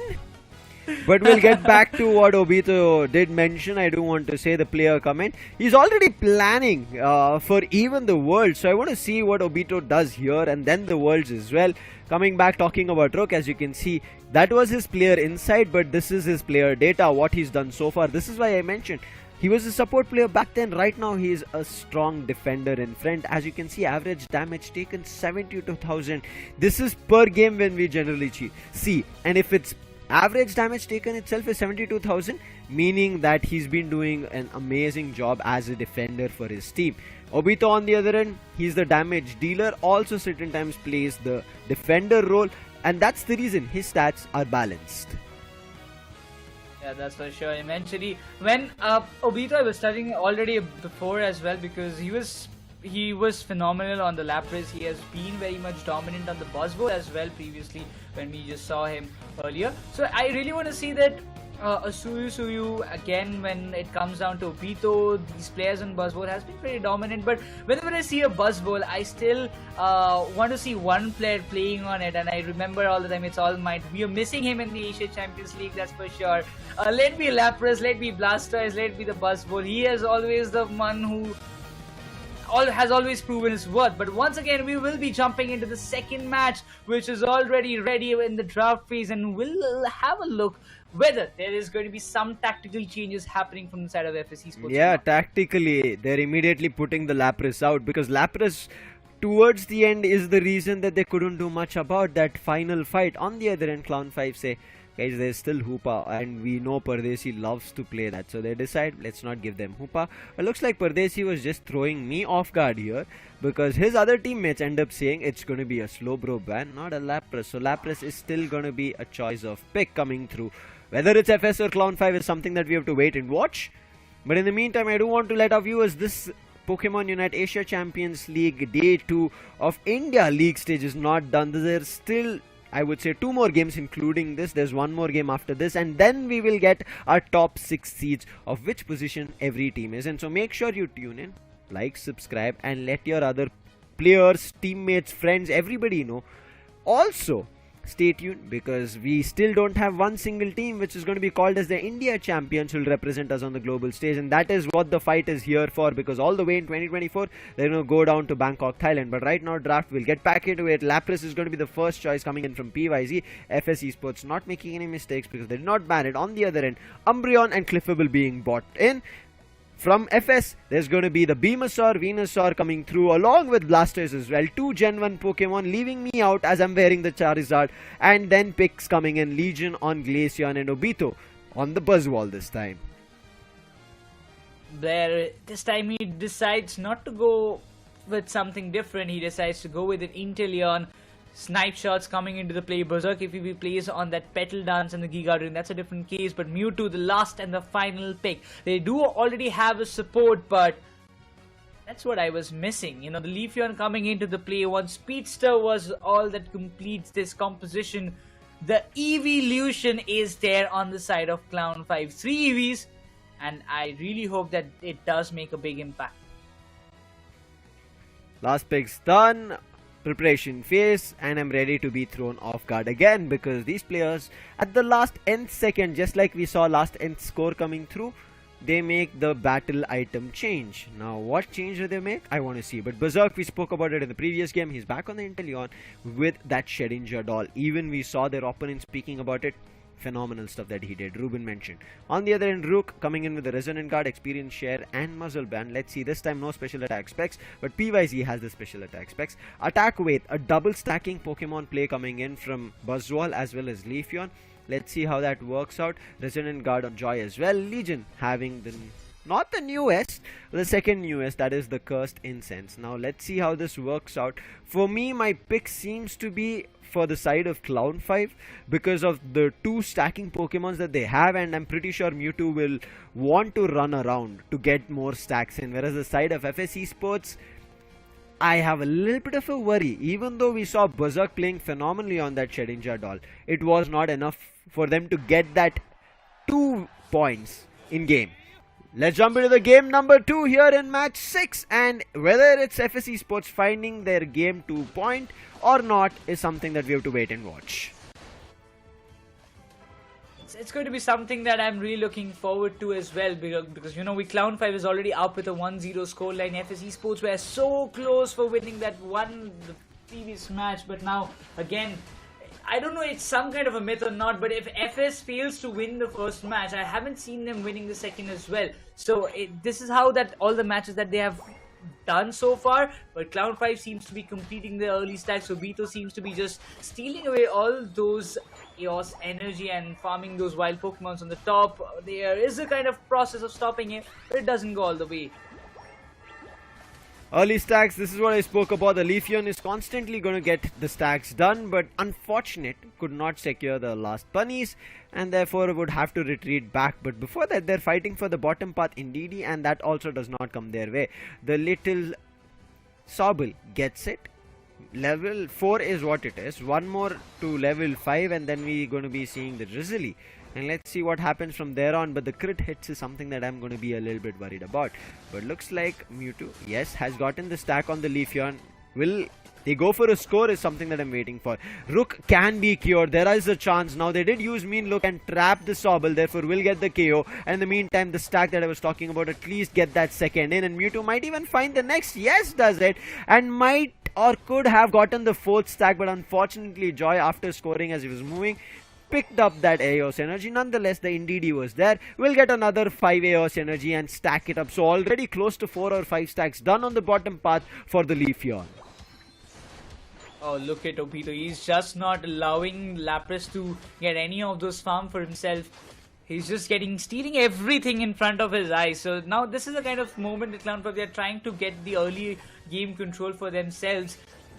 Looking forward to the level. It's the level 7 Leafeon can make a little bit of hindrances for them, but it seems Clown5 they will get all those Altaria Swablu's in the mid lane, in the legendary pit itself, but still the stacks are coming up inside of Lapras on the top. Buzzwole is trying to buy them kills, but look at that. Blissey is being completely cornered out there with that Mean Look as well, and that Solar Boink does the job brilliantly and opens up the top lane on the other hand as Lapras got taken down. Obito finally gets the Leaf Blades were hitting him hard, but thankfully his teammate stepped inside the goal zone, therefore the goal scoring speed got increased. Leafeon in the meantime again looking forward to another stack here, but the ice shards hit effectively and Mewtwo had to back off. In the meantime, Obito he swoops in, he's like, I've also gotten my stack, let me smack you down to the ground, and yes, Buzzwole finds a KO on Lapras.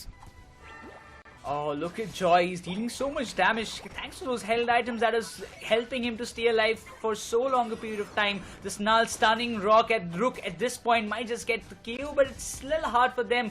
But eventually, the Regirock has appeared and FSE Sports, they're all in to secure this at any cost, as the Regieleki on the top, on the other hand, has been secured by the Buzzwole himself all alone. Inteleon. Crit hits on the ready, but can it find the snipe shots? In the meantime, all the players from Clown5 have forced the players of FS back, but hiding it. They try their best, but look at this. The last hit coming in. Inteleon always on that steal, right? The passive, where it kind of camouflages at the surrounding areas if you're next to the wall, works out. Now, snipe shot still doing damage, and yes, along with the help of Rook on Blastoise, they find the KO. From the backline comes in Obito, finds a KO on the Blissey. However, they do want to KO Obito, trying their best. The Hydro Cannon does the damage, but look at this, taking a wild Pokemon and smacking on the opponent, finds the KO on Inteleon, and then the Ice Shards and the Icicle Spear hurting right and piercing through the Blastoise, finds another KO, and Clown5 with that destroy the bottom tier 1 of FS, but not with an overdunk. Nonetheless, still at 205, double the amount of scores of FS, but immediately Unite comes out. Blair decides to use it, might as well find a KO. Legion looking super low. Moonlight Trance comes out, but that is of no value as the Blissey is right behind them, providing the healing. Also the Giga Drain on the Venusaur with the Petal Dance is effective. Bliss assistance now coming through. Obito would have to be forced back. He tries his best to fight it out. Even the Hydro Typhoon Unite being used from the Blastoise. Mewtwo also tried his best, but all the players from Clown5 right now being forced off the bottom path. But still Glaceon not giving up, finds the KO on the Blastoise, and now this might force the players back off, but the Inteleon snipe shot still finds a KO before letting the FS Esports players back off. Oh, those Solar Boings did annoy them a lot. Lapras finally gets the KO. And now I am just seeing that, you know, he has to, all of the players had to make a fallback from that moment. Clown5, even after that complete team push, they were able to handle it with all care, and they did concede some goals, but eventually that retaliation was much better from their end.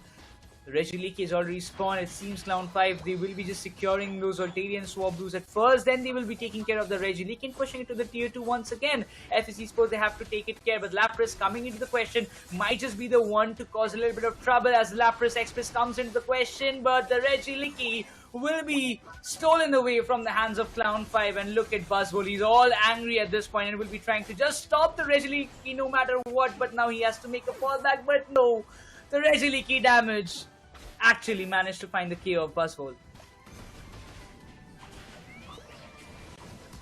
On the lead, again taking this bottom Reggie is Clown for FS Esports.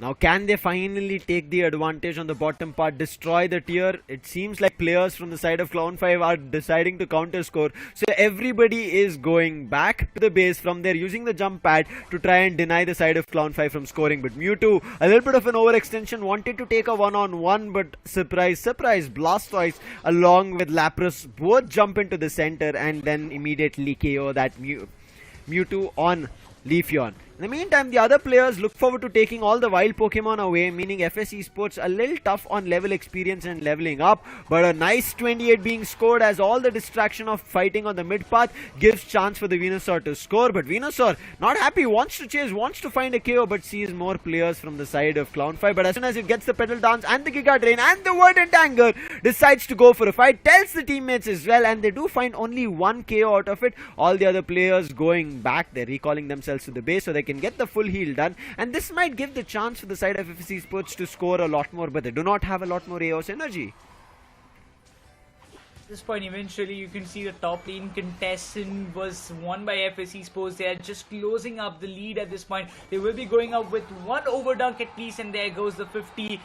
And FS Esports, they do take this lead in their hands. So it's good to see that FS Esports are taking the mid game control in their hands after not having a great start. Eventually, Clown5, they need to figure out something else from their end. But look at the level difference. The level 13 Lapras and the level 13 Inteleon, as followed by the Venusaur itself, will create a huge impact in the overall game of FS. 213 to 205, FS Esports take control. Less than 15 seconds on the clock. Pardesi making sure nobody swoops on Berserk. Umbreon wanted to get a little bit of a dunk, does get it, and that's the reason we end up seeing the goals being pushed to 2 or 10.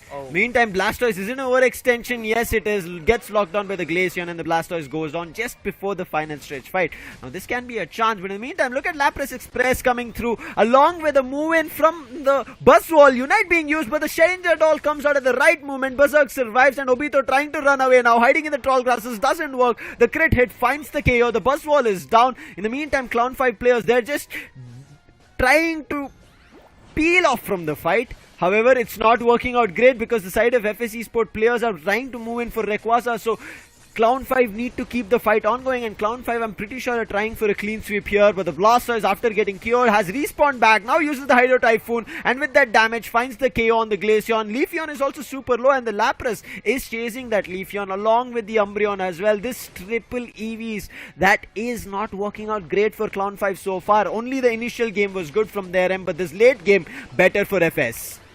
Oh my god, the Buzzwole went down with the one good shot from the side of Inteleon. It gives a complete control for the side of FS Esports. They need to just focus on getting the scores done. Rook is going for that sneaky score itself because they have 50 seconds of timer, but still Clown5, they're trying to waste the time. They don't even know that they are still 3 points behind of FS Esports. Inteleon again finds the clippable down, but finally the Venusaur goes down. Given the chance, this time, this Rayquaza goes in the hands of FS Esports as they're moving forward. They want to come up with an equalizer in the series, and I guess they will be able to do it because there is nobody from the side of Clown5 to even stop it from happening. And there goes FS Esports giving all those hundreds, getting all the hundreds in their pocket. It's all done and dusted, it seems, because FS, they're here with that big equalizer in the series. Yeah, this game is done for. Another equalizer coming in from the side of FS Esports. So they'll get another point at the end of the day.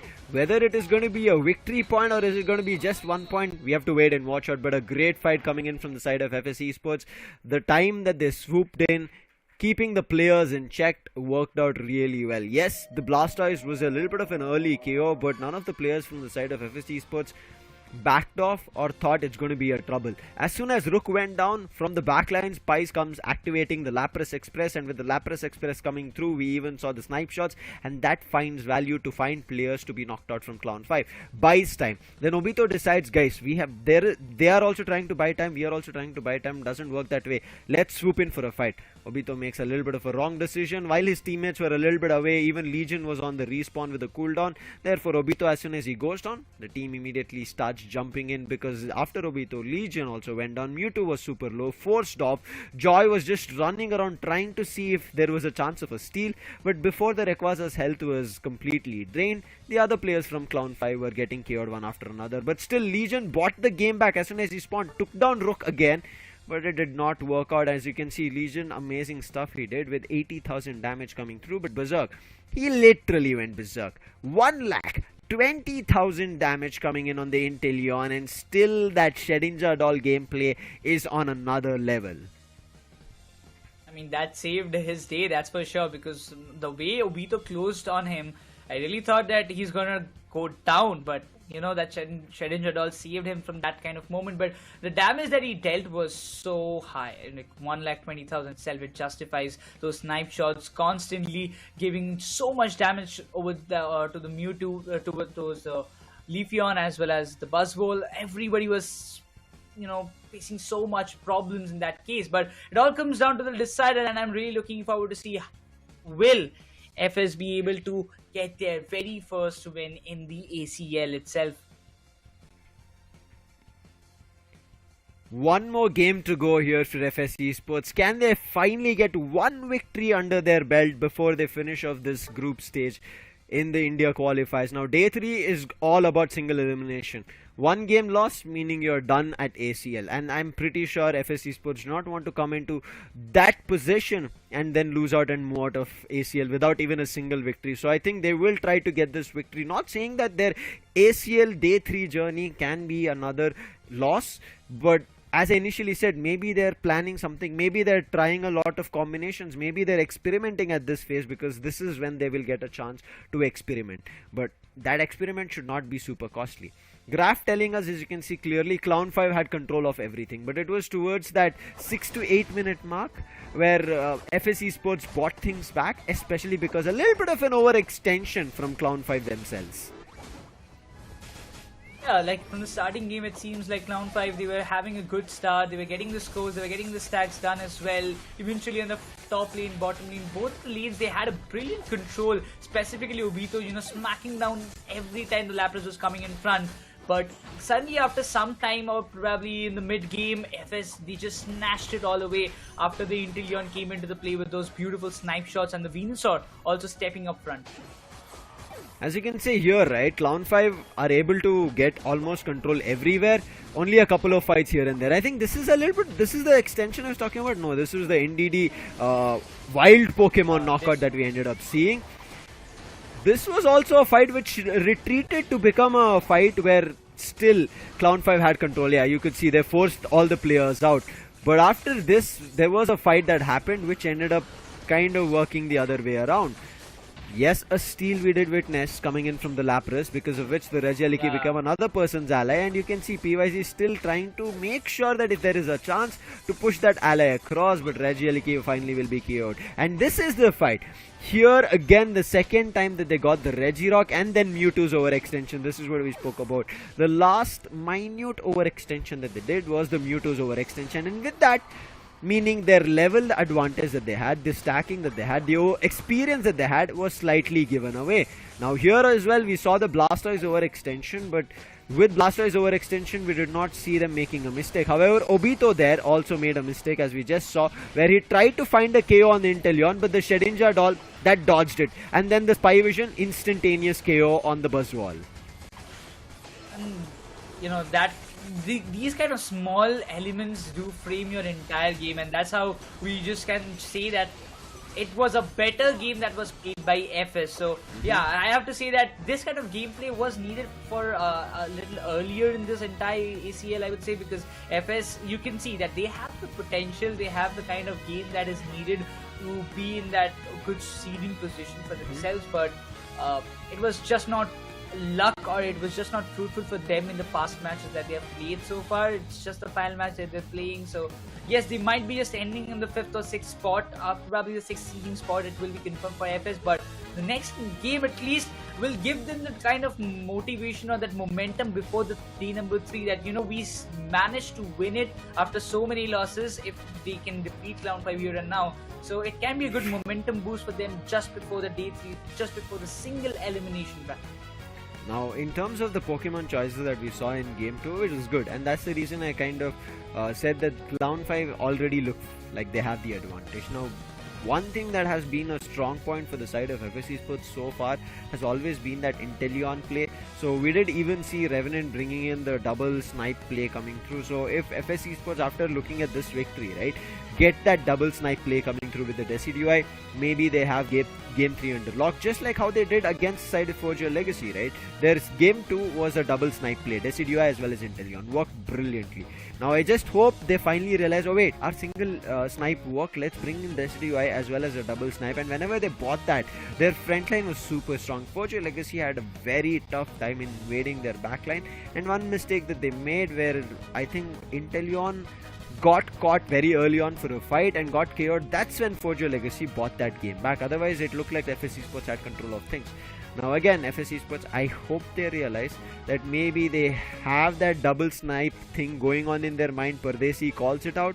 We'll wait and watch out. But right now, getting back into these player snippets, this time it's going to be Blair. Cliffable is his favorite Pokemon. I think this is just a curveball that Blair is throwing on us. Man, you play Zoroark, which was your main all the way back in WCS earlier this year, and now a ranged attacker mixed with whenever Zoroark is still there, and you end up saying my favorite Pokemon is Cliffable. I think this is because Cliffable is also not from the planet Earth. It is that very cute, sweet, very cuddly, plushy kind of Cliffable, right? I think that's the reason he likes it. That's my thought process about it. What about you, Nekroz? Why do you think he chose Cliffable? I really don't have any kind of answers. I'm just gonna stick with what you just said. Because you will say I like Blastoise, I play Blastoise only. I try to blast and bast on everybody. Right? Moving on, it's okay. I have WCS. changed my preferences, okay? What is your preference? Okay, tell me what's your preference, because I rarely see you playing grinding rather than playing, because all your losses is what I see in your trainer ID. No. I'm doing pretty good on Blastoise these days as well, but my preferences has changed to Dragapult these days. Monkey see, monkey do. You're literally trying to do that, right? Copycat. Huh? This man, guys, he took. I was the one, and I'm pretty sure you're going to be playing the Dragon Dance as well as the Dragon Breath play, right? I use the Shadow Ball instead sometimes. Oh. Still, look at this man. Even after getting buffs, he's not changed it to the Phantom Force. Unfortunate, Nekroz. You have to try something new. I can still wreck you with the Phantom Force. So let's try a Dragapult 1v1 once. Let's see how it works. Because we don't have to go for this competitive lobby, right? We can go for a normal lobby and I can still wreck you. Yeah, but sure. Getting back into player introduction rather than a banter between ourselves, Nekroz, this time it's going to be from the side of Cloud5 Joy. And Joy, true to his words, man, salute. This is how you have to be. Favorite Pokemon? Slowbro. Play Slowbro a lot of those times. From one end, we saw winning ACL is what the intention was, right? Now, we're not too sure if that happens from Blair. We have to wait and watch out. I was hoping FS Esports would win it this year, but seems like it's not the case. In the meantime, Cloud5's Mewtwo. Now we get into the player's actual stats. Mewtwo coming in. He's been switching up a lot of roles, Nekroz, so I'm not too sure where I will put Mewtwo into. As you can see, he also has a 42% pick rate of Blissey, 25% of Venusaur. We also saw him on a Leafeon. Big variety of, I would say, role changes coming through. I would be okay if these role changes happened for particular games, meaning not within the game, but for a particular team. But doing this within the game, a particular match, I think that's where it's been a little bit up and down, but still, Cloud5, they're getting their victories. Yeah, that's for sure. But once again, I'm really looking forward to see PYZ. Yeah, we have seen him more on these kind of Blastoise and the majorly on Blastoise, I would say, because you can just see the pick preferences or the pick rate and the secondary it was Buzzwole, but PYZ has always been much more valuable on Blastoise, and what we've seen in the previous match itself, he did a fantabulous job on that. But coming back to those kind of selections and the kind of picks that might happen from all the players, do you think that the next match, or probably the decider, FS will bring up something out, maybe an unorthodox pick? That's what we are seeing throughout the day. Now, just like we saw PYZ also having a, I would say, not a big monumental role difference, because these days defenders are also functioning as all-rounders. But I can see that certain times the way PYZ would have to play is also switching, right? On a defender, he feels comfortable. I feel like that he can take up a lot more damage and also do damage. But when he switches to an all-rounder, there has been those instances that he would have to send somebody first ahead to kind of initiate a fight, and then he picks them up with a superpower or smackdown, whichever it is, and then start doing damage. But one thing for sure he's had trouble is stacking. Now with this game number 3, the final decider between these two, let's see what happens, as we are going to be jumping into the draft phase where we are going to be waiting for the bans. I feel like bans still going to be a standard ban of a Slowbro and a Hoopa coming through, Pardesi as well. I think he does not like Lapras in general, something that I do have to ask him. My personal best, or personal, not the personal best, just like how favorite Pokemon was there, right? Out of all the Pokemons, my favorite is Lapras. So I do want to ask him, what is this every time instantaneous ban of a Lapras? But this time seems like his teammates don't have anything to say. They're okay with Pardesi's Lapras ban. On the other end, full team decision from Clown5. They're like, ban this Hoopa. No Hoopa at all. I mean, it's just like that kind of obstacle that you don't want on your smooth road. So that's what I believe Clown5 they're focusing on. And again, when they have got the first pick preference, they just don't want to let that Cliffbell slip away from their hands, and instantly Babu decides to go, you know what, I'm gonna lock this Cliffbell. But giving a chance for FS, a Blastoise and a Lapras, if it is that kind of double defender composition that FS will be opting for, it can be good. But Rook decides, I'm gonna stick with my own core pick. That's gonna be the Umbreon. Legion? Is it a Venusaur? Enjoy Slowbro. Seems like it. Clown5 have not played around with me a lot. They immediately pick the Pokemon that they initially hover on. So I have nothing against them. So I think I can keep calling them. And also Legion playing this energy amplifier, meaning would want a lot more Unites. On the other end, Blair getting back on the Glaceon. I want to see... Yeah. See, this is what I spoke about. Clown5 never throw me off guard. FS Esports in any other team, they throw me off guard. Blair decides this time, I do want the Inteleon. Berserk needs to play. We want to secure the victory. But do they come with a double snipe build? I'm not too sure. On the other hand, Obito does get an all-rounder, but before Mewtwo locked the Glaceon, right, we ended up seeing maybe the Machamp coming through. I would have been super duper excited if I saw a Machamp back in the meta. Machamp back earlier. It did not get a big Starlight or a Stardom, but it did work out. But I finally presumed my prediction went right. FS Esports heard me. They're like, guys, we made our double snipe build work.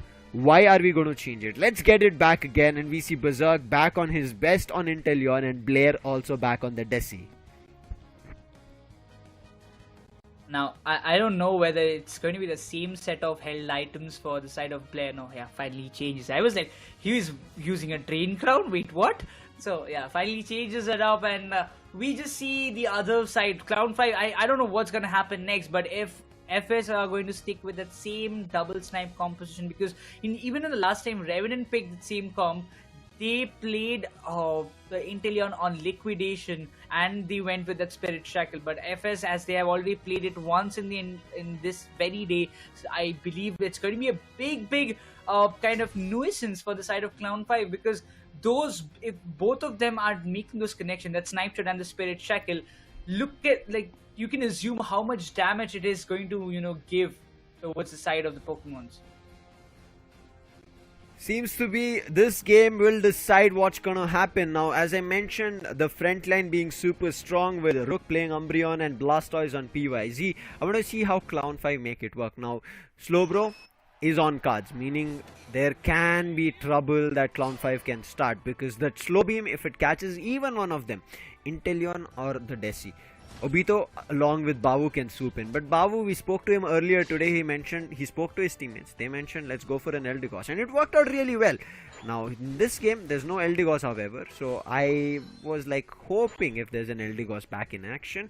But we have to wait for some other game later down the line. In the meantime, let's see if Obito gets a chance to stack, wants to move in, but the damage being done from PYZ as well as Pardesi forces him to back off to get back to his goal zone to grant access to that blue shield. Otherwise, there could have been a chance that Obito might have been KO'd super early. Eventually, Berserk is also farming himself up, but again, that Buzzwole, they don't want to make that same mistake repeat again in this match. They had a great early game control of Clown5 as what we even witnessed in the replay as well. It was purely justified, but I'm concerned about the late game that's going to happen when all those things like the Spirit Shackle, the Snipe Shot being active for the side of FSC Sports, that's where they're gonna go with that impactful plays. But now Swablues and Altaria coming into the play, Slowbro trying to make sure, Slowbro as well as the Bulbasaur trying to make sure that it stays with them only, and that is the kind of denial that they did against FS this time. Again, Clown5, they're really looking forward to get some scores dunked on the tier 1 goal zone itself, and the smackdown coming into the play. Look at the Blissey getting KO'd, but again the Ice Kill Spears did a little bit of damage, pushed away that small Squirtle away towards the tier 2. Squirtle still on Squirtle. And Obito chasing him. And I'm pretty sure Obito will get his 7 stack. He should go for it. Rather, he's looking forward to getting the bunny for himself. Now with 12, it can be a little bit tough. On the other end, Joy, a little bit of a fight. But Bavu, what an overextension. Is this just a distraction move? I'm not too sure. And it works out. He makes his way because Moonlight self-healing. And now he rejoins his teammates. And there's nothing that they could do about it. Looking forward to this kind of situation. Like Clown5 again, they're starting to gain that early game control for themselves. 2 level 7 Pokemons, one is Buzzwole, another one is Glaceon. Should be able to get some good counters on that game as of now, but still the Wartortle trying to just flee away from this position, trying to keep the Buzzwole away from the tier 1 goal zone, but it doesn't work like that because the Cliffable, Glaceon and the Buzzwole is there. The Blissey is just a spectator and the tier 1 goal zone just gets destroyed, but not a heavy, I would say, over dunk on it, but still a decent one as Clown5, they just managed to get the early game control again back into their hands. Stacking is something that I'm looking forward to, especially on the Desi's, and Desi is fully evolved, not even a Dartrix anymore, and we have just less than 3 seconds left for the Regis to spawn. Snipe shot, big time miss. They're waiting, Tall Grasses, Joy is hiding, nice surf comes through to catch Berserk, but thankfully Blissey is going to be nearby. Spirit Shackle misses again, it only hits Bavu, nobody else. Wild Pokemon is what their intentions are. Again, Spirit Shackle comes through. This time does find damage. Mean Look being used. It connects on Bavu, but on the Spirit Shackle, look at the big hit that they got on Glaceon. But now Glaceon countering them as they did get the Regice, meaning their HP is going to be good. Nice beam coming in from the Venusaur. Finds the Umbreon KO, and to follow up the Slowbro finds Inteleon. And Slowbro looking forward to a lot more. And look at Glaceon. Legion wanting to overextend, but is there an overdunk that I do see? Yes, there's an overdunk of a 30 coming through as Clown5 pushed their score to 196.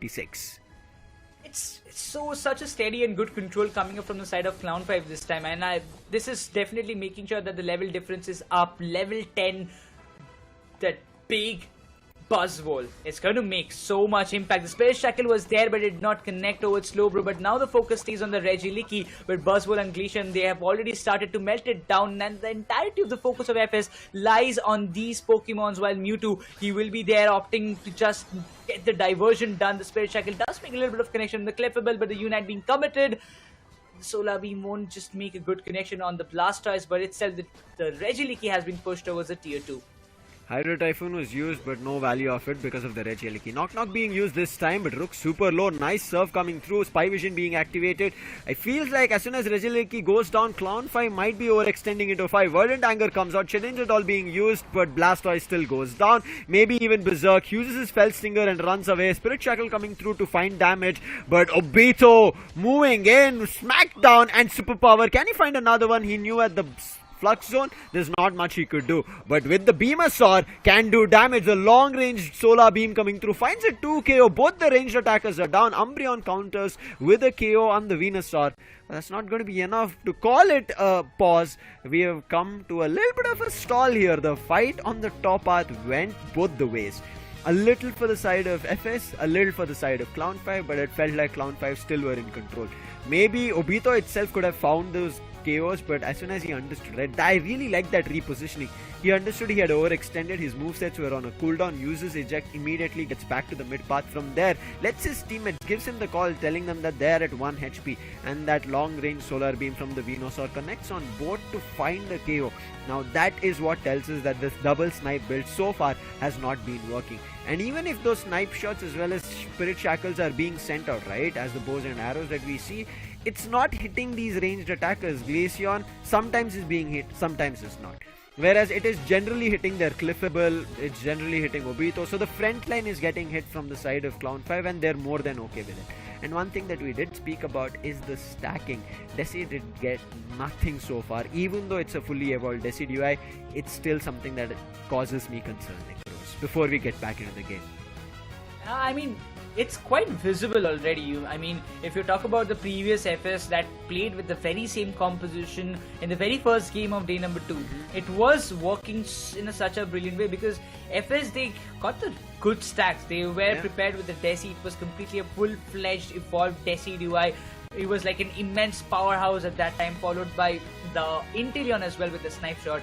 There was a time when we were just talking, Inteleon from the back ends from a distance, he's getting the snipe shot connected, dropping them to the almost 3/4 of the HP being drained out, and then one good shot, one good connection was enough to get the KOs done for their front line itself. But now, Clown5, they're just trying to, completely deny it, and they're doing it pretty well.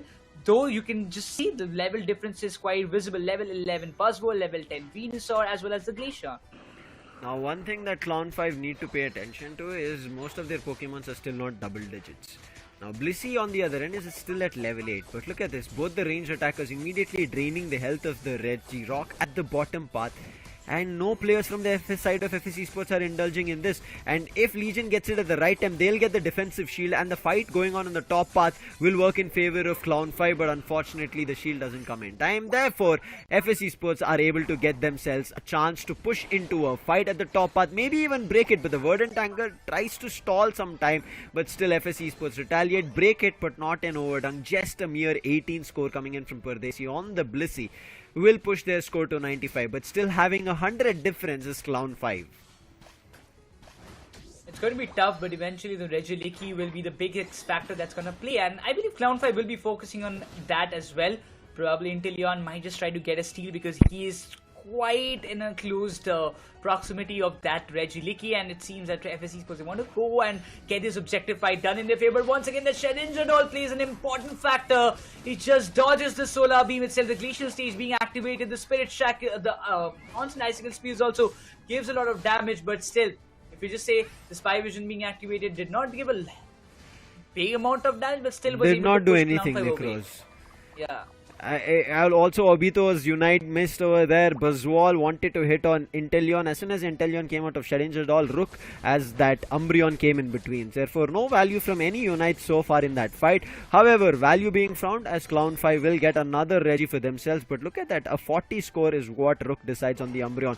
They are trying to reach him, but they will not be able to stop him. However, they might find a KO, the Superpower and Smackdown along with the Icicle Spear and the Razor Leafs coming through on the basic attack. Finds the KO on the Umbreon. In the meantime, Blair putting his everything down, takes the Regieleki on top, but Joy still looking forward to stealing things away. PYZ still trying to fight for the Altaria and Swablu in their own paths is how much of control that Clown5 have. Pardesi, nice check. He does read out that there's a player on the tall grasses on both the ends, towards the legendary pit as well as towards the bottom path.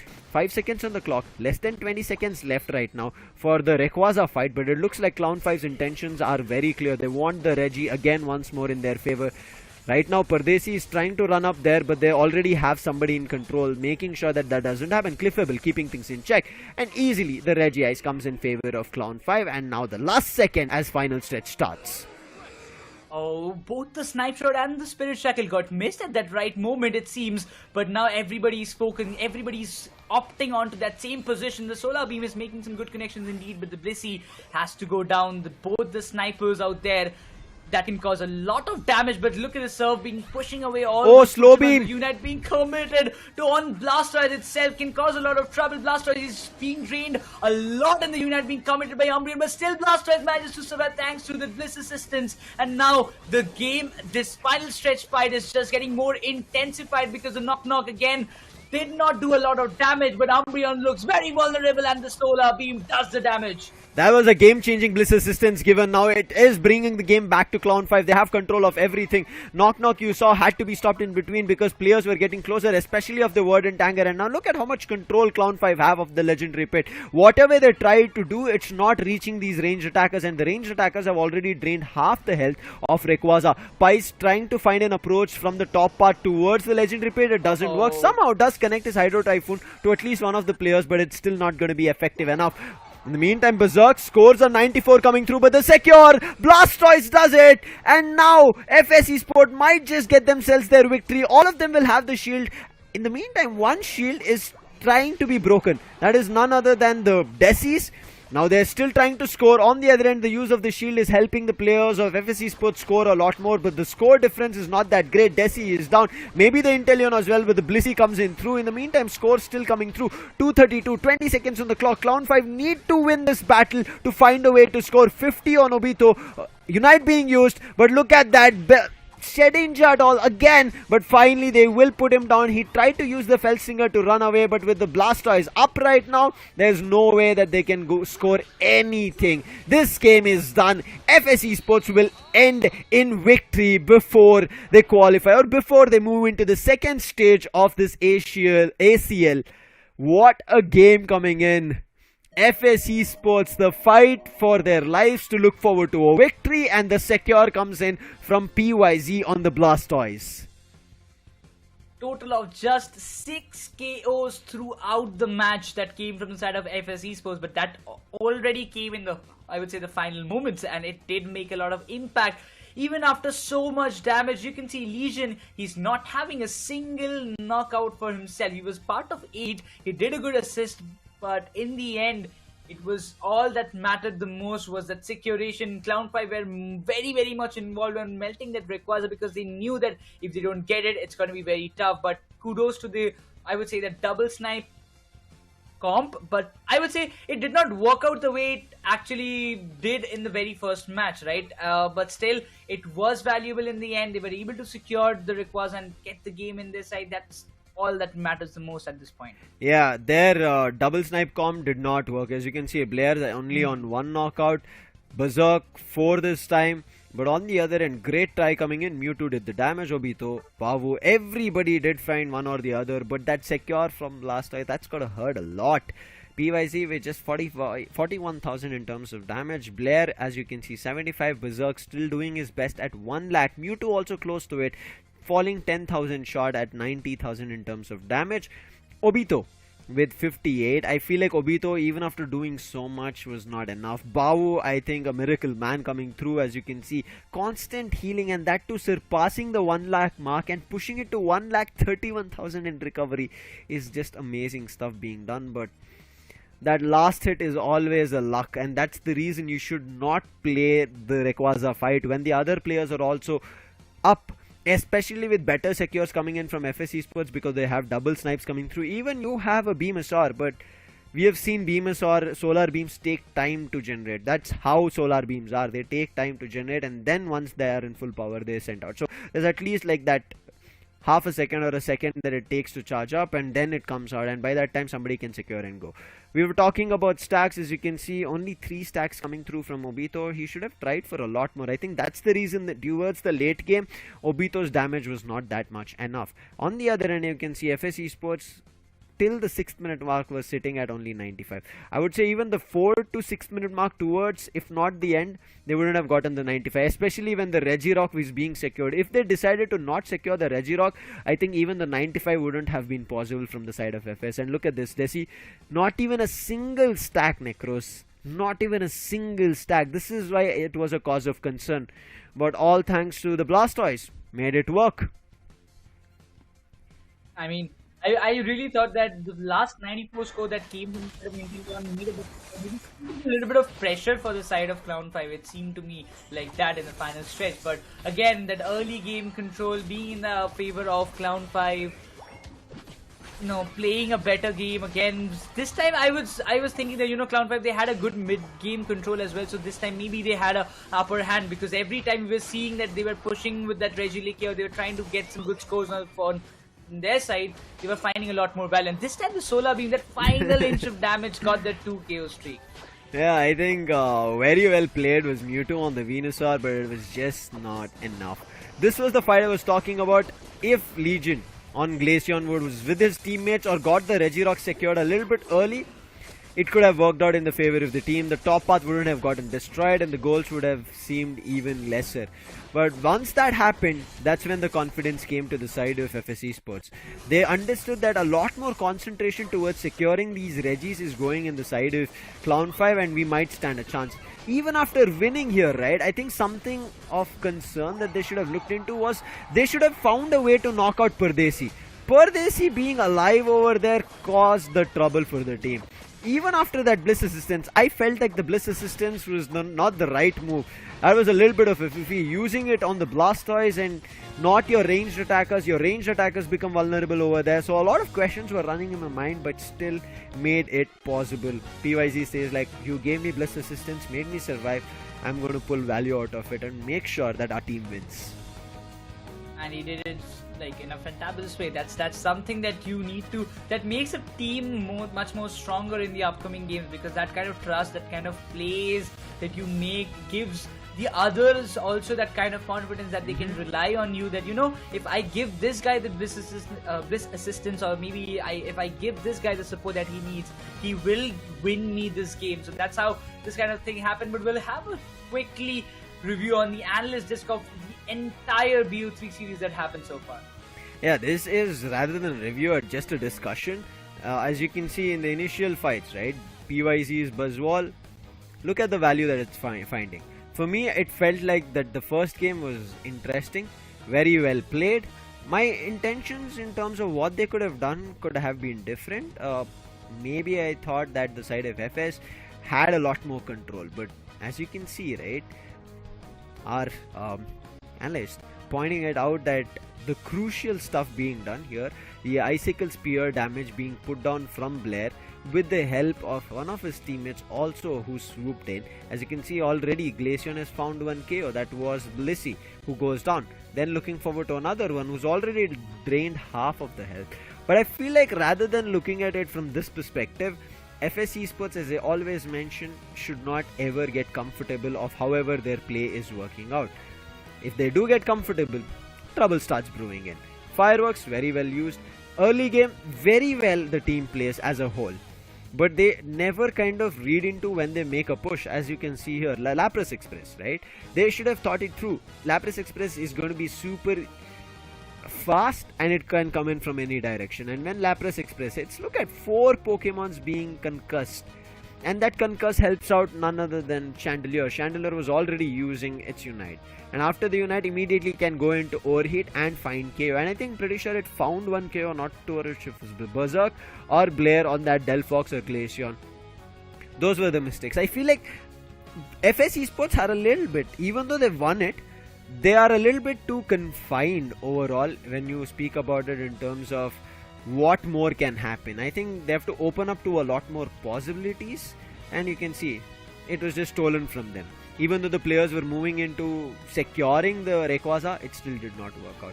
So I feel like FS Esports, once Nekroz, if they start opening up in terms of, oh wait, this Pokemon is still there, this Pokemon has a Unite, we might end up seeing them making a move here, setting up a trap, and it might work out. But as of now, so far, I feel like Cloud5, unfortunate for them that they had a little bit of a iffy position when they made a fight happen. Again, overextensions from there, and unfortunate of that overextension happening, Nekroz, but it is the case. You make those overextensions when you get a little too confident, and when you make those overextensions, the other teams picks out the advantage, and the advantage being picked out, or the confident move, right? Something that happened that sparked from the side of FSC Sports is like, you help me, I help you, we help the team, and we win it out. And FSC Sports say, finally we get that victory for ourselves.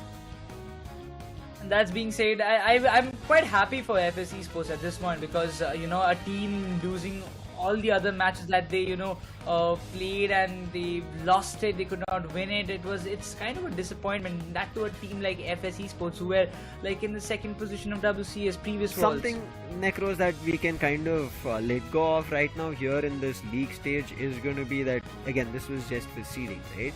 So benefit of the doubt for them. But I do want to ask you, what was a play that you were like kind of, wait, what just happened? For you, which was that eye catcher in this best of 3 that we witnessed? And maybe we can try and break it down of why that happened. I'm gonna go with this last Rayquaza secure as well. I'm just gonna stick with this final match itself, because one thing I really thought, as the Rayquaza was getting melted down by the players of Clown5, the Venusaur was ready. He was ready with that solar beam to just secure it.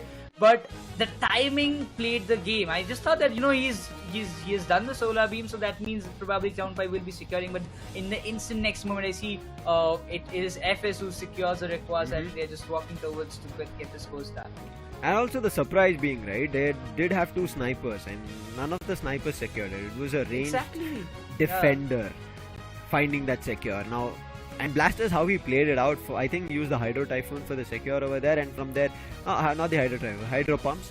And as soon as he got that, from there immediately used the Surf and just ran away to the opponent's mid path, and then ran towards the top path to get that goal secured. So that's just the smart move coming through, and it's all about timing. Now, as you did mention about the Venusaur over there, Solar Beam, we've talked about it, takes time to recharge or charge up, not even recharge, charge up and then being used. So therefore that minute second compared to the Hydro Pump, which is like that jet ready from the cannons that Blastoise has, it immediately pumped out, and which worked out very well for sides of FS for that game. But for me, it was the move of a Shedinja Doll Blissey. Now, Shedinja Doll and Blissey. Now, Shedinja Doll coming through is generally when your squishy Pokemons are in trouble, right? You want to make sure that your squishy Pokemons are immediately able to move away, run away, or maybe even dodge a Unite coming through. Especially from this monster, the Charizard, right? Seismic Toss. He picks you up, tosses you in the air, circles around, and then drops you in the ground, and then breathes flames that eventually put you down, sends you back to Nurse Joy. Now, yeah, a couple of the players might be very happy to go back to Nurse Joy, but not in a battle of Pokemon Unite in 10 minutes of a game. So I feel like something like this, that when it happens, that intention of having a Blissey on a Shedinja Doll, I'm still not sure whether it was a last minute mispick or whether it was a proper eject or a proper decision. But it worked out. I like that play coming through. Meaning that your Blissey survived for the longest, and your Blissey towards the end also found 2 KO streaks. That's just phenomenal stuff. But now we'll jump into the standing of this India League Day 2, and today is going to be the last day. We have one more game to go, and as you can see, one blank space. Forgia Legacy versus Team Griffin to end the day. But here isn't it top? Revenant on 13.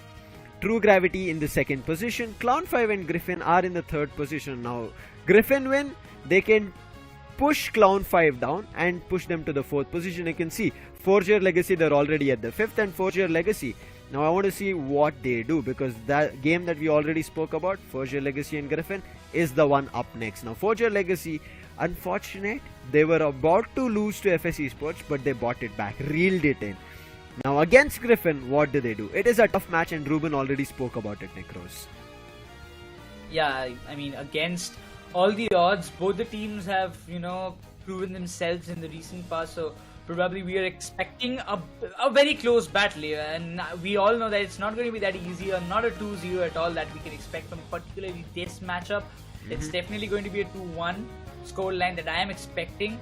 And if it happens 2-0, it is just like, I would say, a big miracle that's happening. But again, if you just talk about the scoreline, it seems to me like if Clown5 would have won this match, there could have been a chance that they would have equalized with true gravity, maybe with a close enough 11 or 12 points. But before all the things that will be happening and before the final match of day number 2 of ACL 2024 India qualifiers, we are going to take a small break, and on the other side, we will be coming up with this final match.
are finally back after a long day. 6 matches have already been done, and now it's time for the final match of the day, number 2. There are a lot of things that are going on in the back end because, there are a lot of calculations that will be done overhand. But now the final match, it's Griffin versus Forgia Legacy. The last time we interviewed one of their players, they mentioned it earlier that, this final match will be a little bit tough in a comparison because this is the fight for that seeded position, and locking on to it, they will be moving forward to the third and the final day of Asia Champions League 2024 India qualifiers.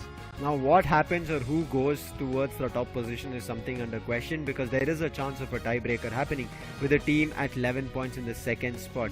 Now Griffin are the ones who are at 8 points, meaning if they win the game, what is going to happen? They're going to immediately be jumping towards 11 points and they'll be tying up with True Gravity. Now that will then go down to a tiebreaker, whereas if the side of Forgia Legacy win, they will immediately jump to the third position, pushing the side of Clown 5 as well as down right now because Clown 5 also lost. So Clown 5 are at 8 points. Now I don't want to see how it works out. We did see in the overall standings, but for one last time here in the India League stage day 2, we're going to be seeing these teams, but next time we see them, it's going to be elimination games, single elimination qualification games for the Asia Champions League. Volk, Fura, Curem, Ruben, Artist from Forgia Legacy, Griffin, Nova, Snowy, Illusion, Ghoul and Mikey.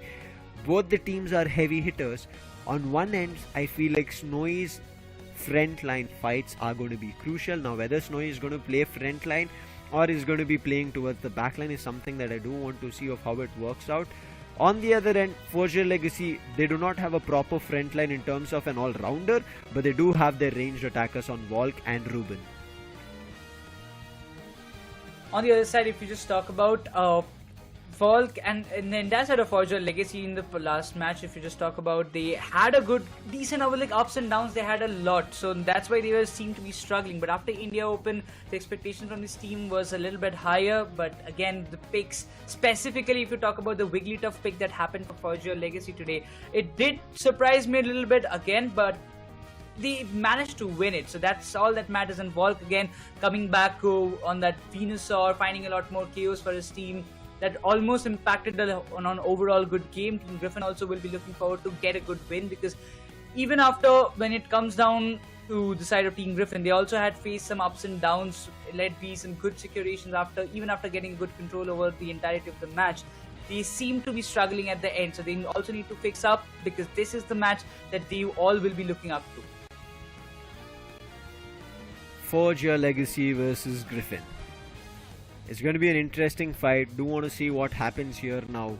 Griffin, the players that are here are also ex-teammates who played with Volk, and Forgia Legacy is also the same thing. So Volk has his ex-teammates on the side of Griffin. Now when we saw the India Open, we did kind of speak about it that we might end up seeing a Griffin versus Griffin fight, meaning TG versus TG, and even if Forgia Legacy fought, meaning it was still the fight of an ex-Griffin member.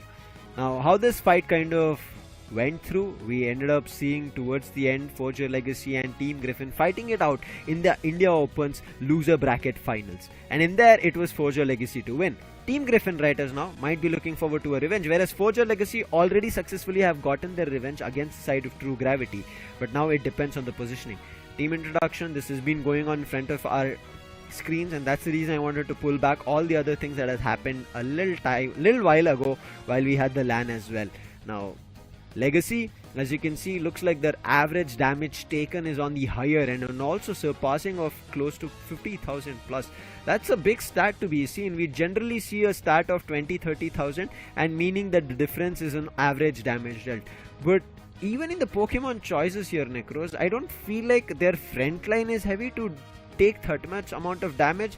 It feels like they're setting up their Blissey Kifable along with these Defender Blastoise to be that frontline wall where they can tank up damage.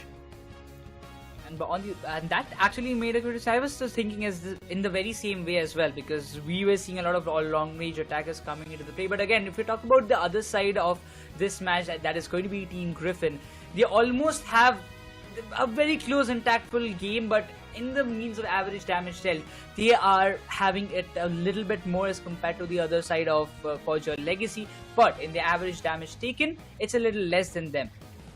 justifying it because we see a lot of attackers. We see an Inteleon, we see Glacier and Mew, Blaziken getting picked a lot of times just to be in that, finding the values in the long range and backing up the front line, especially like Lapras and Cliffable. Interesting fight this is going to be. I want to see how much Griffin have evolved from India Open's finals, meaning lower bracket finals that we saw. We've already seen how much Forgia Legacy has evolved. There's been a lot of changes that they've been doing. They even brought in a Wigglytuff, for God's sakes, man. That worked out really well.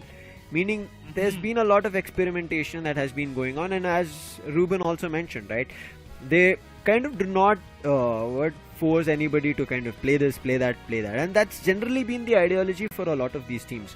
They make sure that their players are comfortable on any of the Pokemons that they want to play, and if they're comfortable, the other players kind of resonate around it and try to synergize and build a meta around it.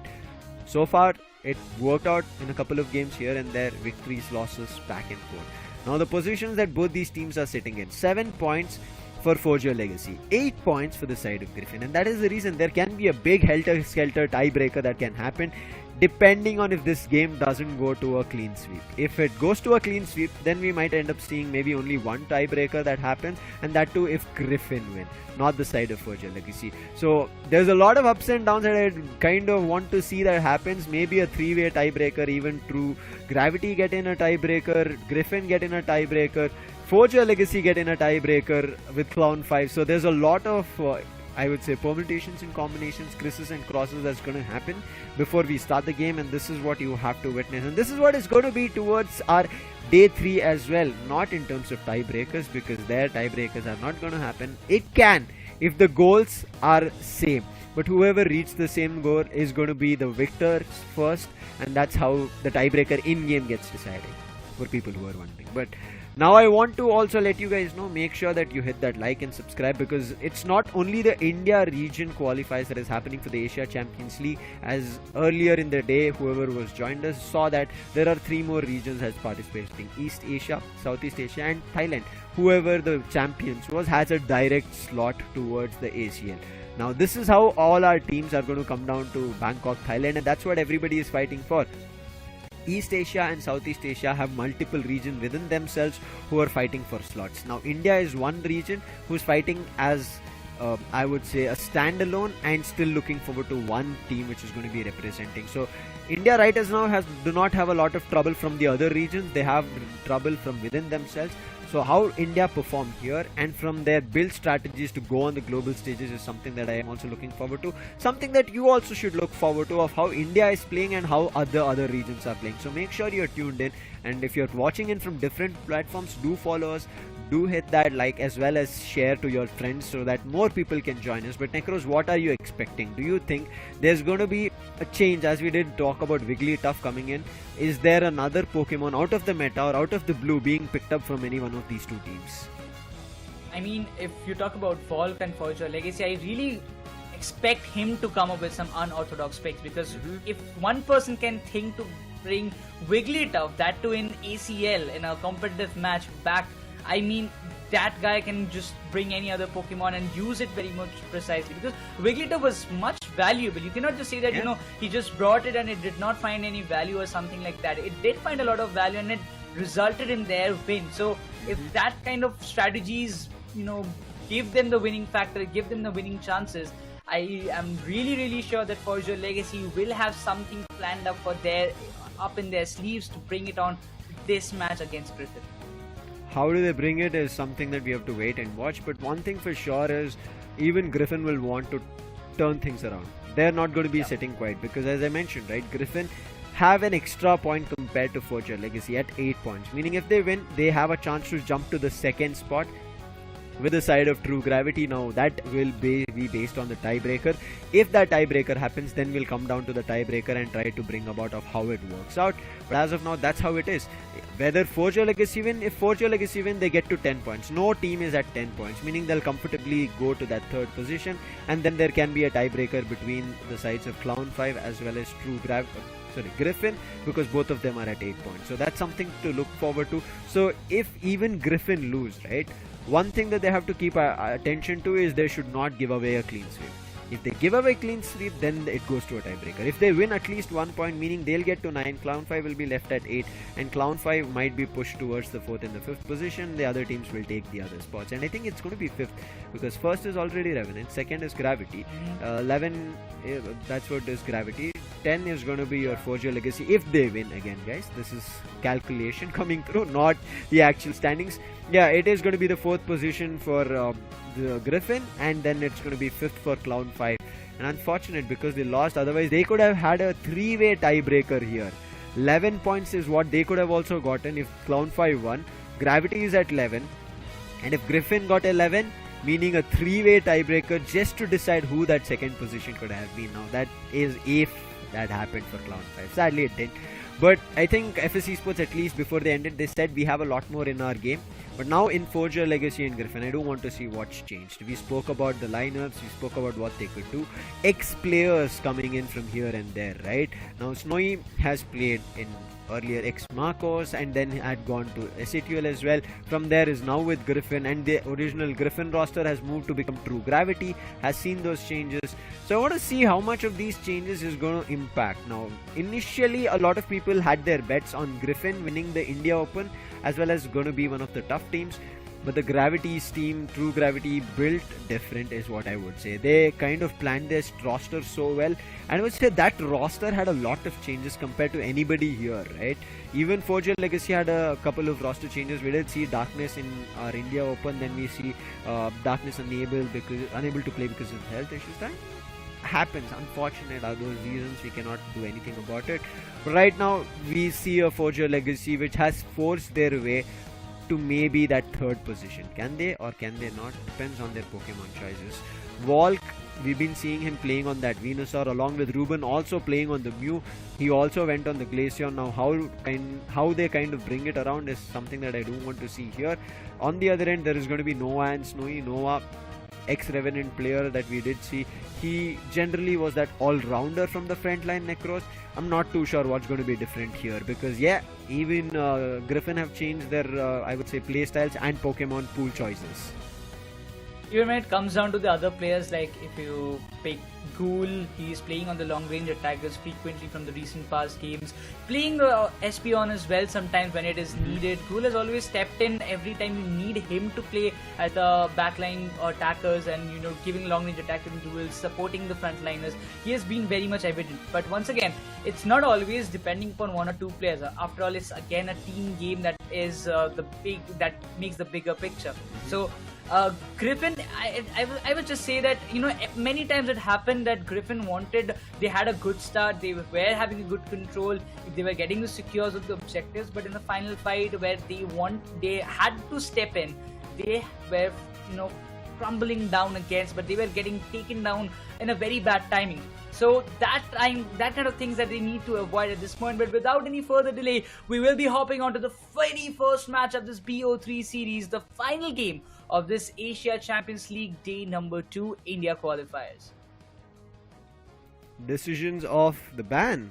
Forgia Legacy say we do not want to Zorog. They do not want to give Ghoul or Illusion the chance of swooping in, finding chaos, and therefore I think that's the intention. On the other end, Slowbro.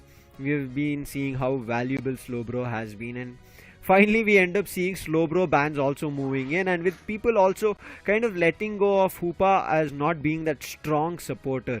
And I really like it. Finally teams are understanding that, hey wait, Hoopa is not the reason that we are losing. It's just that Hoopa is changing the pace of the game and we are unable to dictate or change it up for ourselves. The first choice coming in from side of Griffin is Noah. On that defender is going to be Umbreon.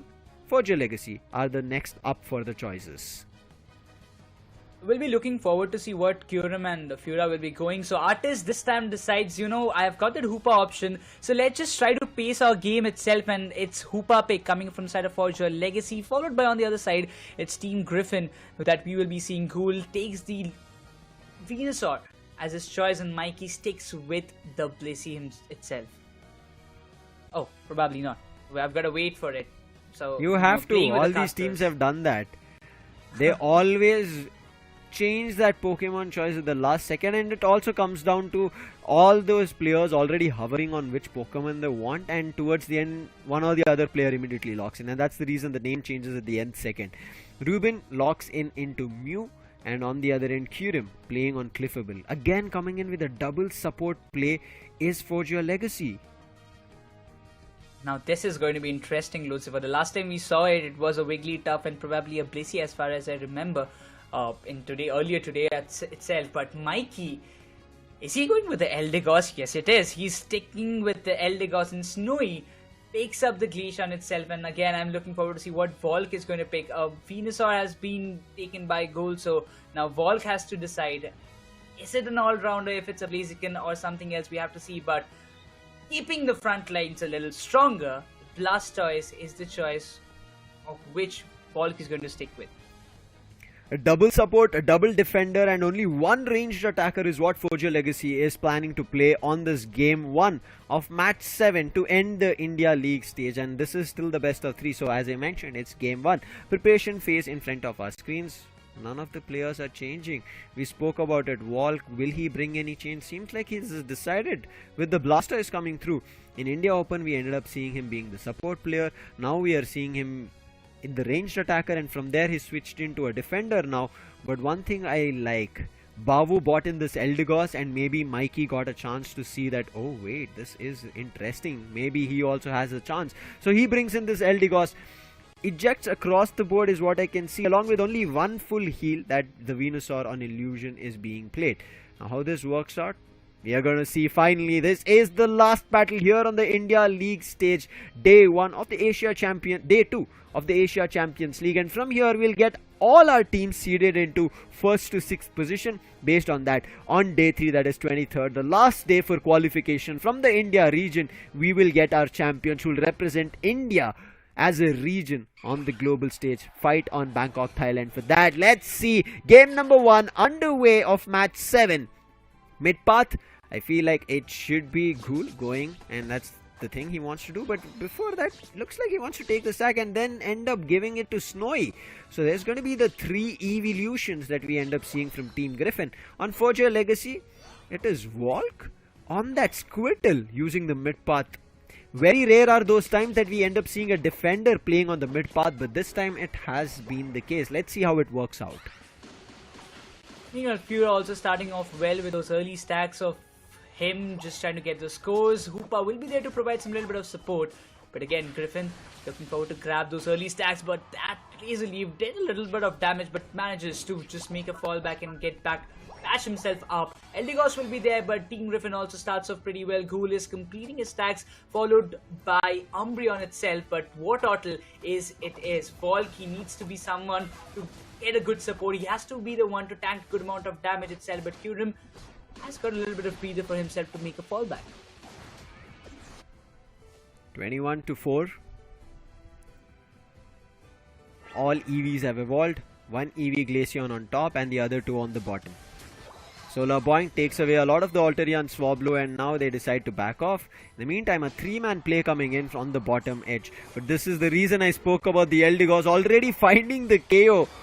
Now this Eldegoss play is something that I think everybody has to be worried about, Nekroz.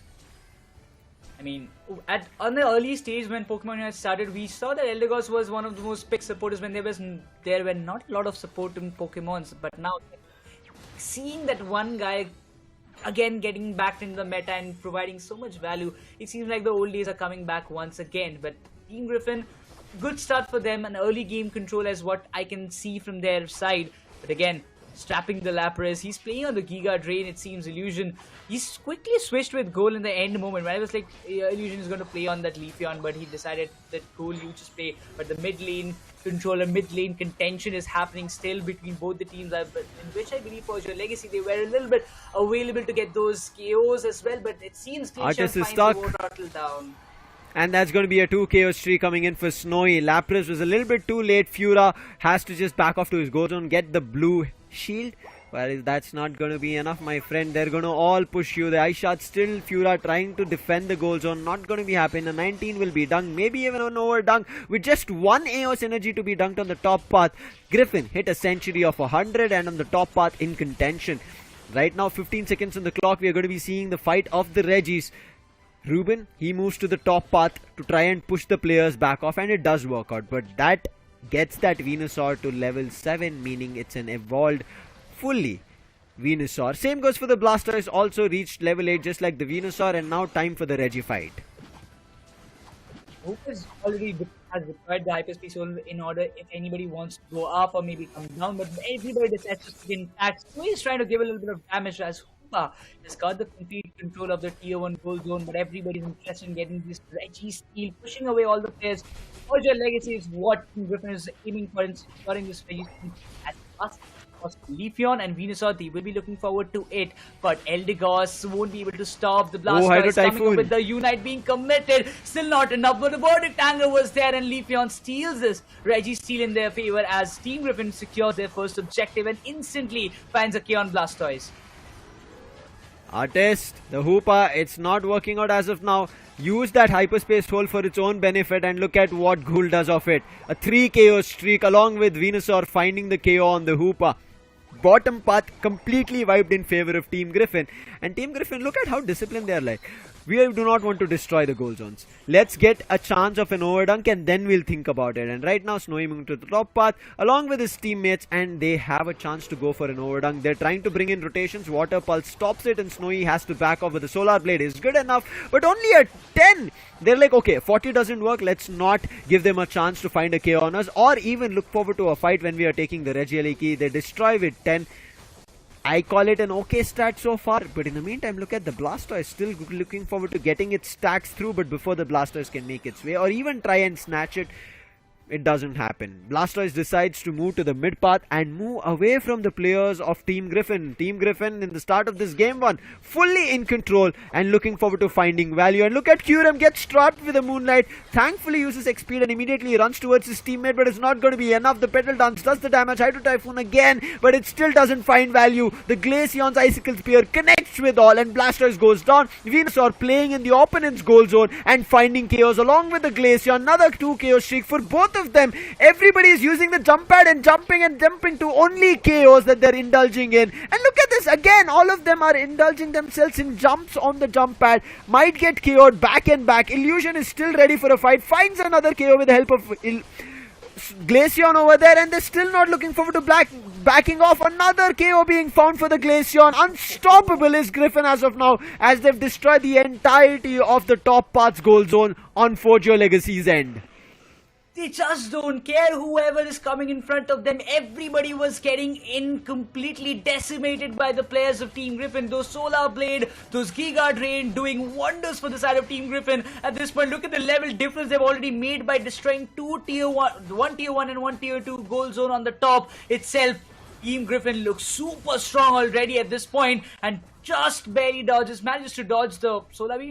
He dealt a little bit of damage out there, but still, Forgia Legacy, it's a very important objective for them. Seems like the Umbreon will be stuck out there. The Snarl just trying to stun it out, but manages to go back again. But again, the Unite completely misses at this point. Seems like Forgia Legacy, they're just losing the momentum while the Leafeon is just going berserk. Finds a double KO streak again. Lapras with the Lapras Express trying to change the game, but I don't think it's going to work out. Meanwhile, traps Fura and Fura might go down.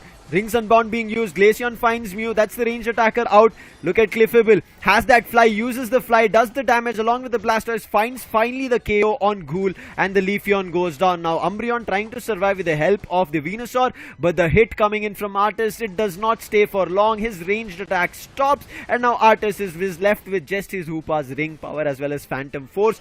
But eventually will also be sent back to Nurse Joy's Pokemon Center. Nova gets hit with a big Solar Beam. Coming through from the Mew also with the help of the Blastoise goes down, but look at Illusion still surviving, has already found a 3 KO streak, might even find the next, but him surviving here with that Giga Drain and Petal Dance is not giving any player from Forgia Legacy a chance for even this fight off or even a take on this Registeel.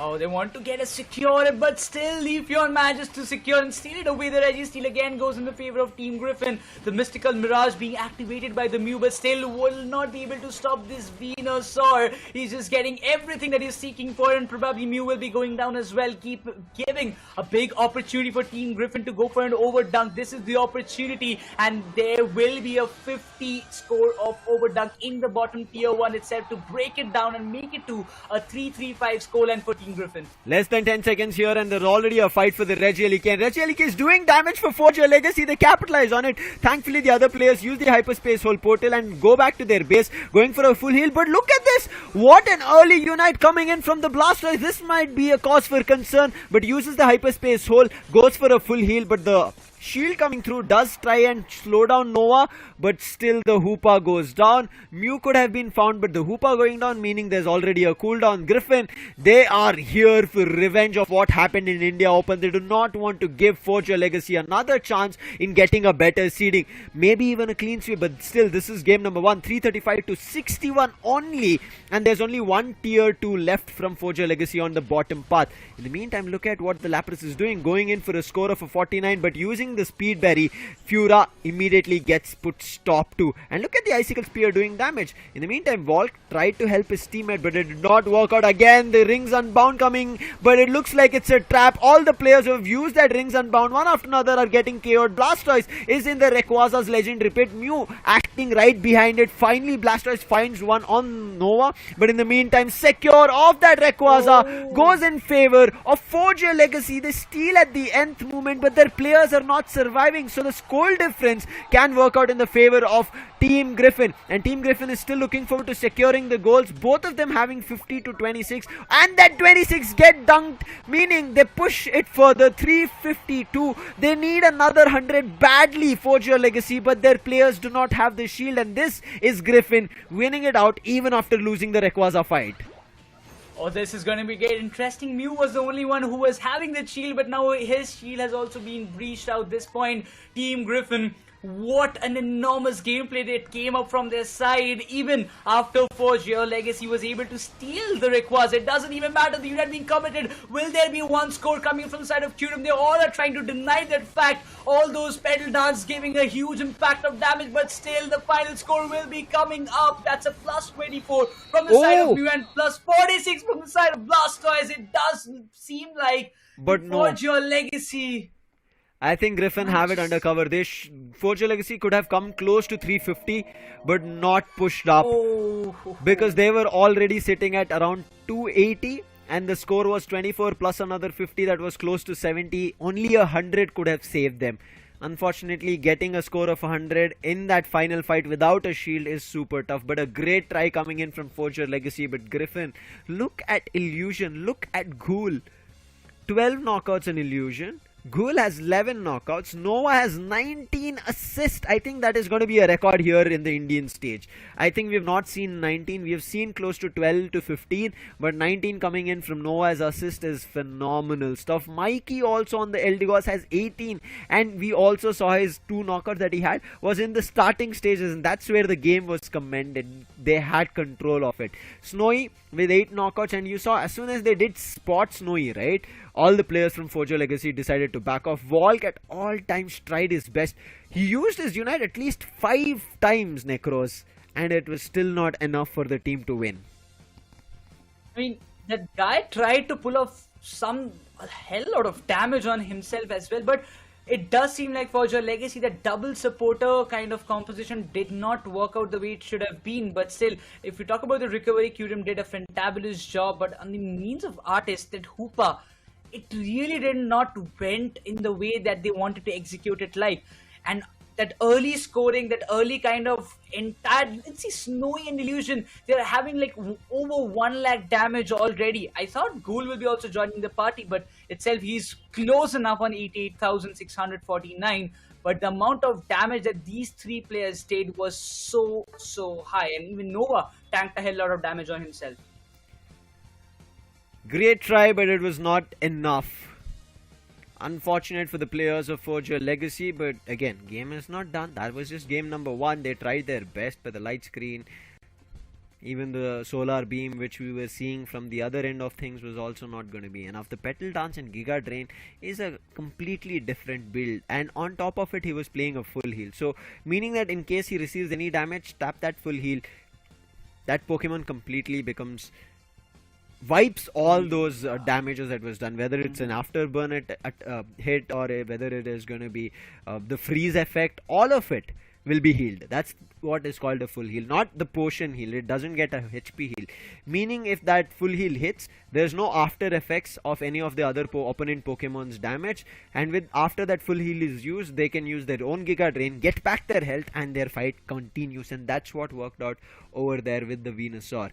Griffin riders now, I'm pretty sure they're not going to be happy with the victory, but they'll be thankful of their early game push that they did, and also the bottom path push from two of their players that came towards that last goal that they got, which was I think around 50 from one of their players. On I think Blissey got that 50 dunked.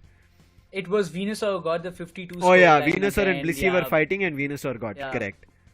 I mean, that was something, this was one of the most hyped matches, or not hyped, at least I would say, this most important matches of the entirety of the day, and it started off so well already. But Venusaur finding that if that score did not came from the side of Griffin, things could have gone already very south for the side of Team Griffin, and it could have been Forgia Legacy to walk away with the first win, because it was so close. It was so close, even after everybody was trying to deny the fact that Forgia Legacy were coming with a team push in the bottom tier 1 or the tier 1 goal zone, that they wanted to go with the scores.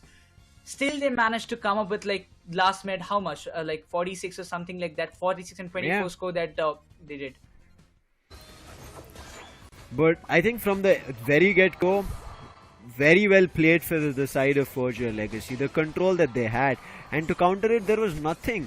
Imagine the Eldegoss to find value, and I think it is all kudos to stacking. Ghoul, very early stacks is what he got through, and that worked out really well for the team. And after that, Snowy also playing that energy amplifier along with the special attack specs with the Slick Spoon made the wonder. And this is where we talk about it. Your builds are very crucial in terms of what your held item is, what your battle item is, and how you plan it out. But look at Ghoul, man, those Solar Blade hits was just insane, and then the Leaf Blade. Those follow-ups, but Walk, every time he tried his best on that Hydro Typhoon Unite, nothing. I feel like compared to Walk's Hydro Typhoon hit, we saw better Solar Blade and Leaf Blade hits coming in from Ghoul, right? That was not even a Unite. A Unite, your normal moveset being better than a Unite is just a big compliment coming through. So Ghoul, wonderful stuff done in game 1, but it's not done. The best of 3 still continues. That's one point I still also wondered, Lucifer, that in that just few seconds ago as we witnessed, how did that Venusaur survive? But that Solar Boings coming in the right time helped him to make a fallback out there. And the kind of synergy that both Illusion and Ghoul had between among themselves was super duper crazy, because every time one was in danger, other one stepped in the right moment to come in the rescue. But again, the Illusion, he went crazy on that, all the fights that he was taking part of. He was getting all the kills. Nobody was completely able to stop this Venusaur, no matter what it takes. Even when you talk about the Umbreon trying with the, stopping the players with the mean look, or stopping the opponent Pokemon with the mean look, and the Venusaur with the Petal Dance and the Giga Drain was doing just wonders at that time. This fight here, we could have seen a lot more chaos, as you could see that cluster happening, but look at how well the mean look were catching players off.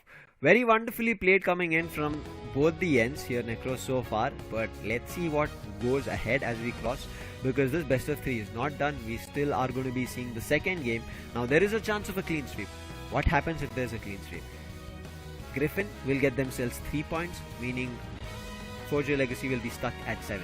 And the position at 5th is going to be what it is, and there's nothing. So if there needs to be a tiebreaker, Forgia Legacy at all costs need to win this point in the second game. On the other end, Griffin win it, they will have a tiebreaker. For them, the position at stake is going to be either the second and the third, which they'll be more than happy, right? Having the second seed, meaning you will have to play either 2 or 3 games for that particular day, meaning that's going to be day 3.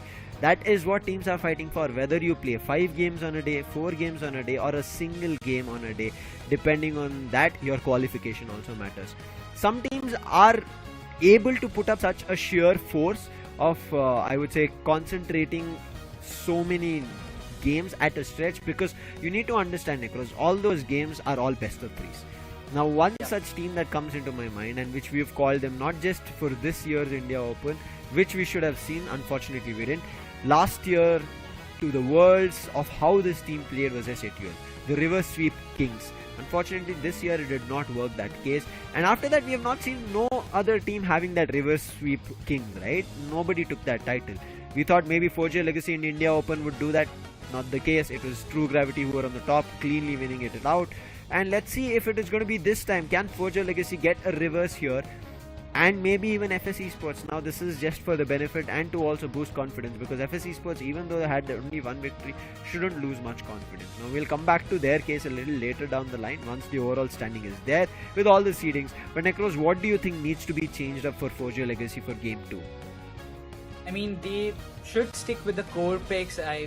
Maybe with the kind of meta that is going, like double defender, what I thought was, like, they were missing with that long range attackers, because on one hand it was the Venusaur, we were seeing them, the Solar Blade also from the Leafeon was creating such a big impact, but on the other hand it was just new with that Solar Beam trying to give a lot of damage, but it was not the case. And Hoopa on Artist, I really thought, Artist, he actually plays Hoopa pretty well. I thought when he's picking the Hoopa, he might be a little bit valuable, but it was not the case that actually happened, or not the thing even I would say that Wolf planned it out to be. So Forgia Legacy, I believe they should go with a double attacker kind of comp. Let's go and get a little more tidbits of all our players so far, and this is the only chance where we can have a lot of fun and know these players in depth.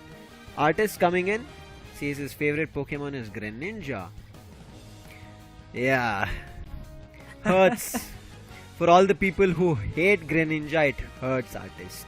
And I'm pretty sure he also knows why people don't enjoy Greninja, because generally the people who pick it, generally, not all the time, are the people who just, I don't want to say it, you imagine on your own. No, I don't want to. I want to talk about his comment, which boosts confidence for all of us. Isn't that the motive for all of us? Earn a lot of money. I really like this. Man on the nit-grits of things. He's like, this is what at the end of the day I want. And I think this is also a lot of our parents' intent, is that let our child, right? Let our kid make sure that he builds a life for himself. And how does that happen? That you earn money. And how will you earn money? Is by putting your talent out. Now, Artist is doing that, but without telling that he wants to win that, do this, be the best, he's directly coming into the matter of things, saying, I want to earn a lot of money. I like that, Artist. I like the way you go. He's straight on to the point. You know what? I'm not gonna talk about anything else. This is my motive. I'm here for this one, and I'm just gonna say this. Yeah, that's the end of discussion. But everything is all right until it comes down to the Greninja, as we mentioned earlier. But once again, Artist being the one, I believe if he has that kind of favorite picks on the Greninja and the long range attackers, I would love to see him playing some, at least maybe on maybe something like a Inteleon, or maybe something different rather than Hoopa in the next match. But on the other hand, we have Mikey from the side of Griffin, whose favorite Pokemon is Blissey, and his comment is like to compete in PU ACL, which every other player wants to, which they are doing already, I would say. Known. Now, his compete in PU ACL 2024, which is going to happen next year in Bangkok, Thailand, is to play on that stage, not compete here. Now, this representation is, yes, good, because we only have top 6 teams of India, but from here it's the matter of representing the region. That's what Mikey says here. Now, his favorite Pokemon being Blissey. Now, I like a couple of the players, right? They speak about the Pokemons that they actually play in game in the competitive circuit, but some players, they actually talk about which Pokemon they generally like from the heart. So I'm not too sure which category this falls into. Mikey can like it from both the directions, that he likes it in game as a Pokemon and loves to play it, but also in general out of all the Pokemons, even if he doesn't play, he still likes Blissey. Can be the thing. But I really like here, it feels like Mikey is being a little too humble on himself. As you can see, he's saying that not super aggressive, goal defense seems to be good, combinations not that great, strategy he says he's lesser, but I feel like Mikey has good strategy. He might be using this intro to throw the opponent players off? Mind game indeed. Maybe he's telling that his mental strength is not that much, but as you say, the curveball being thrown away towards the other side to seem like, this guy doesn't have that kind of strategy in his head. But in game, he's a different person. He comes up with some different kind of playstyle, which the others actually, had to take some time to analyze. This guy is doing this, so we have to come up with something else to counter him.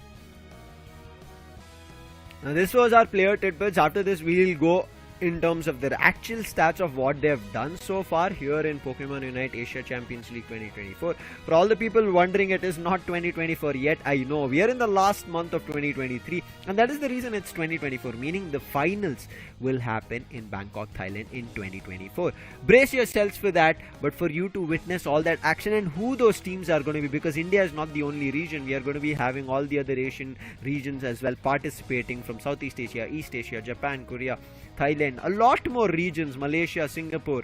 So make sure you hit that like, subscribe, follow, like the page, share the stream in whichever platform that you're watching, so that you know when the other regions also come live with their qualifiers, with their league stages. One of the regions are almost on their top, I would say, final stage, where they're about to decide in the single elimination bracket. We will get down to it. You will know about it only if you follow the stream. Now coming into Artist, we just spoke about him. He did mention about the Greninja, but as you can see here, his Pokemon choices are support and defend. And talking about it, Artist did play the support role in the previous match that was on Hoopa. But again, one thing I would like to mention, that Artist can just change the roles. If he plays on the Blastoise, which is like one of those frequently used Pokemons, Volk will have a privilege to come up and take an all-rounder or any different Pokemon which can deal a lot of damage on his own. But on the other side, from the side of Griffin, we have Mikey, whose frequently used Pokemons are mostly the support ones, specifically the Cliffable on the top. And if you just see the kind of average damage taken and the recovery, it's completely justifies it. Yeah, I think good damage taken, even though he only plays the support, because certain times we don't even see the average damage taken being a little high on the 50,000 end for supports as well. But one thing I would have liked maybe to see a lot more is on the recovery end, maybe close to 70,000, meaning his healing was super effective. However, game to game things change, therefore the stats also, because it's an average. One game it might not have been great, therefore the stats fall down. Some games it would have been great. So as of now, Mikey is doing a phenomenal job. We just saw a phenomenal game coming in where Griffin, even without Rayquaza in the final stretch, won it out because they were able to find KOs just before Rayquaza's secure happened from the side of Forgia Legacy. Well, let's jump into of what can happen in terms of the tiebreaker. We mentioned about it. As you can see, if Griffin wins 2-0, it is going to be a tiebreaker between Griffin as well as True Gravity, because of the positions that we spoke about. 11 points for both of them. If Griffin wins 2-1, tiebreaker between Griffin, True Gravity, and tie between Forgia Legacy as well as Clown 5. This is like not a 4-way tie, but a 2-way tie between two different sets. And the other one, tiebreaker winner, will be determined based on the head-to-head between these two teams, depending on when these two teams matched up. Now, right now, the match we are seeing is not Griffin versus True Gravity. It is Griffin versus Forgia Legacy. So, a tie between Griffin as well as True Gravity happens, then meaning the head-to-head of what the score is on either on Griffin's favor or True Gravity's. That will depend on who wins out that tiebreaker. That's how the tiebreaker decision will be done, but we will let you know once the tiebreaker happens. Now it's time for game 2. First choice is going to be Griffin. Forgia Legacy still keep that second choice decision. They're like, it's okay, let them take it up. And this time we end up seeing a Venusaur ban coming through. Griffin, they played it, they did damage, and now they're like, we'll not give it to them. Now probably it's kind of thing because Volk, earlier in the day we saw him playing on the Venusaur and he was just insane, having like 8 to 9 KOs for his name. So that's why probably if you are even Team Griffin, you would just like to avoid those kind of circumstances coming on your way. So that completely justifies. While Nova will be getting the first pick on Lapras, followed by Forgia Legacy. They will have the 2 picks. I'm not gonna say anything because until and unless they confirm it, I just don't want to spoil like kind of things like I told this, but he picked something different. Pikachu, Pikachu, Pikachu, Nope. Pikachu. Nope. Yeah, that's how it is. Nonetheless, so what I'll do is, once we come back on desk, for our viewers, I will show you guys a Pikachu. Not the guy sitting No. with me, not on desk. I Hey. have a Pikachu. So don't worry I mean- about it. But the next choice is Nekroz. I'll not give you a chance to answer back. That's how smart I am. Ruben comes in with the Glaceon and Artist. He takes up the Hoopa again. Forgia Legacy, is it going to work out this time? Glaceon is being taken away from sides of Griffin, and Griffin pick up Cliffable again. This time they bring in a Snorlax. Interesting kind of things, but oh, okay. So it's not that far. We are seeing the Wigglytuff again back It's in happening. the form for the side of Forgia Legacy. And last time it happened, we know what happened with Forgia Legacy. They won that particular match with Illusion. Snowy trying to do something different, which might be a good counter.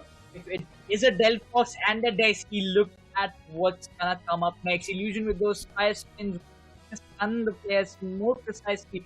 Glaceon and maybe Kirim as well, but Snowy with the Spirit Factor can create a lot of impact. While Volt have privilege over the Leafeon if he is deciding to let them.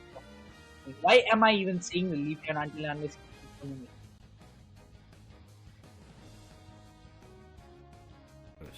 Too early of a decision. Wait for it. Walk gets the ranged attacker for himself. That is going to be the Glaceon. Ruben will keep Inteleon. Now he seems to be not playing on the Shedinja doll Inteleon, which came out from Berserk from FS Esports. Phenomenal stuff. But as you mentioned, we did see this happening from Forgia Legacy, and Forgia Legacy won that round, won that game. Now can they do it again? I'm not too sure. Why? Because there's a Delphox and then also a Desi. Delphox Fire Spin, trap them in one place, and Desi's target cannot miss that time. The Spirit Shackle will hit right dead on center, meaning it can be an instantaneous KO. There's the special attack specs build coming in from a defender as well as a supporter on the side of Griffin, but it's only one player, that's the Blastoise from the side of Forgia Legacy. It's time for game 2 of match number 7. The tiebreaker games is what we are at. Now yes, this is not the tiebreaker fight that they're having. Whoever wins will get in a tiebreaker at the end of the day. That's how right now we are in a position is. Now Team Griffin, if they win, they're going to get in the tiebreaker, and Forgia Legacy will not get into any tiebreaker. If Forgia Legacy win, meaning at the end of this game, whether they win or lose, they for sure will be at 8 points. But game 2 will decide that. I'm looking forward to see what is going to be the results, because Forgia Legacy, that Wigglytuff pick, the first time it was done today earlier, it kind of surprised me, and now I'm not surprised because I was mentally prepared to see these kind of unorthodox picks coming up from the side of Forgia Legacy, but it seems they are looking forward to not let go with those early stacks. Lapras, he will be able to do it. Some early stacks coming up from the side of Forgia Legacy, and it cannot be just denied like that. Team Griffin also will be looking forward to go with that kind of same intention, but they don't have that Venusaur, neither that Leafeon on their hand to give those kind of brutal damage and get a lot of KOs. But what they have is to play much on those secures if they want to be. Nova on that Snorlax can be a little bit troubling and can be a little bit of nuisance towards the side of Forgia Legacy with those body slams and all, and maybe using the Yawn as well. Illusion, if he levels up a little faster on that Delphox, he can also cause a hefty lot of damage towards the side of Forgia Legacy with those Fire Spin and maybe the Fire Blast as well. But the Swablues and Altaria will be the biggest concern for the side of Team Griffin at this point, as they want to secure these buffs in their favor. And that being said, Nova also wants to make sure that there is no chance Forgia Legacy can get this Altaria in their favor. But also, on the other hand, we see Forgia Legacy coming with some early scores. Delphox finds the 1 KO, and the Jigglypuff actually gets KO'd. That sweet little one, but I cannot just say a sweet little one because it actually creates a lot of impact. But the Snorlax finally will be KO'd by the players of Forgia Legacy as the Glaceon comes into the rescue. But for War Turtle, it's going to be a little tough job, as the Clefable as well as the Lapras, they are just coming in to get these things done. The Hyperspace Hole being activated from the side of Artists will give a chance to Furia to go back and heal himself up while the scores still continue for the side of Forgia Legacy. So we cannot just say that it's a one-sided domination or one-sided control happening from the side of Team Griffin itself, or neither Forgia or Legacy, because both the ways they are completing the stacks. But that level 7 Glaceon might be of a little bit of concern as Volk. He has to make a bigger impact, but on the other hand, the Desi, a full-fledged Desi on level 8, can make a better impact on the overall game of Team Griffin. So Spirit Shackle needs to come into the rescue, and it seems that they're trying to make those count in, but the one factor that I'm concerned about is that one Inteleon with those snipe shot will give a hefty lot of damage, and look at Nova is also getting those hits on himself, but the Glaceon will find the Lapras, and the top tier 1 gold zone might be compromised in some time. As for Legacy, they are proving themselves to have a better control over the top lane, while everybody from the Griffin side, at least the 4 players on the Griffin side, they're much more concerned about the Reggie Rock in the bottomless spawn, and they're looking forward to get the securation done. Now looks like there's already contention because there's Hoopa. Rotations are going to be quick before they could get the Regirock. They've all been forced back. Griffin looks like here they don't have much control, especially with those snipe shots as well as icicle spears coming through. But the knock gets used. Nice damage. Wigglytuff gets KO'd, but can they find another? And now they're all swooping in. But the Inteleon, always for the secure, gets the Regirock and immediately finds the KO. In the meantime, as you can see on top, they get the Regieleki, a 6th member for the team, but the Blastoise is not giving way to go and make the goal zone vulnerable.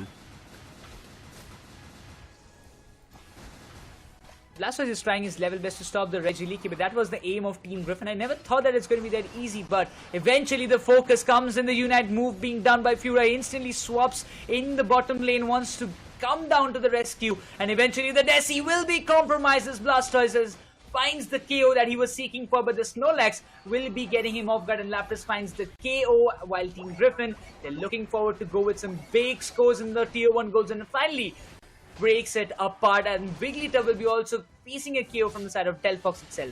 One snipe here, one snipe there. The snipe which is working better is Forgia Legacy. Spirit Shackle still not finding value. And now Desi a little bit in trouble as the Glaceon is in the mid path. The Icicle Spear might find the KO, and yes it does, and way before the Lapras could come and help his teammates. Volk is out, and it seems like he is that agent nobody remembers right now because he's gone. He's a ninja.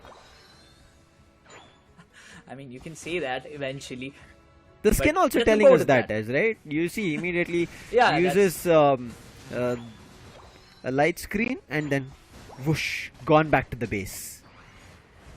And he's kind of a player who wants to always love to enter in, but that's completely unfortunate. Hoopa wanted to go back, TP towards the spawn again, but he was just denied. And Desi, the Snowy just said, you cannot just flee away like that. But Griffin has their eyes on this tier 1 to just break it apart, but the Delphox has been KO'd on the other hand. The Icicle Spear did a hefty lot of damage on Ghoul. Lapras is a little vulnerable at this point, but look at Forgia Legacy. The control that they have as of now, it seems pretty promising as well.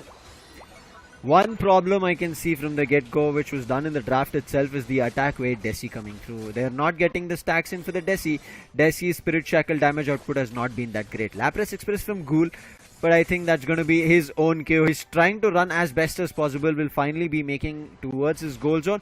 In the meantime, Hyperspace Portal being used. Forgia Legacy, they bring all their players towards the bottom, but it doesn't seem to be the case. They all want that Regieleki being pushed. Fireworks will make it even more tougher, but Ghoul still trying to stand strong with the damage being done. Glaceon still finds one. However, finally Ghoul would have to succumb as he goes down to a KO, and the Regieleki enters, and then a big score of 40 comes down with Glaceon finding a 2 KO streak, and Forgia Legacy sweep the entirety of the top path in its existence of any goal zones, and their goal zone intact on the top path. Bottom path, however, contradictory because one of the goal zones have been destroyed.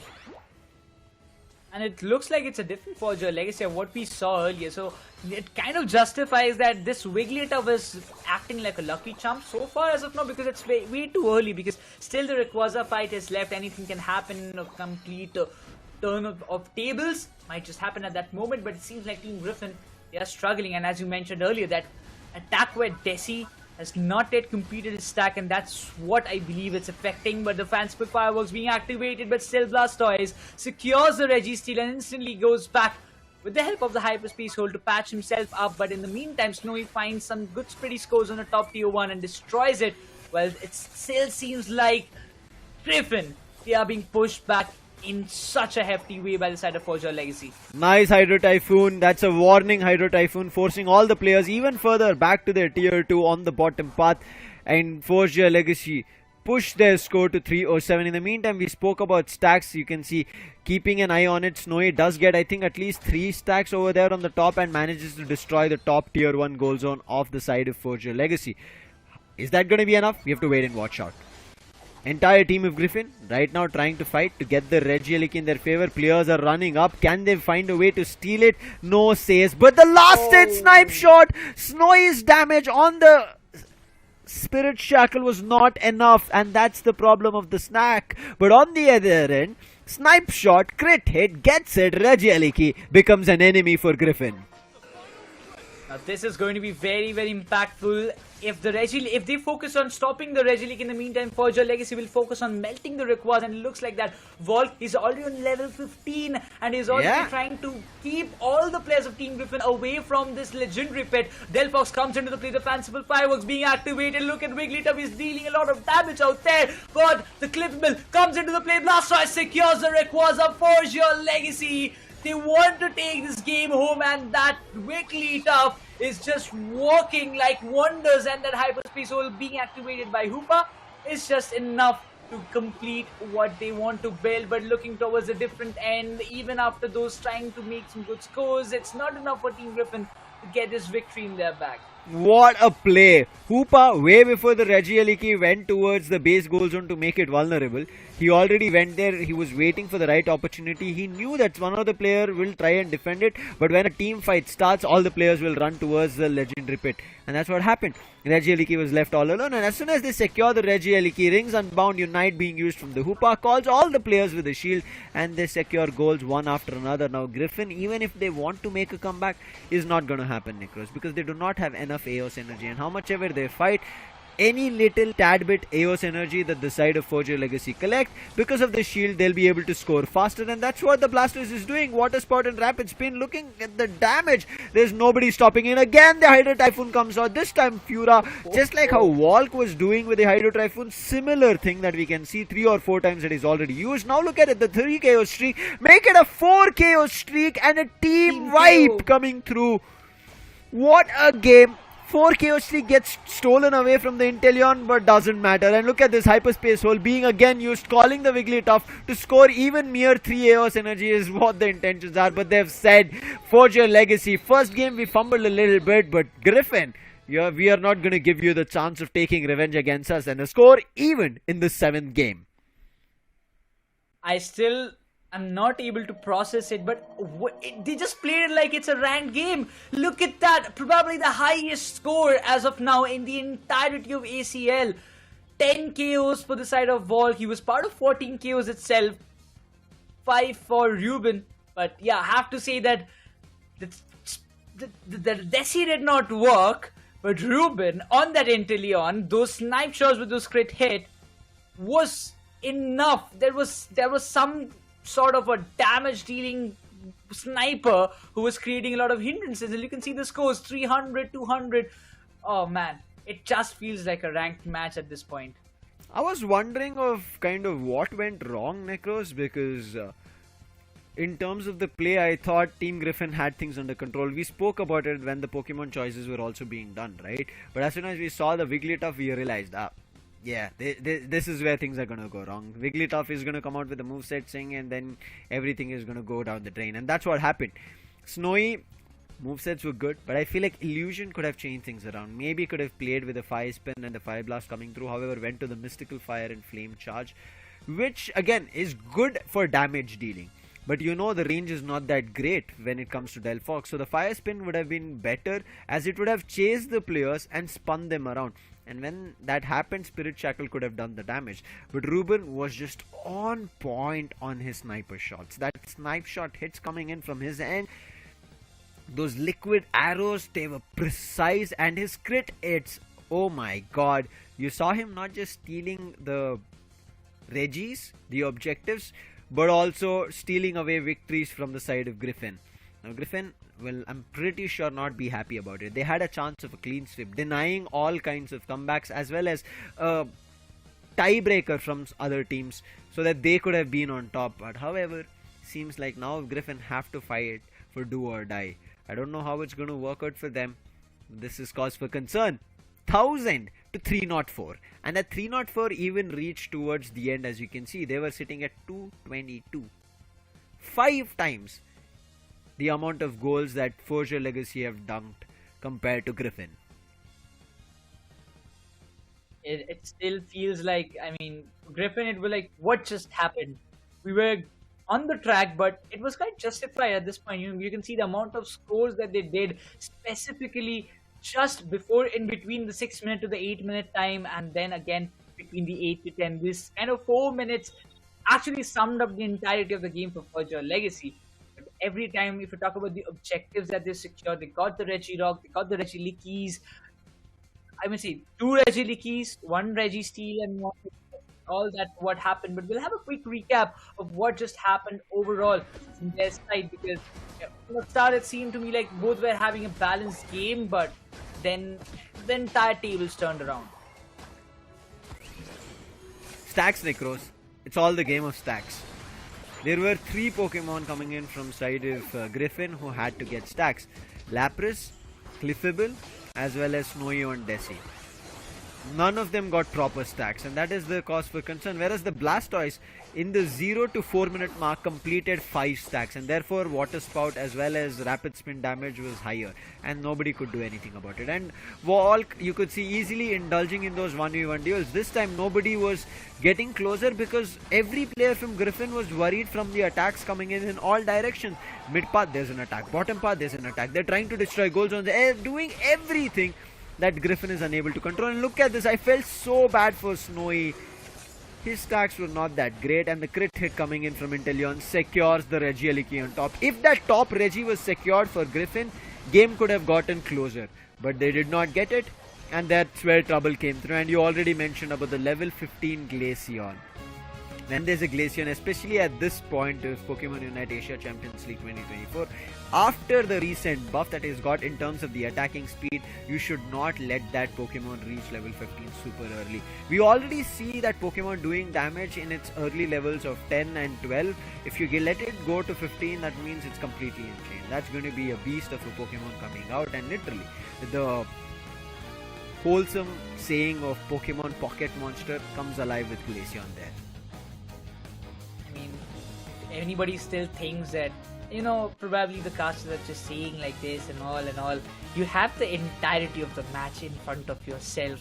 Volk is the prime example, sitting on that, using that Glaceon to its extreme limits, proving it, this one Pokemon, you just don't go by his looks. When it's an EV form, it's fine. When it's evolved to the Glaceon, it still seems a little cute, but it's not. It's definitely not what happened for the side of Team Griffin. I mean, this time the Glaceon, I don't know what is going to happen in the decider, but if they want to ban something, I really don't see they have any other reasons of banning Glaceon. They don't need even reasons to put on the table. Their decision of not giving Volk Venusaur, they thought maybe the early evolution first gen Pokemon is going to be a cause of concern. He's like, no my friend, I do have a lot more in my cupboard that I can pick out and throw that Pokeball at you, and that Pokemon is going to do a lot more damage. Very well played on the Glaceon.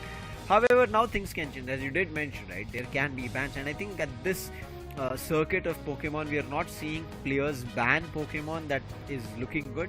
Rather, they ban the Pokemon that the opponents love to play or have a strat with. They try to create something different. We will see what happens in game 3, but before that, a lot more idea that we want to get in the heads of these players. Coming in is going to be Kyurem. I've seen this player playing from a long time, has always been the support player irrespective of any team plays. He was, again, played with X-Marcos, now again with Volk. He's moved in and playing for Forgia Legacy. Favorite Pokemon? Says Blissey.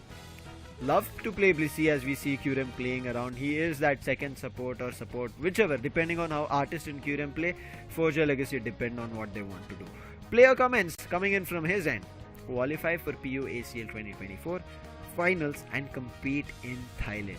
as you can see. This is the clear-cut statement, play in Thailand. Because previously, when this team with Walk had gone down to Malaysia, it was a good fight.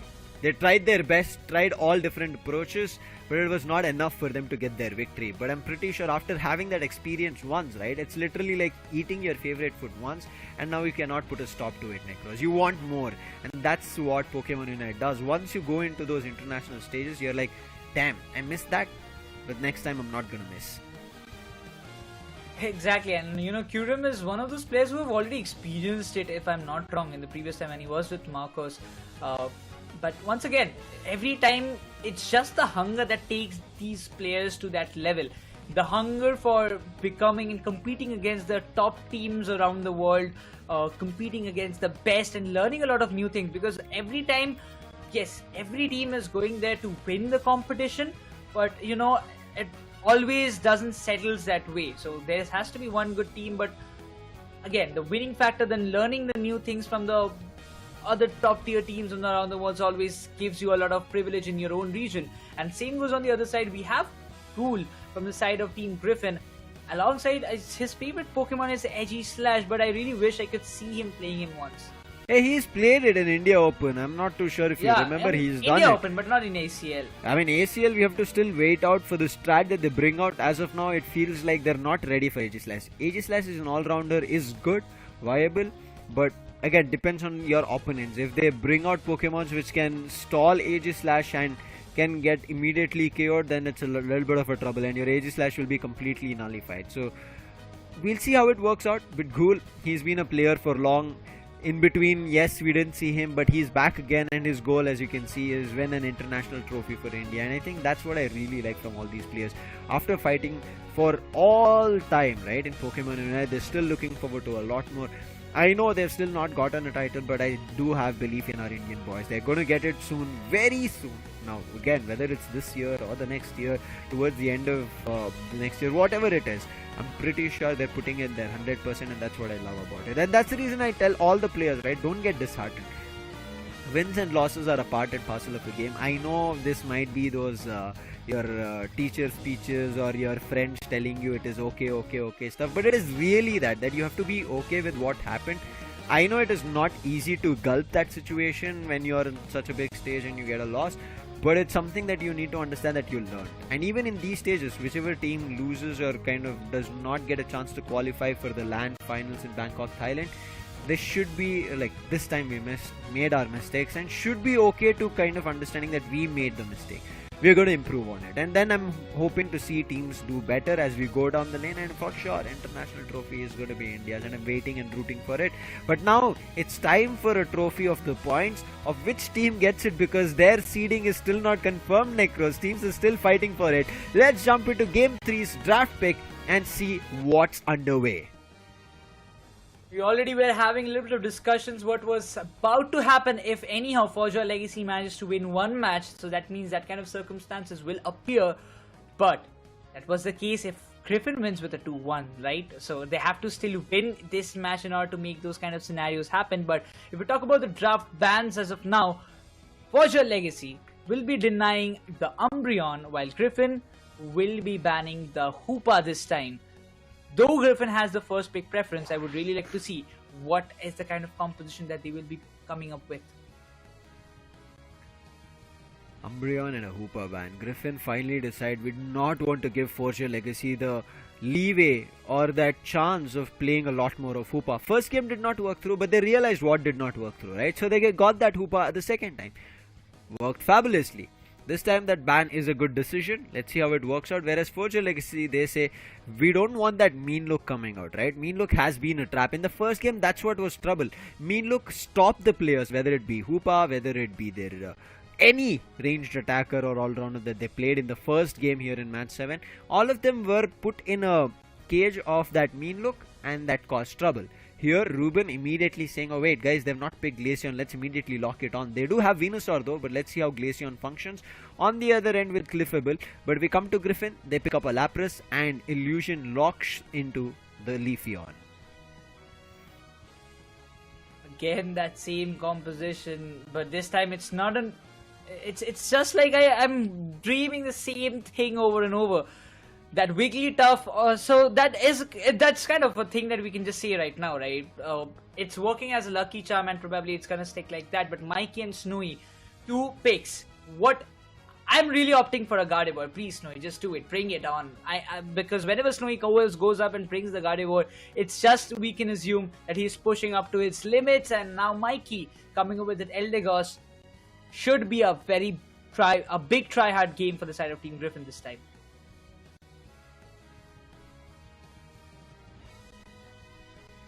Final decision. Walk going on the Desi. Attack weight, is it the case? Now, attack weight has been a little bit of a trouble for people. But one thing, when we see a Gardy coming out, the Gardevoir, it is a cause for concern. I still love and enjoy Gardevoir as a Pokemon, and it is my Pokemon in default when I want to go all ham on any opponent. And when Snowy has picked it up, this is the similar case that we generally see Walk doing. Whenever Walk decides that I have to go all out, he picks up a Gardy. So I want to wait and watch out of what happens. With less than 20 seconds to go, Walk decides, no, I want to play the Glaceon back again, and you can see him rebuilding his held items. Whereas Ruben also, he changes. He did have a rapid fire scarf, but he says scope lens as well as muscle band with the charging charm. Now let's see how that works. Whereas there's going to be the specs that we see along with the slick spoon. Also, last minute change, he gets in a Shedinja doll. 2 Shedinja dolls coming in from side of Forgia Legacy, 2 ejects and 1 X-Speed. Whereas a full heal coming in on Mikey on the Eldegoss, eject on 3 people from the side of Griffin, and Lapras being played with the X-Speed. Now let's see how this game goes. This is game 3 of match number 7, the decider of all tie breakers of what can happen. We already gave you the gist of how the tie breakers can happen, but game 3 underway. An important game for both the teams. Griffin looking forward to try hard as much as possible, and will be giving that preference to Snowy to go in the mid lane and farm and level up as fast as possible, because you do need those Psyshocks to come under the play.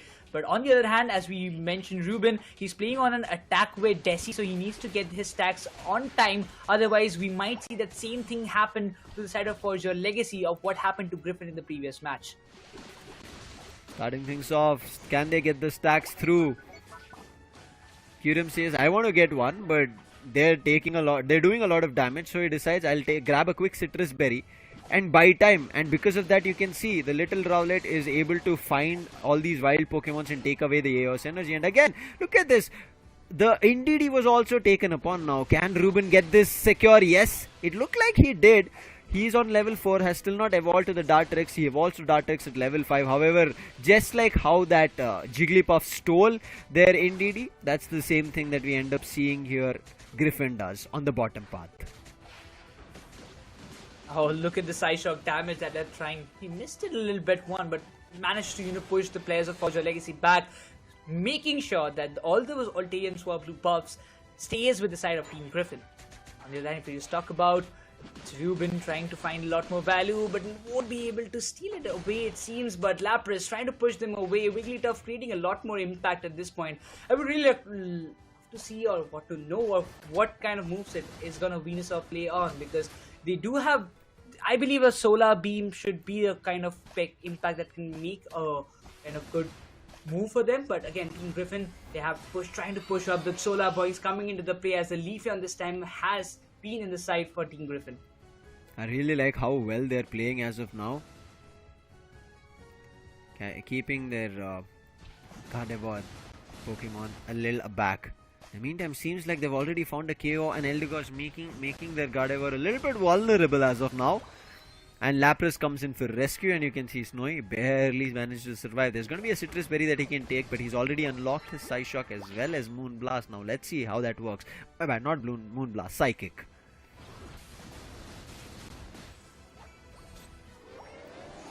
He barely survives at that moment, but eventually look at Lapras. He was chasing him inside that flood zone, but eventually the kind of scores that Team Griffin was trying to opt, they are finally doing it. But still, Forgia Legacy, they are in the race. It's not like Team Griffin are having that complete solo lead for themselves, but Leafeon completely denies Wartortle from that buffs that he was trying to get the steal. Oh, but oh, the solar points again coming into the play. But Forgia Legacy will be focusing on the bottom Reggie that will be spawning in sometime. The Spirit Shackle did a little bit of damage, but you know, they were in the tier 1 goal zone, so that means they will get the heal on time. While Forgia Legacy, they've already started to melt down the Regis, and probably it will be going in their favor as well. Nova as well as Mikey on the Eldegoss and Lapis tried to make their way, did not work. Ghoul, little overextension, does get a lot of damage done. Spirit Shackle unfortunately does not connect with anyone. Psyshock being used from Snowy on the Gardevoir, but it doesn't find much value. All the players from Forgia Legacy are able to retreat back to their goal zones. In the meantime, look at Fura getting his stacks done on the special attack specs and nobody to stop that from happening. Maybe even a Spirit Shackle hit. Yes, Nova is forced off the bottom path and a 35 dunk coming in, meaning the attack weight stack is ongoing. To counter that stack, we did even see that Leafeon stack coming through. Is it going to be enough is something that we have to watch in the later game, as that Leafeon along with Snowy has already started taking on the Regieliki. Is there a chance of a steal?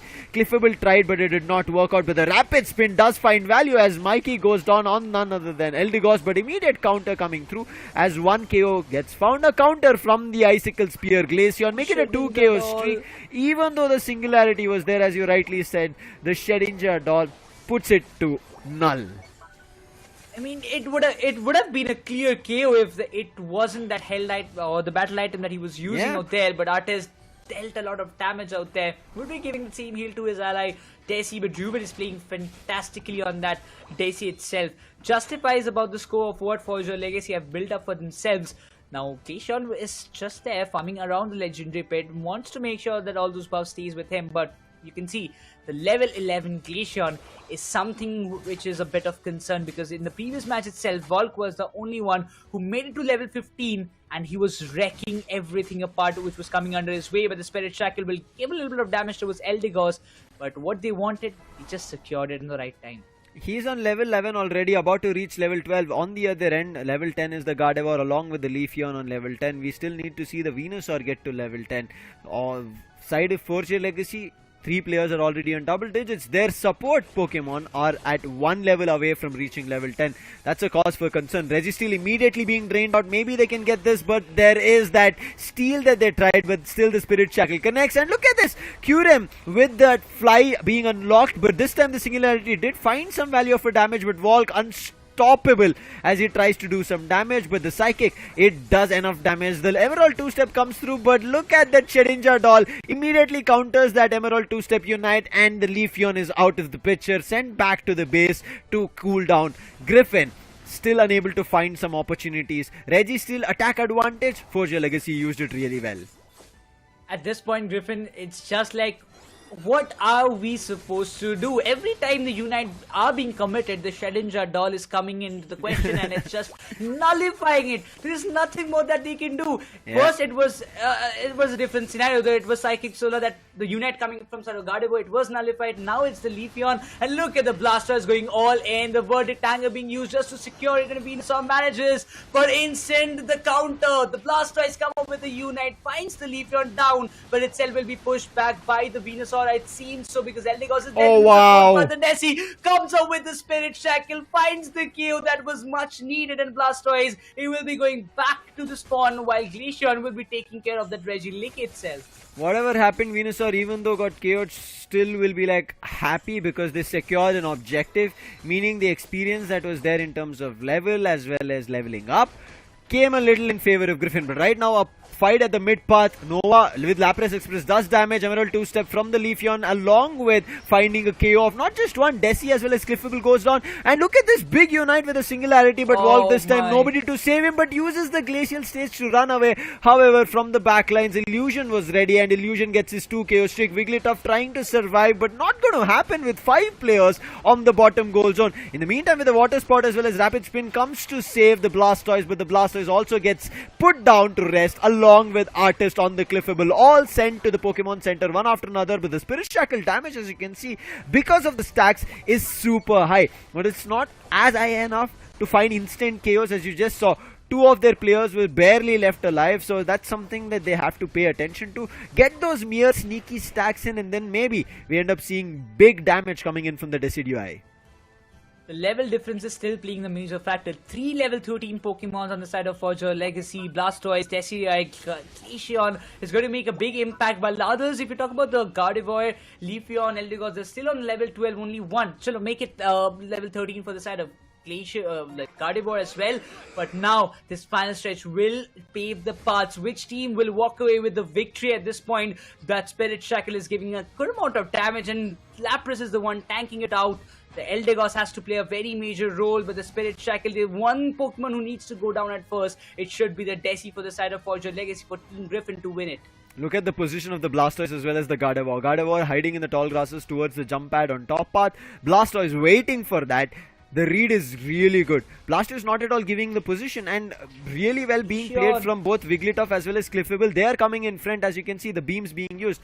Finally gives away the position. Gardevoir slowly moving in, but tried for a 50 AOS energy dunk. That did not happen. Spirit Shackle miss. Now Ghoul can survive, but Volk chasing him down. He's not going to survive any longer. Nova tried his best, but he could not intervene between the Icicle Spear because the distance was a little bit too long. So Forgia Legacy have found the first KO. Can they find a second?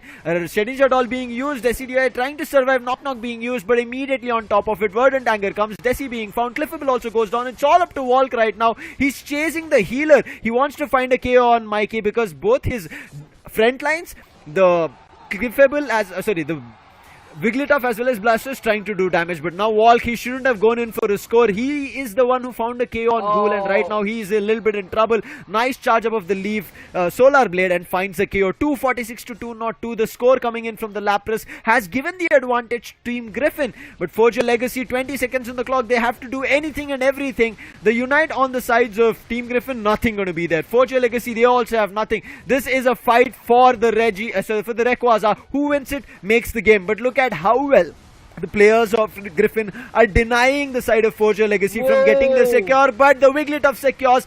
Now it's the race for the goal zone. 5 seconds on the clock. Somebody needs to reach, somebody needs to go for 100, and it looks like the 100 does come through for the Blastoise at the last second.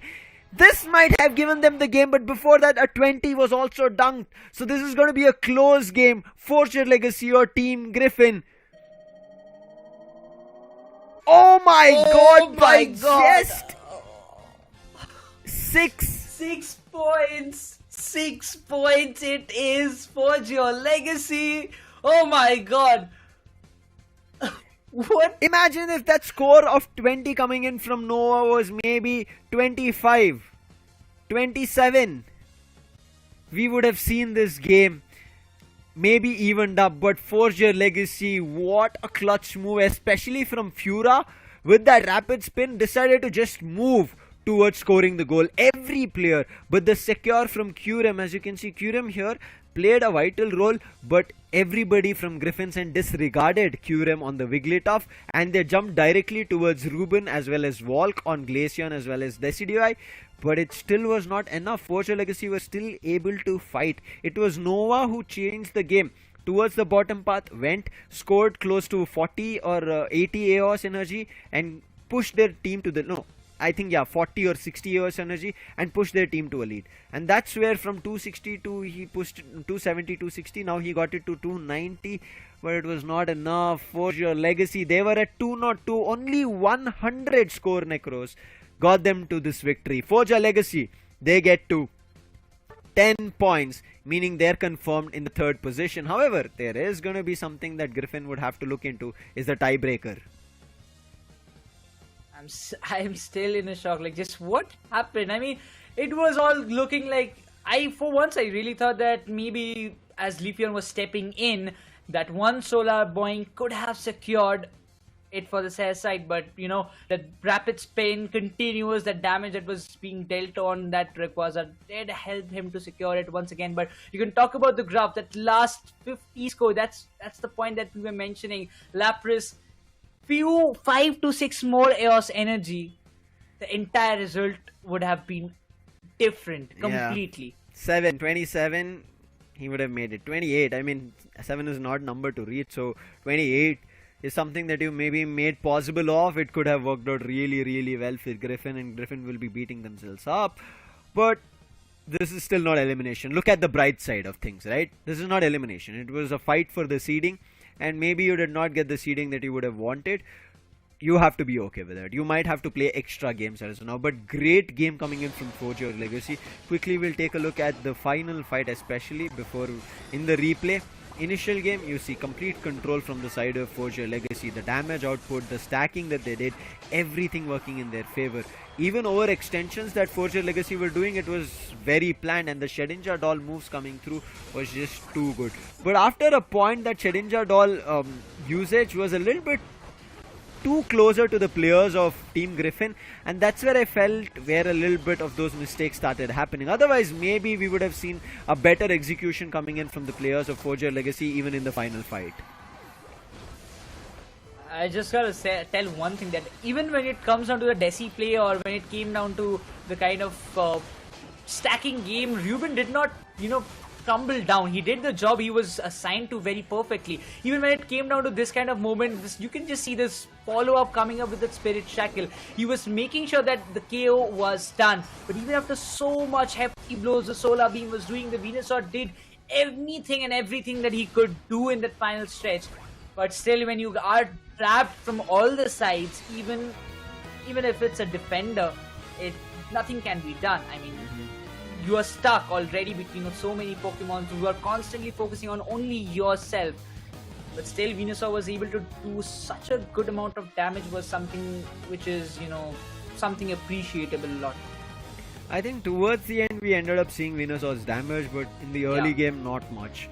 I think that was a little bit where Griffin did not find value, and that is not Griffin's problem. That was just the distance that the players from the Forgia Legacy were able to reach. The Spirit Shackle, once locked onto a Pokemon, irrespective of how far they go, as long as the spears keep being sent out from Glaceon, it will keep hitting wherever the player runs out. Only the Shedinja Gold can save him. Even if he teleports back to the base, right, recalls himself going for a full heal, Icicle Spear still pierces through their base shield and does damage. So unfortunate. And even the Spirit Shackle, something that they had to keep an eye out for. Towards the end, yes, they were able to put down Ruben on the Decidueye, but it was not enough, because somewhere down the line everybody started swooping in, and we talk about it, Wigglytuff is so crucial. We saw it in the game where they were able to distract the players from fighting with either their opponents or with these objective Pokemons towards Wigglytuff, and that's what happened. Wigglytuff, I think, used Sing over there, and then immediately a double slap. All the players who were concentrating on Rayquaza were dragged towards Wigglytuff, and Wigglytuff Sing made the magic with its double slap connecting and securing it.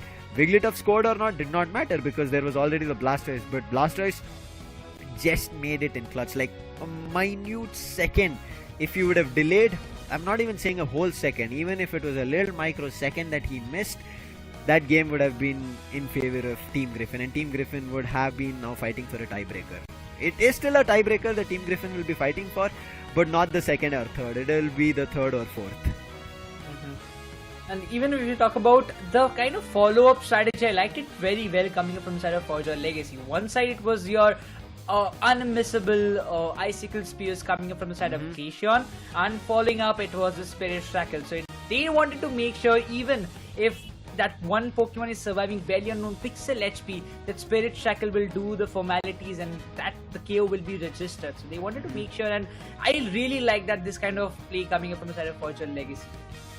I have to correct myself. The position that Griffin will right now fight on the tiebreaker is going to be 4th or 5th, because 3rd is going to be secured from Forgia Legacy, 2nd is going to go for True Gravity, and the 1st for the side of Revenant. This is how the seeding is.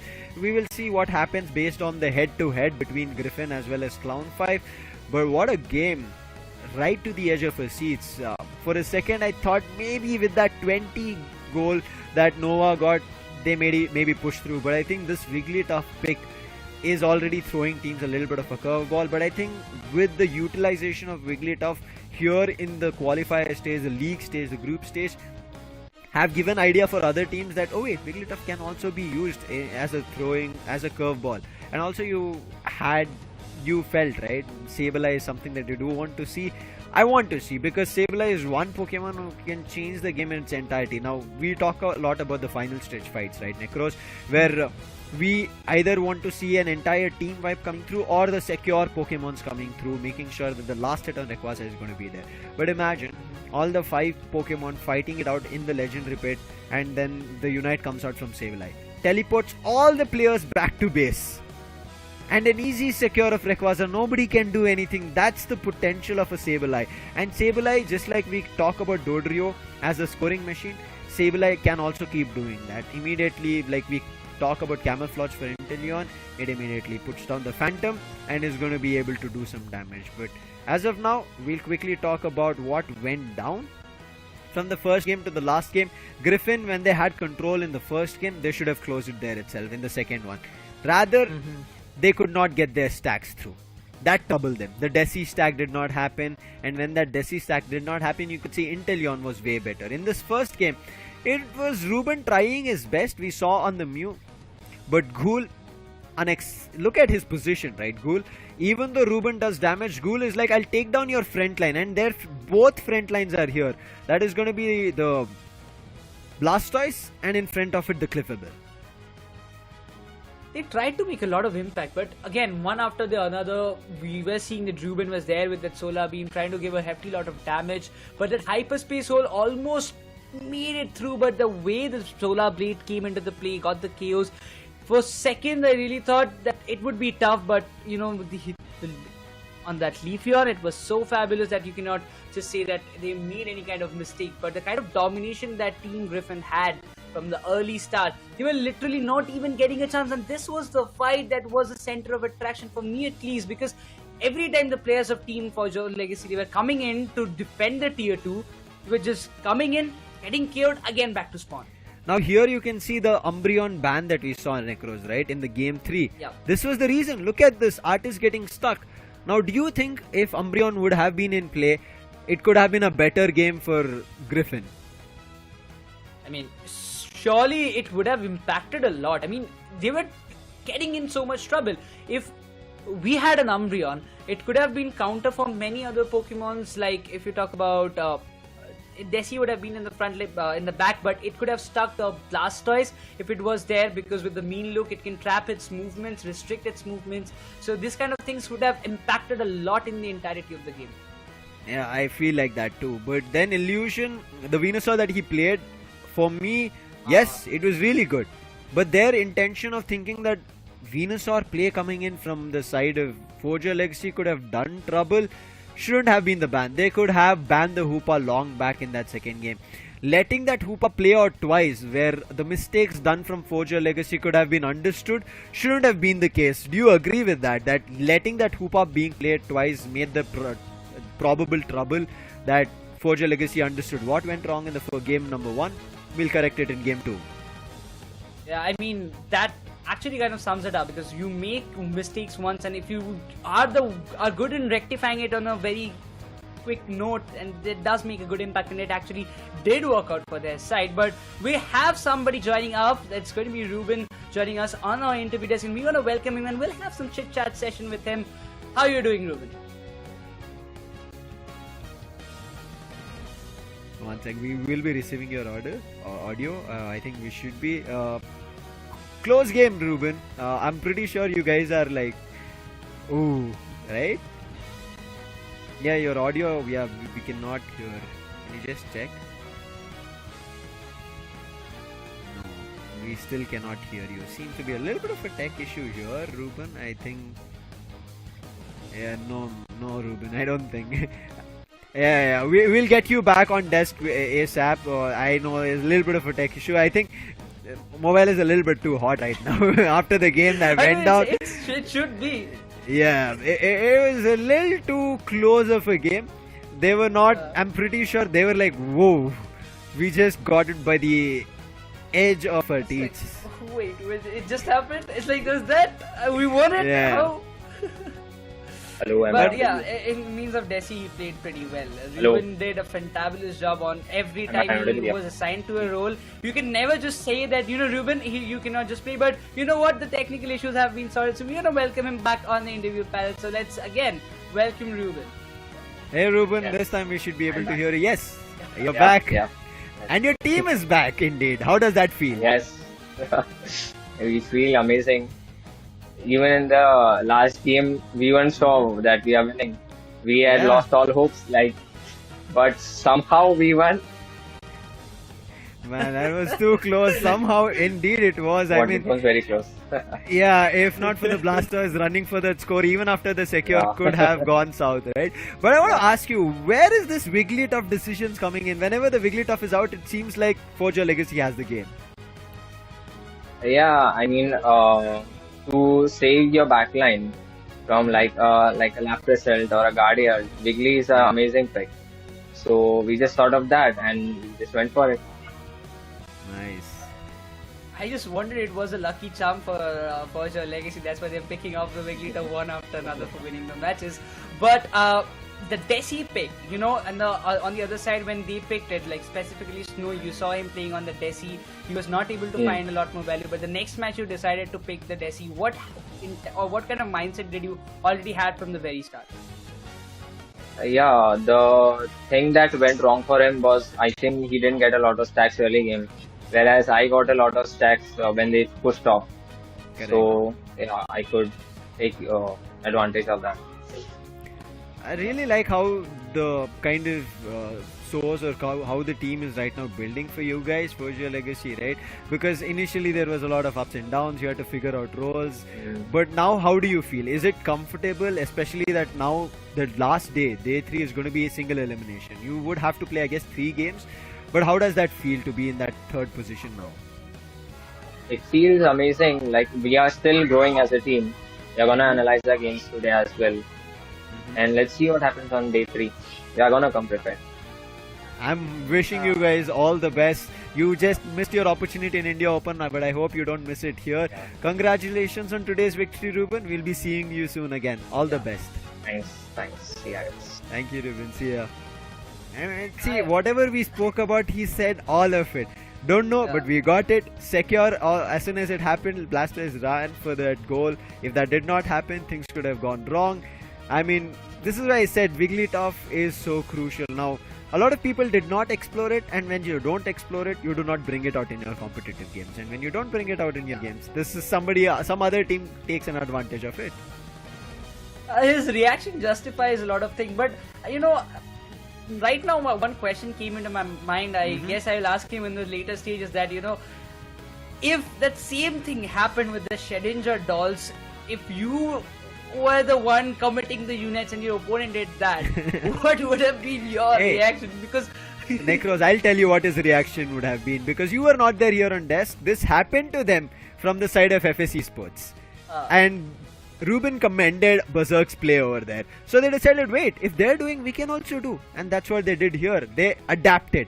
But final standings in front of our screens, as you can see, the first seed goes to Revenant with 13 total points that they have. Amazing victories. They only lost one game, that was against True Gravity. That was today's game. Otherwise, a flawless run coming in from their end.